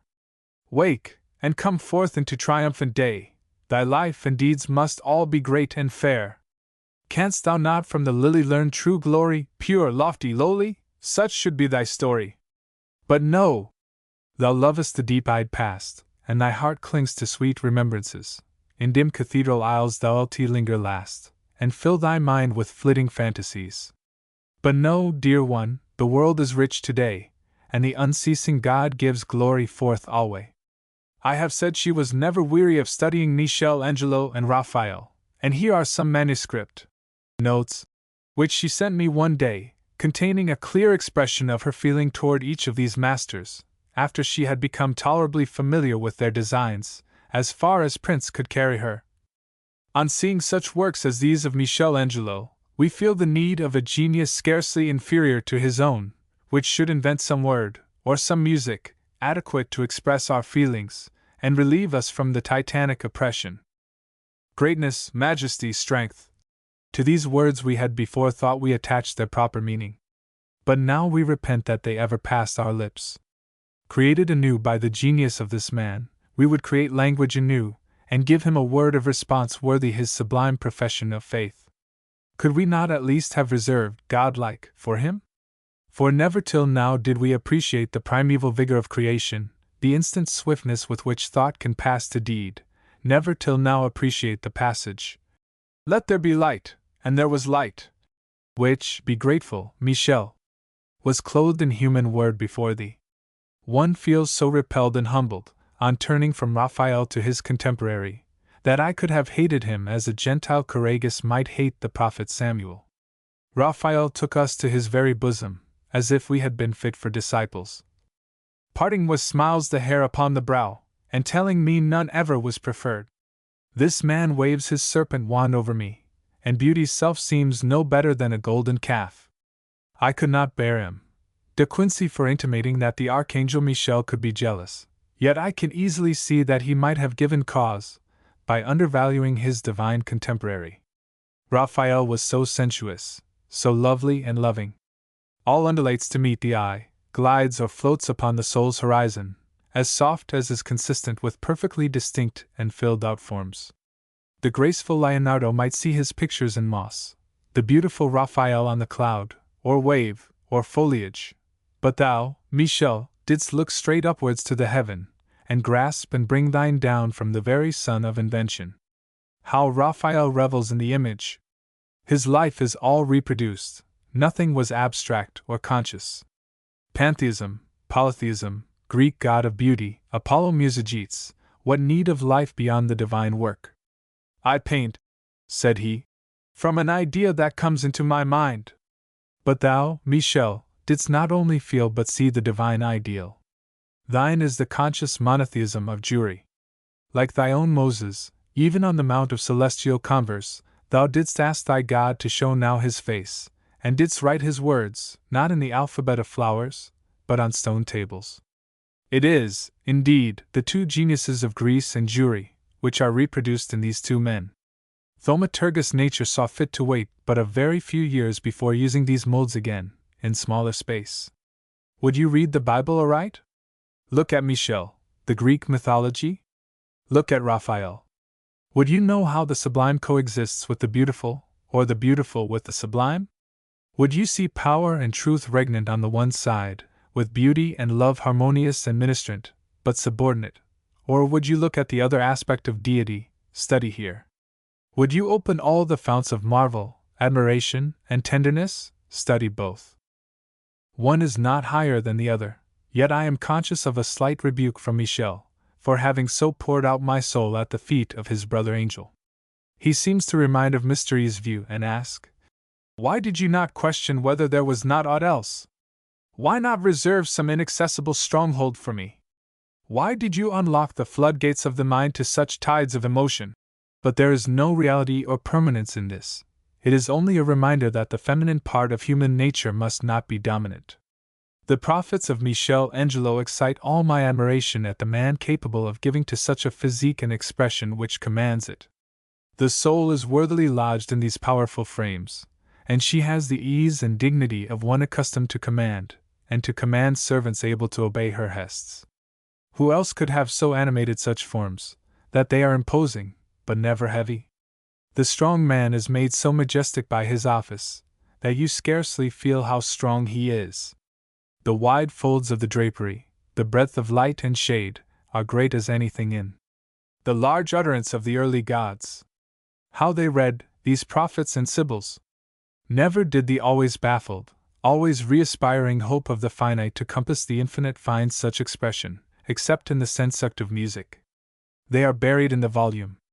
They cannot believe that it has not somewhere been revealed, the word of enigma, the link between the human and divine, matter and spirit. Evidently, they hope to find it on the very next page.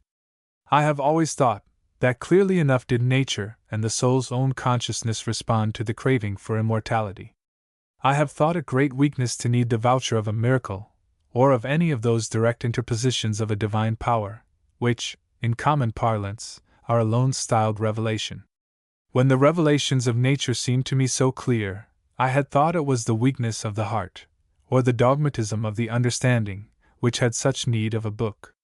But in these figures of Michel, the highest power seizes upon a scroll, hoping that some other mind may have dived to the depths of eternity for the desired pearl, and enable him, without delay, consciously to embrace the everlasting now. How fine the attendant intelligences! So youthful and fresh, yet so strong. Some merely docile and reverent, others eager for utterance before the thought be known, so firm is the trust in its value, so great the desire for sympathy. Others so brilliant in the attention of the inquiring eye, so intelligent in every feature, that they seem to divine the whole, before they hear it. Zachariah is much the finer of the two prophets. Of the sibyls, the Cumia would be disgusting, from her overpowering strength in the feminine form, if genius had not made her tremendous. Especially the bosom gives me a feeling of faintness and aversion I cannot express. The female breast looks made for the temple of sweet and chaste thoughts, while this is so formed as to remind you of the lioness in her lair, and suggest a word which I will not write. The Delphica is even beautiful, in Michel's fair, calm, noble style, like the mother and child asleep in the Persica, and night in the casts I have just seen. The Libica is also more beautiful than grand. Her adjuncts are admirable. The elder figure, in the lowest panel, with what eyes of deep experience, and still unquenched enthusiasm, he sits meditating on the past. The figures at top are fiery with genius, especially the melancholy one, worthy to lift any weight, if he did but know how to set about it. As it is, all his strength may be wasted, yet he no whit the less noble. But the Persica is my favorite above all. She is the true Sibyl. All the grandeur of that wasted frame comes from within. The life of thought has wasted the fresh juices of the body, and hardened the sere leaf of her cheek to parchment. Every lineament is sharp, every tint tarnished. Her face is seamed with wrinkles, usually as repulsive on a woman's face as attractive on a man. We usually feel, on looking at a woman, as if nature had given them their best hour, and experience could prove little better than a stepdame. But here, her high ambition and devotion to the life of thought gives her the masculine privilege of beauty in advancing years. Read on, Hermidas of the world. What thou seekest is not there, yet thou dost not seek in vain. The adjuncts to this figure are worthy of it. On the right, below, those two divine sleepers, redeeming human nature, and enfolding expectation in a robe of pearly sheen. Here is the sweetness of strength, honey to the valiant. On the other side, its awfulness, meat to the strong man. His sleep is more powerful than the waking of myriads of other men. What will he do when he has recruited his strength in this night's slumber? What wilt thou sing of it, wild-haired child of the lyre? I admire the heavy fall of the sleeper's luxuriant hair, which reminds one of the final shutting down of night upon a sullen twilight. The other figures, too, are full of augury, sad but lifelike in its poetry. On the shield, how perfectly is the expression of being struck home to the heart given! I wish I could have that shield in some shape. Only a single blow was needed, the hand was sure, the breast shrinking, but unresisting. Die, child of my affection, child of my old age. Let the blood follow to the hilt, for it is the sword of the Lord. In looking again, this shield is on the Libica, and that of the Persica represents conquest, not sacrifice. Over all these figures broods the spirit of prophecy. You see, their sternest deed is under the theocratic form. There is pride in action, but no selfism in these figures. When I first came to Michel, I clung to the beautiful Raphael, and feared his druidical acts.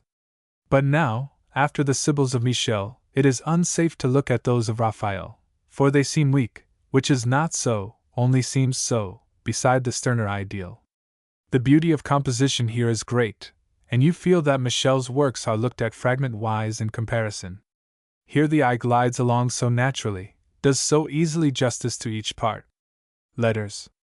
I fear the remark already made on that susceptibility to details in art and nature which precluded the exercise of Margaret's sound Catholic judgment, must be extended to more than her connoisseurship. She had a sound judgment, on which, in conversation, she could fall back, and anticipate and speak the best sense of the largest company. But left to herself, and in her correspondence, she was much the victim of Lord Bacon's Idols of the Cave, or self-deceived by her own phantasms. I have looked over volumes of her letters to me and others. They are full of probity, talent, wit, friendship, charity, and high aspiration. They are tainted with a mysticism, which to me appears so much an affair of constitution, that it claims no more respect than the charity or patriotism of a man who has dined well, and feels better for it. One sometimes talks with a genial bon vivant, who looks as if the omelette and turtle have got into his eyes. In our noble Margaret, her personal feeling colors all her judgment of persons, of books, of pictures, and even of the laws of the world. This is easily felt in ordinary women, and a large deduction is civilly made on the spot by whosoever replies to their remark. But when the speaker has such brilliant talent and literature as Margaret, she gives so many fine names to these merely sensuous and subjective phantasms, that the hearer is long imposed upon, and thinks so precise and glittering nomenclature cannot be of mere muscae volitantes, phoenixes of the fancy, but must be of some real ornithology, hitherto unknown to him. This mere feeling exaggerates a host of trifles into a dazzling mythology. But when one goes to sift it, and find if there be a real meaning, it eludes search. Whole sheets of warm, florid writing are here, in which the eye is caught by sapphire, heliotrope, dragon, aloes, magna dei, limbos, stars, and purgatory, but can connect all this, or any part of it, with no universal experience. In short, Margaret often loses herself in sentimentalism. That dangerous vertigo nature in her case adopted, and was to make respectable. As it sometimes happens that a grandiose style, like that of the Alexandrian Platonists, or like Macpherson's Ossian, is more stimulating to the imagination of nations than the true Plato, or than the simple poet, so here was a head so creative of new colors, of wonderful gleams, so iridescent, that it piqued curiosity, and stimulated thought, and communicated mental activity to all who approached her. Though her perceptions were not to be compared to her fancy, and she made numerous mistakes. Her integrity was perfect, and she was led and followed by love, and was really bent on truth, but too indulgent to the meteors of her fancy. Friendship. Friends she must have, but in no one could find a tally fitted to so large a mind. It is certain that Margaret, though unattractive in person, and assuming in manners so that the girls complained that she put upon them, or, with her burly masculine existence, quite reduced them to satellites, yet inspired an enthusiastic attachment. I hear from one witness, as early as 1829, that all the girls raved about Margaret Fuller, and the same powerful magnetism wrought, as she went on, from year to year, on all ingenuous natures. The loveliest and the highest endowed women were eager to lay their beauty, their grace, the hospitalities of sumptuous homes, and their costly gifts, at her feet. When I expressed, one day, many years afterwards, to a lady who knew her well, some surprise at the homage paid her by men in Italy, offers of marriage having there been made her by distinguished parties, she replied, "There is nothing extraordinary in it. Had she been a man, any one of those fine girls of 16, who surrounded her here, would have married her. They were all in love with her, she understood them so well. She had seen many persons, and had entire confidence in her own discrimination of characters. She saw and foresaw all in the first interview. She had certainly made her own selections with great precision, and had not been disappointed. When pressed for a reason, she replied, in one instance, "I have no good reason to give for what I think of." It is a demoniacal intimation.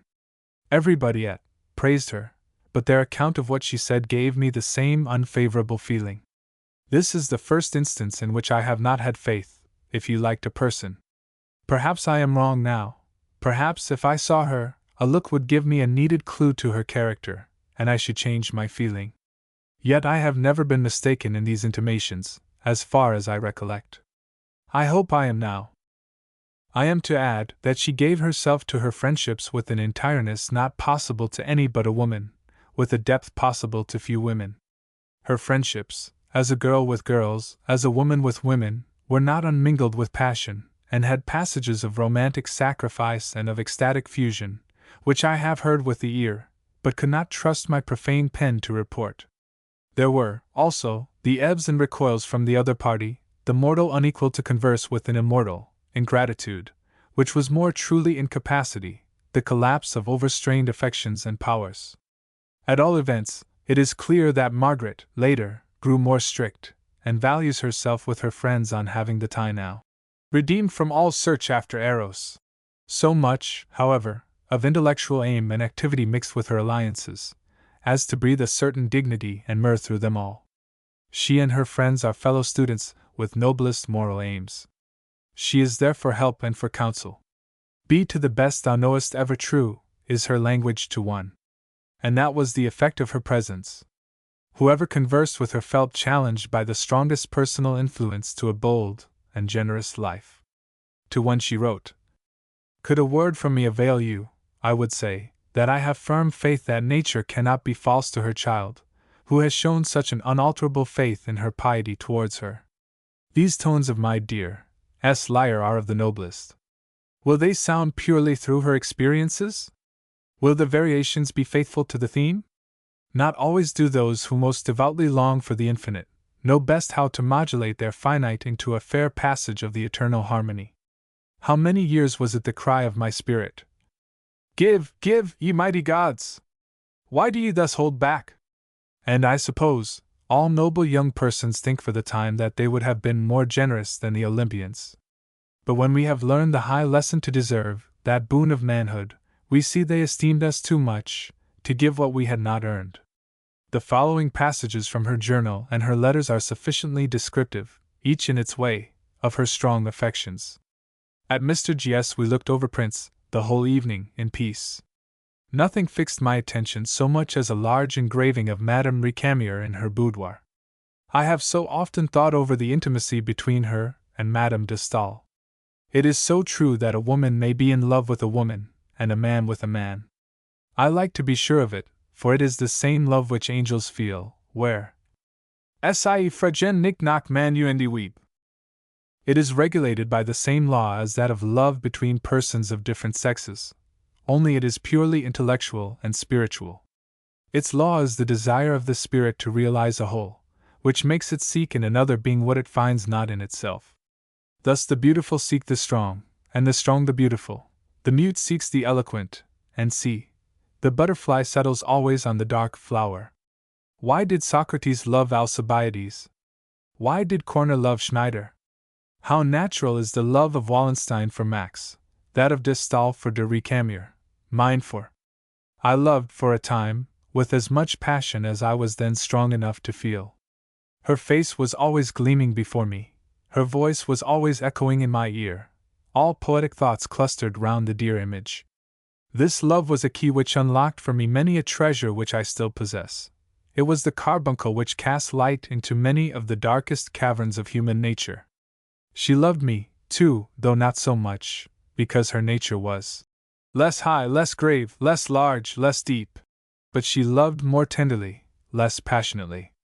She loved me, for I well remember her suffering when she first could feel my faults, and knew one part of the exquisite veil rent away, how she wished to stay apart, and weep the whole day. I do not love her now with passion, but I still feel towards her as I can to no other woman. I thought of all this as I looked at Madame Récamier. To R.W.E. February 7, 1843. I saw the letter of your new friend, and liked it much. Only, at this distance, one could not be sure whether it was the nucleus or the train of a comet that lightened afar. The demons are not busy enough at the births of most men. They do not give them individuality deep enough for truth to take root in. Such shallow natures cannot resist a strong head, its influence goes right through them. It is not stopped and fermented long enough. But I do not understand this hint of hesitation, because you have many friends already. We need not economize, we need not hoard these immortal treasures. Love and thought are not diminished by diffusion.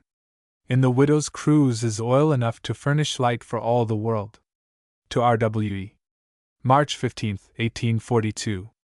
It is to be hoped, my best one, that the experiences of life will yet correct your vocabulary, and that you will not always answer the burst of frank affection by the use of such a word as flattery. Thou knowest, O all-seeing truth, whether that hour is base or unworthy thee, in which the heart turns tenderly towards some beloved object, whether stirred by an apprehension of its needs, or of its present beauty, or of its great promise, when it would lay before it all the flowers of hope and love, would soothe its weariness as gently as might the sweet south, and flatter it by as fond an outbreak of pride and devotion as is seen on the sunset clouds. Thou knowest whether these promptings, whether these longings, be not truer than intellectual scrutiny of the details of character, than cold distrust of the exaggerations even of heart. What we hope, what we think of those we love, is true, true as the fondest dream of love and friendship that ever shone upon the childish heart. The faithful shall yet meet a full-eyed love, ready as profound, that never needs turn the key on its retirement, or arrest the stammering of an overweening trust. 2. I wish I could write you often, to bring before you the varied world scene you cannot so well go out to unfold for yourself. But it was never permitted me, even where I wished it most. But the forest leaves fall unseen, and make a soil on which shall be reared the growths and fabrics of a nobler era. This thought rounds off each day. Your letter was a little golden key to a whole volume of thoughts and feelings. I cannot make the one bright drop, like champagne in ice, but must pour a full gush, if I speak at all, and not think whether the water is clear either. With this great heart, and these attractions, it was easy to add daily to the number of her friends. With her practical talent, her counsel and energy, she was pretty sure to find clients and sufferers enough, who wished to be guided and supported. Others, she said, lean on this arm, which I have found so frail. Perhaps it is strong enough to have drawn a sword, but no better suited to be used as a bolt than that of Lady Catherine Douglas, of loyal memory. She could not make a journey, or go to an evening party, without meeting a new person, who wished presently to impart his history to her. Very early, she had written to, my museum is so well furnished, that I grow lazy about collecting new specimens of human nature. She had soon enough examples of the historic development of rude intellect under the first rays of culture. But, in 1,000 individuals, the process is much the same, and like a professor too long pent in his college, she rejoiced in encountering persons of untutored grace and strength, and felt no wish to prolong the intercourse when culture began to have its effect. I find in her journal a characteristic note, on receiving a letter on books and speculations, from one whom she had valued for his heroic qualities in a life of adventure. These letters are beautiful, and moved me deeply. It looks like the birth of a soul. But I love thee, fair, rich earth, and all that is gone forever. This that comes now, we know in much farther stages. Yet there is silver sweet in the tone, generous nobility in the impulses. Poor Tasso in the play offered his love and service too officiously to all. They all rejected it, and declared him mad, because he made statements too emphatic of his feelings. If I wanted only ideal figures to think about, there are those in literature I like better than any of your living ones. But I want far more. I want habitual intercourse, cheer, inspiration, tenderness. I want these for myself. I want to impart them. I have done as Timon did, for these last 8 years. My early intercourses were more equal, because more natural. Since I took on me the vows of renunciation, I have acted like a prodigal. Like Timon, I have loved to give, perhaps not from beneficence, but from restless love. Now, like Fortunatus, I find my mistresses will not thank me for fires made of cinnamon, rather they run from too rich an odor. What shall I do? Not curse, like him, O base, nor dig my grave in the marge of the salt tide. Give an answer to my questions, Damon. Give a rock for my feet, a bird of peaceful and sufficient song within my breast. I return to thee, my father, from the husks that have been offered me. But I return as one who meant not to leave thee. Of course, she made large demands on her companions, and would soon come to sound their knowledge, and guess pretty nearly the range of their thoughts. There yet remained to command her constancy, what she valued more, the quality and affection proper to each. But she could rarely find nature sufficiently deep and magnetic. With her sleepless curiosity, her magnanimity, and her diamond ring, like Annie of Lochroyan's, to exchange for gold or for pewter, she might be pardoned for her impatient questionings. To me, she was uniformly generous, but neither did I escape. Our moods were very different, and I remember that, at the very time when I, slow and cold, had come fully to admire her genius, and was congratulating myself on the solid good understanding that subsisted between us, I was surprised with hearing it taxed by her with superficiality and halfness. She stigmatized our friendship as commercial. It seemed, her magnanimity was not met, but I prized her only for the thoughts and pictures she brought me. So many thoughts, so many facts yesterday, so many today.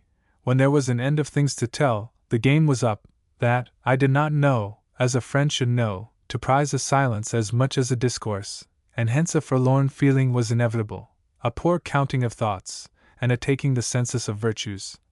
Was the unjust reception so much love found?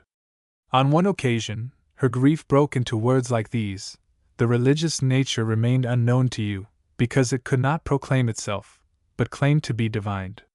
The deepest soul that approached you was, in your eyes, nothing but a magic lantern, always bringing out pretty shows of life.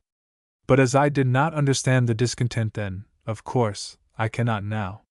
It was a war of temperaments, and could not be reconciled by words. But, after each party had explained to the uttermost, it was necessary to fall back on those grounds of agreement which remained and leave the differences henceforward in respectful silence. The recital may still serve to show to sympathetic persons the true lines and enlargements of her genius. It is certain that this incongruity never interrupted for a moment the intercourse, such as it was, that existed between us. I ought to add here, that certain mental changes brought new questions into conversation. In the summer of 1840, she passed into certain religious states, which did not impress me as quite healthy, or likely to be permanent, and I said, "I do not understand your tone, it seems exaggerated. You are one who can afford to speak and to hear the truth. Let us hold hard to the common sense, and let us speak in the positive degree." And I find, in later letters from her, sometimes playful, sometimes grave allusions to this explanation. Is there? Does water meet water? No need of wine, sugar, spice, or even a soupçon of lemon to remind of a tropical climate? I fear me not. Yet, dear positives, believe me superlatively yours, Margaret.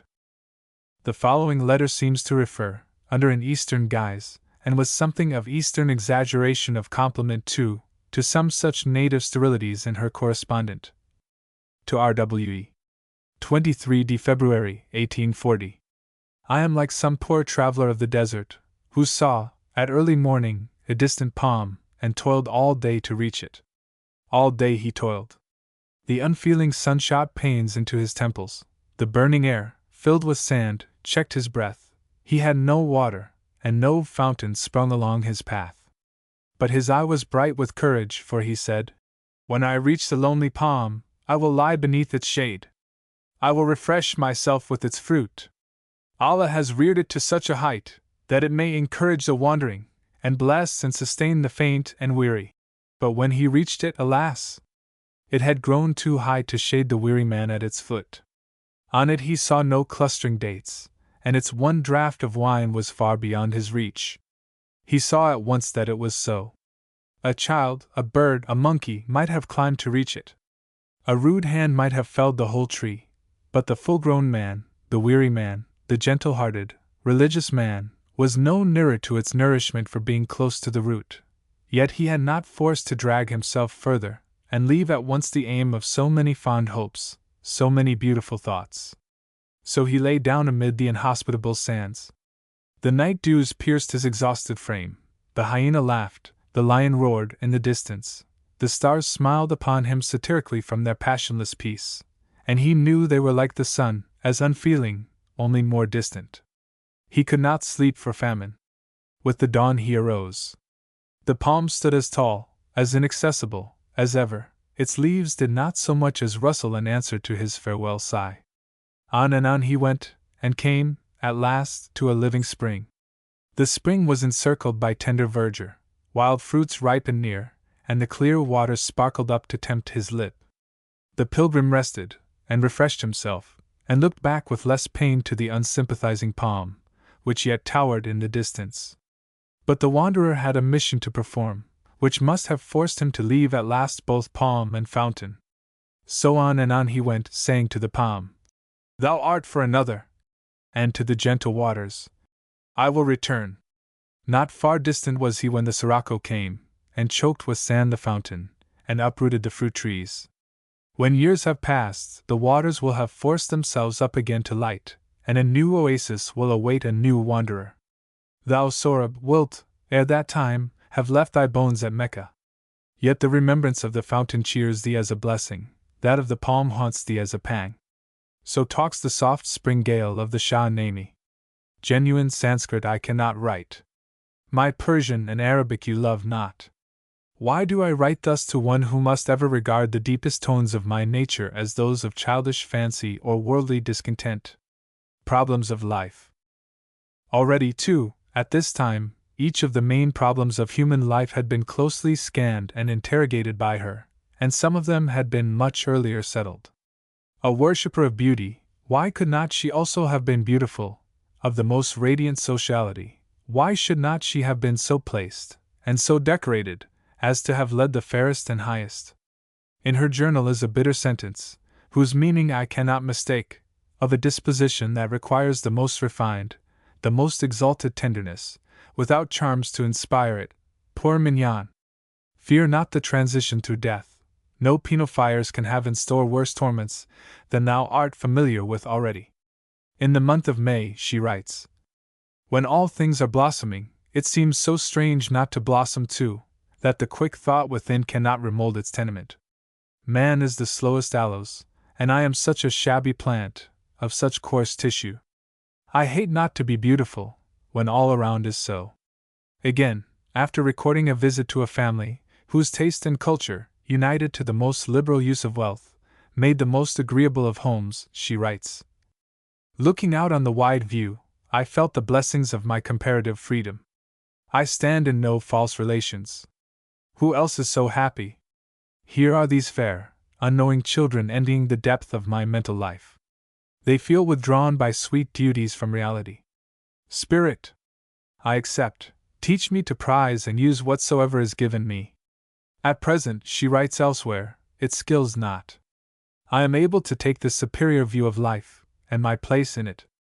But I know the deep yearnings of the heart, and the bafflings of time will be felt again, and then I shall long for some dear hand to hold.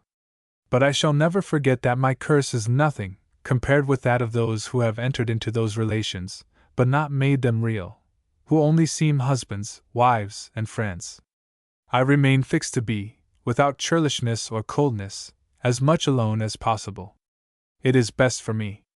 I am not fitted to be loved, and it pains me to have close dealings with those who do not love, to whom my feelings are strange. Kindness and esteem are very well. I am willing to receive and bestow them, but these alone are not worth feelings such as mine. And I wish I may make no more mistakes, but keep chaste for mine own people. There is perhaps here, as in a passage of the same journal quoted already, an allusion to a verse in the ballad of the Lass of Lochroyan. Oh, yours was good, and good enough, but I the best was mine, for yours was oh the good red gold, but mine oh the diamond fine. There is no hour of absolute beauty in all my past, though some have been made musical by heavenly hope, many dignified by intelligence. Long urged by the Furies, I rest again in the temple of Apollo. Celestial verities dawn constellated as thoughts in the heaven of my mind. But driven from home to home, as a renouncer, I get the picture and the poetry of each. Keys of gold, silver, iron, and lead are in my casket. No one loves me, but I love many a good deal, and see, more or less, into their eventual beauty. Meanwhile, I have no fetter on me, no engagement, and, as I look on others, almost every other, can I fail to feel this a great privilege? I have nowise tied my hands or feet, yet the varied calls on my sympathy have been such, that I hope not to be made partial, cold, or ignorant by this isolation. I have no child, but now, as I look on these lovely children of a human birth, what low and neutralizing cares they bring with them to the mother. The children of the Muse come quicker, and have not on them the taint of earthly corruption. Practical questions in plenty the days and months brought her to settle, questions requiring all her wisdom, and sometimes more than all. None recurs with more frequency, at one period, in her journals, than the debate with herself, whether she shall make literature a profession. Shall it be woman, or shall it be artist? Woman or artist? Margaret resolved, again and again, to devote herself no more to these disappointing forms of men and women, but to the children of the Muse. The dramatis personae, she said, of my poems shall henceforth be chosen from the children of immortal Muse. I fixed my affections no more on these frail forms, but it was vain. She rushed back again to persons, with a woman's devotion. Her pen was a non-conductor. She always took it up with some disdain, thinking it a kind of impiety to attempt to report a life so warm and cordial, and wrote on the fly-leaf of her journal, "Scrivo sol per sfogar l'interno." "Since you went away," she said, "I have thought of many things I might have told you, but I could not bear to be eloquent and poetical. It is a mockery thus to play the artist with life, and dip the brush in one's own heart's blood. One would fain be no more artist, or philosopher, or lover, or critic, but a soul ever rushing forth in tides of genial life." December 26, 1842. I have been reading the lives of Lord Herbert of Cherbury, and of Sir Kenelm Digby. These splendid, chivalrous, and thoughtful Englishmen are meat which my soul loveth, even as much as my Italians. What I demand of men, that they could act out all their thoughts, these have. They are lives, and of such I do not care if they had as many faults as there are days in the year. There is the energy to redeem them. Do you not admire Lord Herbert's 2 poems on life, and the conjectures concerning celestial life? I keep reading them. When I look at my papers, I feel as if I had never had a thought that was worthy the attention of any but myself, and 'tis only when, on talking with people, I find I tell them what they did not know, that my confidence at all returns. My verses, I am ashamed when I think there is scarce a line of poetry in them, all rhetorical and impassioned, as Goethe said of de Stael. However, such as they are, they have been overflowing drops from the somewhat bitter cup of my existence. How can I ever write with this impatience of detail? I shall never be an artist. I have no patient love of execution. I am delighted with my sketch, but if I try to finish it, I am chilled. Never was there a great sculptor who did not love to chip the marble. I have talent and knowledge enough to furnish a dwelling for friendship, but not enough to deck with golden gifts a Delphi for the world. Then a woman of tact and brilliancy, like me, has an undue advantage in conversation with men. They are astonished at our instincts. They do not see where we got our knowledge, and while they tramp on in their clumsy way, we wheel, and fly, and dart hither and thither, and seize with ready eye all the weak points, like Saladin in the desert. It is quite another thing when we come to write, and without suggestion from another mind, to declare the positive amount of thought that is in us. Because we seem to know all, they think we can tell all, and finding we can tell so little, lose faith in their first opinion of us, which, nathless, was true. And again, these gentlemen are surprised that I write no better, because I talk so well. But I have served a long apprenticeship to the one, none to the other. I shall write better, but never, I think, so well as I talk, for then I feel inspired. The means are pleasant, my voice excites me, my pen never. I shall not be discouraged, nor take for final what they say, but sift from it the truth, and use it. I feel the strength to dispense with all illusions. I will stand steady, and rejoice in the severest probations. What a vulgarity there seems in this writing for the multitude! We know not yet, have not made ourselves known to a single soul, and shall we address those still more unknown? Shall we multiply our connections, and thus make them still more superficial? I would go into the crowd, and meet men for the day, to help them for the day, but for that intercourse which most becomes us. Pericles, Anaxagoras, Aspasia, Cleone, is circle wide enough for me. I should think all the resources of my nature, and all the tribute it could enforce from external nature, none too much to furnish the banquet for this circle. But where to find fit, though few, representatives for all we value in humanity? Where obtain those golden keys to the secret treasure chambers of the soul? No samples are perfect. We must look abroad into the wide circle, to seek a little here, and a little there, to make up our company. And is not the print book a good beacon light to tell where we wait the bark, a reputation, the means of entering the Olympic game, where Pindar may perchance be encountered? So it seems the mind must reveal its secret, must reproduce. And I have no castle, and no natural circle, in which I might live, like the wise Macaria, observing my kindred the stars, and gradually enriching my archives. Macaria here must go abroad, or the stars would hide their light, and the archive remain a blank. For all the tides of lights that flow within me, I am dumb and ineffectual, when it comes to casting my thought into a form. No old one suits me. If I could invent one, it seems to me the pleasure of creation would make it possible for me to write. What shall I do, dear friend? I want force to be either a genius or a character. One should be either private or public. I love best to be a woman, but womanhood is at present too straitly bounded to give me scope.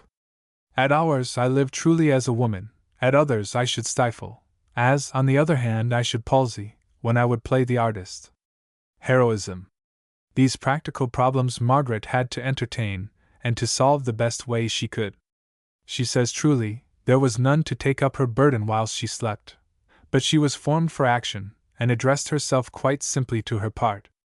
She was a woman, an orphan, without beauty, without money, and these negatives will suggest what difficulties were to be surmounted where the tasks dictated by her talents required the goodwill of good society, in the town where she was to teach and write. But she was even-tempered and erect, and if her journals are sometimes mournful, her mind was made up, her countenance beamed courage and cheerfulness around her.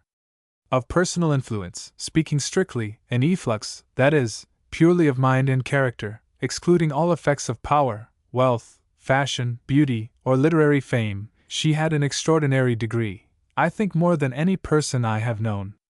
An interview with her was a joyful event. Worthy men and women, who had conversed with her, could not forget her, but worked bravely on in the remembrance that this heroic approver had recognized their aims. She spoke so earnestly, that the depth of the sentiment prevailed, and not the accidental expression, which might chance to be common. Thus I learned, the other day, that, in a copy of Mrs. Jameson's Italian Painters, against a passage describing Correggio as a true servant of God in his art, above sordid ambition, devoted to truth, one of those superior beings of whom there are so few, Margaret wrote on the margin, and yet all might be such. The book lay long on the table of the owner, in Florence, and chanced to be read there by a young artist of much talent. These words, said he, months afterwards, struck out a new strength in me. They revived resolutions long fallen away, and made me set my face like a flint. But Margaret's courage was thoroughly sweet in its temper. She accused herself in her youth of unamiable traits, but in all the later years of her life, it is difficult to recall a moment of malevolence. The friends whom her strength of mind drew to her good heart held fast, and few persons were ever the objects of more persevering kindness. Many hundreds of her letters remain, and they are alive with proofs of generous friendship given and received. Among her early friends, Mrs. Farrar, of Cambridge, appears to have discovered, at a critical moment in her career, the extraordinary promise of the young girl, and some false social position into which her pride and petulance, and the mistakes of others, had combined to bring her, and she set herself, with equal kindness and address, to make a second home for Margaret in her own house, and to put her on the best footing in the agreeable society of Cambridge. She busied herself, also, as she could, in removing all superficial blemishes from the gem.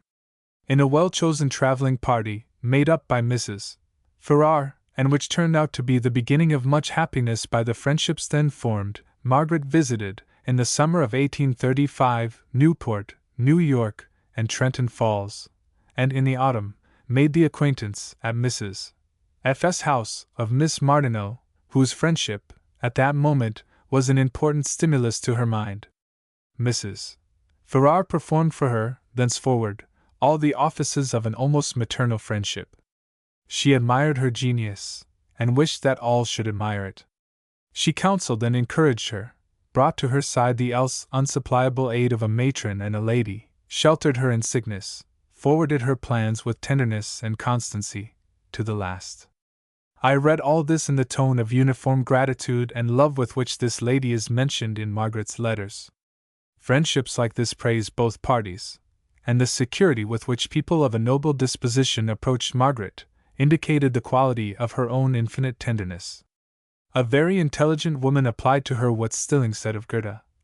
Her heart, which few knew, was as great as her mind, which all knew, and added that, in character, Margaret was, of all she had beheld, the largest woman, and not a woman who wished to be a man.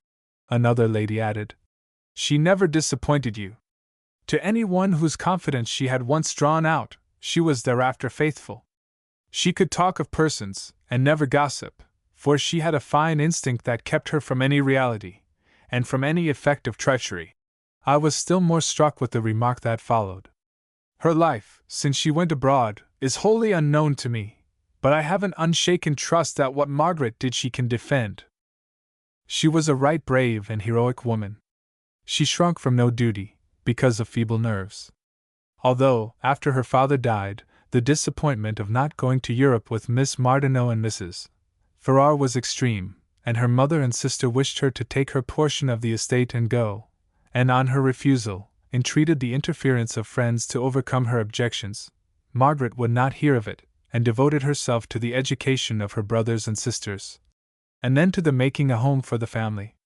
She was exact and punctual in money matters, and maintained herself, and made her full contribution to the support of her family, by the reward of her labors as a teacher, and in her conversation classes. I have a letter from her at Jamaica Plain, dated November, 1840, which begins, "This day I write you from my own hired house, and am full of the dignity of citizenship. Really, it is almost happiness. I retain, indeed, some cares and responsibilities, but these will sit light as feathers, for I can take my own time for them. Can it be that this peace will be mine for 5 whole months? At any rate, 5 days have already been enjoyed. Here is another, written in the same year. I do not wish to talk to you of my ill health, except that I like you should know when it makes me do anything badly, since I wish you to excuse and esteem me. But let me say, once for all, in reply to your letter, that you are mistaken if you think I ever wantonly sacrifice my health. I have learned that we cannot injure ourselves without injuring others, and besides, that we have no right, for ourselves are all we know of heaven. I do not try to domineer over myself. But unless I were sure of dying, I cannot dispense with making some exertion, both for the present and the future. There is no mortal who, if I laid down my burden, would take care of it while I slept. Do not think me weakly disinterested, or, indeed, disinterested at all." Every one of her friends knew assuredly that her sympathy and aid would not fail them when required.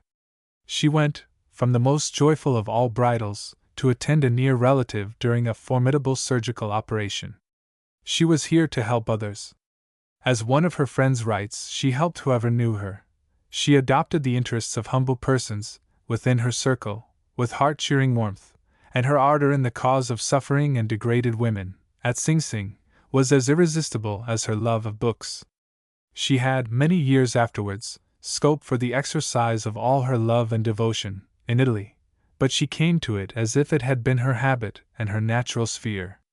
The friends who knew her in that country relate, with much surprise, that she, who had all her lifetime drawn people by her wit, should recommend herself so highly, in Italy, by her tenderness and large affection. Yet the tenderness was only a face of the wit. As before, the wit was raised above all other wit by the affection behind it. And truly, there was an ocean of tears always, in her atmosphere, ready to fall.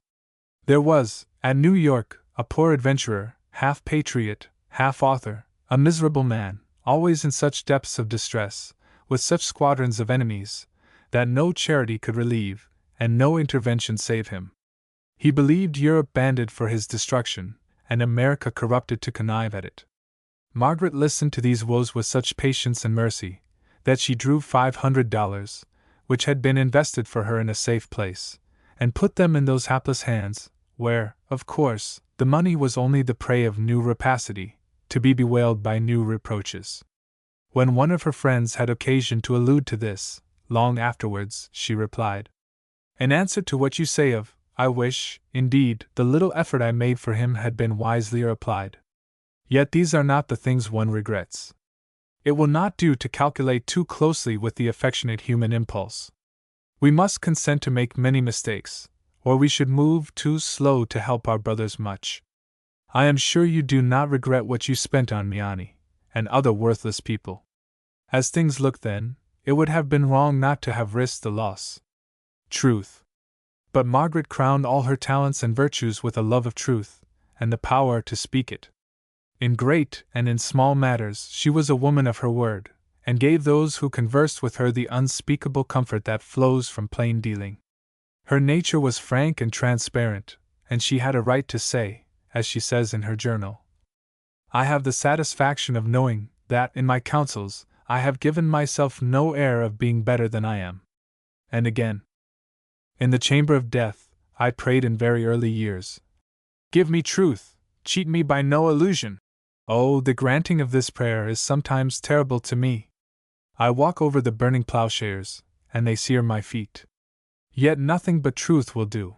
No love will serve that is not eternal, and as large as the universe. No philanthropy in executing whose behests I myself become unhealthy. No creative genius which bursts asunder my life, to leave it a poor black chrysalid behind. And yet this last is too true of me." She describes a visit made in May, 1844, at the house of some valued friends in West Roxbury, and adds, "We had a long and deep conversation, happy in its candor. Truth, truth, thou art the great preservative. Let free air into the mind, and the pestilence cannot lurk in any corner."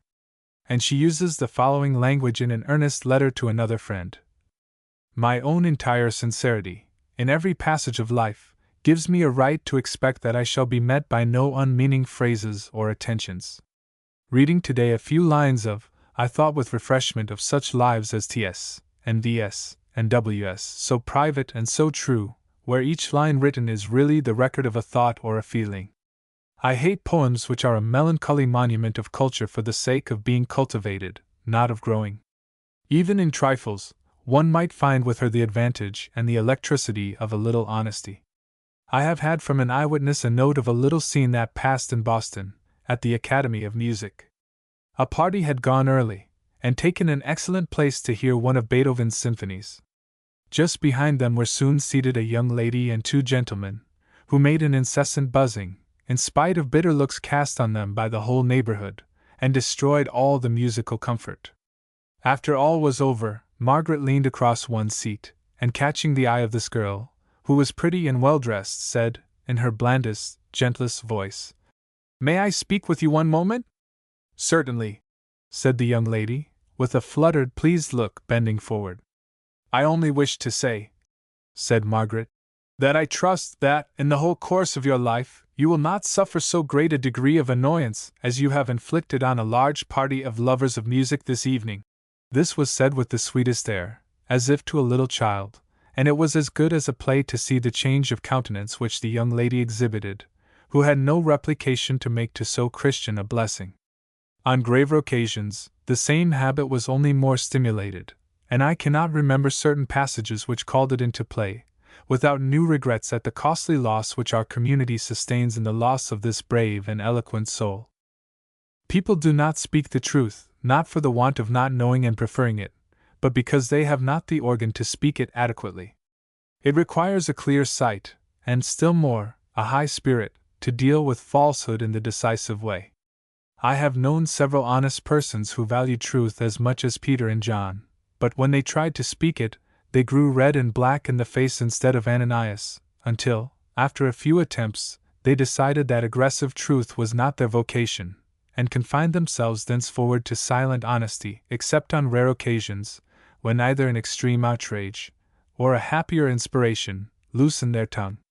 But a soul is now and then incarnated, whom indulgent nature has not afflicted with any cramp or frost, but who can speak the right word at the right moment, qualify the selfish and hypocritical act with its real name, and without any loss of serenity, hold up the offense to the purest daylight. Such a truth speaker is worth more than the best police, and more than the laws or governors, for these do not always know their own side, but will back the crime for want of this very truth speaker to expose them. That is the theory of the newspaper, to supersede official by intellectual influence. But though the apostles established the journal, it usually happens that, by some strange oversight, Ananias slips into the editor's chair. If, then, we could be provided with a fair proportion of truth speakers, we could very materially and usefully contract the legislative and the executive functions. Still, the main sphere for this nobleness is private society, where so many mischiefs go unwhipped, being out of the cognizance of law, and supposed to be nobody's business. And society is, at all times, suffering for want of judges and headsmen, who will mark and lop these malefactors. Margaret suffered no vice to insult her presence, but called the offender to instant account, when the law of right or of beauty was violated. She needed not, of course, to go out of her way to find the offender, and she never did, but she had the courage and the skill to cut heads off which were not worn with honor in her presence. Others might abet a crime by silence, if they pleased. She chose to clear herself of all complicity, by calling the act by its name. It was curious to see the mysterious provocation which the mere presence of insight exerts in its neighborhood. Like moths about a lamp, her victims voluntarily came to judgment, conscious persons, encumbered with egotism, vain persons, bent on concealing some mean vice, arrogant reformers, with some halting of their own, the compromisers, who wished to reconcile right and wrong, all came and held out their palms to the wise woman, to read their fortunes, and they were truly told. Many anecdotes have come to my ear, which show how useful the glare of her lamp proved in private circles, and what dramatic situations it created. But these cannot be told. The valor for dragging the accused spirits among his acquaintance to the stake is not in the heart of the present writer. The reader must be content to learn that she knew how, without loss of temper, to speak with unmistakable plainness to any party, when she felt that the truth or the right was injured. For the same reason, I omit one or two letters, most honorable both to her mind and heart, in which she felt constrained to give the frankest utterance to her displeasure. Yet I incline to quote the testimony of one witness, which is so full and so pointed that I must give it as I find it. I have known her, by the severity of her truth, mow down a crop of evil, like the angel of retribution itself, and could not sufficiently admire her courage. A conversation she had with Mr. just before he went to Europe was one of these things, and there was not a particle of ill will in it, but it was truth which she could not help seeing and uttering, nor he refused to accept. My friends told me of a similar verdict, pronounced upon Mr. at Paris, which they said was perfectly tremendous. They themselves sat breathless. Mr. was struck dumb, his eyes fixed on her with wonder and amazement, yet gazing too with an attention which seemed like fascination. When she had done, he still looked to see if she was to say more, and when he found she had really finished, he arose, took his hat, said faintly, "I thank you," and left the room. He afterwards said to Mr. I never shall speak ill of her. She has done me good. And this was the greater triumph, for this man had no theories of impersonality, and was the most egotistical and irritable of self-lovers, and was so unveracious, that one had to hope in charity that his organ for apprehending truth was deficient. Ecstasy. I have alluded to the fact that, in the summer of 1840, Margaret underwent some change in the tone and the direction of her thoughts, to which she attributed a high importance. I remember, at an earlier period, when in earnest conversation with her, she seemed to have that height and daring, that I saw she was ready to do whatever she thought, and I observed that, with her literary riches, her invention and wit, her boundless fun and drollery, her light satire, and the most entertaining conversation in America, consisted a certain pathos of sentiment, and a march of character, threatening to arrive presently at the shores and plunge into the sea of Buddhism and mystical trances. The literature of asceticism and rapturous piety was familiar to her. The conversation of certain mystics, who had appeared in Boston about this time, had interested her, but in no commanding degree. But in this year, 1840, in which events occurred which combined great happiness and pain for her affections, she remained for some time in a sort of ecstatic solitude. She made many attempts to describe her frame of mind to me, but did not inspire me with confidence that she had now come to any experiences that were profound or permanent. She was vexed at the want of sympathy on my part, and I again felt that this craving for sympathy did not prove the inspiration. There was a certain restlessness and fever, which I did not like should deceive a soul which was capable of greatness. But jets of magnanimity were always natural to her, and her aspiring mind, eager for a higher and still a higher ground, made her gradually familiar with the range of the mystics, and though never herself laid in the chamber called peace, never quite authentically and originally speaking from the absolute or prophetic mount, yet she borrowed from her frequent visits to its precincts an occasional enthusiasm, which gave a religious dignity to her thought. I have plagues about me, but they don't touch me now. I thank nightly the benignant spirit, for the unaccustomed serenity in which it enfolds me. Is very wretched, and once I could not have helped taking on me all his griefs, and through him the griefs of his class. But now I drink only the wormwood of the minute, and that has always equal parts, a drop of sweet to a drop of bitter. But I shall never be callous, never unable to understand homesickness. Am not I, too, one of the band who know not where to lay their heads? Am I wise enough to hear such things? Perhaps not, but happy enough, surely. For that power which daily makes me understand the value of the little wheat amid the field of tares, and shows me how the kingdom of heaven is sown in the earth like a grain of mustard seed, is good to me, and bids me call unhappiness happy. 2. March, 1842. My inward life has been more rich and deep, and of more calm and musical flow than ever before. It seems to me that heaven, whose course has ever been to cross-bias me, as Herbert said, is no niggard in its compensations. I have indeed been forced to take up old burdens from which I thought I had learned what they could teach. The pen has been snatched from my hand just as I most longed to use it. I have been forced to dissipate, when I most wished to concentrate, to feel the hourly presence of others' mental wants, when, it seemed, I was just on the point of satisfying my own. But a new page is turned, and an era begun, from which I am not yet sufficiently remote to describe it as I would. I have lived a life, if only in the music I have heard, and one development seemed to follow another therein, as if bound together by destiny, and all things were done for me. All minds, all scenes, have ministered to me. Nature has seemed an ever-open secret, the divine, a sheltering love, truth, an always springing fountain, and my soul more alone, and less lonely, more hopeful, patient, and above all, more gentle and humble in its living.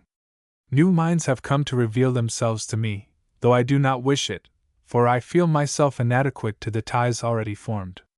I have not strength or time to meet the thoughts of those I love already. But these new have come with gifts too fair to be refused, and which have cheered my passive mind. June, 1844. Last night, in the boat, I could not help thinking, each has something, none has enough.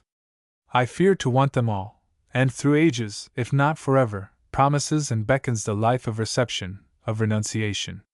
Passing every 7 days from one region to the other, the maiden grows weary of packing the trunk, yet blesses thee, O rich God. Her letters at this period betray a pathetic alternation of feeling, between her aspiring for a rest in the absolute center, and her necessity of a perfect sympathy with her friends. She writes to one of them, "What I want, the word I crave, I do not expect to hear from the lips of man. I do not wish to be, I do not wish to have, a mediator, Yet I cannot help wishing, when I am with you, that some tones of the longed for music could be vibrating in the air around us. But I will not be impatient again, for though I am but as I am, I like not to feel the eyes I have loved averted. Conversation. I have separated and distributed as I could some of the parts which blended in the rich composite energy which Margaret exerted during the 10 years over which my occasional interviews with her were scattered. It remains to say that all these powers and accomplishments found their best and only adequate channel in her conversation, a conversation which those who have heard it, unanimously, as far as I know, pronounce to be, in elegance, in range, in flexibility, and adroit transition, in depth, in cordiality, and in moral aim, altogether admirable, surprising and cheerful as a poem, and communicating its own civility and elevation like a charm to all hearers. She was here, among our anxious citizens, and frivolous fashionists, as if sent to refine and polish her countrymen, and announce a better day. She poured a stream of amber over the endless store of private anecdotes, of bosom histories, which her wonderful persuasion drew forth, and transfigured them into fine fables. Whilst she embellished the moment, her conversation had the merit of being solid and true. She put her whole character into it, and had the power to inspire. The companion was made a thinker, and went away quite other than he came. The circle of friends who sat with her were not allowed to remain spectators or players, but she converted them into heroes, if she could. The muse woke the muses, and the day grew bright and eventful. Of course, there must be, in a person of such sincerity, much variety of aspect, according to the character of her company. Only, in Margaret's case, there is almost an agreement in the testimony to an invariable power over the minds of all. I conversed lately with a gentleman who has vivid remembrances of his interviews with her in Boston, many years ago, who described her in these terms. No one ever came so near. Her mood applied itself to the mood of her companion, point to point, in the most limber, sinuous, vital way, and drew out the most extraordinary narratives. Yet she had a light sort of laugh, when all was said, as if she thought she could live over that revelation. And this sufficient sympathy she had for all persons indifferently, for lovers, for artists, and beautiful maids, and ambitious young statesmen, and for old aunts, and coach travelers. Ah! She applied herself to the mood of her companion, as the sponge applies itself to water. The description tallies well enough with my observation.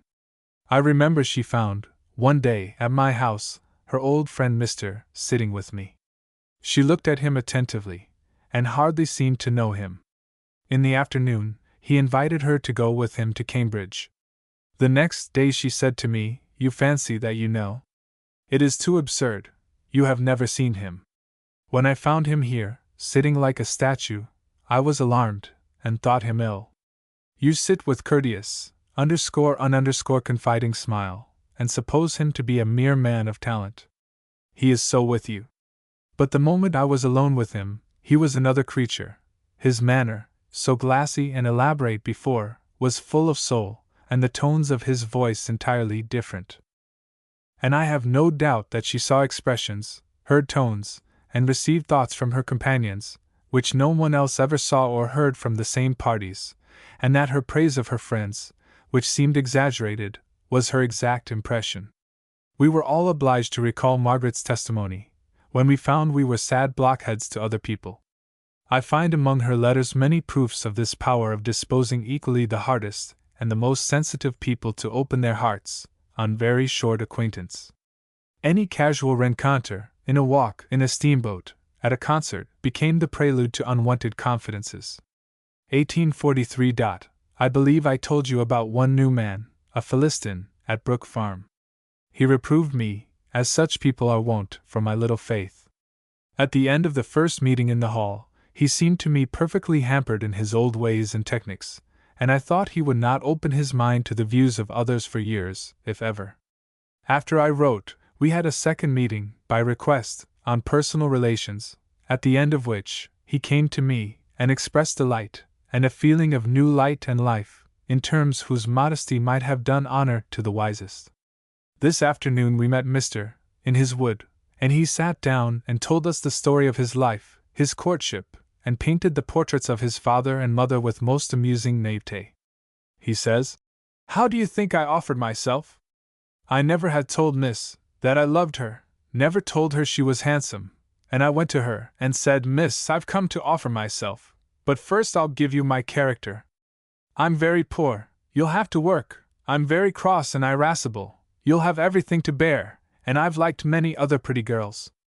Now what do you say? And she said, I'll have you, and she's been everything to me. My mother was a Calvinist, very strict, but she was always reading Abelard and Eloisa, and crying over it. At 16 I said to her, Mother, you've brought me up well, you've kept me strict. Why don't I feel that regeneration they talk of? Why ain't I one of the elect? And she talked to me about the potter using his clay as he pleased, and I said, Mother, God is not a potter, he's a perfect being, and he can't treat the vessels he makes, anyhow, but with perfect justice, or he's no God. So I'm no Calvinist. Here is a very different picture. Has infinite grace and shading in her character, a springing and tender fancy, a Madonna depth of meditative softness, and a purity which has been unstained, and keeps her dignified even in the most unfavorable circumstances. She was born for the love and ornament of life. I can scarcely forbear weeping sometimes, when I look on her, and think what happiness and beauty she might have conferred. She is as yet all unconscious of herself, and she rather dreads being with me, because I make her too conscious. She was on the point, of telling me all she knew of herself, but I saw she dreaded, while she wished, that I should give a local habitation and a name to what lay undefined, floating before her, the phantom of her destiny, or rather lead her to give it, for she always approaches a tragical clearness when talking with me. Has been to see us. But it serves not to know such a person, who perpetually defaces the high by such strange mingling with the low. It certainly is not pleasant to hear of God and Miss Biddeford in a breath. To me, this hasty attempt at skimming from the deeps of theosophy is as unpleasant as the rude vanity of reformers. Dear beauty! Where, amid these morasses and pine barrens, shall we make thee a temple? Where find a Greek to guard it, clear-eyed, deep-thoughted, and delicate enough to appreciate the relations and gradations which nature always observes. An acute and illuminated woman, who, in this age of indifferentism, holds on with both hands to the creed of the pilgrims, writes of Margaret, whom she saw but once. She looked very sensible, but as if contending with ill health and duties. She lay, all the day and evening, on the sofa, and catechized me, who told my literal traditions, like any old bobbin woman. I had the testimony of a man of letters, and most competent observer, who had, for a long time, opportunities of daily intercourse with her. When I knew Margaret, I was so young, and perhaps too much disposed to meet people on my own ground, that I may not be able to do justice to her. Her nature was so large and receptive, so sympathetic with youth and genius, so aspiring, and withal so womanly in her understanding, that she made her companion think more of himself, and of a common life, than of herself. She was a companion as few others, if indeed any one, have been. Her heart was underneath her intellectualness, her mind was reverent, her spirit devout, a thinker without dryness, a scholar without pedantry. She could appreciate the finest thoughts, and knew the rich soil and large fields of beauty that made the little vase of Otto. With her unusual wisdom and religious spirit, she seemed like the priestess of the youth, opening to him the fields of nature, but she was more than a priestess, a companion also. As I recall her image, I think she may have been too intellectual, and too conscious of intellectual relation, so that she was not sufficiently self-centered on her own personality, and hence something of a duality, but I may not be correct in this impression. Conversations in Boston. By R.W. Emerson. Do not scold me, they are guests of my eyes. Do not frown, they want no bread, they are guests of my words. Tartar Eclogues v. Conversations in Boston. In the year 1839, Margaret removed from Groton, and with her mother and family, took a house at Jamaica Plain, 5 miles from Boston. In November of the next year the family removed to Cambridge, and rented a house there, near their old home. In 1841, Margaret took rooms for the winter in town, retaining still the house in Cambridge. And from the day of leaving Groton, until the autumn of 1844, when she removed to New York, she resided in Boston, or its immediate vicinity. Boston was her social center. There were the libraries, galleries, and concerts which she loved. There were her pupils and her friends, and there were her tasks, and the openings of a new career.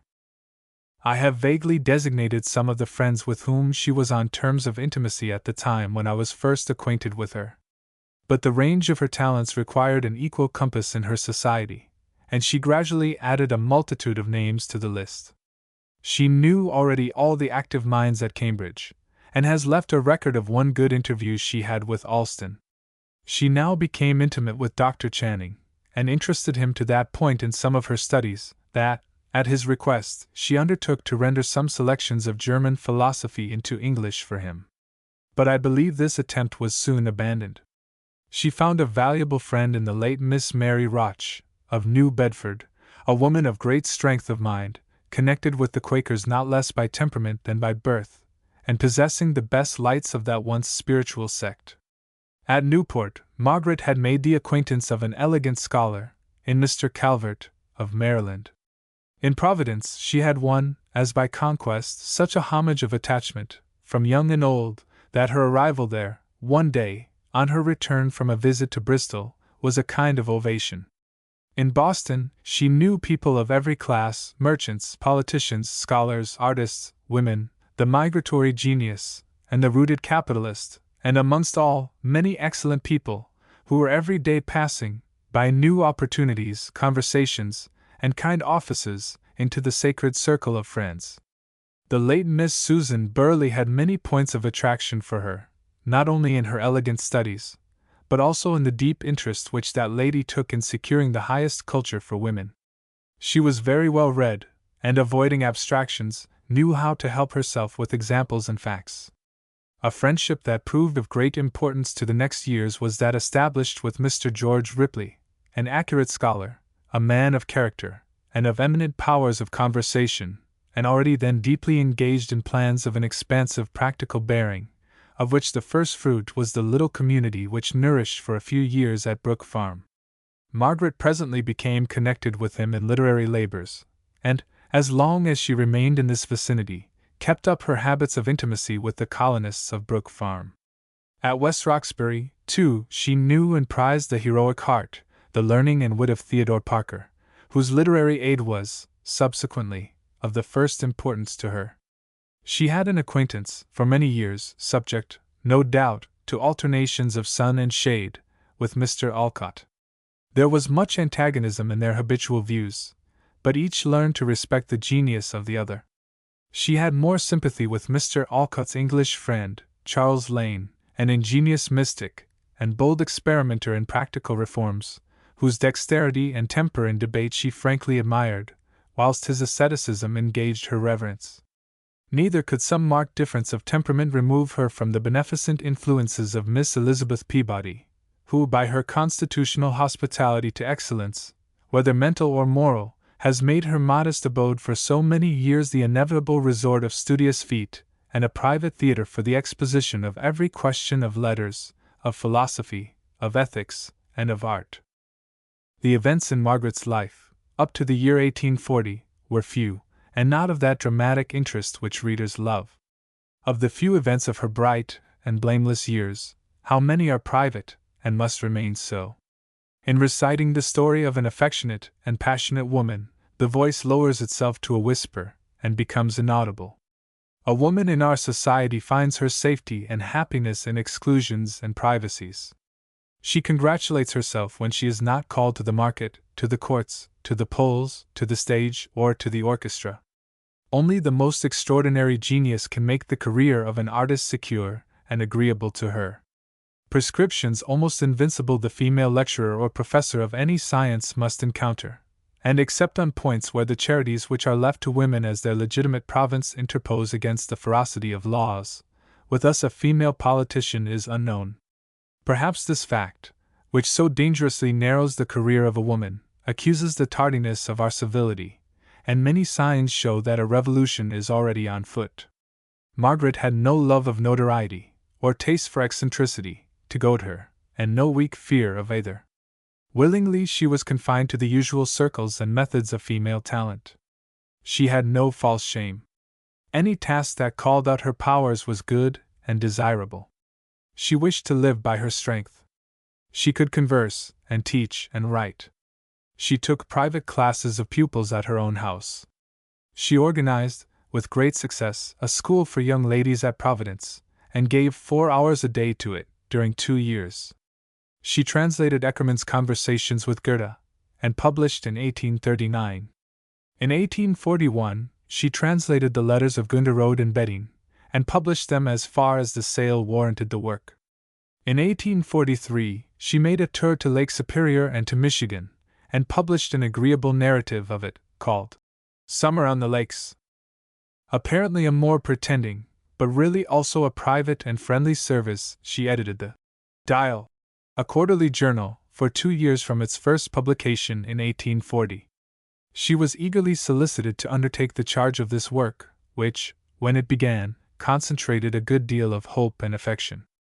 It had its origin in a club of speculative students, who found the air in America getting a little close and stagnant, and the agitation had perhaps the fault of being too secondary or bookish in its origin, or caught not from primary instincts, but from English, and still more from German books.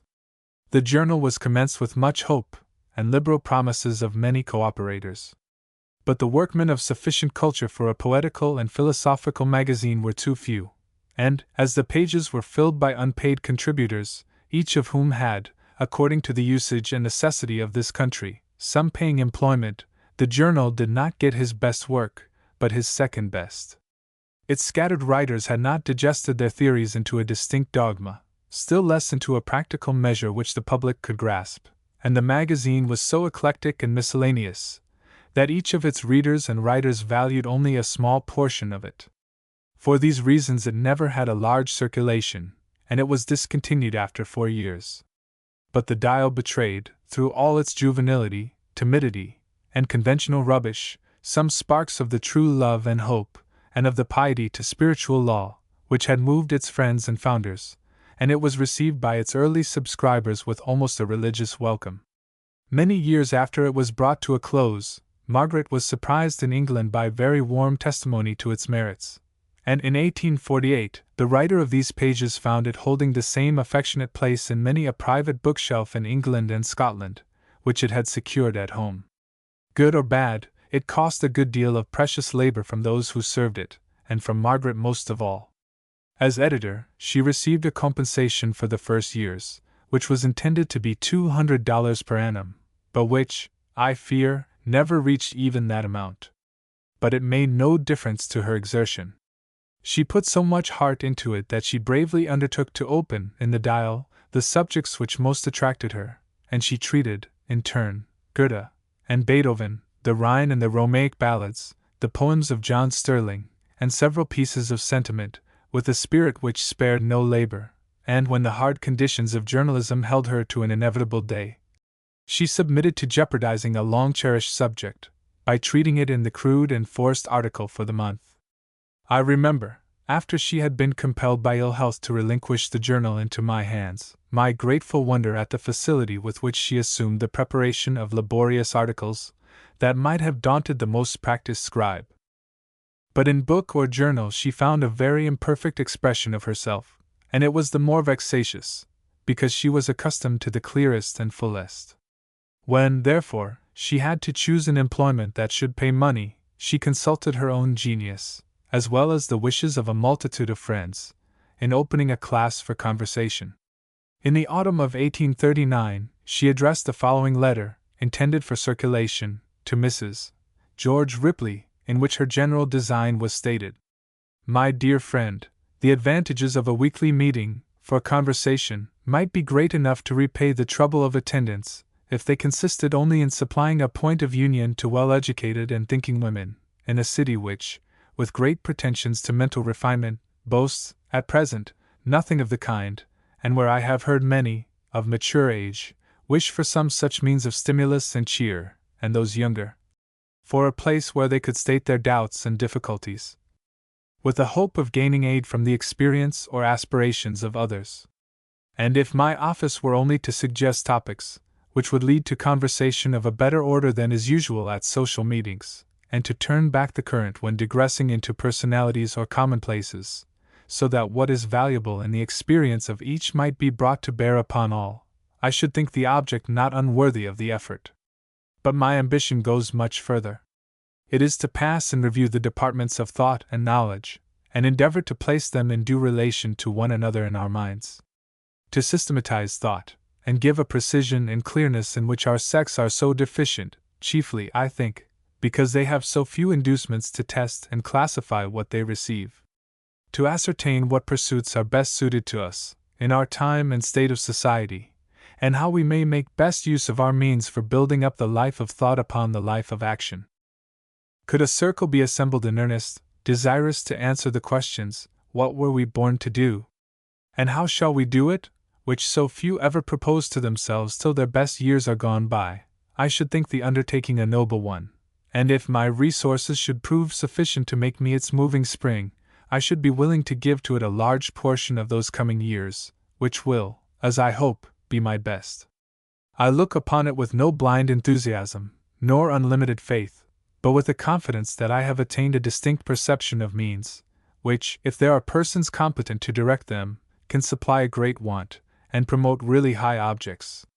So far as I have tried them yet, they have met with success so much beyond my hopes, that my faith will not easily be shaken, nor my earnestness chilled.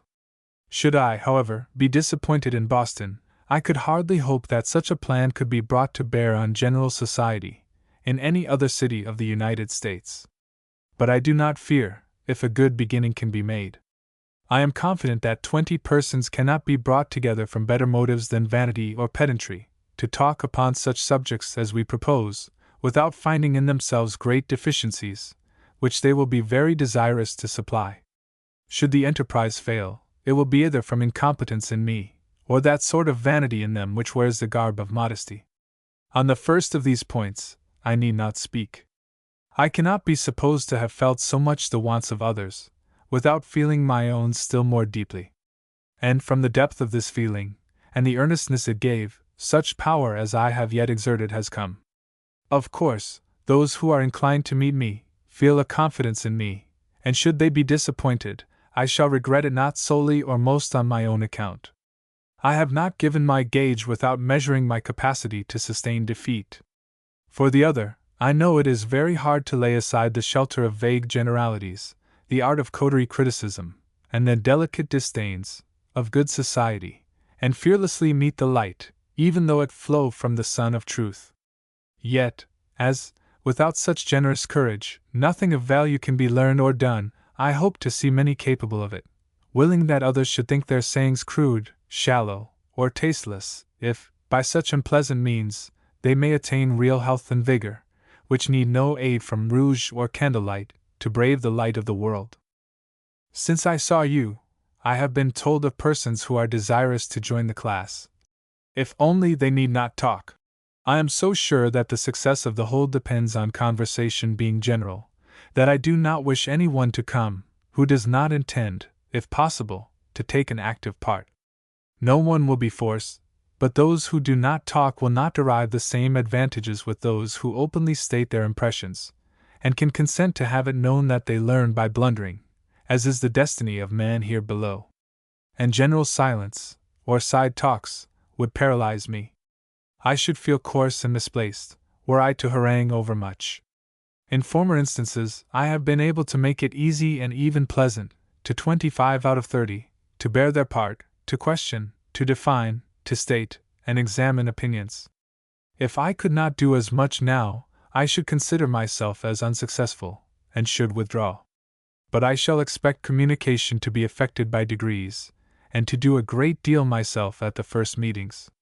My method has been to open a subject, for instance, poetry as expressed in external nature, the life of man, literature, the fine arts, or the history of a nation to be studied in its religious and civil institutions, its literature and arts, the characters of its great men. And, after as good a general statement as I know how to make, select a branch of the subject, and lead others to give their thoughts upon it. When they have not been successful in verbal utterance of their thoughts, I have asked them to attempt it in writing. At the next meeting, I would read these scarts of pen and ink, aloud, and canvassed their adequacy, without mentioning the names of the writers.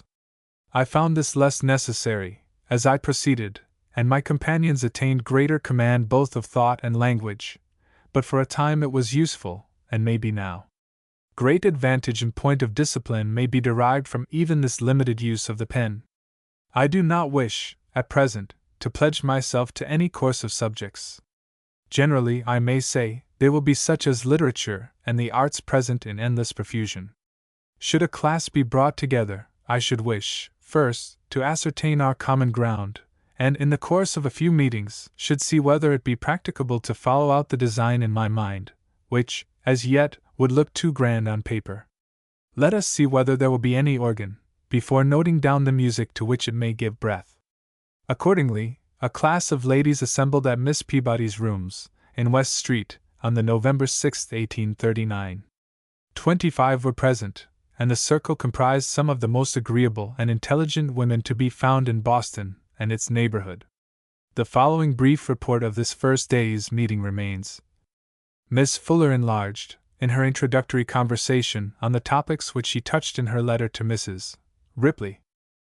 Women are now taught, at school, all that men are. They run over, superficially, even more studies, without being really taught anything. When they come to the business of life, they find themselves inferior, and all their studies have not given them that practical good sense, and mother wisdom, and wit, which grew up with our grandmothers at the spinning wheel. But with this difference, men are called on, from a very early period, to reproduce all that they learn. Their college exercises, their political duties, their professional studies, the first actions of life in any direction, call on them to put to use what they have learned. But women learn without any attempt to reproduce. Their only reproduction is for purposes of display. It is to supply this defect, Miss Fuller said, that these conversations have been planned. She was not here to teach, but she had had some experience in the management of such a conversation as was now proposed. She meant to give her view on each subject, and provoke the thoughts of others. It would be best to take subjects on which we know words, and have vague impressions, and compel ourselves to define those words. We should have, probably, mortifications to suffer, but we should be encouraged by the rapid gain that comes from making a simple and earnest effort for expression. Miss Fuller had proposed the Grecian mythology as the subject of the first conversations, and now gave her reasons for the choice. It is quite separated from all exciting local subjects. It is serious, without being solemn, and without excluding any mode of intellectual action. It is playful, as well as deep. It is sufficiently wide, for it is a complete expression of the cultivation of a nation. It is objective and tangible. It is, also, generally known, and associated with all our ideas of the arts. It originated in the eye of the Greek. He lived out of doors, his climate was genial, his senses were adapted to it. He was vivacious and intellectual, and personified all he beheld. He saw the Oreads, Naiads, Nereids. Their forms, as poets and painters give them, are the very lines of nature humanized, as the child's eye sees faces in the embers or in the clouds. Other forms of the mythology, as Jupiter, Juno, Apollo, are great instincts, or ideas, or facts of the internal constitution, separated and personified. After exhibiting their enviable mental health, and rebutting the cavils of some of the speakers, who could not bear, in Christian times, by Christian ladies, that heathen Greeks should be envied, Miss Fuller declared that she had no desire to go back, and believed we have the elements of a deeper civilization. Yet, the Christian was in its infancy, the Greek in its maturity, nor could she look on the expression of a great nation's intellect as insignificant. These fables of the gods were the result of the universal sentiments of religion, aspiration, intellectual action, of a people whose political and aesthetic life had become immortal, and we must leave off despising if we would begin to learn. The reporter closes her account by saying, Miss Fuller's thoughts were much illustrated, and all was said with the most captivating address and grace, and with beautiful modesty. The position in which she placed herself with respect to the rest was entirely ladylike and companionable. She told what she intended, the earnest purpose with which she came, and with great tact indicated the indiscretions that might spoil the meeting. Here is Margaret's own account of the first days. To R.W.E. November 25th, 1839. My class is prosperous. I was so fortunate as to rouse, at once, the tone of simple earnestness, which can scarcely, when once awakened, cease to vibrate. All seem in a glow, and quite as receptive as I wish. They question and examine, yet follow leadings, and thoughts, not opinions, have ruled the hour every time. There are about 25 members, and every one, I believe, full of interest. The first time, 10 took part in the conversation, the last still more. Mrs. came out in a way that surprised me. She seems to have shaken off a wonderful number of films. She showed pure vision, sweet sincerity, and much talent. Mrs. keeps us in good order, and takes care that Christianity and morality are not forgotten. The first day's topic was the genealogy of heaven and earth, then the will, Jupiter, the understanding, Mercury. The second days, the celestial inspiration of genius, perception, and transmission of divine law, Apollo, the terrene inspiration, the impassioned abandonment of genius, Bacchus. Of the thunderbolt, the caduceus, the ray, and the grape, having disposed as well as might be, we came to the wave, and the seashell it molds to beauty, and love her parent and her child. I assure you, there is more Greek than Bostonian spoken at the meetings, and we may have pure honey of Hymettus to give you yet. To another friend she wrote, the circle I meet interests me. So even devoutly thoughtful seems their spirit that, from the very first, I took my proper place, and never had the feeling I dreaded, of display, of a paid Corinne. I feel as I would, truly a teacher and a guide. All are intelligent, 5 or 6 have talent. But I am never driven home for ammunition, never put to any expense, never truly called out. What I have is always enough, though I feel how superficially I am treating my subject. Here is an extract from the letter of a lady, who joined the class, for the first time, at the 8th meeting, to her friend in New Haven. Christmas made a holiday for Miss Fuller's class, but it met on Saturday, at noon. As I sat there, my heart overflowed with joy at the sight of the bright circle, and I longed to have you by my side, for I know not where to look for so much character, culture, and so much love of truth and beauty, in any other circle of women and girls. The names and faces would not mean so much to you as to me, who have seen more of the lives, of which they are the sign. Margaret, beautifully dressed, don't despise that, for it made a fine picture, presided with more dignity and grace than I had thought possible. The subject was beauty. Each had written her definition, and Margaret began with reading her own. This called forth questions, comments, and illustrations on all sides. The style and manner, of course, in this age are different, but the question, the high point from which it was considered, and the earnestness and simplicity of the discussion, as well as the gifts and graces of the speakers, gave it the charm of a Platonic dialogue. There was no pretension or pedantry in a word that was said. The tone of remark and question was simple as that of children in a school class, and I believe every one was gratified. The conversations thus opened proceeded with spirit and success. Under the mythological forms, room was found for opening all the great questions, on which Margaret and her friends wished to converse. Prometheus was made the type of pure reason, Jupiter, of will, Juno, the passive side of the same, or obstinacy, Minerva, intellectual power, practical reason, Mercury, executive power, understanding, Apollo was genius, the sun, Bacchus was geniality, the earth's answer. Apollo and Bacchus were contrasted, says the reporter. Margaret unfolded her idea of Bacchus. His whole life was triumph. Born from fire, a divine frenzy, the answer of the earth to the sun, of the warmth of joy to the light of genius. He is beautiful, also, not severe in youthful beauty, like Apollo, but exuberant, liable to excess. She spoke of the fables of his destroying Pentheus, and suggested the interpretations. This Bacchus was found in Scripture. The Indian Bacchus is glowing, he is the genial apprehensive power, the glow of existence, mere joy. Venus was Grecian womanhood, instinctive, Diana, chastity, Mars, Grecian manhood, instinctive. Venus made the name for a conversation on beauty, which was extended through 4 meetings, as it brought in irresistibly the related topics of poetry, genius, and taste.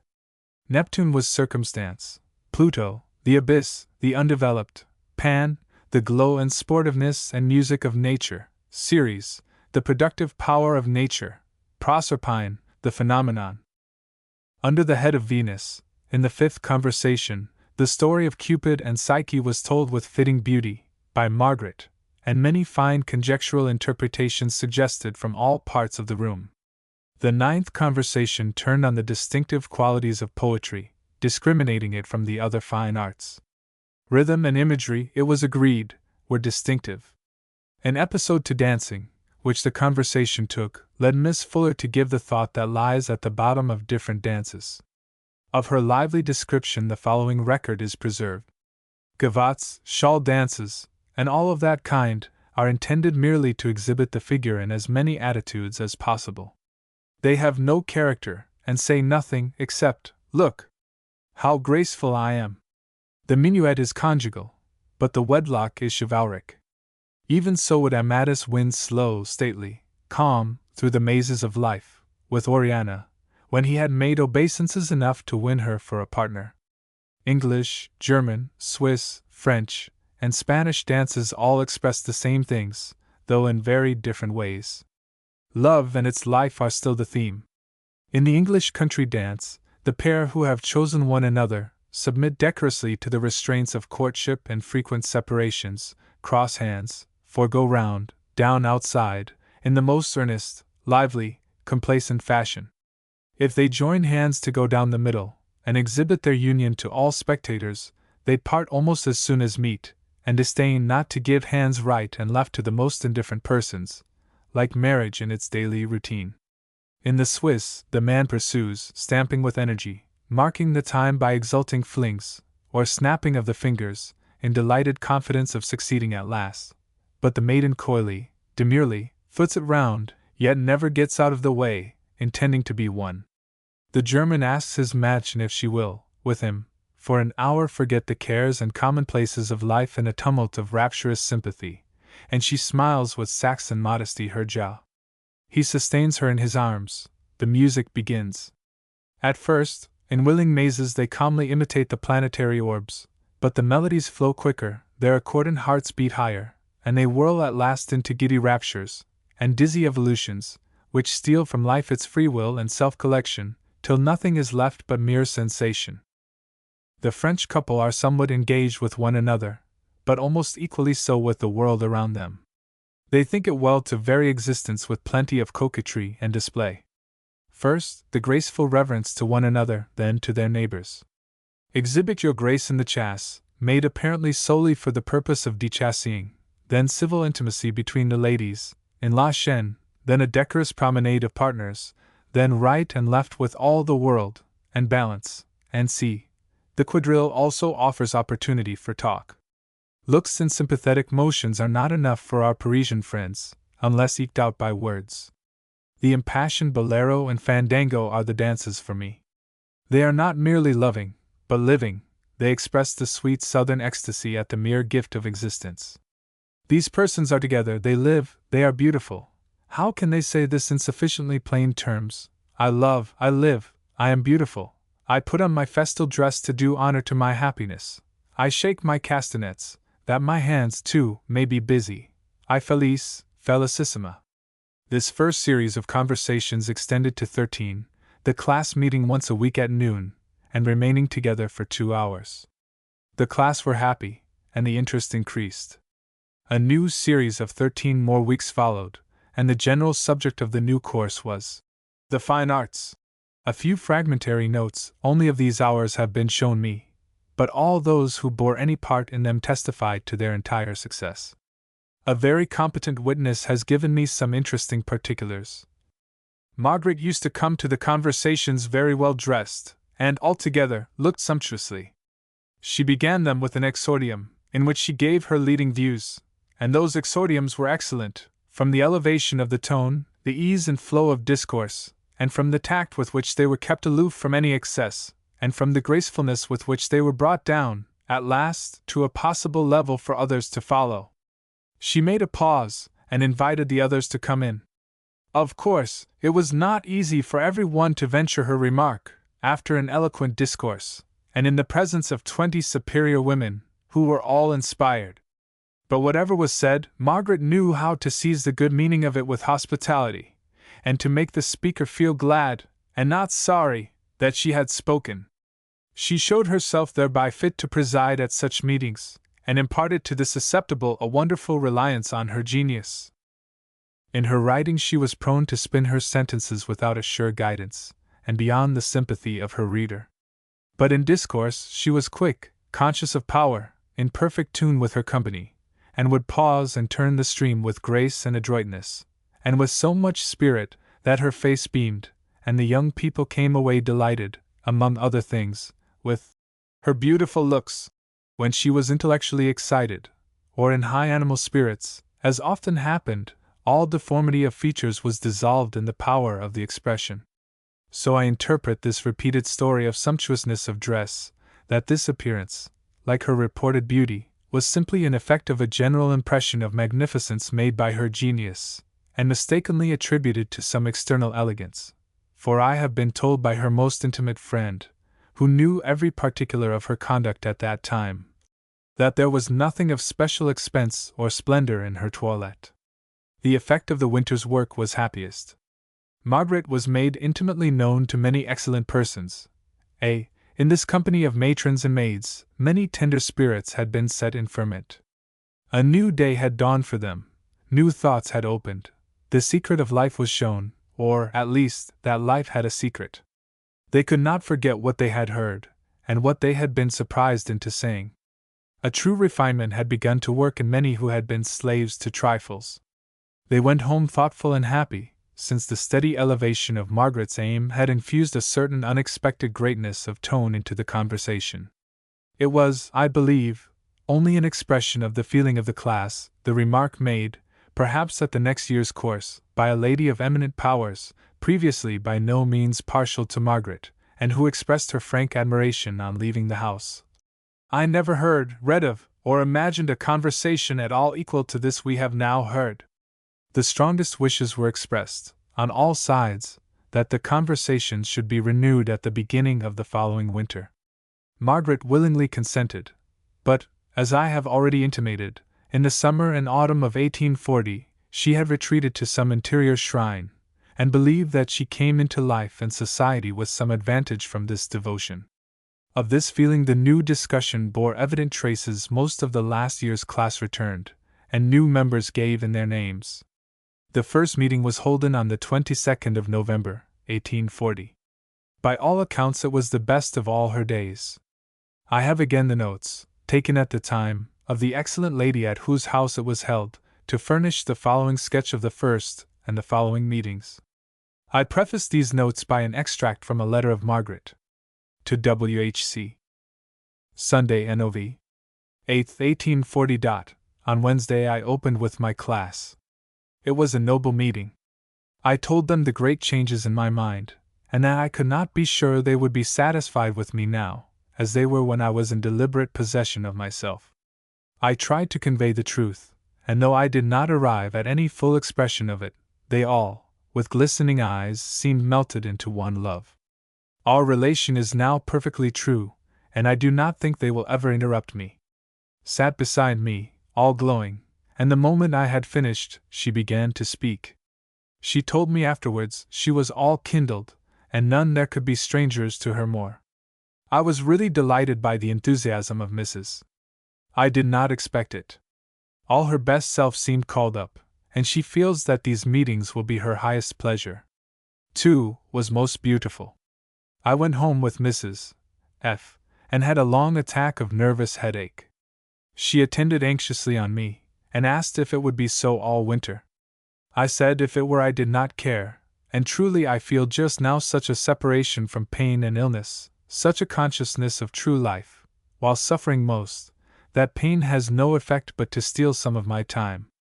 Footnote A. A friend has furnished me with the names of so many of the ladies as she recollects to have met, at one or another time, at these classes. Some of them were perhaps only occasional members. The list recalls how much talent, beauty, and worth were at that time constellated here. Mrs. George Bancroft, Mrs. Barlow, Miss Burley, Mrs. L.M. Child, Miss Mary Channing, Miss Sarah Clark, Mrs. E.P. Clark, Miss Dorr, Mrs.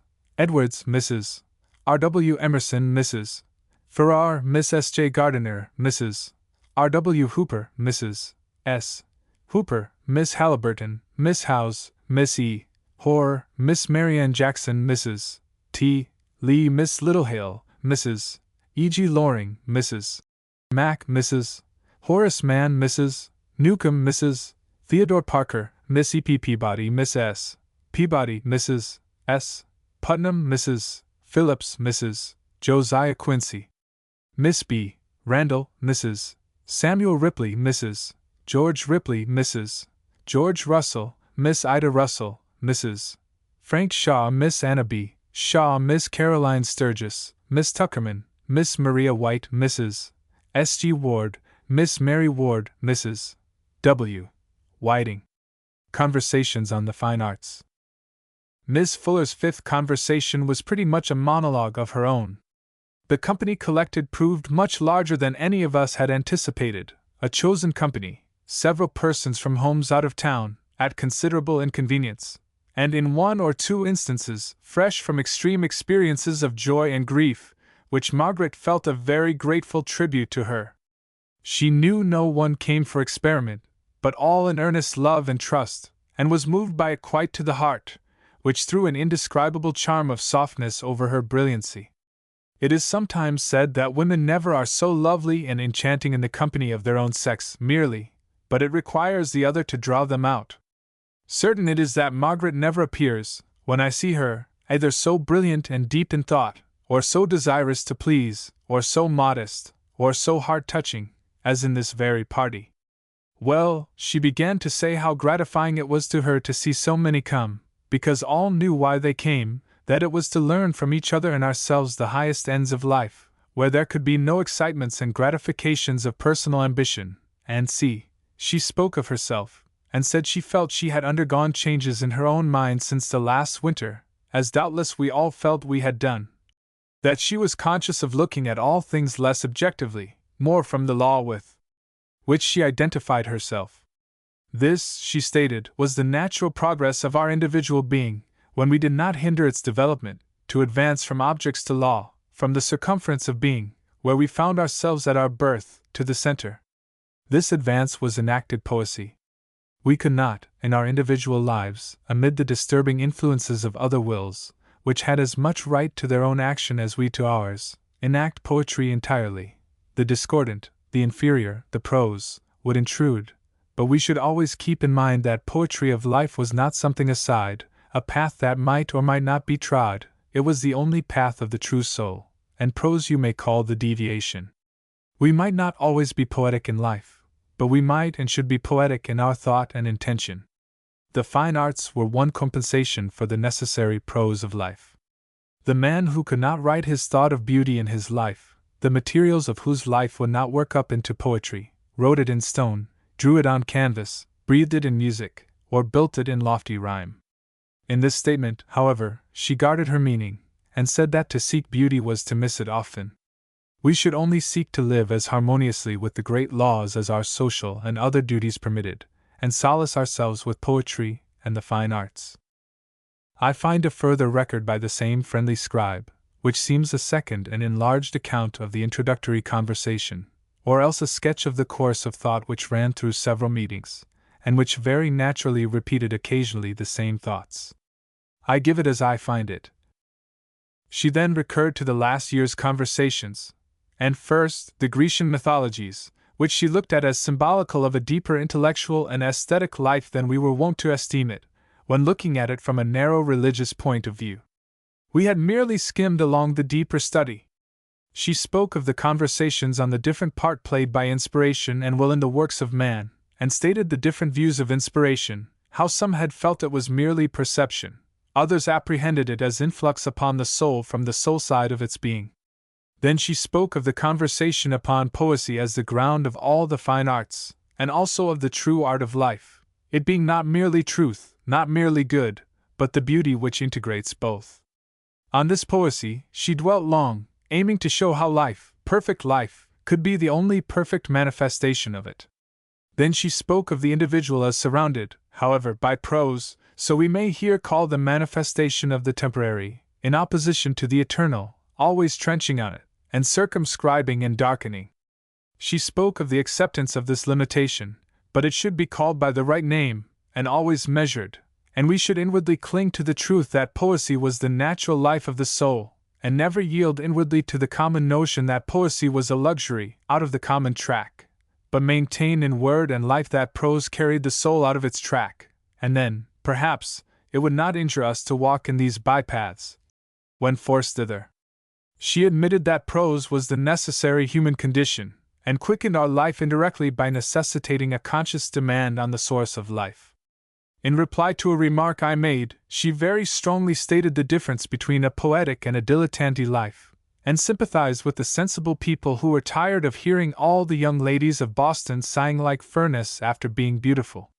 Beauty was something very different from prettiness, and a microscopic vision missed the grand whole. The fine arts were our compensation for not being able to live out our poesy, amid the conflicting and disturbing forces of this moral world in which we are. In sculpture, the heights to which our being comes are represented, and its nature is such as to allow us to leave out all that vulgarizes, all that bridges over to the actual from the ideal. She dwelt long upon sculpture, which seems her favorite art. That was grand when a man first thought to engrave his idea of man upon a stone, the most unyielding and material of materials, the backbone of this phenomenal earth, and when he did not succeed, that he persevered, and so, at last, by repeated efforts, the Apollo came to be. But no, music she thought the greatest of arts, expressing what was most interior, what was too fine to be put into any material grosser than air, conveying from soul to soul the most secret motions of feeling and thought. This was the only fine art which might be thought to be nourishing now. The others had had their day. This was advancing upon a higher intellectual ground. Of painting she spoke, but not so well. She seemed to think painting worked more by illusion than sculpture. It involved more prose, from its representing more objects. She said nothing adequate about color. She dwelt upon the histrionic art as the most complete, its organ being the most flexible and powerful. She then spoke of life, as the art, of which these all were beautiful symbols, and said, in recurring to her opinions expressed last winter, of Dante and Wordsworth, that she had taken another view, deeper, and more in accordance with some others which were then expressed. She acknowledged that Wordsworth had done more to make all men poetical, than perhaps any other, that he was the poet of reflection, that where he failed to poetize his subject, his simple faith intimated to the reader a poetry that he did not find in the book. She admitted that Dante's narrative was instinct with the poetry concentrated often in single words. She uttered her old heresies about Milton, however, unmodified. I do not remember the transition to modern poetry in Milnes, but she read, very badly indeed, the legendary tale. We then had 3 conversations upon sculpture, one of which was taken up very much in historical accounts of the sculpture of the ancients, in which color was added to form, and which seemed to prove that they were not, after all, sufficiently intellectual to be operated on by form exclusively. The question, of course, arose whether there was a modern sculpture, and why not. This led us to speak of the Greek sculpture as growing naturally out of their life and religion, and how alien it was to our life and to our religion. The Swiss lion, carved by Thorvaldsen out of the side of a mountain rock, was described as a natural growth. Those who had seen it described it, and Mrs. spoke of it.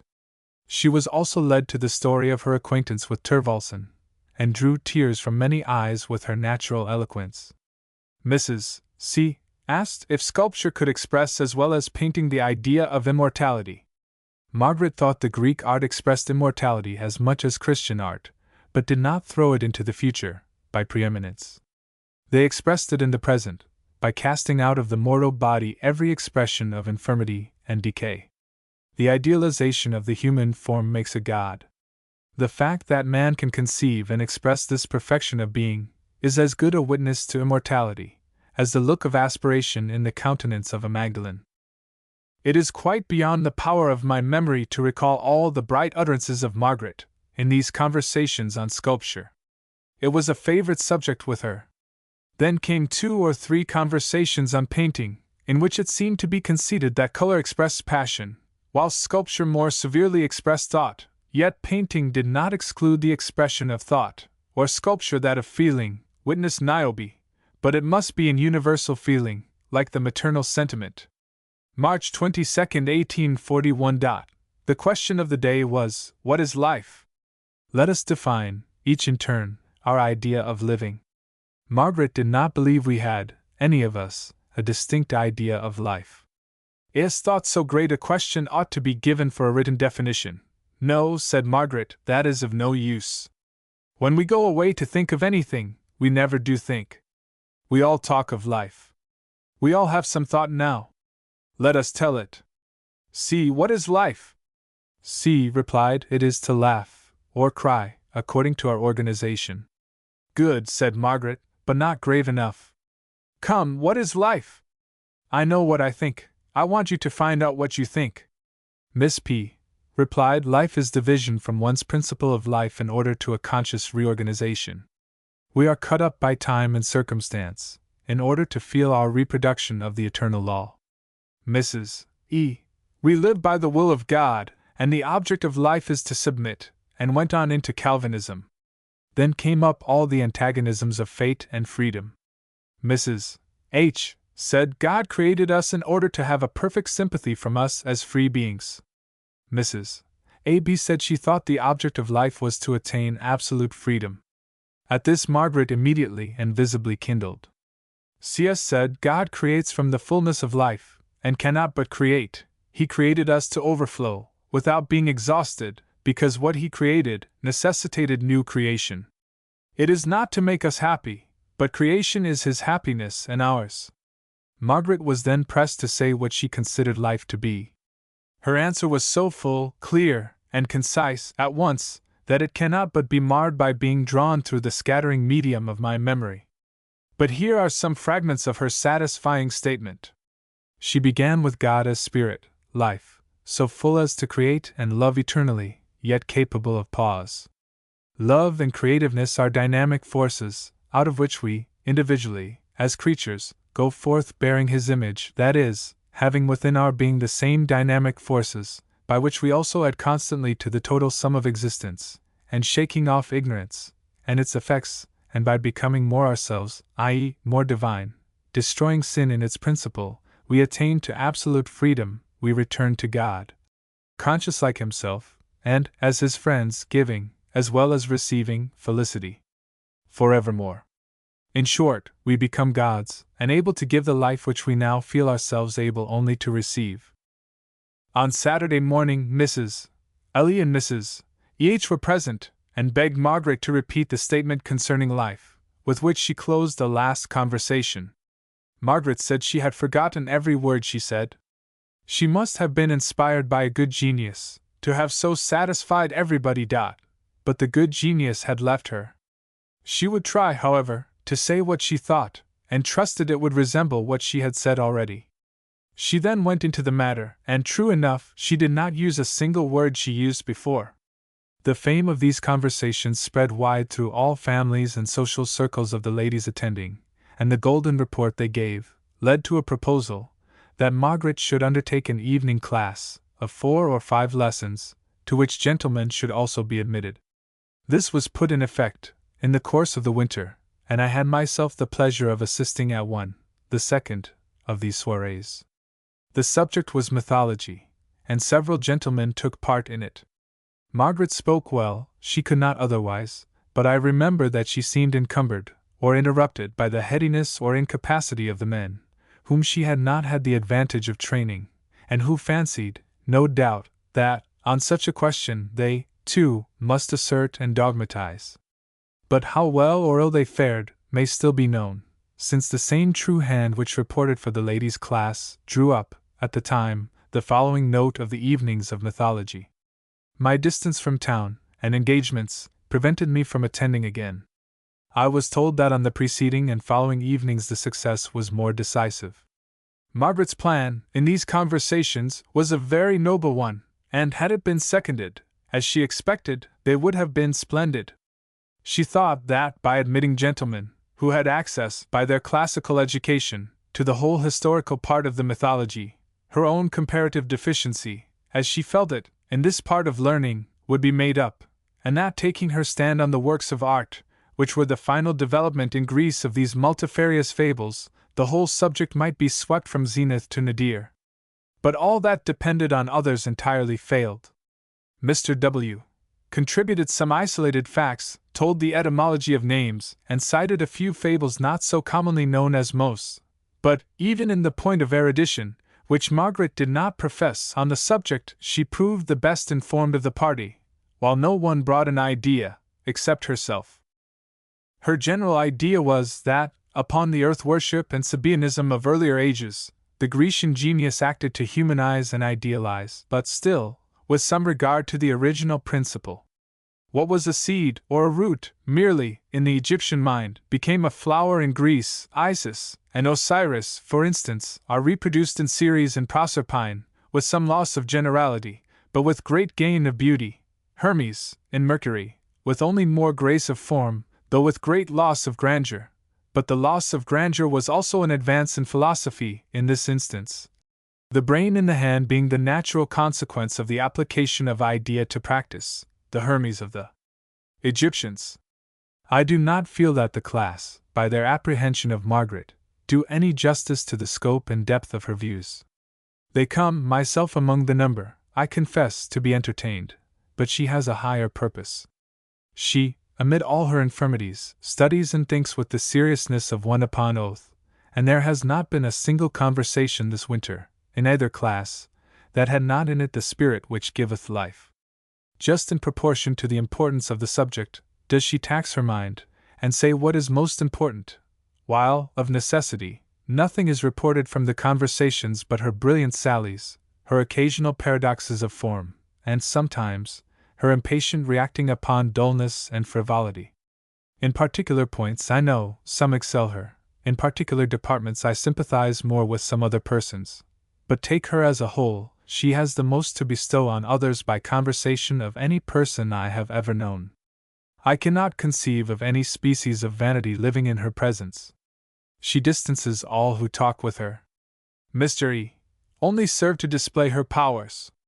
With his sturdy reiteration of his uncompromising idealism, his absolute denial of the fact of human nature, he gave her opportunity and excitement to unfold and illustrate her realism and acceptance of conditions.